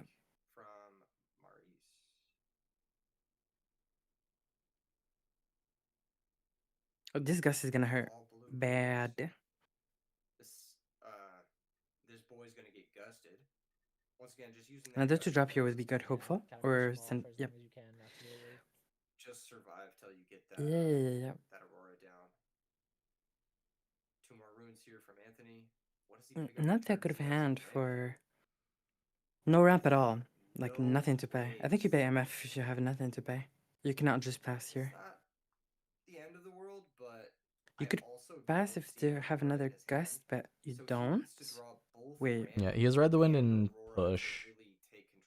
So you can just push. It's gonna be met with Fight or Flight, but Marius can easily just score both battlefields this turn if he wants to with a burst Kaisa and the thing is, the Fight or Flight doesn't really do anything here because Kaisa can be accelerated. That's the issue that I have with it personally. Yeah. A lot of blue. There are prize walls. I don't think there's been like an official picture taken by PPG, but the respected prize walls for the game have been shared around the internet from the different communities. I'm sure if you like. MF last turn would have been much better because you'd be able to do a lot of shenanigans the turn after. Is it MF last? Yeah, you just pay MF in the back. Into Kaisa? Like, aren't you just like dying to Falling Star a lot in that spot? Yeah, which is fine. Like you're. I think it's a better spot than this. This is not good. It's like yeah. I feel like that's just like you get Falling Star and he still scores both battlefields. He had 2 units on board. He just scores both. Yeah, you know. But like you're not trying to the point is like you're not stopping the scoring from happening. Like you can't anyway. So you just develop instead of because the Fight or Flight didn't really accomplish anything because you pushed a hopeful, so you wasted the Fight or Flight, and you just they wanted to play Kaisa anyway, so you accelerate Kaisa into the thing. Yeah, I mean I can see that. I guess I just don't know that I like the MF. I feel like I really hate the like playing MF there. So I'm just like I think I hate playing MF more than the Fight or Flight is like not doing much. I can meet you in the middle, which is don't play anything. Do nothing. Yeah. I mean, I like do nothing more than play MF. Yeah. Okay. I'm open to do nothing. Okay, handshake. Yeah. I'm so down to handshake on do nothing here, Gibby. I'm very open. I'm very open to do nothing. Sure. Yeah. True. A lot of people do like the Mount Drake. I played 3 last weekend in Houston, and I wish I played something else, but it's all right. The fact that it doesn't cost any power is really nice. Of course. Well, it looks like a Gust, Drake, I think a Mind Splitter, you're correct, and then the Okay, so MF this signature is spell, and I The, think f- we're missing the one more fact that Gust it's card. 3 different stacks, one of them is 5 runes, one of them is 4, one of them is 2 is sending me. yeah. This is a so he has Mountain Drake and he has a Ride the Wind as well, but I don't.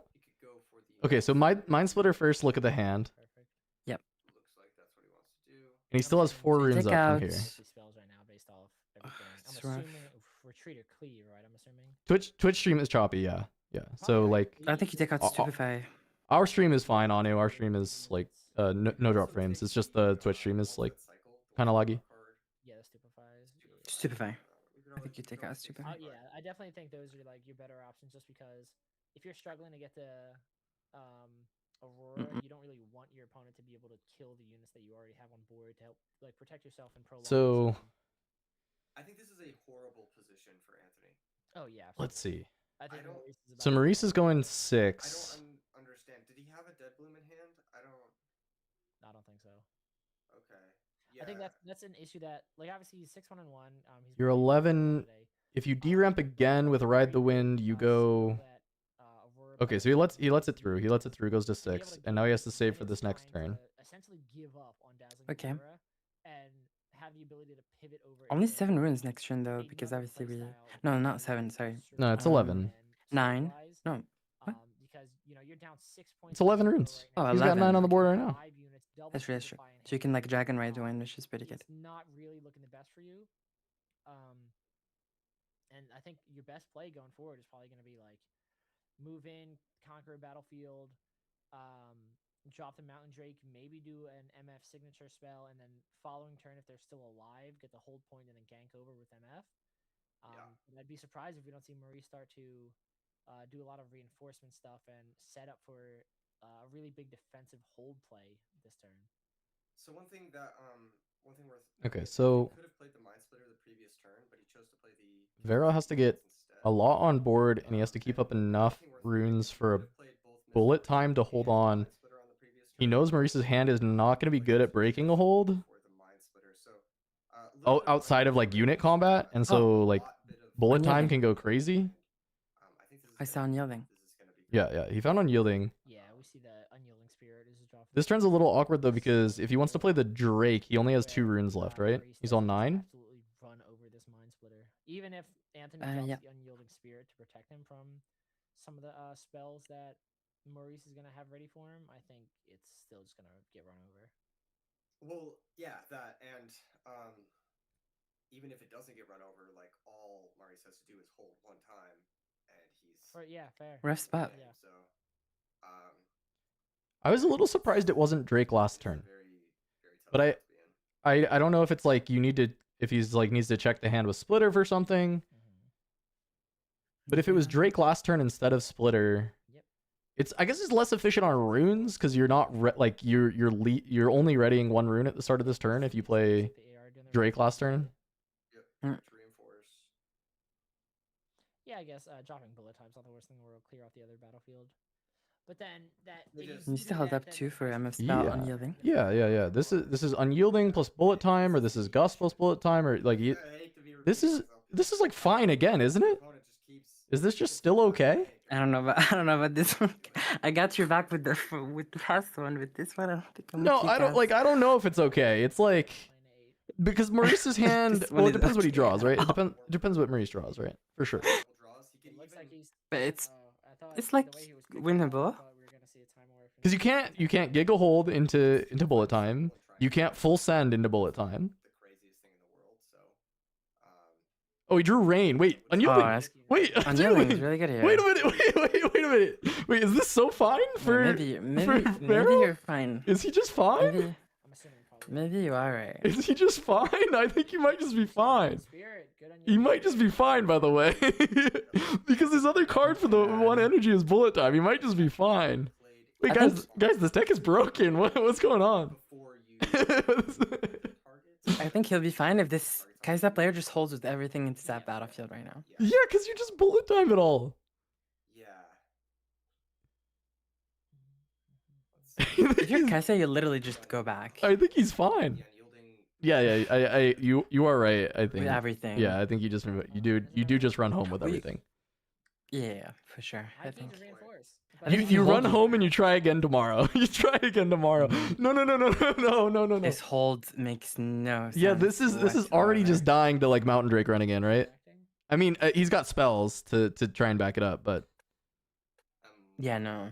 This is the tip. Okay, this type of play pattern is I identify it instantly. Is I'm playing around the board and not the actual hand in the Yeah. deck. It's like I'm seeing this dragon, and the dragon is gonna come, and I'm gonna avoid secret. But I'm not playing around what can be played from the hand at all. Which is like, what if? Did he just find a What if, primal? like, I think he just found a primal. Yeah. It's a primal or it's a Sabo. It's a rare orange card that has a power cost. That's all I saw. No, for sure. I mean, look, chat, you guys are right. Like playing this deck very much is it was a Sabo. It very much is just like staying calm and just evaluating the situation. And as long as they're not scoring the 8th point, then you're chilling. You don't have to try and like panic and dump anything. And Vera is very good at staying calm. Yeah, exactly. It deals the most. Tell him just to discard a whole hand.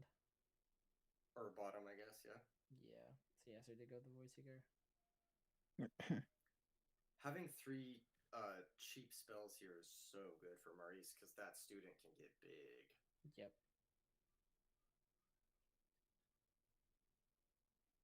Alright, gives the Drake ganking, and he's gonna try to Okay, well, double stupefy is rough. try to clear.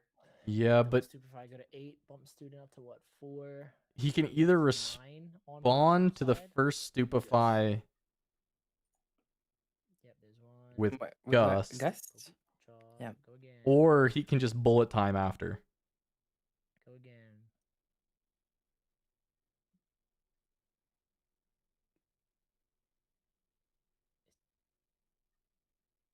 Is he targeting his own unit? No, they're talking about the buffs. This is Argons, right? Not Yeah, but bullet time for 4 after double stupefy just like kills everything. But I don't think Vero wants to use the bullet time if he doesn't have to. If he can just like win this spot with Gust, then he's hard chilling. Nah, I don't snake him like that. I don't know what else they could possibly be discussing when pointing to the students. Or maybe he's clarifying the text because the card is in Chinese, so he's maybe trying to understand exactly what the card does.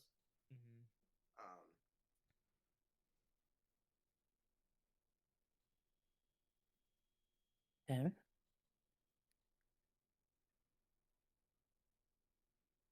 Here's the other one. Yep. Okay, so yeah, this is just responding to the second one. react. Yeah. Yeah, but you can react. No, wait. Oh my god. What? But you can. Can't you react with retreat into the student in the back to buff the student to 4? Yes. Yeah, you could. Yep. Yeah, Gus is big there.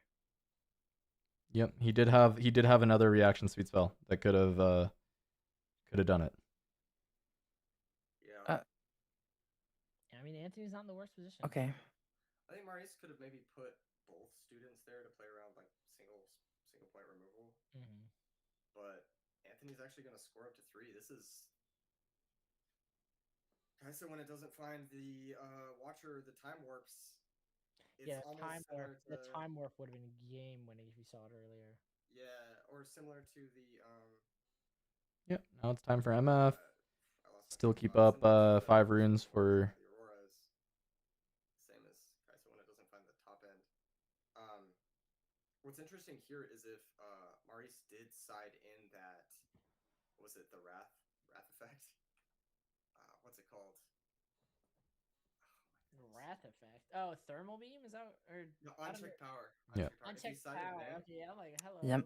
Yeah, unchecked power goes I mean, crazy here MF because stabilized here. Vero had to play as and he's getting a new card off the draw phase. had to play as unyielding. Like, So unchecked off the top does go crazy. Singularity, is that good? It's Singularity? okay. I think it's a single. It's not great. bad at all. It's yeah. not bad. It's not great.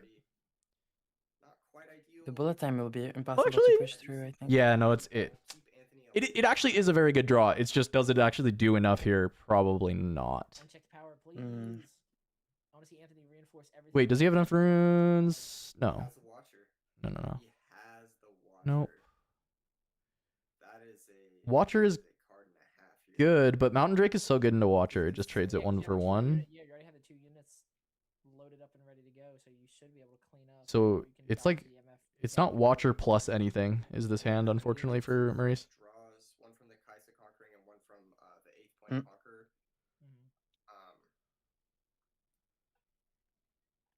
That being said, you could be walking directly into bullet time. Interesting. So he's dealing the damage first. Can he do this and Watcher in the same turn? No. Alright, 5 runes left. Guess that's what, 13 runes? Wait, we had Watcher from the start? I don't know when this Watcher was drawn. Not even. Because he played the 2 Stupefies. I think he drew it off of one of the Stupefies. So that means He's had it this whole so turn. with- Yes, he had it this turn. There to try and trade off the splitter.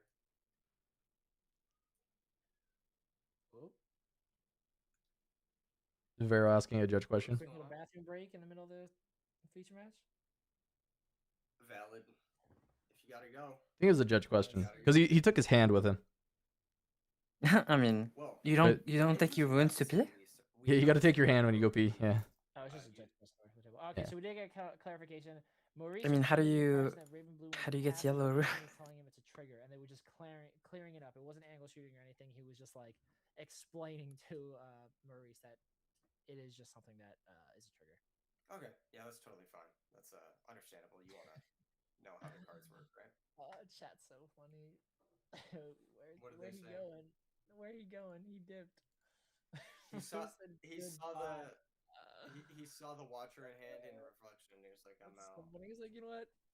He just quits. He's like, you know what? I don't want to play Later. Riftbound anymore. Just gets up and goes over to another game.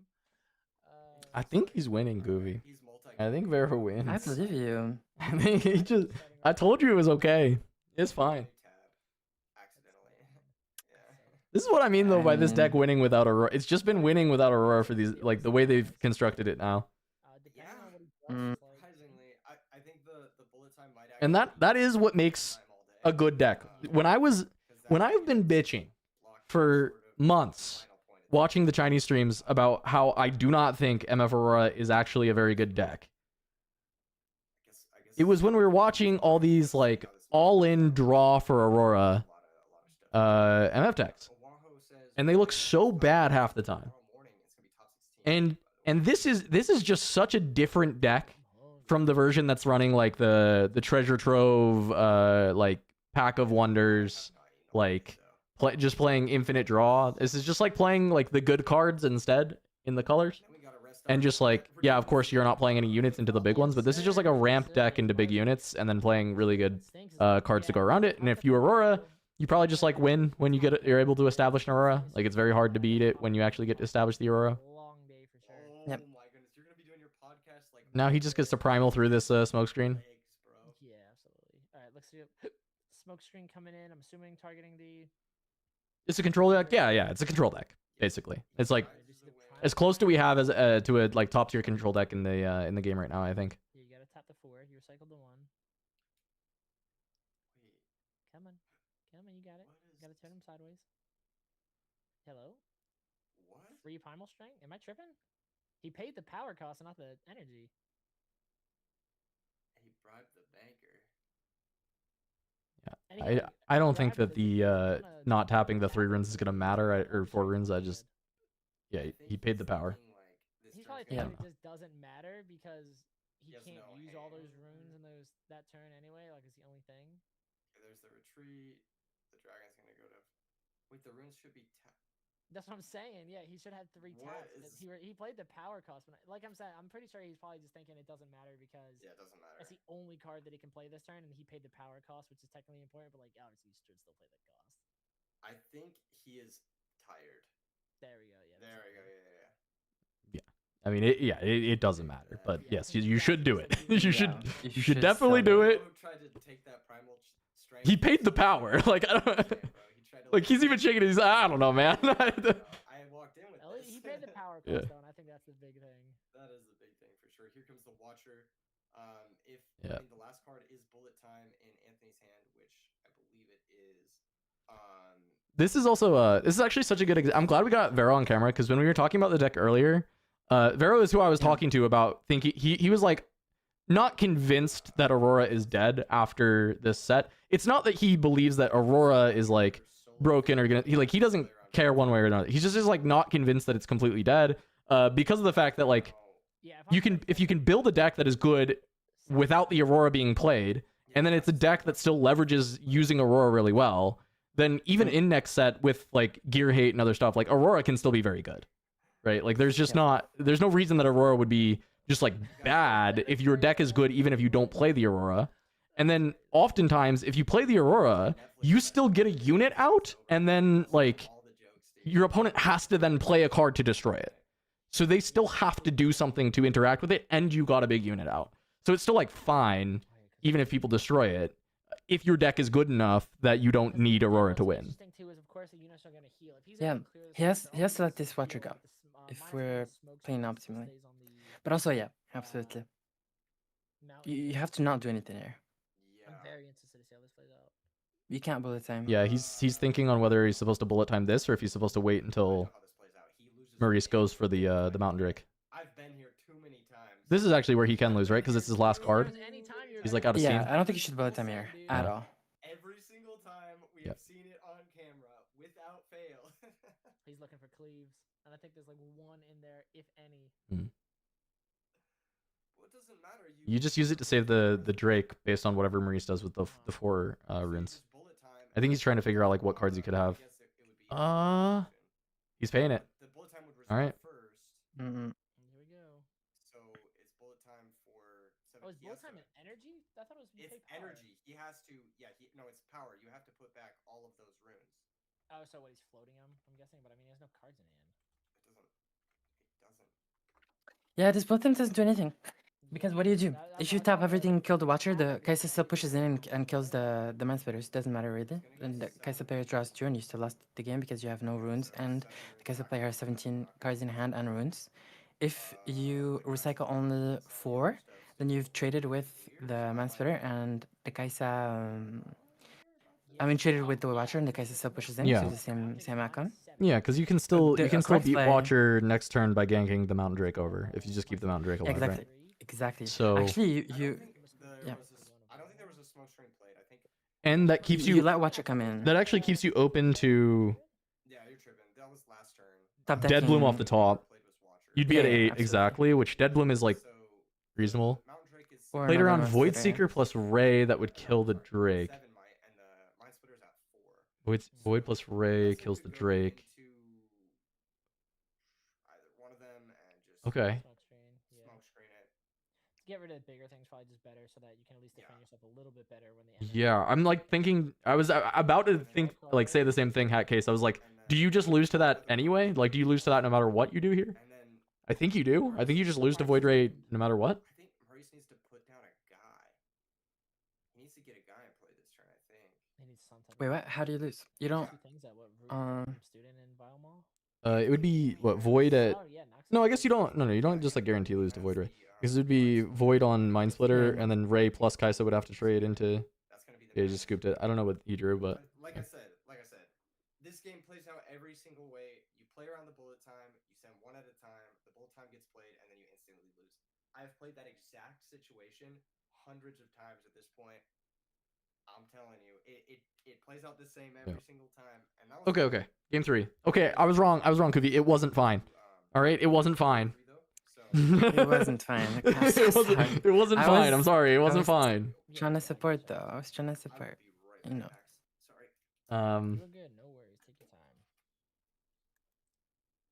All right. I am excited. Vero lost to the fighter. You're right. You should have just not played the fighter flight. He would have had a fighter flight left. You're actually so right. He would have had a fighter flight left. Oh my god, he did. He lost a fighter fighting. No, okay, the MF was never. We actually found the correct play, Kuvi. It was nothing. Nothing was the correct play. 100% nothing was the correct play. I know this is honestly, this is the fortune of hindsight.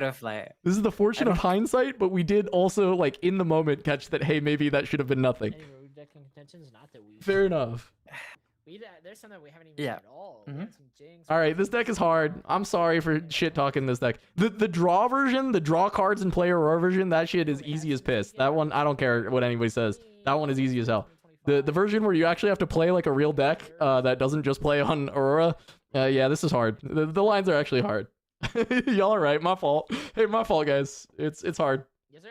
There it is. Push B, pile shuffle to count your cards after you sideboard, and then you have to normal shuffle after. It's fine to do the like first pile shuffle to count your cards. If they didn't change sideboard, I don't know why they're doing it. If they didn't change sideboard though, I don't know why you'd pile if you didn't board. I think it's still a good way to like make sure you shuffled correctly, no? What do you mean? Does it matter? Well, piling doesn't count as randomization. So I mean, you can pile if you want, but you need to shuffle afterwards. Yeah, you pile and then shuffle. Feels to me maybe it's just like just a feeling. Feels to me like it shuffles better than just shuffling. Push B, you are right. you should for this game you should just do this.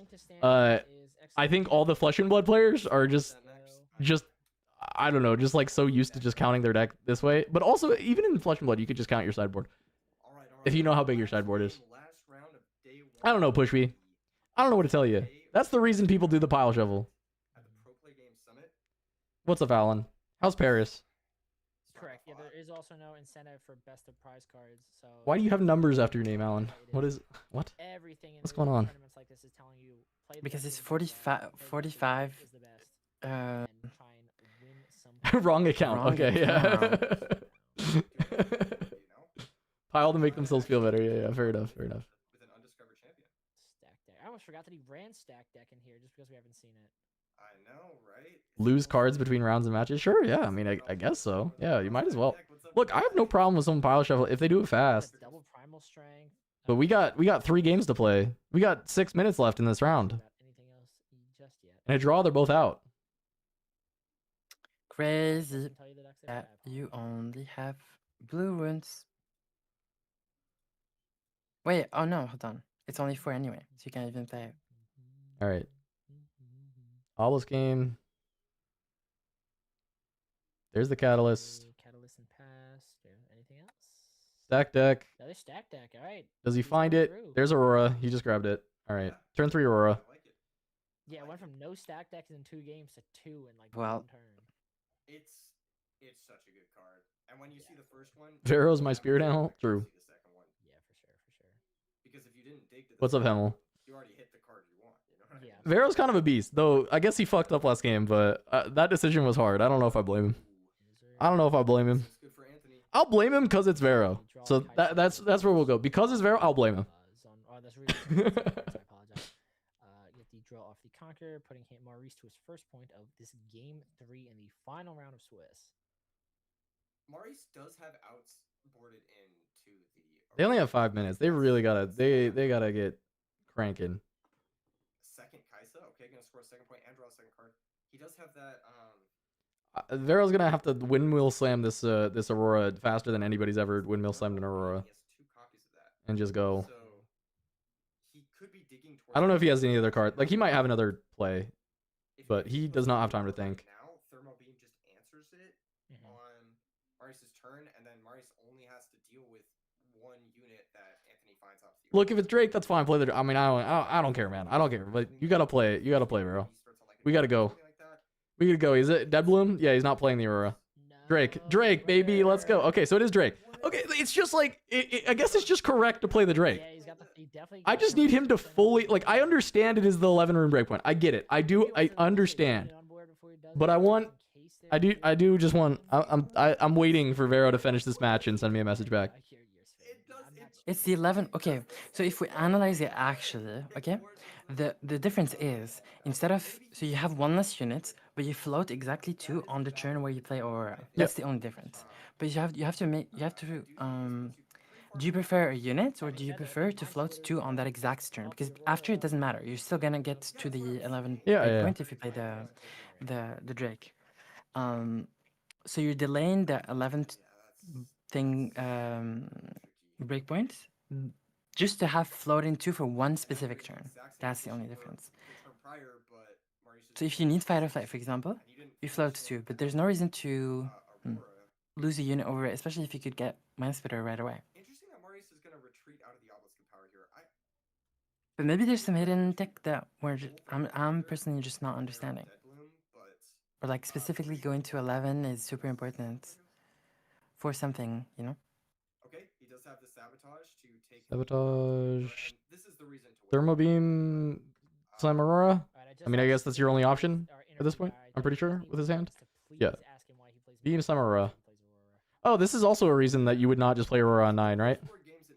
But was he on 10 runes last turn, or is it 9? Is 10? Yeah, this is like another reason. Yeah. See. For not game 1 though, for game 2, game 2 and onwards. He was 9 flat. Yeah. Okay. So yeah. He would have been beamed. So yeah, this actually makes sense. If you're scared of gear removal, going to 9 is okay. Yeah. Because obviously, sorry, playing Drake first is okay. Splitter.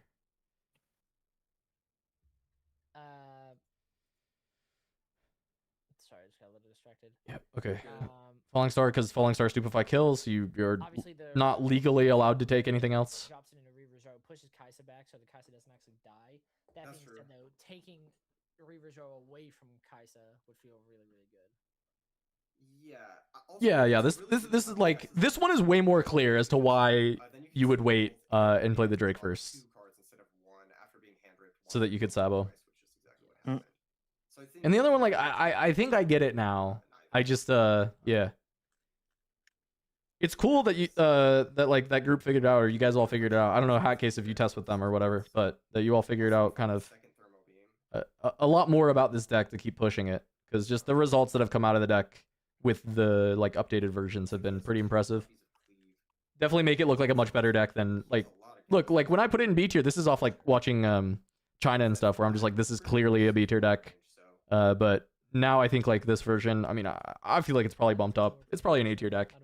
It's pretty good and do a lot of different stuff, and it just like has game even when it doesn't draw Aurora in. Like it's very strong, like classic A tier deck.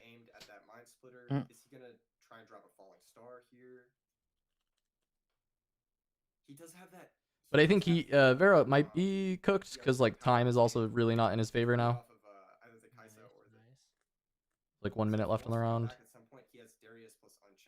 They might have like a slight time extension, because I know there was like a couple judge moments, but it would probably be like 2 minutes max. He'll need 1 more point for that though. He'll need to score up to 7 before he can Darius unchecked for checkmate. Okay. I almost would retreat everything here. Like, or not, obviously the only thing you can move. I low-key student and base, bring back the Kaisa, let the Mind Splitter come in, try and reinforce. Unchecked in hand. I mean, I guess he's cooked if he doesn't have an answer. Come in off of dazzling, But is he even like, is he cooked, or is it just like unchecked power on your turn? Because then all your things are gonna be tapped, so you can't move in anyway. But if you don't have anything board, well, you can. Wait, this smoke is rough. He can't retreat the Kaisa because does he have a primal? No, that's what I'm saying. Like I would the Reaver's Road Kaisa, I would retreat. Oh, you would retreat that one. I would have retreated it. Student in base. If he has primal, this is fine, right? He goes to 10 against 7.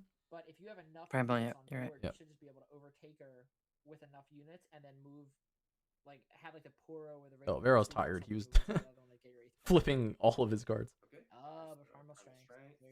Primal strength's pretty good. That is pretty good. That is pretty good. That's gonna answer, I believe, this entire battlefield. Yeah, I think they have a slight time extension, so I don't know that they're at time yet. Yep. I would imagine they should, because there were a couple like small judge interruptions. That did happen. This down early is so good. Obviously, waiting for the hand rip this game made a lot more sense, but and Anthony gets his first point. Yeah. Yep, there it is.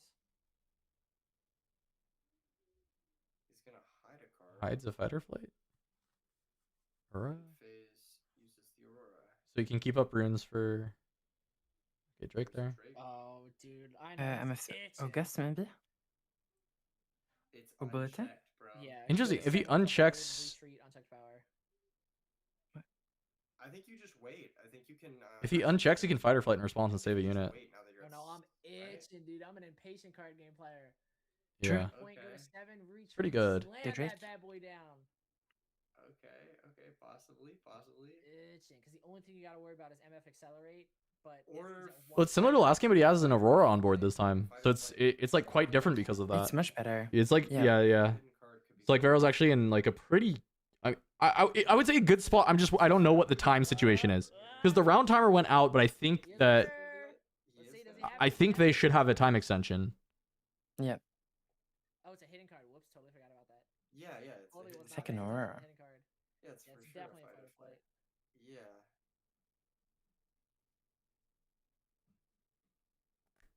Yep.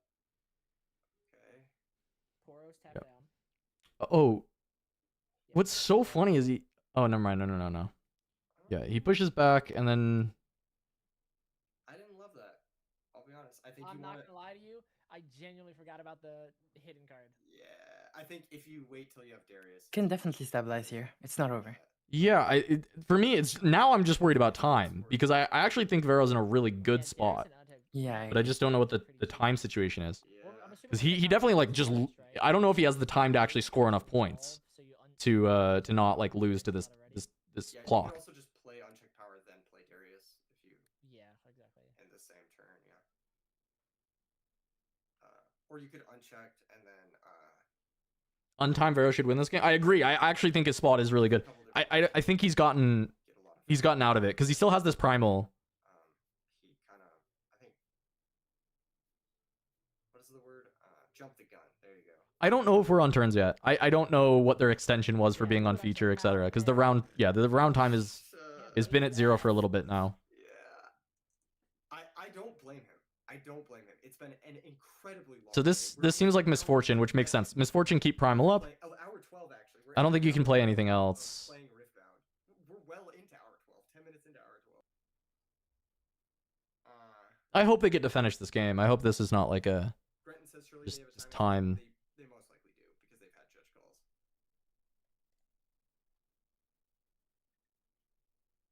Suppose I put him to 3 now. Yes, Maurice is at 7 points for the overlay. Good catch there. It stinks. So situations like this, I think like you definitely want to be an Annie player because you can just move off the Mountain Drake and then just overtake the Kaisa and then you're good. Exactly. It's so demoralizing when you're like so close to winning and they just Yeah, put actually at another 7 there. points is like, bro, come on. I know. Imagine if I mean, you Anthony still played had it well. That respect. sabotage ripping out the Thermo Beam was huge. That was game-winning sabotage for sure. What did he just top deck? Was that another Rain? Not all the runes, all the units. Rain's not good enough though, right? Yeah, 5 into the prime, but there's Primal Fury to just make sure you hold one side. So Rain's never pushing over the top. Still doable. I think he'll need to find some Darius. He'll need to find some more power to put into play. Yeah, so like Rain's, I mean, for if you're Maurice's side, like this is one of the better cards you can draw, but We were judging and think it's a weird play, but playing around the Thermo Beam definitely I think won him this game. Yeah, I agree.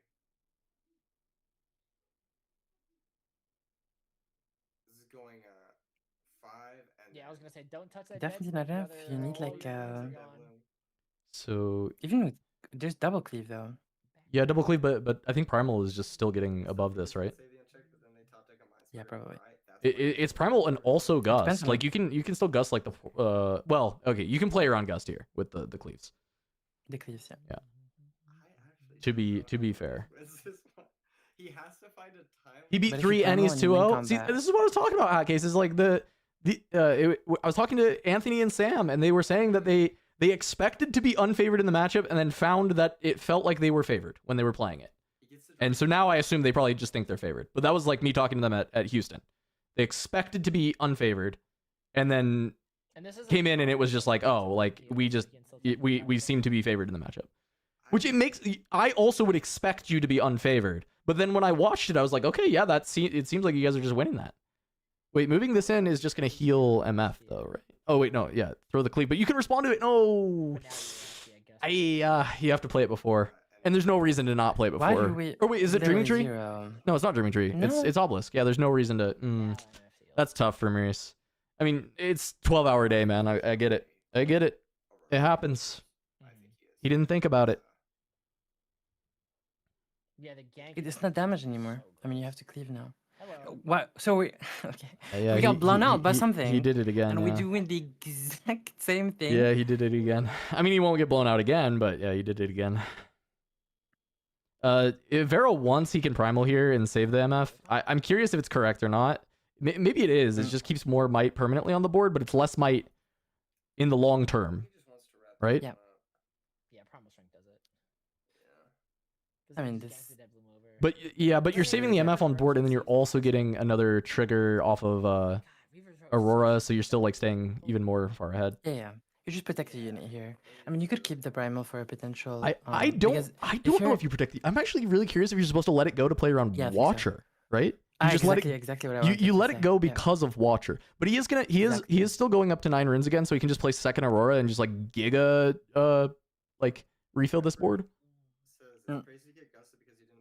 When you feel like you've stabilized or you're ahead in a game, like the question that you should ask yourself always is, how do I lose this game? Yeah, for sure, And 100%. Obviously, a list of answers here is like either Watcher or some time warp shenanigans. So you should just keep if you keep answering that question, how do I lose at in this exact spot, and you make sure you don't fall into those traps, then or you keep the cards necessary to beat those the cards that make you lose, then you never lose game. Yeah, but this is Aurora Hide Fighter Flight, which also beats Watcher, so I think it's probably fine. But I agree with you. I do think it probably was like fine to let the MF go. The one so the other benefit that I will say about protecting the MF here is now you control both battlefields for when you're reinforcing, and that might actually be worth it because you play the second Aurora, you hide Fighter Flight, and then you can reinforce both sides. Yep. Yep. It's quite good for sure. Yep. Even if Maurice is able to take down one of these zones here, I don't know. Okay, looking at Maybe he's considering the possibility of another unchecked power right now. At the What are trash. the chances he plays 2 of that card? All Maurice has to do is be like, Anthony, look behind you, and then So this plays around Watcher because of Hidden Fighter Flight. It plays around Warp because you kept both fields. What if Maurice has a Tech Annie and he uses the Annie deck? That'd be so fire. And just hope that Anthony doesn't realize that it's not a blue or red card. Wait, is the Annie purple? The one that adds back? Yeah, the add back. I thought it was crazy. red. Am I crazy? I think she's purple. Oh, you think she's purple? I know she's either red or purple. I mean, yeah, the one that adds black is purple. Okay, The well, red one tapped out. The spells and abilities. You know it's a Fighter Flight there, so. That's right. I got him confused.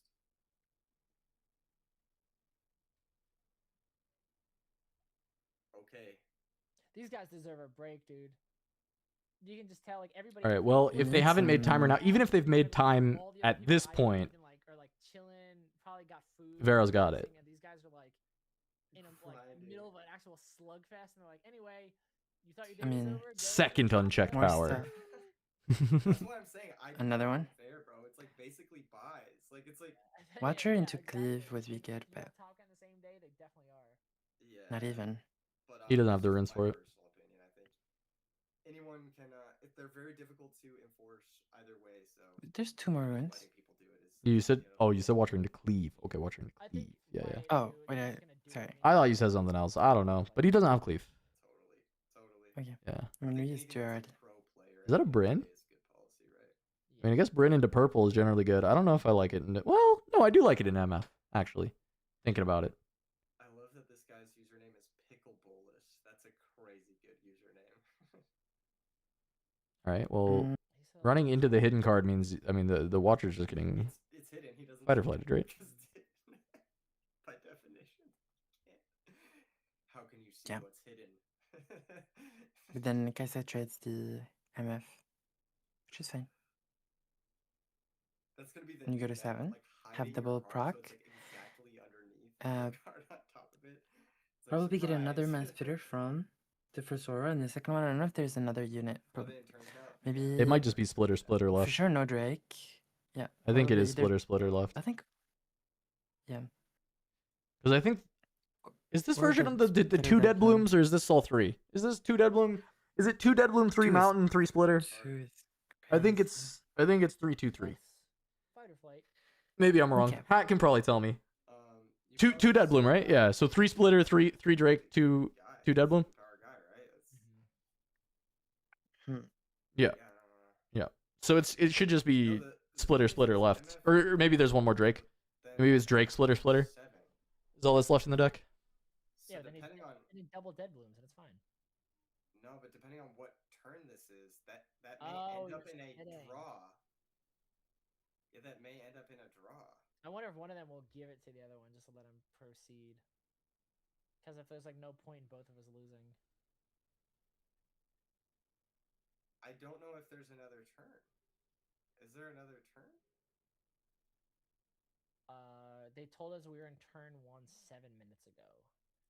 I'm not sure what turn. Turn 1, 7. No, they probably still have turns left then. Turn 4. They probably have turns. Yeah, I don't think they're timing this one at all.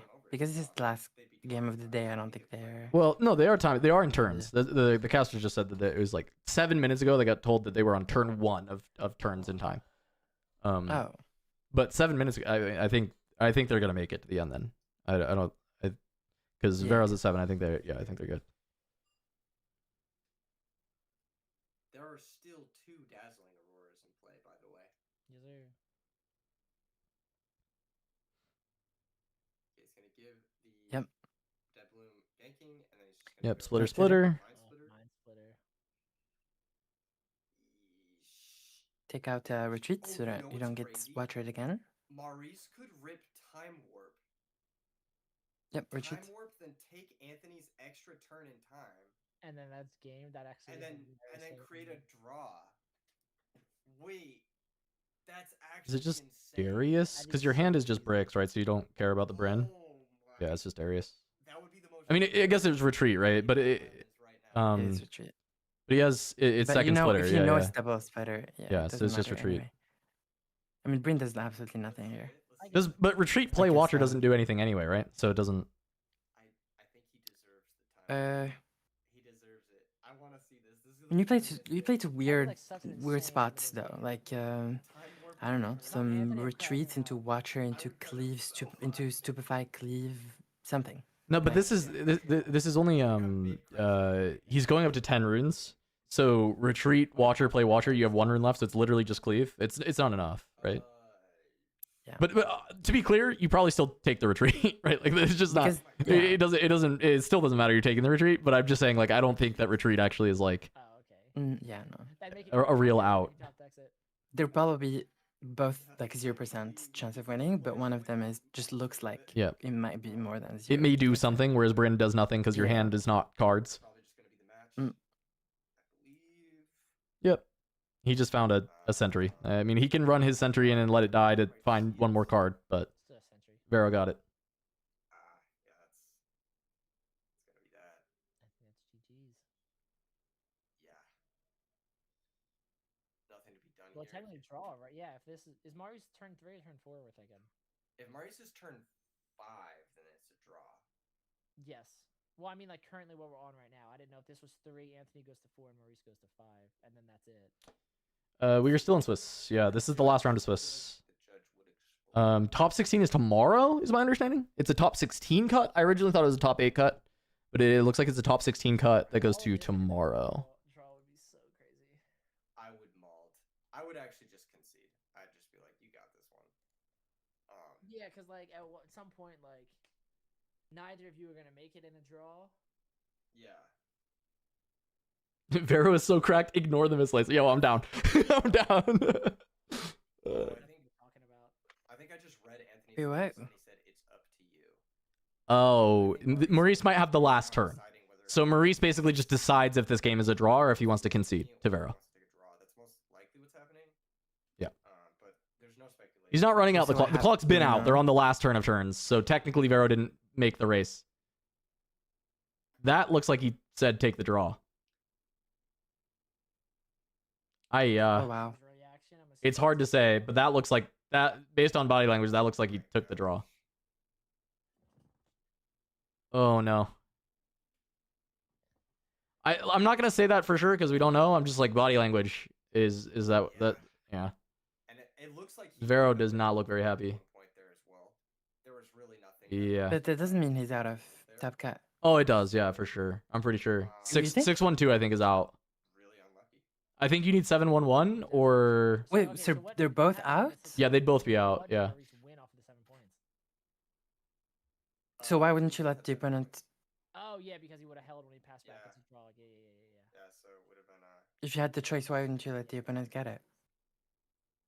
I don't know. I don't know if it can increase your standing, like better chances of top 32 and cashing. Like maybe 6-2-1 is out of cash for sure, and maybe 6-1-2 is in cash. It's possible. If there's cash on the line for him for taking the draw, like I'm not gonna blame him for taking the draw, right? Like if he can actually cash if he draws, whereas he can't cash if he loses, then it's fine. I think, right? Yeah. But like absolutely understandable. Cashing is a funny term for this event. I mean, top 32 is cashing, right? Is there? Or is it like such a small amount of cash that it's like nothing? I don't know the price structure for this. I woke up late and I turned on a stream, so nobody yell at me. I don't know anything. Like I don't. You get tickets, but does the prize wall have like good like stuff that is like very monetary value, or is it? It's not. It doesn't feel like that. It's not like cash. Like feel like a real cash. I'm really happy. Is that? I mean, that's like a bummer then, I guess. I don't know if they're watching this, but players who are in top 16 tomorrow, please have a good dinner, go have a good night's sleep, eat a good breakfast, because I want to see you guys. Can you roll dice for who concedes? I mean, I think technically no. It's probably against the rules to determine the winner in any way except for playing a game. That's how it's been in other card games that I know of. But you can still just like concede. Oh, someone link me the pricing structure. I see. Okay. So no actual cash for top 32 prize wall ticks. And that just depends what's on the prize wall.